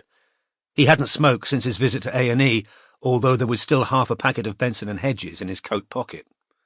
"Wondering which came first, Nicole or her photos." "You mean someone got hold of her photos, then went looking online for who she really is?" "Exactly, which we know is possible because you did it. Whoever nicked her photos would have had a ready-made persona to step into, because she's put a ton of personal information online. So everything would check out if VCAS tried to find out who he was talking to in the game. There she is. Art student, Glasgow, same pictures." "It was still a risk, impersonating her," said Robin. "What if VCAS had contacted the real Nicole directly, phoned her, or asked to FaceTime?" "I've been thinking about that. I don't know whether you noticed, but his computer seemed to be heavily adapted. What if he had speech problems? What if whoever was impersonating Paperwhite knew it and counted on him preferring to talk to her online rather than in person?" "Oh, God, it's horrible," said Robin, closing her eyes. "Yeah, it is. But it's also genius. Paperwhite would have been safe to press VCAS for offline contact, knowing he wouldn't comply. A really superb bit of manipulation. There's something else. A lot of people have passed through the kid's flat, judging by his Instagram. They're big party people, the Barretts. Nicole's photos could have been on multiple devices, if Marcus synced them, and any of those devices could have been stolen or opened without his knowledge. I've just been looking into how you hack someone's iCloud as well. It's possible, even without a password." "Anything on Marcus's sister?" "I can't find any separate social media for her, so I don't know what she does for a living. But one thing I noticed. There aren't only kids in their party pictures. I mean, some of the people they socialise with look like they're in their 30s or 40s. You think they're her workmates? I do, yeah. Which suggests she's got a busy offline life as well. A yawn overtook Strike. Between the tramadol and hours online, he felt more than ready to turn in for the night. How are you getting on? He asked. Well, I've dug as deeply as I can on Lepine's Disciple, said Robin, whose eyes were dry and itchy from hours of staring at a computer screen, and I've put it all in a master document for you, but I've been looking into 3 other accounts as well. You know that Max person on Twitter who started the rumour about Edie being a sex worker? He tried to chat me up using a Kosh line. All the trolls are kind of blurring into one for me, admitted Strike. Well, he tweeted something about Wally being a killer on Wednesday. Oh, yeah, mumbled Strike. Think I saw that. I got interested in him, and when I went systematically back through his tweets, I realised he's one of 4 accounts who are always circling Anime whenever they're on Twitter. It was hard to spot until I started really focusing on them, but they've been coordinating with each other and Anime. What do you mean, coordinating? Asked Strike, rubbing his eyes in an effort to stay alert. Well, for example, in 2011, Lepine's Disciple accused Edie of lying about how her mother died. He quoted a line from an interview Edie did, where she said she remembered her mother being drugged up. Lepine's Disciple tweeted that Edie was trying to pretend her mother had been an addict. About a minute later, Max posted Edie's mother's obituary, which said she died of cancer. He had the obituary lined up and ready to post. Exactly. And then Anime retweeted both Lepine's Disciple's out-of-context quote and the obituary posted by Max to his 50,000 followers. And right after that, someone called Johnny B, who also tried to hit on me using Kosh, by the way, posted a photo of Edie's mother, jeering about how she looked. And then Julius, I Am Evola, joined in, saying a friend had overheard Edie claiming her mother was a junkie, which Anime also retweeted. The 5 of them planned it between them. There's no other plausible explanation, to make her look like a liar. The whole thing happened over the space of a couple of minutes. They must have done a lot of digging to get hold of the obituary and the photo, although I checked, both are online, but in pretty obscure corners of the internet. They've coordinated attacks like that a few times, but there's something else. They're setting each other up to use Kosh lines on girls. What do you mean? Asked Strike, fighting to concentrate. Either Lepine's Disciple or Julius will say something really vile to a girl. Then Max R or Johnny B will move in and claim to have reported them. But it's all staged, because they're clearly friends. Lepine's Disciple and Julius have had a few temporary suspensions for harassing girls, but they always come back. They're potentially sacrificing their Twitter accounts so their mates can use Kosh on girls. Yes. They're acting like, I don't know, a kind of tag team. Any indication as to who any of them really are? No. Locations are all hidden, and none of them say much about their real lives. It's just made me wonder about Anime, said Robin, sitting back on her pillows and staring at the blank face of the TV on the wall. I've been picturing somebody pretty bitter and lonely, but clearly they're capable of inspiring sympathy and admiration, if only from a bunch of fairly horrible people. Vikas Bardwaj sounds like a decent bloke, said Strike, and he knew exactly who Anime was and stuck with him for a long time. Both were silent for a while. Robin still staring at the TV on the wall, Strike vaping at his kitchen table, and mostly thinking about how tired he was. The new office furniture's being delivered tomorrow, isn't it? Said Robin at last. Afternoon, yeah, said Strike. And in the evening I'm meeting Grant Ledwell. I was going to ask you if you'd drive me over there. Oh, thank God, said Robin fervently. I'm going crazy stuck in this room. Why don't I come over to the office in the afternoon, help set everything up, and we'll go from there? When Strike hesitated, she said, Look, if the Harvening know where I am, they've had ample opportunity to come and bang on the door and pretend to be an electrician or something. I doubt they're going to stab me on a 10-minute walk to the office on a crowded street in broad daylight. Yeah, all right, sighed Strike. Come over at 2. On this note, they hung up. Strike remained where he was for a few more minutes, exhausted, drowsy, but dreading the effort it would require to get himself into bed. His notebook lay open beside his laptop, showing the email address Yasmin had given him for Anami, but he'd done nothing with it as yet. Unlike Yasmin, Anami was clever. They'd surely be suspicious of any approaches from strangers right now. Sitting in a cloud of nicotine vapour, the sky outside his window showing the edge of the moon, Strike found himself staring at his nephew Jack's report on the Battle of Neuve-Chapelle, which remained tacked up on the kitchen cupboards. Though the village of Neuve-Chapelle had been successfully captured from the Germans, it had come at the cost of staggering loss of life, not only because of a lack of munitions and poor communication, but because 1,000 men had died unnecessarily trying to make it past that uncut barbed wire surrounding the fortified German trenches. In the slightly dreamlike state induced by the tramadol, Strike tried to visualize the Anami case in military terms. The still impregnable target was ringed about with wire that remained uncut. Not merely the fortress-like security that Vikas Bardwaj had built into the game, but also aided and abetted by 4 anonymous trolls. So what was the lesson to be drawn from Neuve-Chapelle? Cut the wire before sending your infantry forwards. Strike yawned yet again, too tired to push the analogy any further, and, preemptively wincing, pushed himself up from his chair. Meanwhile, in the Z Hotel, Robin had already got into bed, but her brain remained stubbornly alert, continuing to throw up ideas and tentative theories, as though it were shuffling a deck of cards and showing her random pictures. Having tried to sleep for 20 minutes, she turned her bedside light back on, sat up, and opened her notebook to the last page she'd written, where she'd listed the usernames of the 4 accounts that had been so useful to Anami, and to each other. After a while, and unsure why she was doing it, Robin reached for the pen on her bedside table and wrote down a 5th name. Zoltan, Rachel's first ever online friend, whom Rachel believed had then adopted another online persona called... What had it been? For some reason, Robin had a vague mental image of a harlequin. She now bent over the side of her bed to pick up her charging laptop, opened it, and searched harlequin.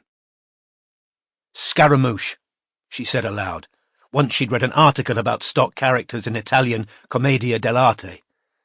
Scaramouche was a clown, cunning, boastful, and fundamentally cowardly. An odd name to choose if you were trying to persuade young women into sex. Again, without really knowing why she was doing it, Robin wrote Scaramouche beneath Zoltan, stared for a moment at the 6 names, then reached again for her laptop. Chapter 99. We never know how high we are, till we are called to rise. Emily Dickinson, Aspiration. If you're not going to say anything, came Pat's deep, irritable voice from the outer office, stop bloody calling. It was 1:30 on Monday afternoon, and Strike, who was sitting at his desk in the inside office, crutches propped against the wall, was eating biscuits while he dealt with his overburdened email inbox. Now he called through to Pat. Same number? Just breathing again? Couldn't hear any breathing this time, said Pat, coming to the open door, e-cigarette in hand. Behind her, the outer office was almost empty but for the phone sitting on the floor and the piles of case files Pat was sorting, ready to go into the new filing cabinets. Just silence, bloody idiot. Might call that number back when I've dealt with this lot, said Strike, returning to an email from the landlord, who seemed to feel that the bombing justified an increase in rent, a view Strike didn't share. You all right? Why wouldn't I be? Asked Pat suspiciously. Being back in here, said Strike, after what happened. I'm fine. They've got 'em all now, haven't they? And I hope they throw away the bloody key, Pat added, moving back to her files. Strike returned to his email. A couple of minutes later, having sent a polite but firm response to the landlord, he started writing an update for Alan Yeoman. He was still trying to word his opening paragraph in a way that suggested progress, without actually mentioning any when he heard Pat say, You're not supposed to be in today? Strike glanced up, assuming Robin had arrived early. But it was Dev Shah who appeared in the doorway between the inner and outer offices, wearing a broad grin. "Nailed them," he told Strike. "Fingers in his old dear." "You serious?" said Strike, gladly abandoning his email. "Yep. Chatted her up last night in the Connaught bar. She was there with her sister, or a woman who uses the same plastic surgeon." Dev pulled out his wallet, extracted a smartly engraved business card, and handed it to Strike, who saw the name Azam Masumi, followed by dealer in antiquities and objets d'art. "Mr. Masumi arranges the sale of valuables for private clients," said Dev, "and he doesn't charge anything like the commission of the big auction houses." "That's very good of him. I'll bet he's discreet as well." "Mr. Masumi prides himself on his discretion," said Dev, deadpan. "Some clients don't want it known that they're selling valuable objects. Mr. Masumi completely understands their predicament." "And that did it?" "Not on its own," said Dev. "I also had to buy her and her sister a shit ton of drinks, and guess she was 15 years younger than she is. The bar closed, and she invited me back to Fingers' flat for a nightcap." "Was Fingers there?" "No, which was bloody lucky, because I don't think he'd have liked to see how his mum was behaving." "Frisky, was she?" "It all started getting very Mrs. Robinson. When I made noises about leaving, she tried to keep my interest by showing me a Fabergé box and a head of Alexander the Great, which she says were gifts from her estranged husband." "He's going to be seriously fucking estranged once he hears all this. Did you get pictures?" "Yep," said Dev, pulling his mobile out of his pocket and showing Strike the images of the two objects, which together were worth over £1 million. "And you got out of there without being Mrs. Robinson?" "Narrowly escaped by making a dinner date for tonight." "You?" said Strike, struggling into a standing position on his one leg and holding out his hand. "Have just won Employee of the Week." "Do I get a certificate?" "I'll get Pat to type one up once her computer gets here." "Leg bad again?" asked Dev, glancing down at Strike's empty trouser leg. "It'll be fine," said Strike, dropping heavily back into his chair. "Where's everyone else?" "Barclay's flying back from Glasgow as we speak. He's been visiting his parents. Midge is on her day off, and Robin's about to arrive, as is our new furniture." "Want me to hang around and help?" "No, you've earned your time off. I'm planning to bung the delivery guys £100 if anything needs putting together." 10 minutes after Dev had left, Robin arrived. She was as delighted as Strike to learn that the Fingers case was now wrapped up, but shocked by the sight of Strike in the flesh. His skin had a slightly grey tinge, his eyes were bloodshot, and he was sporting 48 hours' worth of stubble. However, she passed no comment, merely holding up the USB stick she'd brought with her. "When the printer arrives, I'll be able to show you everything I've got on Anime's troll posse. What are you up to?" "Trying to compose an email to Alan Yeoman, but there's a limit to how often you can say promising developments without actually reporting a development." "Hopefully Grant Ledwell will fess up this evening." "He'd better," said Strike, "or I'm going to have to find a positive spin for this investigation is fucked." The first delivery of furniture arrived at 3 o'clock, and the next 2 hours were dedicated to filling up the new filing cabinets, assembling Pat's desk, setting up her new computer and printer, and stripping plastic wrap from the new sofa, which was covered in red fabric. "You didn't want fake leather again," said Robin, as she and Pat rolled the sofa into position, while Strike watched, balanced on his crutches, and frustrated by his inability to help. "I got sick of the old one farting every time I moved on it," said Strike. "This'll stain if anyone spills coffee on it," said Pat, e-cigarette clamped between her teeth. She moved around her new desk and lowered her bony frame into her new computer chair.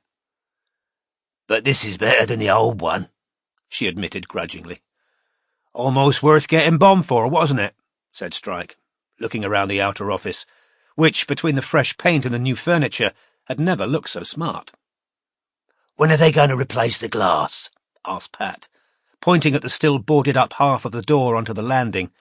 "I like being able to see the outline of whoever's outside. Gives you early warning." "Glazier's coming end of the week," said Strike.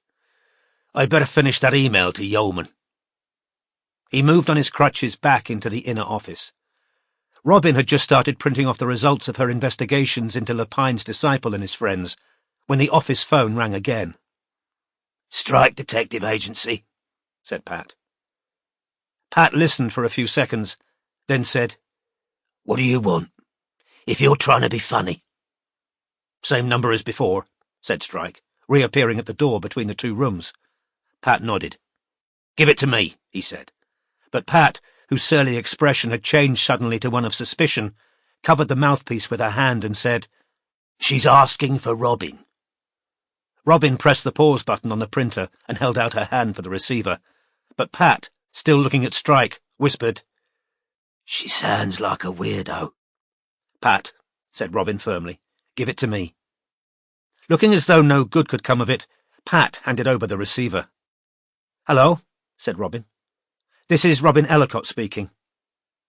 A voice whispered in Robin's ear. "Were you Jessica?" Robin locked eyes with Strike. "Who is this?" Robin asked. "Were you?" said the faint voice. "Who am I speaking to?" Robin said. Now she could hear the girl breathing. Those shallow breaths surely indicated terror. "Do I know you?" Robin asked. "Yes," whispered the voice. "I think so. If you were Jessica." Robin slipped her hand over the mouthpiece and said quietly, "It's Zoe Haig. She wants to know whether I was Jessica." Wondering whether the admission was worth the risk, Strike hesitated, then nodded. Robin removed her hand from the receiver and said, "Zoe?" "Yes," said the voice. I... Are you all right? Has something happened?" "I'm so scared," whispered the girl. "Why are you scared?" asked Robin. "Please, will you come and see me?" "Of course," said Robin. "Are you at home now?" "Yes," said Zoe. "All right, stay there. I'll be there as fast as I can." "Okay," whispered Zoe. "Thank you." The line went dead. "She wants to see me," said Robin, checking her watch. "Maybe it'd be better if you got a taxi to Leadwell and I'll—" "The hell you will. What if it's a set-up? What if she's the bait and Anime's lying in wait?" "Then we'll find out who they are," said Robin, turning the printer back on. "Right before you get your throat slit, you mean?" said Strike over the swish of pages. Pat's head was turning between the partners as though she was watching a tennis match. "Zoe's flat is up 2 flights of stairs," said Robin, without looking at Strike. "And how do you think I got back in here? Levitated?" asked Strike, omitting to mention that he'd done most of the journey on his backside. "Strike, I honestly don't think Zoe is luring me to me doom." "You didn't think we'd find Vikas Bardwaj with his jugular severed either?" "Funny," said Robin coolly, now turning to face her partner. "I don't remember you predicting that either." "The difference," said Strike impatiently, "is that I've learned my bloody lesson. I'm coming with you. If we go to Junction Road now, we'll have plenty of time before Leadwell's at 9. When Strike had disappeared back into the inner office to collect his phone and wallet, Pat said, in the low growl that passed for her whisper, "He's right, you know." "No, he bloody isn't," said Robin, taking the pages out of the printer and reaching up onto the shelf behind Pat for a plastic sleeve to put them in. "If he tries punching anyone else, or if he falls downstairs again, he'll be out of action for—" She broke off as Strike returned to the outer office, still glowering. "Ready?"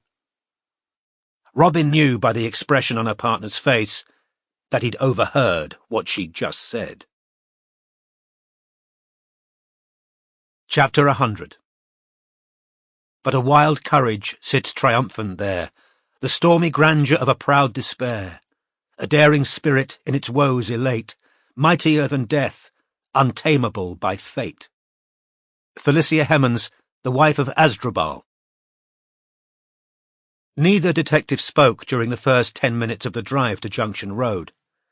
Strike was smouldering with quiet resentment about the fact that Robin currently considered him a liability rather than an asset. Ever sensitive to her partner's moods, Robin felt the prickly quality of his silence and spent the early part of the journey trying to muster both the courage and the right words to address it. At last, as they sat waiting for a traffic light to change, she said, eyes on the road ahead. You said to me once that we've got to be honest with each other or we're screwed. Strike kept his silence until the light turned green and they were moving forward again. So? You said you worried more about me when I was out on my own than you'd worry about a male subcontractor, because the odds were always going to be against me if I came up against a violent— Exactly, said Strike, which is why— Can I finish? Said Robin, her tone calm, though her pulse was racing. Carry on, said Strike coldly. And you told me I needed to fix my panic attacks, because you didn't want it on your conscience if I screwed up and got hurt again. Strike, who now knew exactly where the conversation was heading, set his jaw in a manner that Robin, had she seen it, would have described as mulish. I've never nagged you about you looking after yourself, said Robin, her eyes still fixed on the road. Not once. It's your life and your body. But the day you told me I had to get therapy, you said it wasn't only me who'd have to live with the consequences if I got myself killed. So? Said Strike. A mixture of masochism and sadism made him want to force her to be explicit. Now starting to feel aggravated, Robin said, I know you're in pain. You look terrible. Cheers. Just the shot in the arm I needed. Oh, for God's— said Robin, now barely keeping a curb on her temper. You never let anyone else go out on a job in your condition. How exactly do you think you're going to defend yourself, or me, if— So I'm dead weight in my own fucking agency, am I? Don't twist my words. You know exactly what I'm saying. Yeah, I'm a middle-aged cripple you'd rather leave in the car. Who said anything about your age? While you walk merrily into what could be— Merrily? Could you be any more patronising? A fucking ambush. I factored that in and— Oh, you factored that in, have you? That'll stop you being fucking stabbed through the neck when you walk in the door. For Christ's sake, Strike! Robin shouted, slapping the steering wheel with both hands, the tension she'd been carrying with her since the bombing, finding cathartic relief at last. I don't want you to fucking kill yourself. I know you feel, I don't know, emasculated by being on crutches or something. No, I bloody don't. You talk about honesty, but you're not fucking honest. Not with me, not with yourself. You know why I'm saying this. I don't want to lose you. Happy now? No, I'm not fucking happy, said Strike automatically, which was both true and untrue. In some barely acknowledged part of his brain, he'd registered her words, and they'd lightened a burden he'd barely known he was carrying. I think we're dealing with a fucking serial killer here. So do I, said Robin, infuriated by the lack of acknowledgement of something it had cost her a great deal to admit. But I know Zoe, and you don't. Know her? You had one 20-minute walk with her. Sometimes 20 minutes is enough. She was terrified on the phone just now, and I don't think it's because Anime had a knife to her throat. It's because she's about to betray Anime. I know you think I'm some ditzy, naive fool who merrily walks into dangerous situations. I don't think that, said Strike. I don't. Now there was silence in the BMW. Strike was processing what he'd just heard. I don't want to lose you. Was that something a woman would say about what he feared, in his darkest moments, he'd become? A crock, a fat 40-year-old one-legged chain smoker, deluded about his attractiveness and competence, still imagining himself the gifted amateur boxer with a washboard stomach who'd been capable of pulling the most beautiful woman at Oxford University. But Robin wasn't feeling comforted. On the contrary, she felt vulnerable and exposed, because she'd just said what she'd been trying not to say for a long time, and was scared that Strike had heard in that, I don't want to lose you, more than her worry that he'd do himself some cataclysmic injury in hauling himself up the steep concrete steps in Zoe's building. She feared he'd divined her pain at the idea of Madeline, and her wish for an intimacy that she was trying to persuade herself she didn't crave. After a few minutes she said, trying to keep her voice even and rational, You are this agency. It'd be nothing without you. I've never told you to rest up or stop smoking or eat better. It wasn't my business. But now you're making it my business. I've got a rape alarm in my bag, and whoever's in Zoe's room when I get there, I'll make sure they know I didn't come alone. You look mean enough even sitting in the car. Anyone looking out of the window's going to think twice about hurting me, knowing you're right outside. But you won't be able to get up those stairs without endangering yourself, and I'd be more worried about you than myself if somebody came at us." Strike said nothing, because he was enduring the always humiliating experience of facing his own hypocrisy and delusion. If it came to a knife fight, he was less than useless. "Have you really brought your rape alarm?" "Yes," said Robin, now turning into Junction Road, "because I'm not some flaky—" "I never thought you were. All right, I'll stay in the car. But call me once you're in there. If I haven't heard from you after 5 minutes, I'm coming up." "Fine," said Robin. They were driving past the toy shop, and now Zoe's wedge-shaped corner building lay straight ahead. Robin turned the BMW into Brookside Lane and parked. "You could look over the Lepine's Disciple stuff while I'm in there," she said, taking the plastic folder of printed material off the back seat and handing it to him. "I spent a long time on that last night. I'd like to think somebody read it." As she unclipped her seatbelt, Strike said, "Just be careful, all right?" "I will," said Robin firmly, as she left the car. Chapter 101. My men and women of disordered lives broke up those waxen masks I made them wear, with fierce contortions of the natural face, and cursed me for my tyrannous constraint. Elizabeth Barrett Browning, Aurora Leigh. The stairwell of Zoe's building, with its smell of grime and stale urine, felt no less depressing the second time Robin entered it. As she climbed the concrete stairs, she slipped the rape alarm she carried with her constantly out of her bag and held it primed in her hand. On the top floor, she tapped softly on Zoe's door. It opened at once. The emaciated girl facing Robin looked as though she was greeting death in person. But Robin had been right, and Strike wrong. There was nobody else in the room, only Zoe, gaunt and terrified, her black-ringed eyes searching Robin's face, now that she saw it without disguise. "Can I come in?" asked Robin. "Yeah," said Zoe, backing away. Her room contained a single bed, which she'd covered with a thin black cotton throw patterned with white stars, on which was an old laptop. The unlined pink curtain hung limply at the window, and a 2-ring electric hob sat on the top of a fridge that looked as though it dated from the 80s, beside a small sink that appeared to be coming away from the wall. There were no cupboards, only shelves. A single saucepan and a couple of tins of low-calorie soup stood on the shelf over the fridge, while on the shelf over the bed were a few items of cheap makeup, a deodorant, some pencils and pens, and a pad. Zoe's meagre stock of all-black clothes was folded and piled up in a corner. This left a square yard of floor space covered in stained, light green carpet. However, Robin barely noticed any of this on entering the room, because all her attention was given to the walls and ceiling, every single inch of which had been covered in tacked-up drawings done in pencil and black ink. They were immensely detailed and ornate, the extraordinary, unstoppable effusions of an incurable creative. The talent displayed on these dilapidated walls was almost shocking to Robin. "Wow," she said quietly, her eyes roving over the walls. "Zoe, these are amazing." A small tremor of pleasure passed across the girl's frightened face. "I've got to make a quick call," Robin said. "Nothing to worry about," she added, seeing Zoe's increased anxiety. "Then we can talk."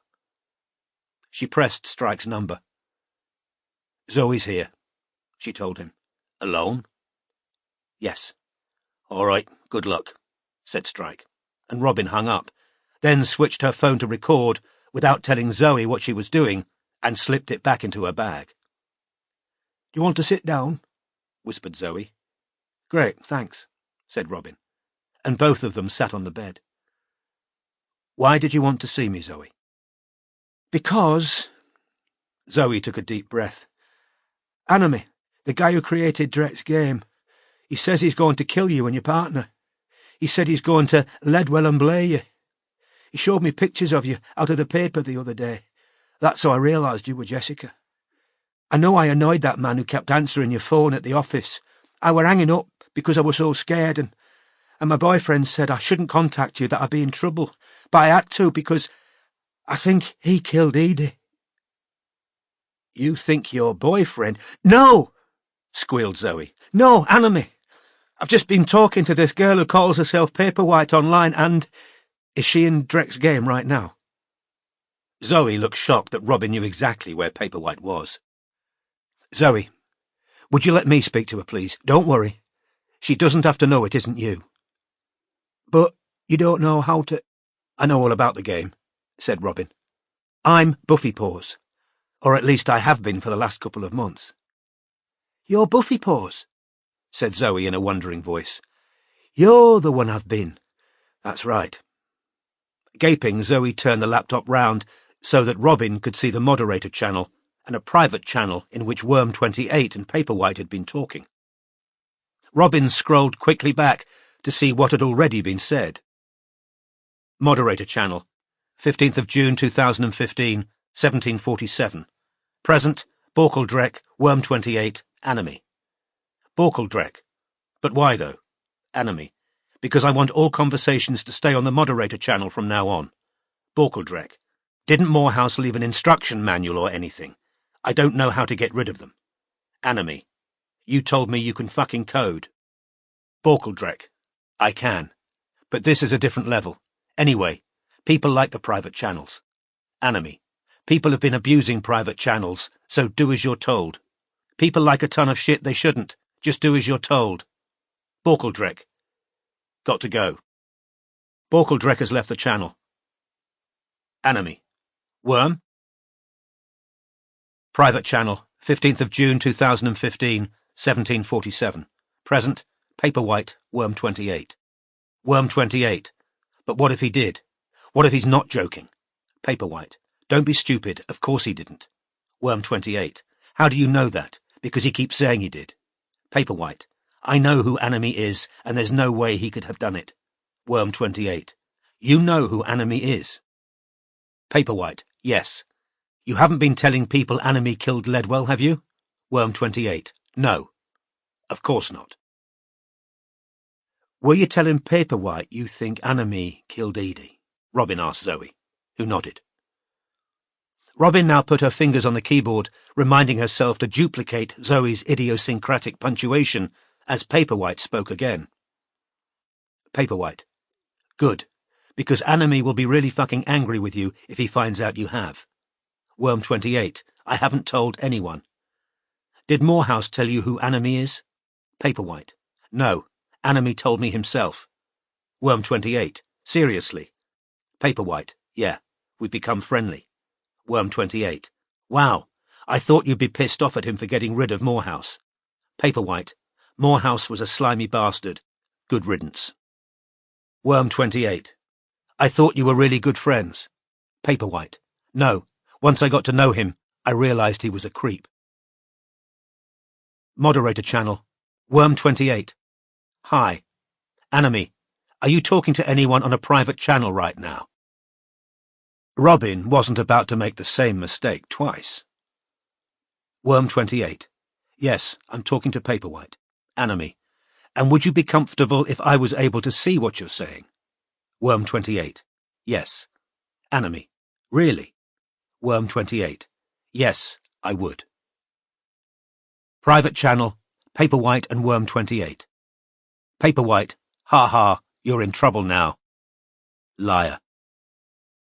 And now Robin paused, looking between the two channels, and her heart began to race. Moderator channel. Worm-28. It's funny, the way you and Paperwhite never speak at the same time.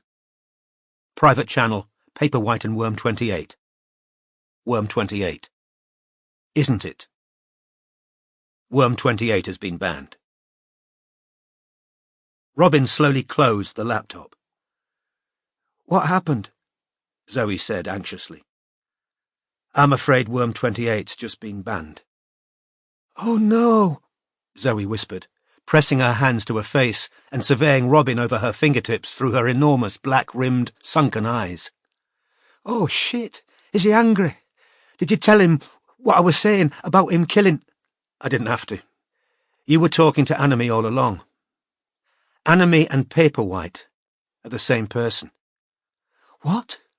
Oh, my God, oh, no!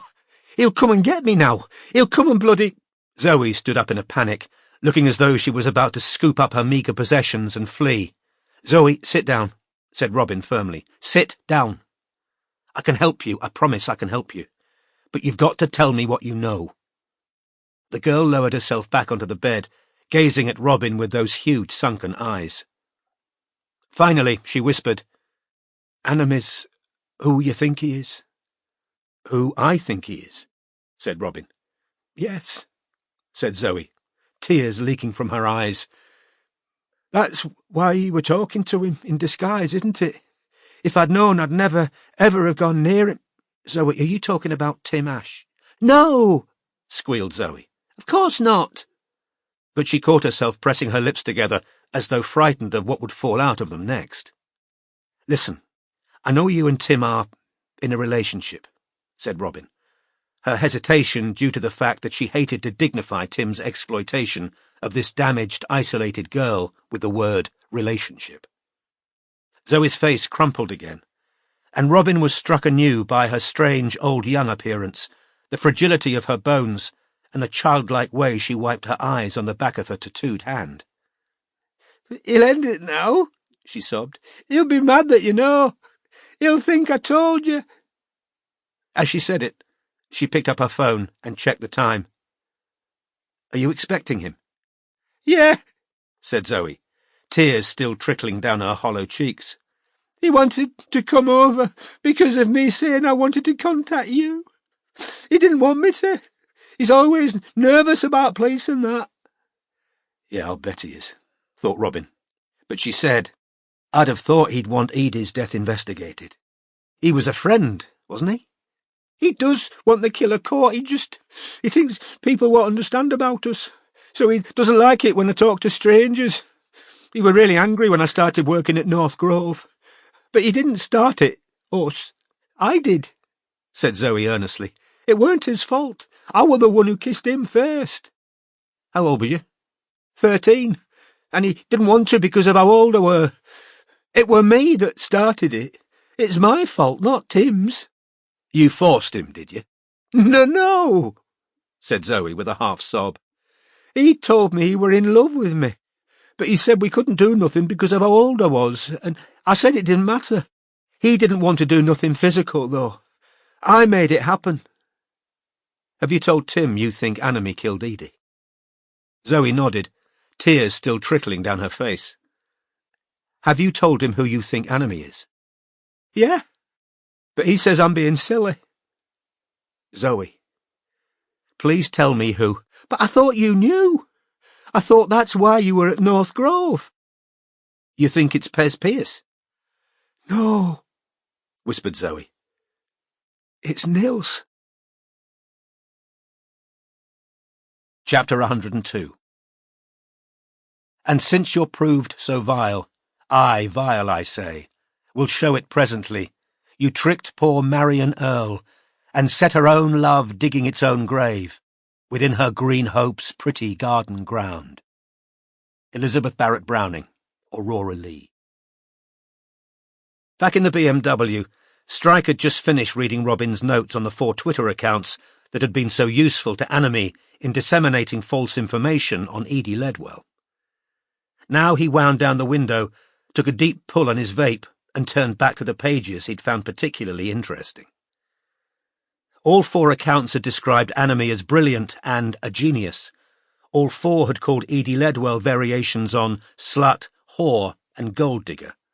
And all 4 hinted that she dropped Anomie as a friend, or that she and Anomie had once been in a sexual relationship. Strike turned to another page. Beneath the heading, Beatles Again, Robin had pasted another tweet. Julius at I Am Evola replying to at Rachel Ed Badley. "Not if I looked like you. They'd wonder why Ringo Starr had turned up on their doorstep dressed in a skirt." 9:15 p.m, 28th of January, 2013. Strike then reread the section titled Duplicated Phrases. All 4 accounts were fond of saying, "I can smell your stale pussy from here," to women. Julius I. M. Evola and Max R. had both told girls that if they were raped every time they said something stupid, they'd be permanently full of cock. And they and Lepine's disciple had also expressed in almost identical terms the opinion that all women should be starved down to optimal breeding weight. Strike turned back to the first page, where Robin had pasted the first ever tweets by Lepine's disciple. Lepine's disciple, at Lepine's disciple. Mark Lepine was a god. Lepine's disciple, at Lepine's disciple. 14 femoids dead. Ha ha ha ha ha ha. Lepine's disciple, at Lepine's disciple, lined them up and shot them. Lastly, Strike turned back to Robin's final summary page. The accounts all attack random girls, but 3 women have come under sustained fire for years. Edie Ledwell, Kaya Niven, and Rachel Ledwell. The foursome didn't turn on Kaya until Anime did, i.e., after he tweeted, "Sue or shut the fuck up, you're starting to bore all of us."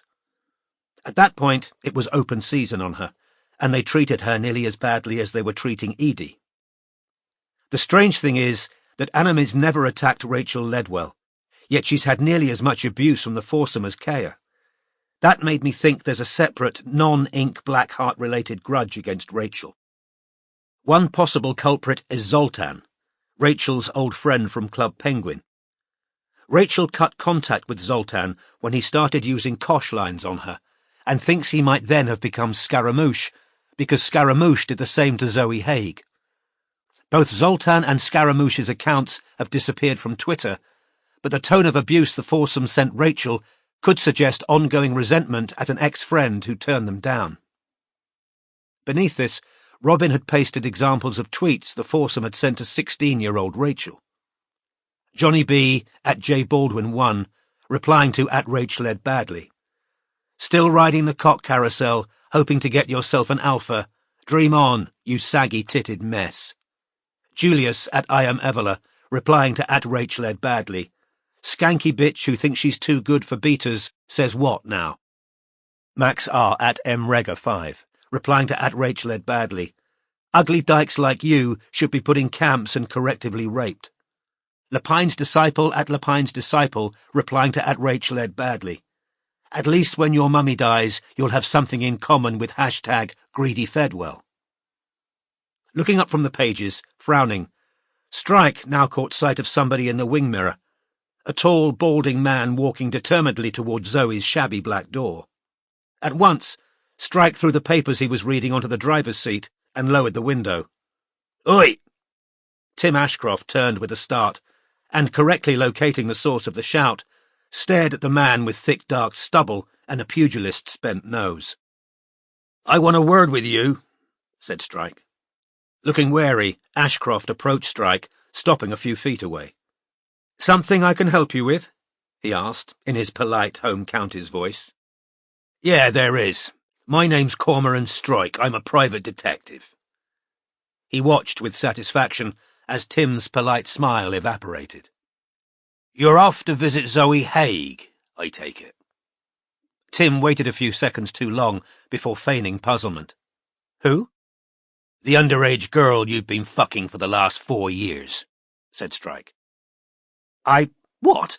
Said Tim. Is that what Zoe's told you? I thought you didn't know who she was. I didn't hear you properly, said Tim. Strike could see the faint glimmer of sweat on Ashcroft's hairless upper lip. I know Zoe, yes. She's quite a troubled young, but that's how you like 'em, right? Easier to manipulate if they've got fuck-all self-esteem and no family to drag you into court. I really don't. Oh, I think you do, said Strike. He opened the car door. Tim backed away, looking very scared, but as Strike heaved himself up onto his one leg, using the roof of the car to balance, then pulled out his crutches, Ashcroft appeared to regain some courage. I'm afraid you've got the wrong end of the not making an ableist joke about my amputation, are you? Said Strike, advancing on Ashcroft, who took a step backwards. I might have to start my own blog. My take on why the pen of justice is a paedophile and why that should fucking trouble you. Tim took another step back. I don't know what Zoe is telling people, he stammered, But she's not right in the mental, is she? A nutter. Girls sometimes get crushes on older men. Read more into things than... Oh, she should have realised your dick was inside her platonically, should she? Said Strike, swinging himself closer to Tim, who kept retreating. Do you know what's going to happen now? What? Said Tim. I'm going to try and persuade her to go to the police. If she doesn't want to cooperate, I'll go back through all the other little girls you've been following on Twitter. My partner's put together quite a tidy file on you and your online behaviour. There's at least one irate father out there who I'm sure would be delighted to hear from me. Tim now looked as though he might fall to his knees or burst into tears. If you ever come near Zoe Haig again, said Strike, I'll personally perform an amputation, and it won't be your fucking leg. Understand? Yes, whispered Tim. Now get the fuck... The black door behind Tim opened, revealing Robin and Zoe. Tim! Cried Zoe. Ashcroft ignored her and began to walk quickly away. As Zoe stared after him, he broke into a run and disappeared around the corner. Strike and Robin's eyes met, and the latter knew at once, if not the specifics, then the gist of what must just have happened. "We're going to give Zoe a lift to the tube," said Robin. "She's going to take my room at the Z Hotel tonight." "No," said Zoe, who Strike now saw had grubby tear tracks on her cheeks. "I want to see Tim." "But he doesn't want to see you," said Strike. "Why not?" wailed Zoe, fresh tears spilling down her face. "We can talk about that in the car," said Strike, opening a rear door. "Get in." Chapter 103. Much is finished, known or unknown. Lives are finished, time diminished. Was the fallow field left unsown? Will these buds be always unblown? Christina Rossetti, Amen. "You could have been more sympathetic," said Robin reproachfully, half an hour later. She and Strike were parked in a side road near Tufnell Park Station, having just seen Zoe onto the tube. Zoe was now in possession of the keycard for Robin's hotel room and £100 in cash, given to her by Strike. "I am sympathetic," said Strike. "Why do you think I just threatened to rip Ashcroft's dick off?" It had taken them 30 minutes to calm Zoe's grief about Ashcroft's hasty departure, and then to explain how hotels worked, because she'd never stayed in one before. However, she was so frightened that Anime was going to come and find her that she was finally persuaded nobody would throw her out of the Z Hotel for not looking like Robin, and had even accepted Robin's hug of reassurance at the top of the station steps. "She'll ring Ashcroft the moment she's got reception again," said Robin. "If he knows what's good for him, he won't answer," said Strike. "Ever again." "You realise if he's Anime..." "He isn't," said Strike. "I've just ruled him out. Well, 90%. "How?" said Robin, taken aback. "I'll explain after you tell me what happened upstairs. It's all on here." Robin took her mobile out of her bag, located the recording, and pressed play. Strike listened, stony-faced, as Zoe said Anime was going to Ledwell and Blay, the two detectives. When they reached a silence broken only by the tapping of laptop keys, Robin said, "So that's me going into the game. There were 2 channels open, and Paperwhite. She was totally different. She said Morehouse had been a slimy creep and she was well shot of him. And then, after a little while, I noticed it. Anime and Paperwhite don't type at the same time. And when I pointed that out across the 2 channels, I was immediately banned. I'm certain they're..." "The same person," said Strike. He leaned forward and pressed pause. "Shit. Of fucking course. Paperwhite was created to keep an eye on Morehouse, find out what he was thinking, whether he was considering leaving, and to try and keep him there," said Robin, "because Vikas had grown up since he helped make the game, hadn't he? He was getting more and more successful in the real world, and Anime would have known he'd be almost impossible to replace. I've just seen Anime having a real go at the new moderator, Borkle Drek, who clearly isn't up to the job.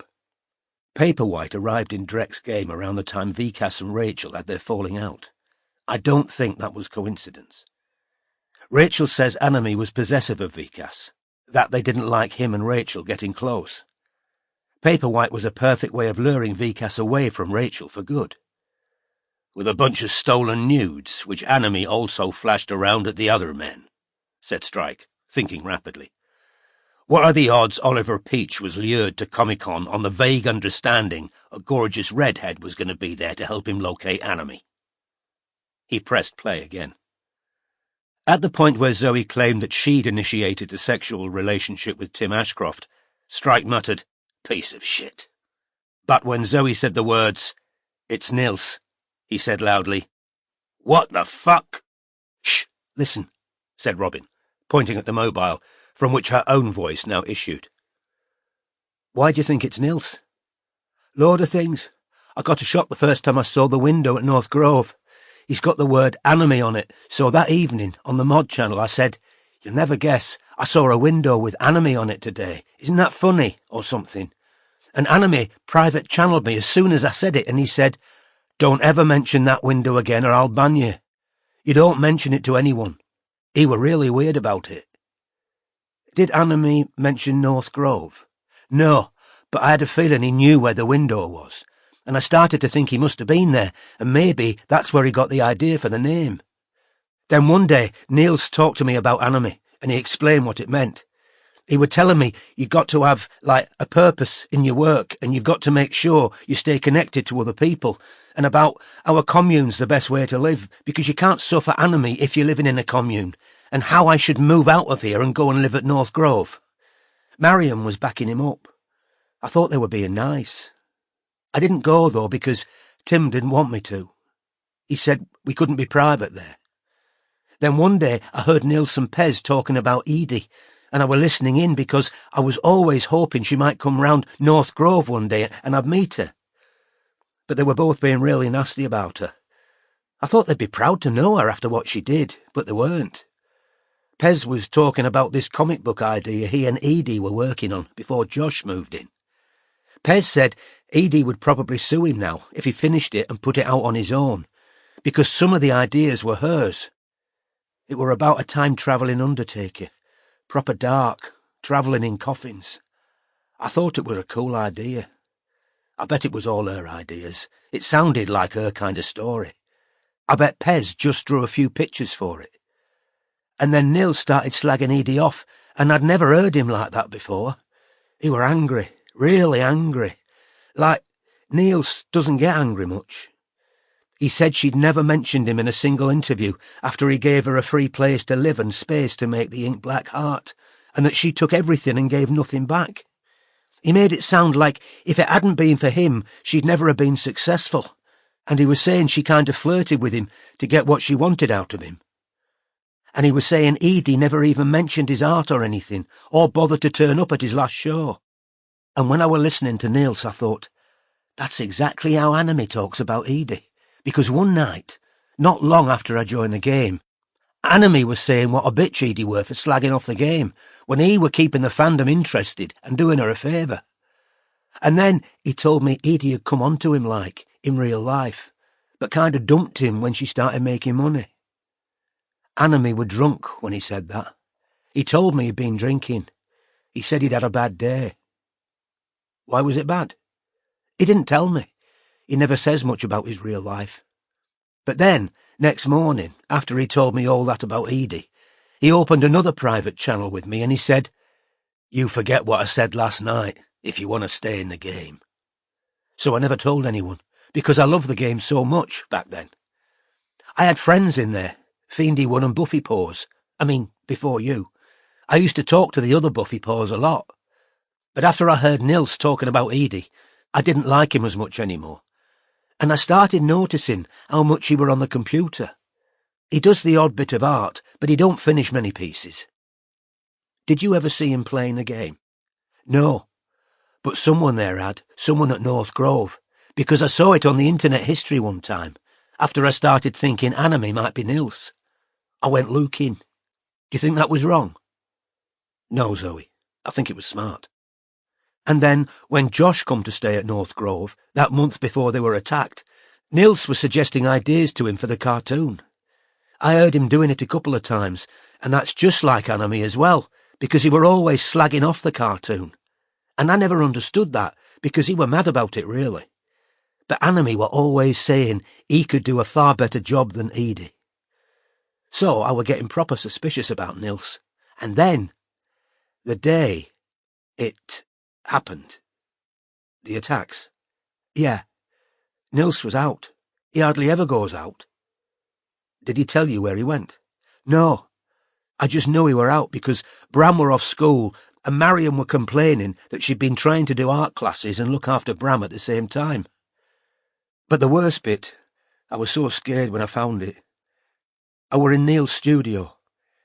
He keeps it locked and he wanted me to get a book out of there for him. And I found... What did she find? Said Strike, as the silence went on. A knife, said Robin. She mouthed it at me. A really big one, Zoe resumed, now whispering and sounding close to tears. It were just there, on the shelf, and it had strange writing on it, like a magic spell or something. Robin pressed pause. I've seen that knife. It was Nils's grandfather's. He called it by some Dutch name I can't remember. The magic spell was a word in Greek that meant legacy. It was just lying around in his studio? Yes, and people clearly knew it was there, or Bram did, because he asked Nils whether he could take it into school with him. Nils said no, Robin added. Thank fuck for that, said Strike, or we'd probably be looking at a school massacre. That's all Zoe had to say about her reasons for suspecting Nils, said Robin. The rest of the conversation was her panicking that Anime was going to come and kill her, and me persuading her to go to the hotel. So, what do you think of her theory? Honestly, said Strike, not much. He pulled out his vape and took a long drag on it. Having exhaled, he said, Edie Ledwell really pissed off a lot of men, didn't she? Yes, said Robin. But I don't believe she flirted with Nils to get things out of him.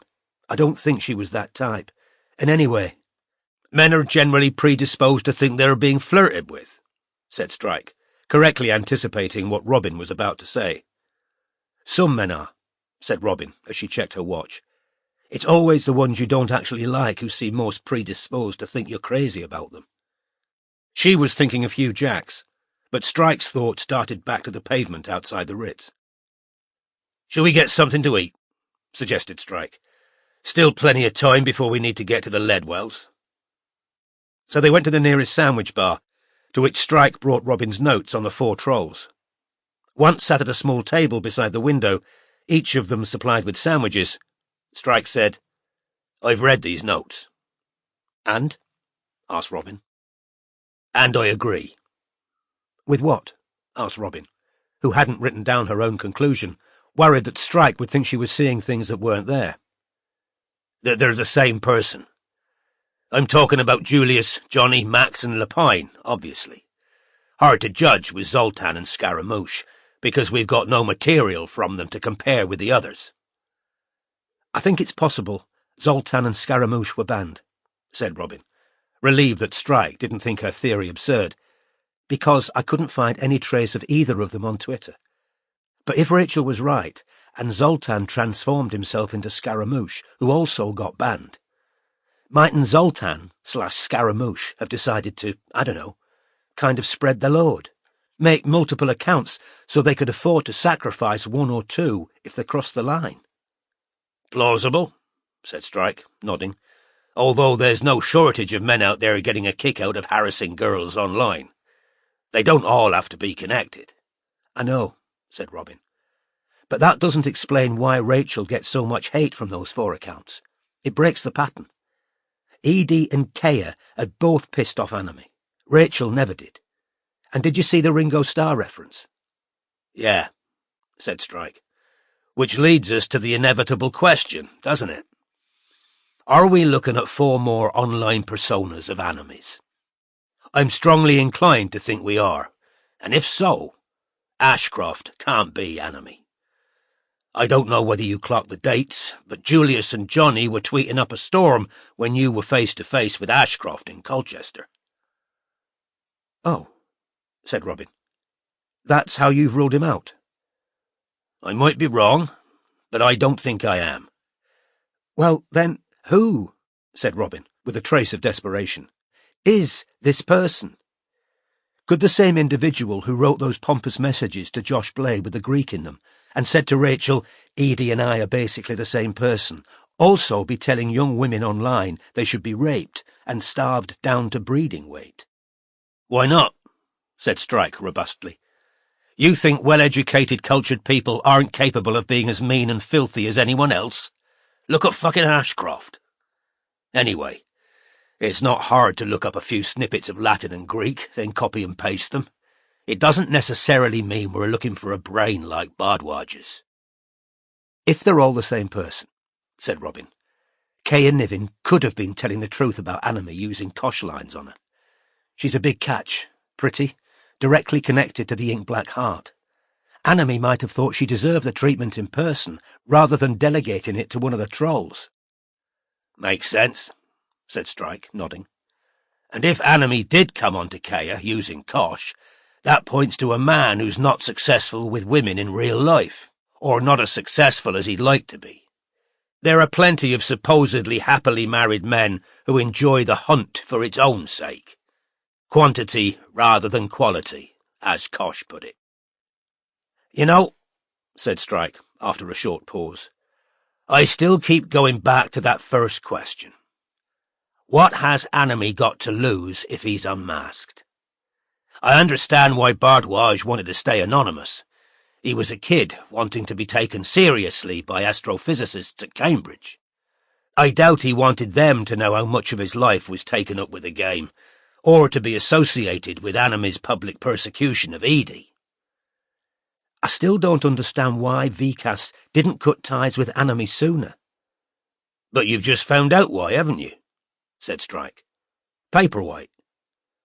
But Paperwhite wasn't there from the beginning. Why did Vikas stay before she appeared? Good question, said Strike. Remember that joke Vikas made to Rachel? Anime's not my girlfriend, she's my sister. What the hell did that mean? Christ knows, said Strike. Something in his subconscious was nudging him, but refusing to be explicit. Once their sandwiches were eaten, and Robin had visited the toilet, she said, It isn't that far to Battledine Road, but we should probably get going. Are you all right?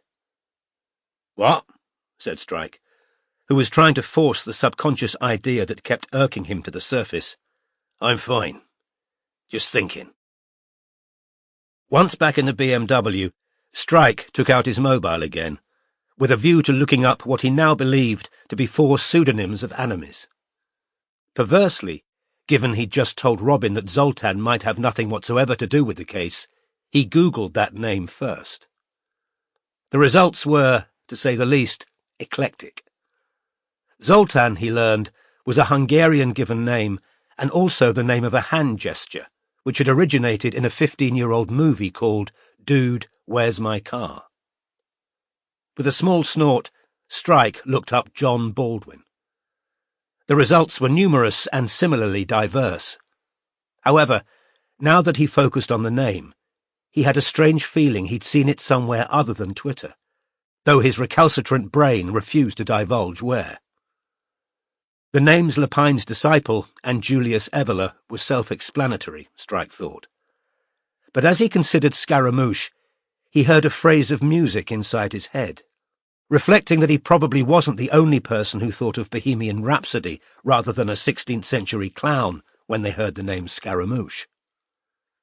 Finally, he turned his attention to the last name, Max R., also known as @MRega5. "We're here," said Robin, as she turned into Battledine Road. But the words were barely out of her mouth when Strike said loudly, "Fuck!" "What?" said Robin. "Give me a minute," said Strike, hastily entering the name Zoltan into Google again.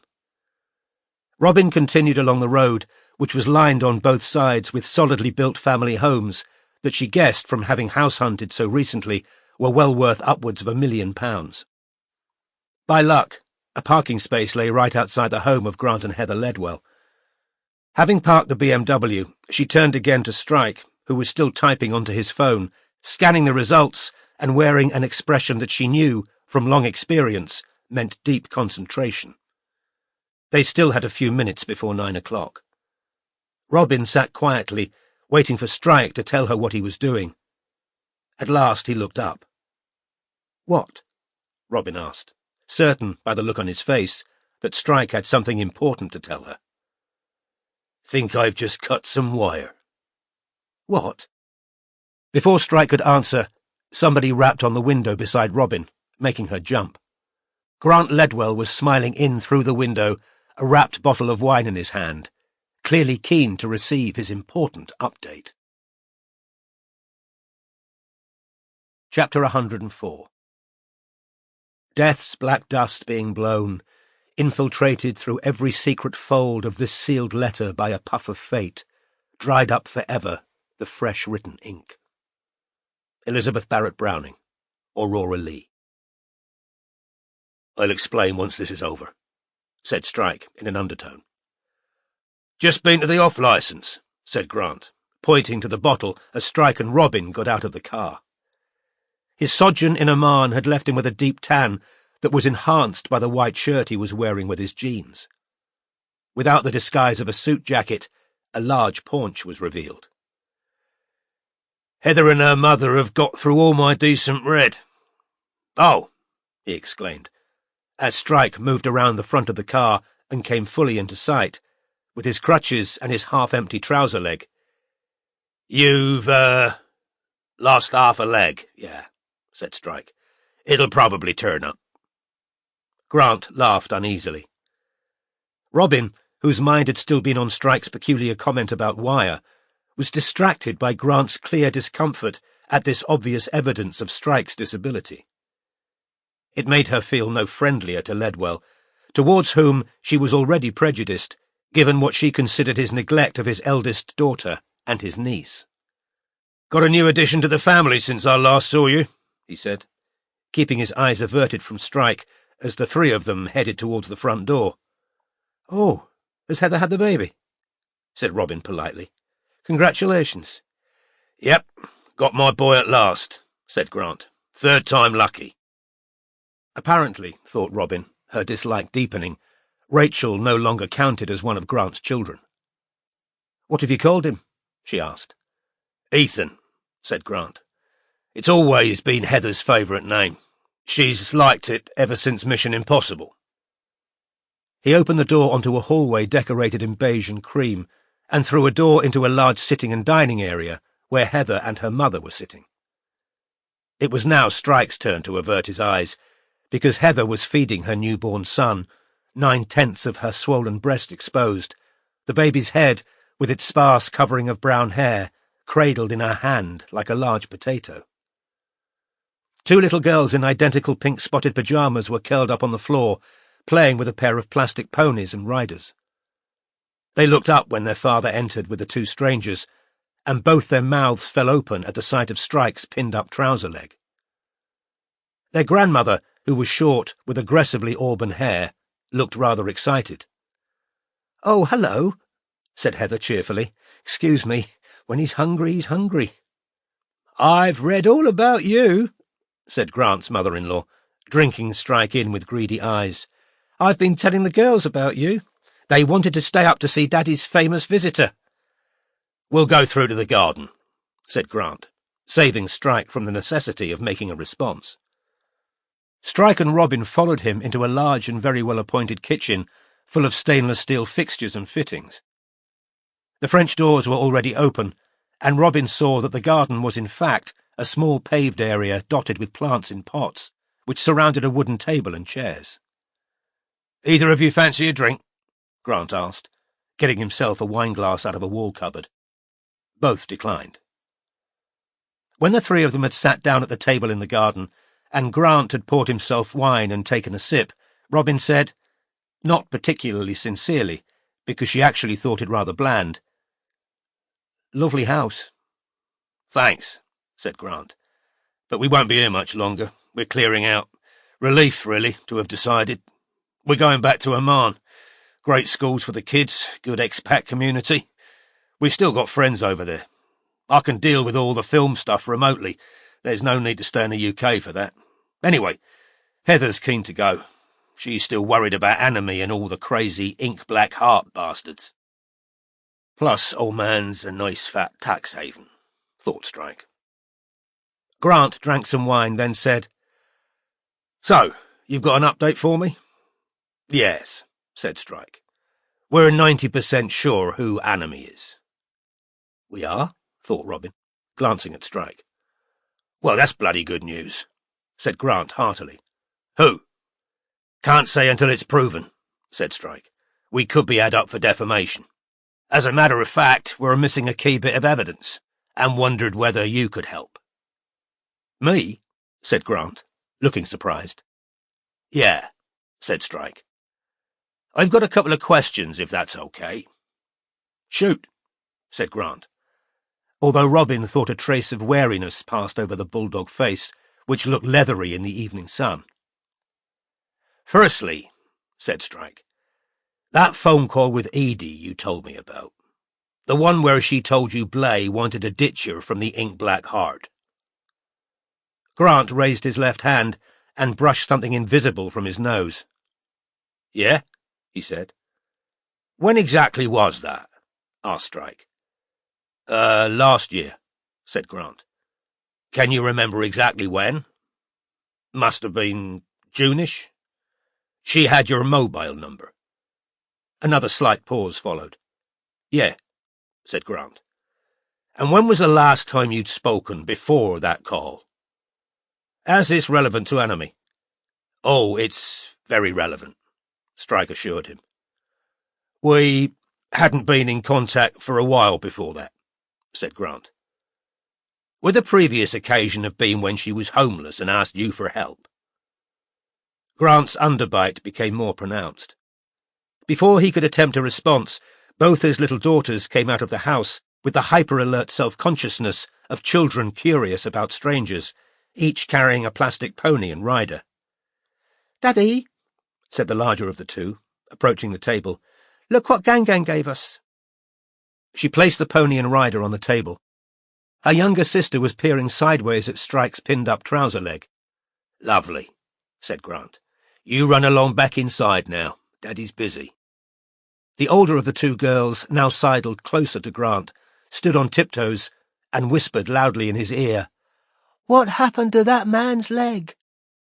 "The car I was in drove over a bomb when I was a soldier," Strike told the girl, more to get rid of her than to spare Grant the embarrassment of having to answer.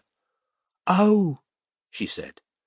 Her younger sister now moved in closer, and the two of them stared owlishly at Strike. "Run along inside," repeated Grant. "Go on." The girls retreated, whispering to each other. "Sorry about that," said Grant stiffly, taking another sip of wine. "No problem," said Strike. "Next question. I wondered whether you'd had any more of those phone calls, telling you to exhume your niece." "No," said Grant. "Just the two I told you about." Strike now took out his notebook for the first time and turned to the notes of his previous interview with Ledwell. "You only took the second call, is that right? Heather took the first." "Yeah," said Grant. "I take it Anime was calling us." "No, it wasn't Anime," said Strike. "The caller said, 'Dig up Edie and look at the letter,' correct?" "Yeah," said Grant. He now looked definitely uncomfortable. "But they didn't specify which letter should be looked at." "No," said Grant. "Because there are two letters in the coffin, right? One from Ormond, one from Blay." "Right," said Grant, now shading his eyes from the sinking sun. "Excuse me, I might get some sunglasses. It's bright out here." He got up and disappeared into the house. "He's scared," murmured Robin. "So he bloody well should be. Phone call from Edie, my arse. I think we might need to do a bit of good cop, bad cop here." "How bad do you want me to be?" said Robin. "Ha ha," said Strike. as footsteps behind them indicated the return of Grant Ledwell, now wearing a pair of Ray-Ban aviators. "Sorry about that," he said, retaking his seat and immediately drinking more wine. "No problem," said Strike. "So, returning to the letters in the coffin. There were 2, right? We're agreed on that." "Cormoran," murmured Robin, before Grant could answer. "What?" said Strike, apparently irritated. "I think," said Robin, with an apologetic smile at Ledwell, "we should maybe remember that this is Grant's niece we're talking about." "Thank you," said Grant, rather more loudly than necessary. "Thank you very much, But he'd obviously forgotten Robin's name. "Okay," said Strike. And in a marginally less aggressive voice he said, 2 letters, yeah?" "Yes," said Grant. "Because when we met at the gun," said Strike, "you talked about a letter rather than 2. The undertaker knew because I asked him to put it in there. I didn't think much about it at the time. I assumed you were talking about a letter you'd personally handed over, and that maybe Ormond took his own to the undertaker's. Is that how it happened?" Grant's face had become expressionless, and Robin was certain he was reminding himself that Ormond was at liberty and able to expose him if he lied. "No," said Grant. I had both letters. I was dealing with the undertaker." "So why did you tell me you asked the undertaker to put it in the coffin?" "I didn't say that," lied Grant, adding, "or if I did, I misspoke. So, you handed over 2 letters to the undertaker, and if the police go and interview him, he'll tell them he put 2 letters in there, correct?" "Why the hell would the police want to talk to the undertaker?" asked Grant. For the second time that evening, Strike had made a man sweat. Grant's forehead was glistening in the ruddy sunlight. "Because this is a fucking murder case," said Strike, raising his voice. "And anyone telling lies about Edie's body, or their relationship with her when she was alive—" "Cormoran," said Robin, "you're making it sound as if—" "Sorry," she said to Grant again. "This has been an ugly case. I know it's been really tough on you, too." "Yes, it's been bloody tough," said Grant forcefully. He drank more wine, and when he'd set down the glass, looked at Strike and said, "I don't see what difference it makes, how many letters went in the coffin." "You're admitting only 1 went in there, then, are you?" "No," said Grant. "I'm asking how this is relevant. Let's go back to that phone call you told me about. The one where Edie magically had your mobile number and wanted your advice, when you hadn't seen her since bunging her a few £100 and chucking her back out on the street." "Now wait a bloody— Cormoran, that's not fair," said Robin heatedly. "It's an accurate—" "You don't know, and nor do I, what went on in this family," said Robin. "I know that bloody phone call never happened. Anyway, it's checkable, now the police have recovered Edie's phone." Strike deduced from Grant's frozen expression that he hadn't been aware of this.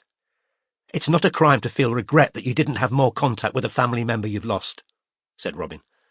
"I understand why someone might have said there was a phone call when there wasn't. We've all done it. It's human nature." "Your partner seems to understand people a damn sight better than you do." Grant shot across the table at Strike. "So there wasn't a phone call?" said Strike. "Is that what you're telling us?" The buttons of Grant's white shirt were straining across his belly as he breathed in and out. "No," he said at last. "There wasn't. It's like your partner said. I didn't feel good about not keeping in touch with her. But that non-existent phone call was supposedly the reason you thought Blay wanted Edie ousted from the Ink-Black Heart." "He did want her gone," growled Ledwell, then instantly looked as though he regretted it. "How do you know?" said Strike. "Where are you getting this from?" When Ledwell said nothing, Strike continued. "You told me that night at the gun that both Blay and Katya Upcott have the ethics of alley cats. Strong language. What made you say that?" Ledwell didn't speak. "Shall I tell you where I think you got the idea Blay wanted total control?" said Strike. But before he could do so, The two little pyjamaed girls reappeared, now in the company of their grandmother, who beamed at the group sitting at the table, apparently oblivious to the tension. "The girls want to say night-night to Daddy." Grant suffered each of his daughters to kiss him on the cheek. Instead of leaving immediately, Heather's mother turned to Strike and said, "Mia wants to ask you a question. I've told her you won't mind." "Right-o," said Strike, inwardly cursing her and the kids. "Did it hurt when your leg was bombed?" asked the larger of the two girls. "It did, yes," said Strike.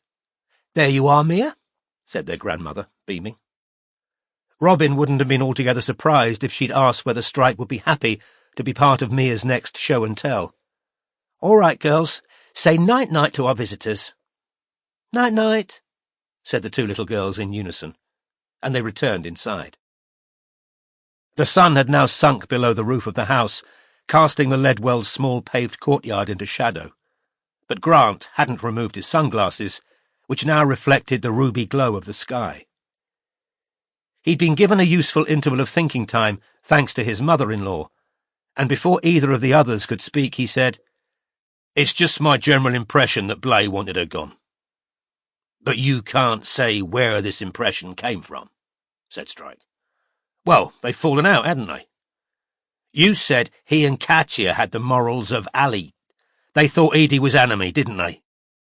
"Blay being persuaded Edie was enemy is exactly the kind of paranoia you'd expect from a perennially stone bloke in a broken-down relationship," said Strike. "But you're the only person who's ever suggested he wanted to take over the ink-black heart in its entirety. Everything we've been told during this investigation suggests he was barely in a fit state to pick up a spliff, let alone single-handedly write the cartoon and deal with film studios and Netflix. I think you've got a very specific reason for thinking he wanted to take over on his own, and a very specific reason for saying Katya is crooked as well. I think you opened and read the letters you were supposed to be putting into Edie's coffin, and, having read them, you chose only to put Ormond's in." Whether Grant would have admitted it would forever remain a moot point, because just then Heather came through the open doors onto the patio, an empty wineglass in her hand, beaming at them all. "Give me some of that, Grub," she said, settling down in the fourth chair. "I've just got Ethan down, and Mum's reading the girls a story." As Grant filled her glass, his expression still rigid, Heather said eagerly, "So, what have I missed? Do we know who Enemy is yet?" "We will," said Strike, before Grant could speak, "once we've seen the letter that didn't go in the coffin." "Oh, you've told them," said Heather, smiling at Grant. "I said—" "Shut up," growled Grant. Heather couldn't have looked more shocked if he'd slapped her. The uncomfortable silence was broken by a dog yapping furiously in an adjoining garden. "Told him to come clean, did you?" said Strike to Heather. "Shame he didn't listen. Withholding evidence in a murder case, telling lies about communication with a dead woman." Heather now looked panicked. "Cormoran," said Robin for the third time. "Nobody was withholding evidence. Personally," she continued, turning to address the Ledwells, "I think you were well within your rights to read those letters. She was your niece, and either of the men who wrote them could have been responsible for her death, couldn't they?" "That's exactly what I said," said Heather, encouraged. Catching sight of her husband's expression, she added, "Well, it's true, Grub.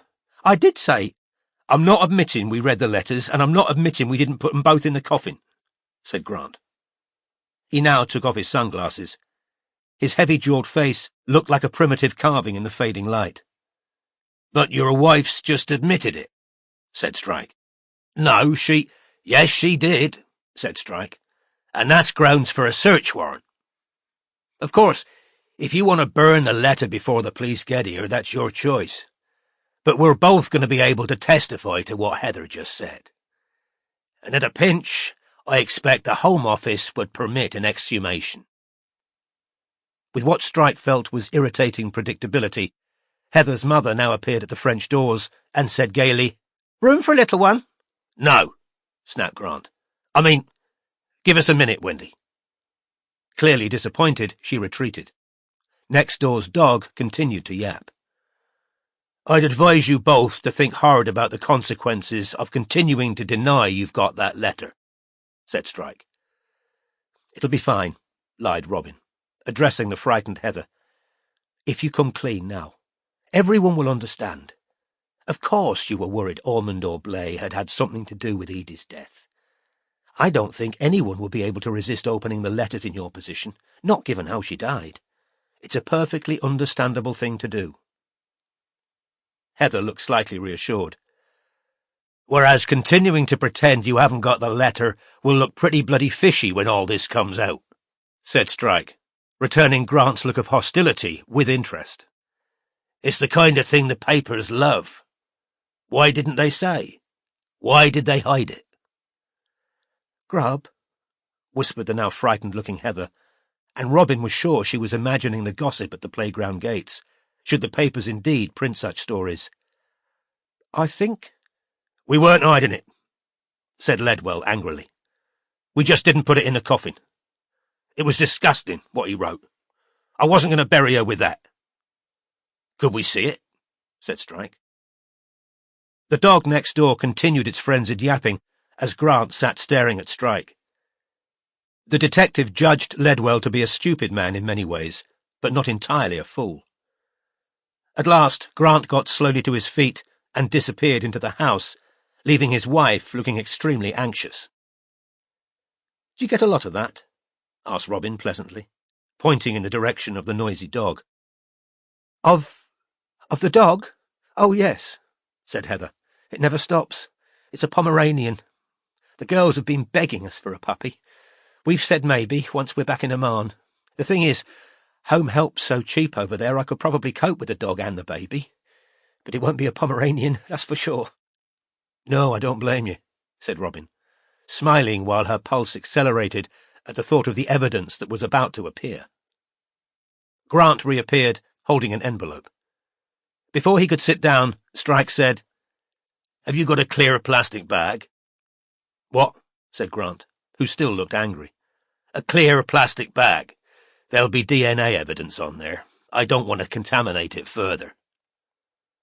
Grant returned wordlessly to the kitchen and returned with the envelope and a freezer bag. "If you can open the letter and put it and the envelope in the bag before we read it," said Strike. Grant did as he was told, then slid the encased letter across the table. Robin's heart was now racing.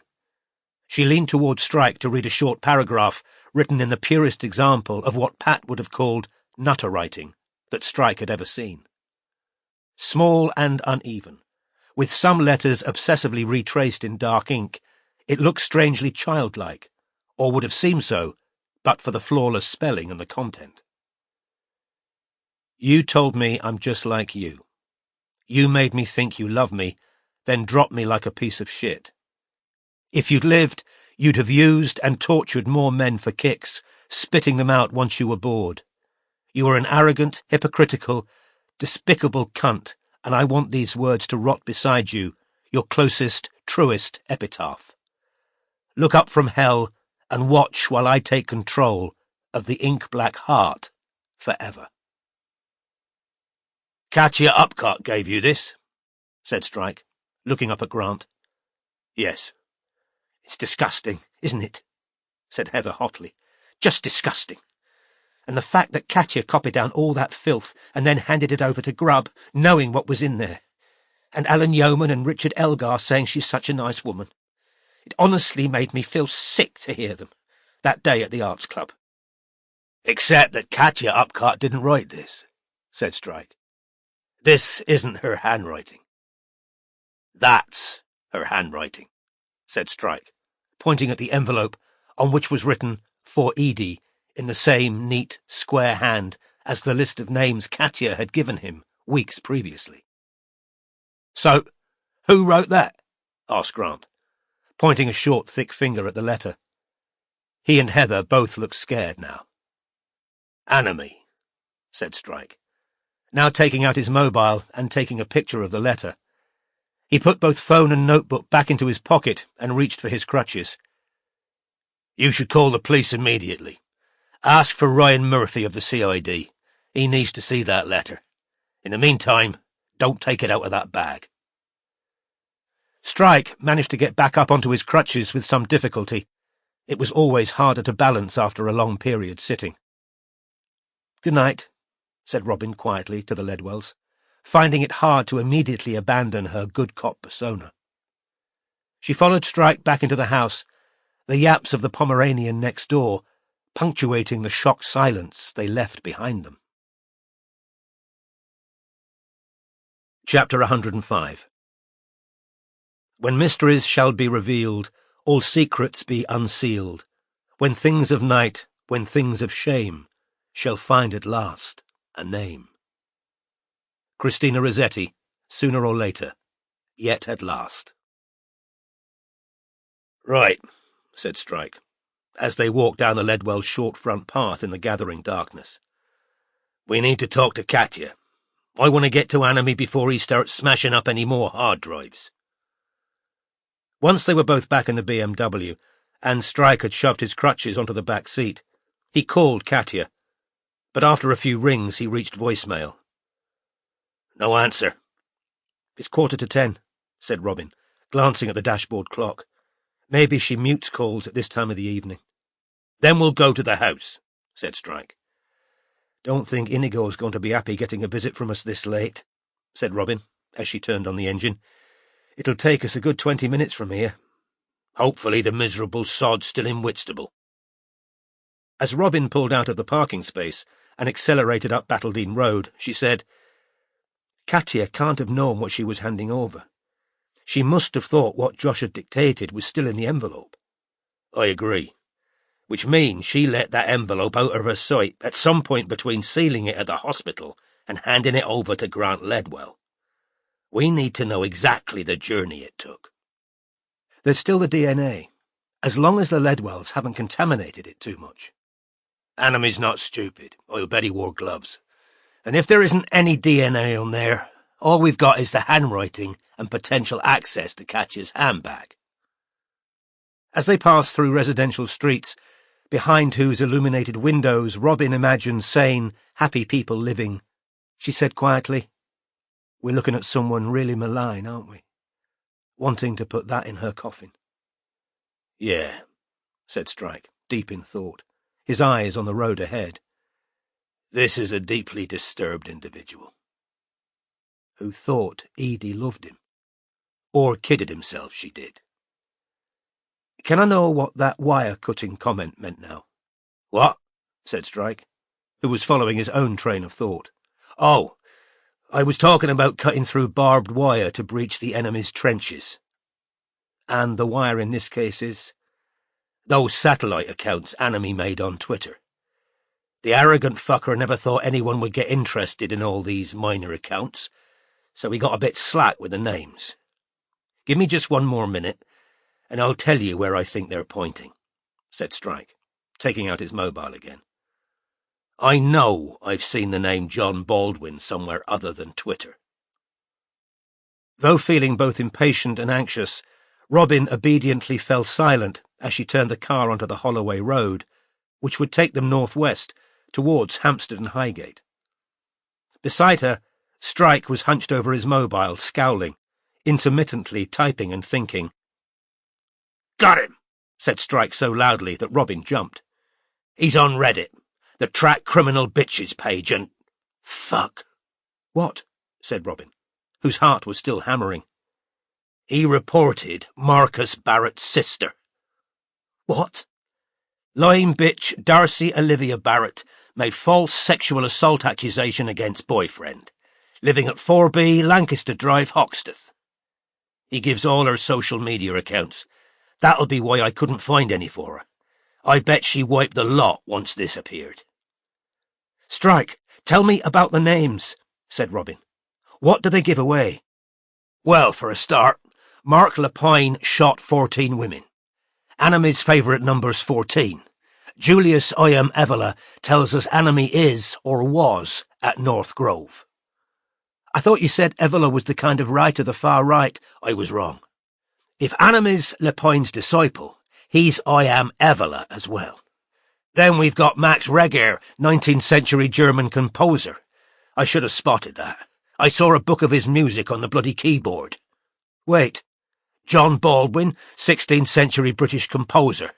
Zoltán Kodály, early 20th century Hungarian composer. Scaramouche, straight out of Bohemian Rhapsody by Queen, which means somebody who listens to Queen and the Beatles, possibly because he hasn't got a... Strike's mobile rang over the car's Bluetooth. Katia was ringing him back. He answered the call, but had uttered one syllable of hello before a high-pitched scream rang through the speaker. "Help us! Help us! Help!" The call was cut. Strike jabbed at the number to call it back, but nobody answered. Robin slammed her foot to the floor. "That wasn't Katia. That was Flavia. Strike, call—" But he'd already dialed 999. "Police. There are screams coming out of number 81, Lisburn Road, and there's a man in there with a knife. Because I know there fucking is. Comer and Strike. A family of 4. Shit," said Robin as Strike hung up. "Shit. This is my fault. It's all my fault. I spooked him." "It's not your fucking fault," said Strike, grabbing the sides of his seat as Robin took a corner at speed. It is. I should have realised. Strike, he can draw really, really well." "How do you—" "There's a self-portrait in the loo at North Grove. I thought it was done by Katia, but then I saw one of hers in Josh and Edie's room and it was rubbish and—" Robin gasped. "Strike, I know why he diverted into trees after stabbing Edie. Ryan Murphy told me there was an out-of-control Alsatian on the heath that afternoon. And he's terrified of dogs." Chapter 106. Bid me defend thee. Thy danger over human strength shall lend me a hand of iron and a heart of steel, to strike, to wound, to slay, and not to feel. Mary Elizabeth Coleridge. Affection. "No, please," said Robin frantically as she braked a few doors from the Upcott's house. She threw off her seatbelt, leaned across Strike, and before he realised what she was doing, slammed her hand on the button that opened the glove compartment and seized his skeleton keys. "What the fuck do you think?" shouted Strike, grabbing the back of her jacket as she opened the driver's door. "Let go of me." "You're not going in there, you fucking idiot. He's got a fucking machete. There's a 12-year-old girl. Get off me." Dragging her rape alarm out of her pocket, Robin pulled free of her jacket and half fell out of the car. The rape alarm slipped out of her hand and rolled away. Now free of Strike's restraining hand, she chased it, snatched it up, then sprinted up the road towards the Upcott's house. "Robin! Robin!" Swearing fluently, Strike turned to pull his crutches off the back seat. "Robin!" A silhouetted head appeared at the lit window of the nearest house. "Call the police! Call the fucking police!" Strike bellowed at the neighbour, and leaving the door of the BMW open, he set off in slow pursuit of Robin on his crutches. She was already at the Upcott's front door, trying with shaking hands to find a key that worked. The first 3 were ineffective, and as she tried the 4th, she saw the light in Gus's ground-floor bedroom window go out. On the 5th attempt, she managed to turn a key in the lock. Ignoring Strike's distant bellow of "Robin!" she pushed the front door ajar. The hall was pitch black. One hand still on the doorknob, she groped on the wall beside her, found the light switch, and pressed it. Nothing happened.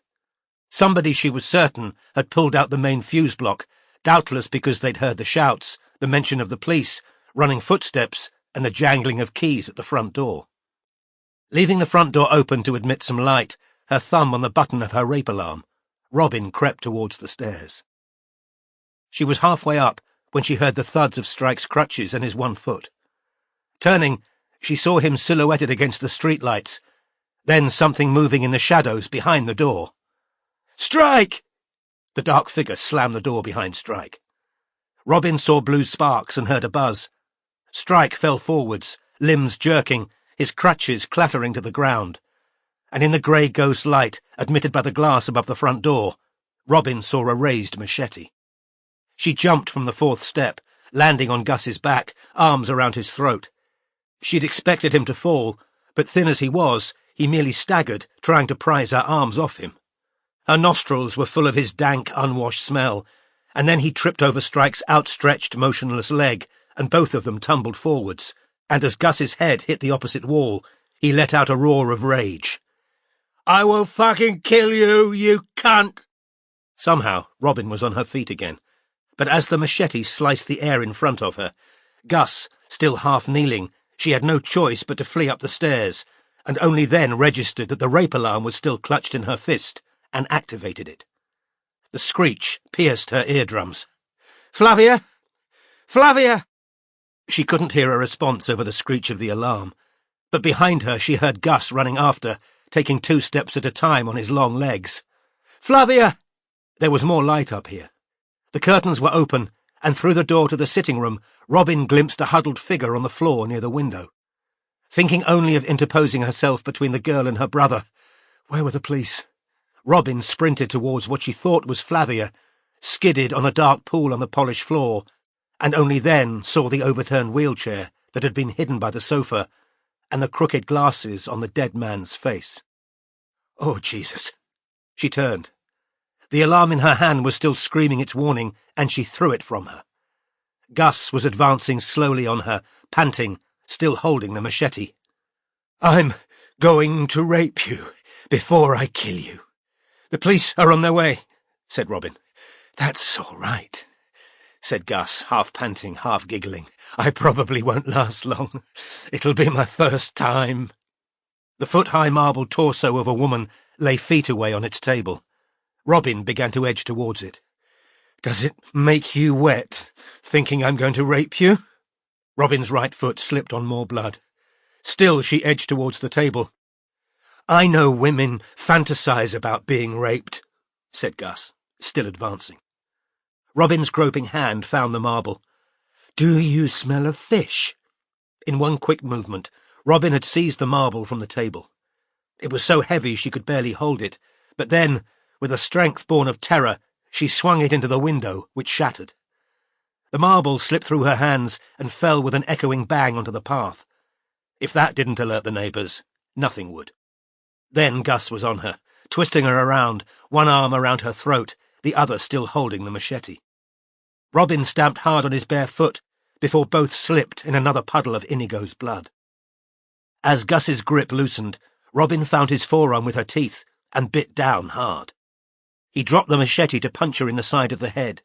She felt dizzy, the room seemed to spin, but terror kept her jaws locked on his flesh, and she could taste his blood and smell the animal's sweat on him. And then Gus trod on the fallen machete, and with a yelp of pain he slid sideways, releasing her. Robin stamped again on his injured foot, and then, somehow, she was free again, skidding and running towards the door. "Fucking bitch! Flavia!" Robin bellowed as she reached the landing.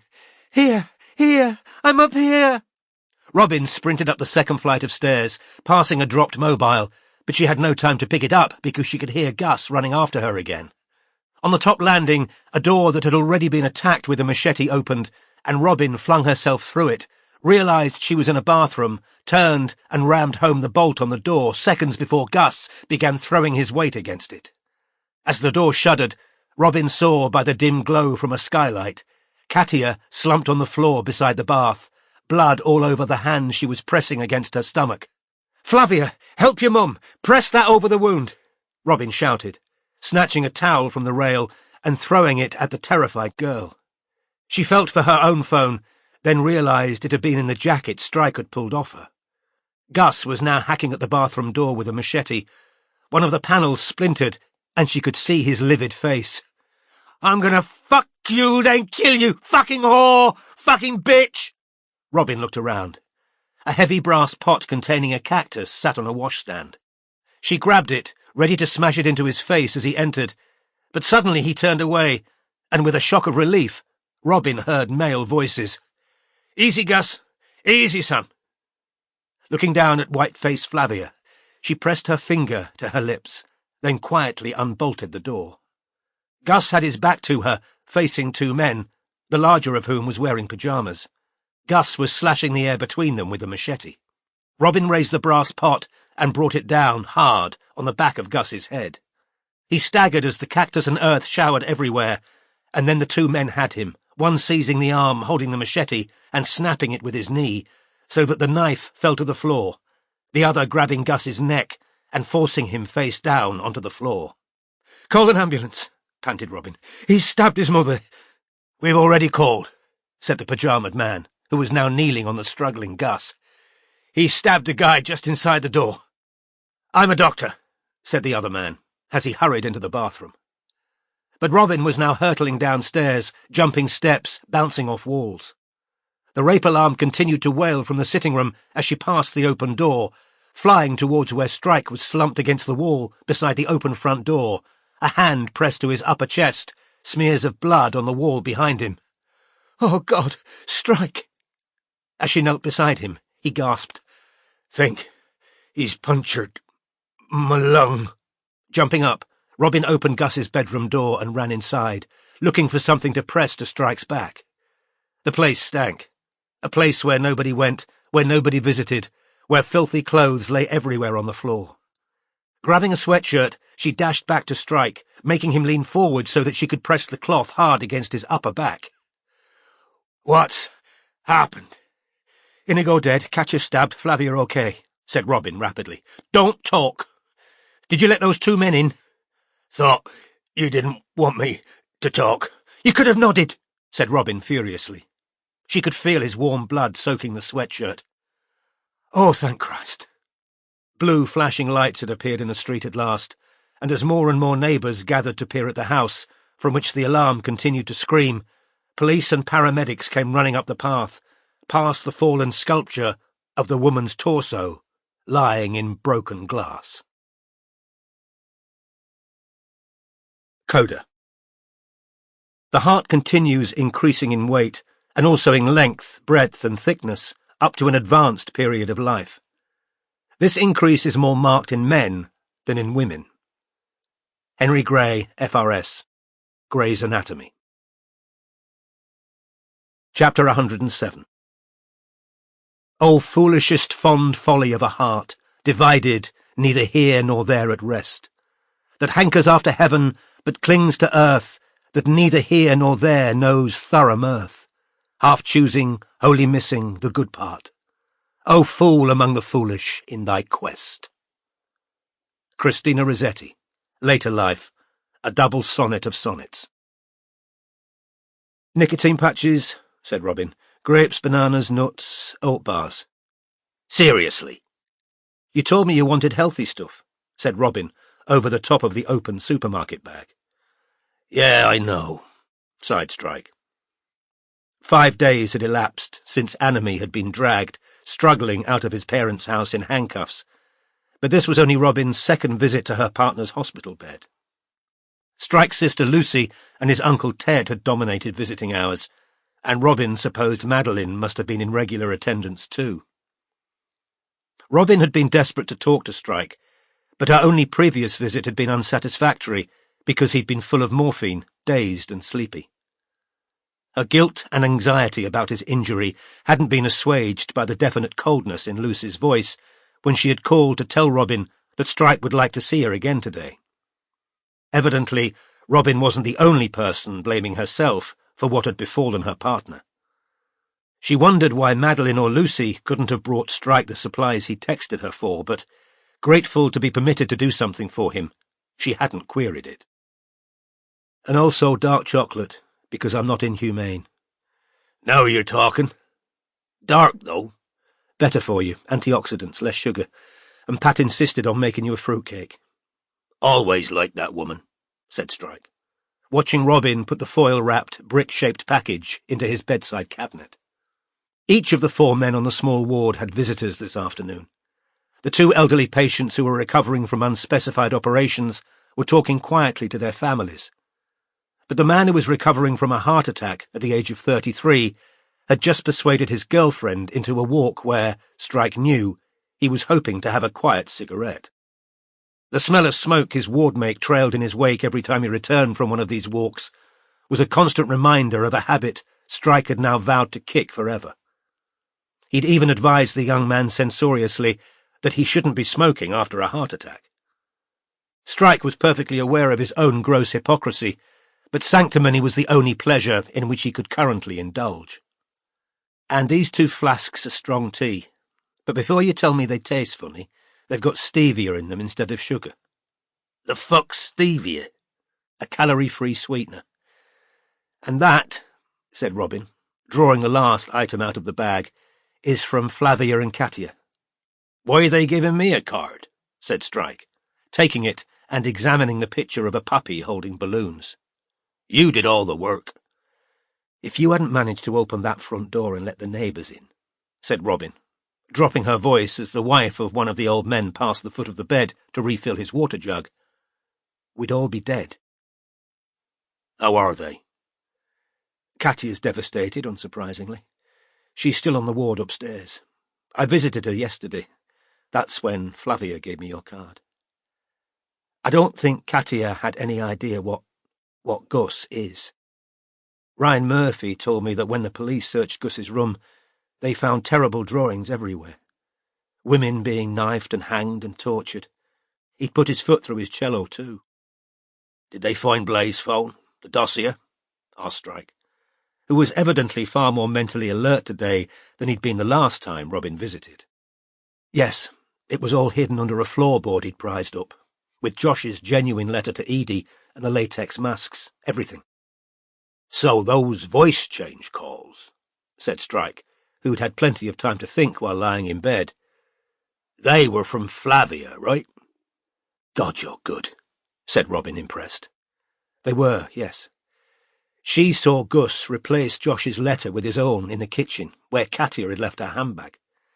He had his back to Flavia, and she crept upstairs without Gus realising she'd seen. She told me she got the idea for the voice change from Bram, telling her about those noise apps. She's a really clever, observant girl. Well, let's hope her mother keeps her off the internet, said Strike, reaching for the bar of chocolate.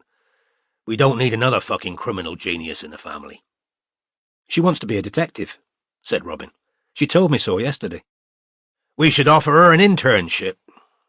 Why didn't she tell her mother what she saw Gus doing with the letter? Fear? Well, she can't say it openly in front of Katia, but yes. I think she was absolutely terrified of Gus. If you ask me, Flavia was the only one in the family who sensed what he really was. You know, she kind of tried to tell us at a hint.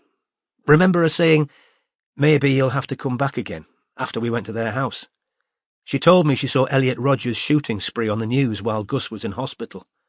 I checked. That was the day Edie was hospitalised for the suicide attempt, and Anime disappeared from Twitter and the game over the same couple of days. It was one of the bits of so-called proof that Edie was Anime, which the Peach brothers put in that dossier. Said Strike, wincing slightly as he adjusted himself on his pillows. Well, we could have done with slightly less oblique hints. But next time I say, how do you fancy X as our culprit? Let's just stop the investigation right there until we've ruled out X. Duly noted, said Robin, smiling. Get this. Angela Darwish dropped by yesterday, said Strike. And Robin felt a flicker of resentment that Darwish had been permitted to see Strike ahead of her own second visit. And she told me the fucker was bugging the upstairs. He'd been very busy on the dark web buying all his kit.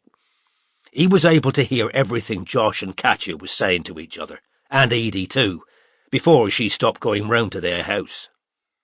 But he's been hoisted by his own petard, because the bugs picked up what happened before we arrived on the street. Apparently the Royal College of Music called that afternoon to say Gus hadn't turned up to talk to his tutor, hadn't submitted any of his agreed work, and basically that he'd been lying to his parents for most of the year about attending private tuition and was about to get chucked out.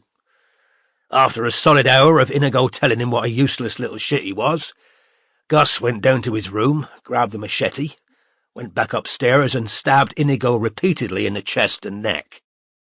Robin had already known all of this because Murphy had told her, but made appropriate noises of interest. She had a feeling Strike needed to know things she didn't right now. And he said they've interviewed the Barretts as well, but he didn't tell me how that went. Murphy told me a bit, said Robin. Darcy was 3 years ahead of Gus at the Royal College of Music, and she felt sorry for him because he was such a loner, so she asked him to a party one weekend.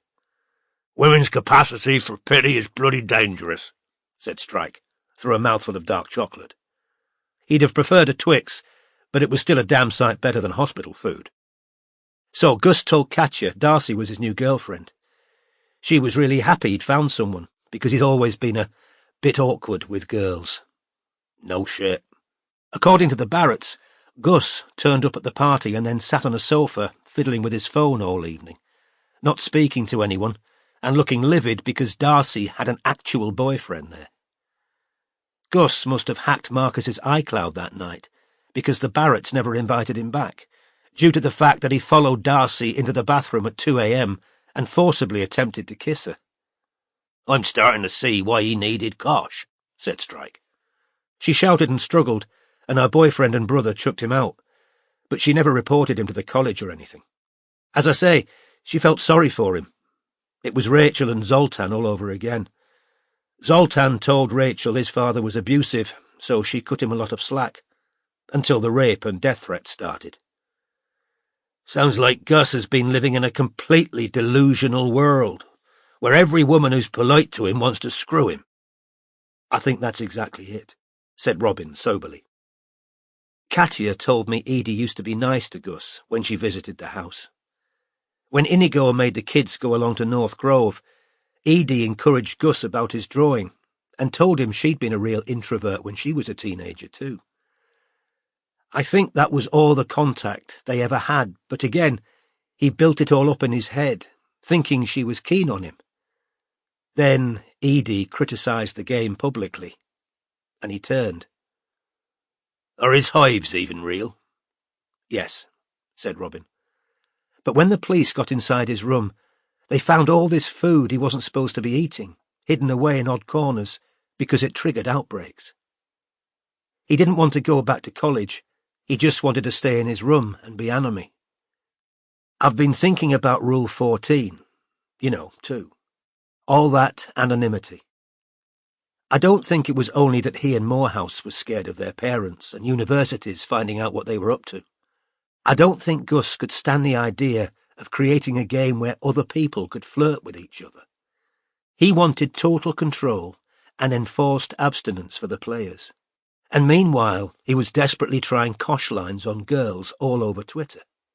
You know, said Strike, who'd had time to mentally review the case as he lay in bed, all of this could have been avoided if people had just opened their fucking eyes. Inigo and Katya not bothering to check what their son's up to, forever holed up in his room. And Grant bloody Ledwell. If he'd looked at the handwriting on the envelope and compared it to the letter, if he'd shown it to the police instead of deciding Blay must just be a money grubber, which is the worst bit of projection I've seen in a while, Vikas Bardwaj might still be alive. She's my sister, quoted Robin. From what Murphy told me, I don't think Vikas's parents were anything like Inigo. They didn't seem like bullies in the slightest. But Murphy says they were astounded to learn that Vikas had co-created the game because they thought all he cared about was science. All adolescents need something their parents don't know about, said Strike. Just a pity some of them choose murder. But that explains the initial bond between Gus and Vikas, doesn't it? They were both so precociously good in their separate fields, and must have been feeling a lot of pressure, and neither of them were having any luck with girls. You can see how it happened, how they became friends. Shall I put that card up for you? He handed it over, but his bedside table was already so crammed with handmade cards from each of his nephews, and shop-bought cards from Lucy and Ted, that as Robin attempted to balance Flavia's there, she accidentally knocked a large one to the floor. As she bent to pick it up, she saw a long handwritten message, and the signature, Madeline. Chuck that in the bin, said Strike, seeing what Robin was holding. We've split up. Oh, said Robin. While you've been in here? No, a couple of weeks ago. Wasn't working. Ah, said Robin, and then, unable to resist the temptation, amicable split? Not really, said Strike. He broke off and ate a couple more squares of dark chocolate. She kicked me. Robin didn't mean to laugh, but couldn't stop herself. Then Strike started to laugh too, but stopped on feeling a hot pain through his upper chest. "Oh, shit, are you all right?" said Robin, seeing him grimace. I'm fine. Are you all right? "Of course. I didn't get stabbed. I'm great." Are you? Strike insisted, watching her closely. "Yes," said Robin, knowing perfectly well what that piercing look signified. "I honestly am. The worst thing's been the bruising where he punched me in the head. I can't lie on that side to sleep." She didn't want to tell Strike about the sleepless nights since, or the bad dreams. But when he continued to look searchingly at her, she said, "Look, it was awful. I'm not pretending it wasn't. Seeing Inigo dead, although it wasn't as bad as finding Vikas. But it all happened so fast, and I knew the police were on their way. And I knew if Gus was busy trying to rape me, he couldn't be killing Flavia or Katya. And," Robin tried to repress laughter, a slightly hysterical reflex she'd had to fight over the last few days, "he definitely wanted to rape a live woman rather than a dead one. So that worked in my favour." It's not funny, said Strike. "I know it isn't," said Robin with a sigh. "I never meant to get you stabbed, Strike. I'm so sorry. I really am. I've been really worried." You didn't get me stabbed. I had a choice. I didn't have to follow. He took as deep a breath as his injured lung would permit, then forced himself to say something he'd have preferred not to. You saved Katya and Flavia's lives by going into that house. The bugs recorded it all. The bastard was trying to smash his way into the bathroom when he heard you trying to get in through the front door. He tripped the main fuse, then ran downstairs to hide behind the door. And if you hadn't thrown that marble thing out the window, the neighbours wouldn't have come running to help. So, I can't say I wish you hadn't done it. "But if you died, I'd never have forgiven myself. Ever." Don't you start fucking crying, said Strike, as Robin hastily wiped her eyes. I've had enough of that from Lucy. I thought the point of visiting people in hospital was to cheer 'em up. It's been wall-to-wall waterworks every time she looks at me. "You can't blame her," said Robin huskily. "You nearly died." But I'm alive, aren't I? So she should learn some bloody jokes if she wants to keep coming in. "Is she back tonight?" No, said Strike. Tonight's Prudence. "What, the sister you've never... the therapist?" Yeah. Kind of hard to pretend I'm busy right now." "Don't give me that," said Robin, now smiling. "You'd have found a way to put her off if you wanted." Yeah, maybe, admitted Strike. But he added, Do me a favour, though. If Lucy phones the office, don't mention Prudence was here. "Why would I?" Because she won't like me seeing Prudence." The idea of suggesting that Strike stop lying to the women in his life occurred, only to be dismissed, on the basis that the resolutions to stop smoking, lose weight, and exercise were enough personal improvements to be getting on with. "How are things at the office?" Strike asked, still eating chocolate. "Fine, don't worry. We've taken the next 2 off the waiting list, both extramarital affairs, nice and straightforward. Oh, but something funny happened this morning. Nutley phoned. Now the Halvening have been rounded up, he'll be happy to come back." "Will he now?" said Strike dangerously. "It's okay. Barclay took care of it," said Robin. "He took the phone out of Pat's hands. I think the exact words were, 'Get tay fuck, you cowardly shit stain.'" Strike laughed, winced, and stopped.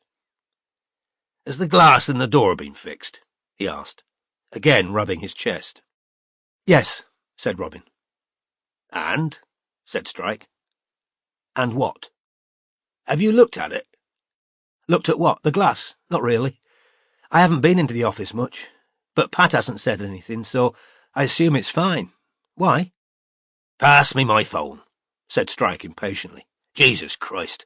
4 of you in the office and nobody's noticed." Robin handed him his phone, thoroughly confused. Strike opened photos and found the picture the glazier had sent him at his request. "There," he said, passing the phone to Robin. She looked down at the familiar office door with its frosted glass, which she'd seen for the first time 5 years previously, when she'd been sent as a temp to an unknown business, and realised she'd been sent to work for a man who was doing her dream job, the chance of which she'd thought was gone forever. 5 years previously, the words engraved on the glass had read, C.B. Strike, Private Detective. But no longer. She was now looking at Strike and Ellicott Detective Agency. Without warning, the unshed tears of days poured down upon the screen of the mobile, and she hid her face in her free hand. "Bloody hell," muttered Strike, glancing around at the assembled visitors, some of whom were staring at Robin. "I thought you'd be pleased." I am pleased. But why did you have to spring it on me?" said Robin, frantically mopping her eyes. "Spring it on you? You've been walking past it for the last 5 bloody days." "I haven't, I told you. I've been doing surveillance." She groped on top of Strike's bedside cabinet for tissues, knocking over half his cards in the process. Having blown her nose, she said weakly, "Thank you. Thank you. Thank you." She didn't dare hug him in case she hurt him, so instead she reached out and clasped the hand lying on the bedcovers. "It's all right," said Strike, returning the squeeze of her fingers. In retrospect, he was pleased she hadn't noticed, and that he got to witness her reaction in person. "Long overdue, some might say. You'd better tell Pat to order new business cards as well." "That's visiting time over, I'm afraid," called a nurse from the doorway. "Any fun plans for this evening?" asked Strike. A strange qualm passed through Robin as Strike released her hand. She considered lying, but couldn't, not after being so angry at Strike for doing exactly that. "Well, I've actually got a date." Strike's beard hid some of the dismay he felt, but not all of it. Robin had chosen not to look at him, but had bent down to pick up the handbag beside her chair. "Who with? Not Pez Pierce?" "Pez Pierce?" said Robin incredulously, looking up. "You think I'd go out for a date with a suspect?" "Hugh Jacks, then, is it?" "No, of course not," said Robin. "No, it's Ryan Murphy." "Ryan, what, the CID bloke?" "Yes," said Robin. Strike said nothing at all for a few seconds, because he was struggling to process what he'd just been told. "When did that happen, then?" he asked, a little more forcefully than he'd intended. "He asked me out a while back, and I couldn't go because I was working, and now I can. Free weekend." "Ah, right." Strike struggled to find something else to say. "Well, he seems like a decent bloke." "Good to know you think so," said Robin, with a slight smile. "Well, I'll come back in whenever's convenient, if you—" "Yeah, do," said Strike. "Hopefully I'll be out soon, though." She smiled again, got up and walked away, turning back to wave at the door. Strike was left staring at the place where she'd vanished, until the young heart-attack survivor reappeared and returned to his bed.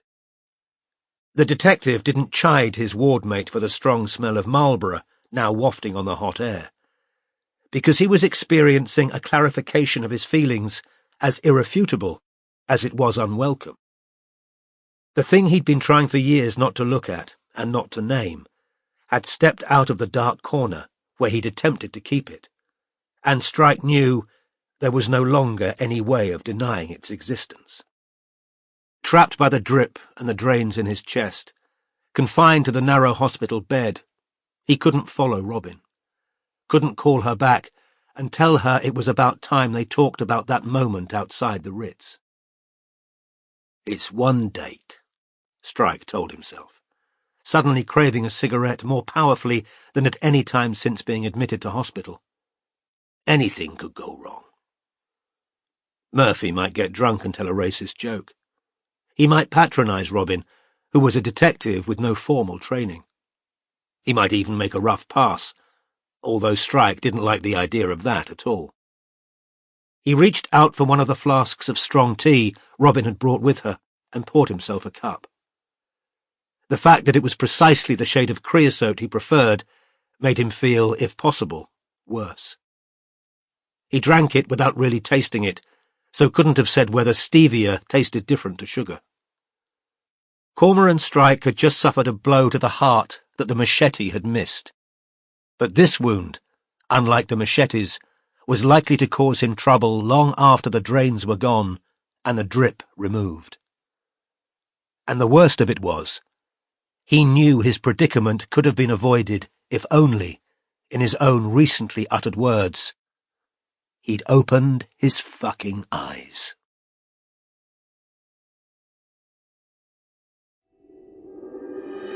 This has been an Hachette audio presentation of The Ink Black Heart, written by Robert Galbraith, read by Robert Glenister, directed by Garrick Hagan, recorded at Strathmore Studios, London.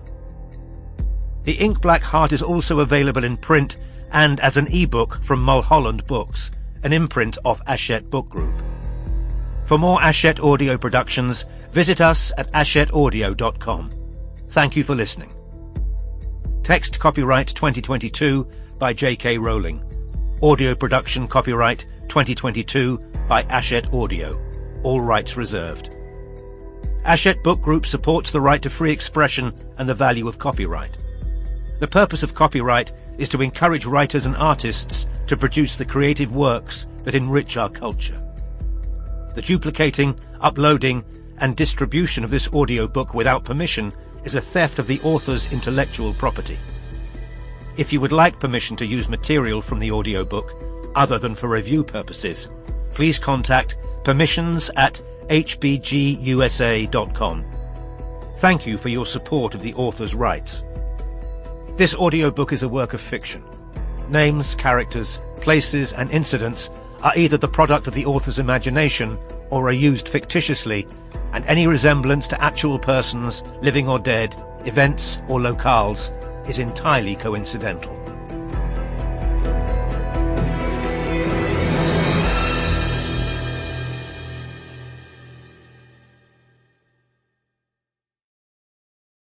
Extracts from the following works have been included in this audiobook.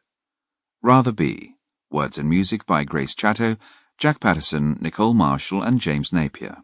Copyright 2013 EMI Blackwood Music Incorporated. Sony Music Publishing US LLC and Concord SISL Limited. All rights on behalf of EMI Blackwood Music Incorporated and Sony Music Publishing US LLC. Administered by Sony Music Publishing US LLC, 424 Church Street, Suite 1200, Nashville, TN 37219. All rights on behalf of Concord SISL Limited, administered by Concord Lane, care of Concord Music Publishing. International copyright secured. All rights reserved. Reprinted by permission of Hal Leonard Europe Limited. Sony, words and music by Grace Chatto, Nicole Marshall, James Napier, Jack Patterson. Copyright 2014. Reproduced by permission of 50/50 UK EMI Music Publishing, London W1T 3LP. Ebony and Ivory, words and music by Paul McCartney. Copyright 1982, MPL Communications Incorporated. All rights reserved. Reprinted by permission of Hal Leonard Europe Limited. Stab the body and it heals, but injure the heart and the wound lasts a lifetime. Minako Awasaki, Geisha of Gion. The true story of Japan's foremost geisha. Published by arrangement with Simon & Schuster UK Limited, first floor, 222 Gray's Inn Road, London, WC1X8HB, a CBS company. When you give someone your whole heart and he doesn't want it, you cannot take it back. It's gone forever. Elizabeth Sigmund Compton. Sylvia in Devon, 1962. Memoir Essay in Butcher, ed. Sylvia Plath, The Woman and the Work. New York, Dodd Mead, 1985. Wherever You Will Go, words and music by Aaron Kamin and Alex Band. Copyright 2001 by Universal Music. Careers, BMG Platinum Songs, Amedio Music and Alex Band Music. All rights for BMG Platinum Songs, Amedio Music and Alex Band Music administered by BMG Rights Management, US LLC. International copyright secured. All rights reserved. Reprinted by permission of Hal Leonard Europe Limited. The Show Must Go On. Words and music by John Deacon, Brian May, Freddie Mercury and Roger Taylor. Copyright 1991. Reproduced by permission of Queen Music Limited, EMI Music Publishing, London, W1T 3LP. I'm Going Slightly Mad. Words and music by John Deacon, Brian May, Freddie Mercury and Roger Taylor. Copyright 1991. Reproduced by permission of Queen Music Limited, EMI Music Publishing, London, W1T 3LP. Strawberry Fields Forever. Words and music by John Lennon and Paul McCartney. Copyright 1967.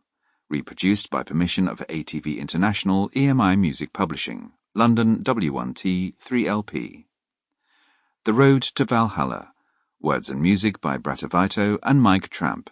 Vavoom Music Incorporated, ASCAP. All rights on behalf of Vavoom Music Incorporated, administered by Warner Chappell Overseas Holdings Limited.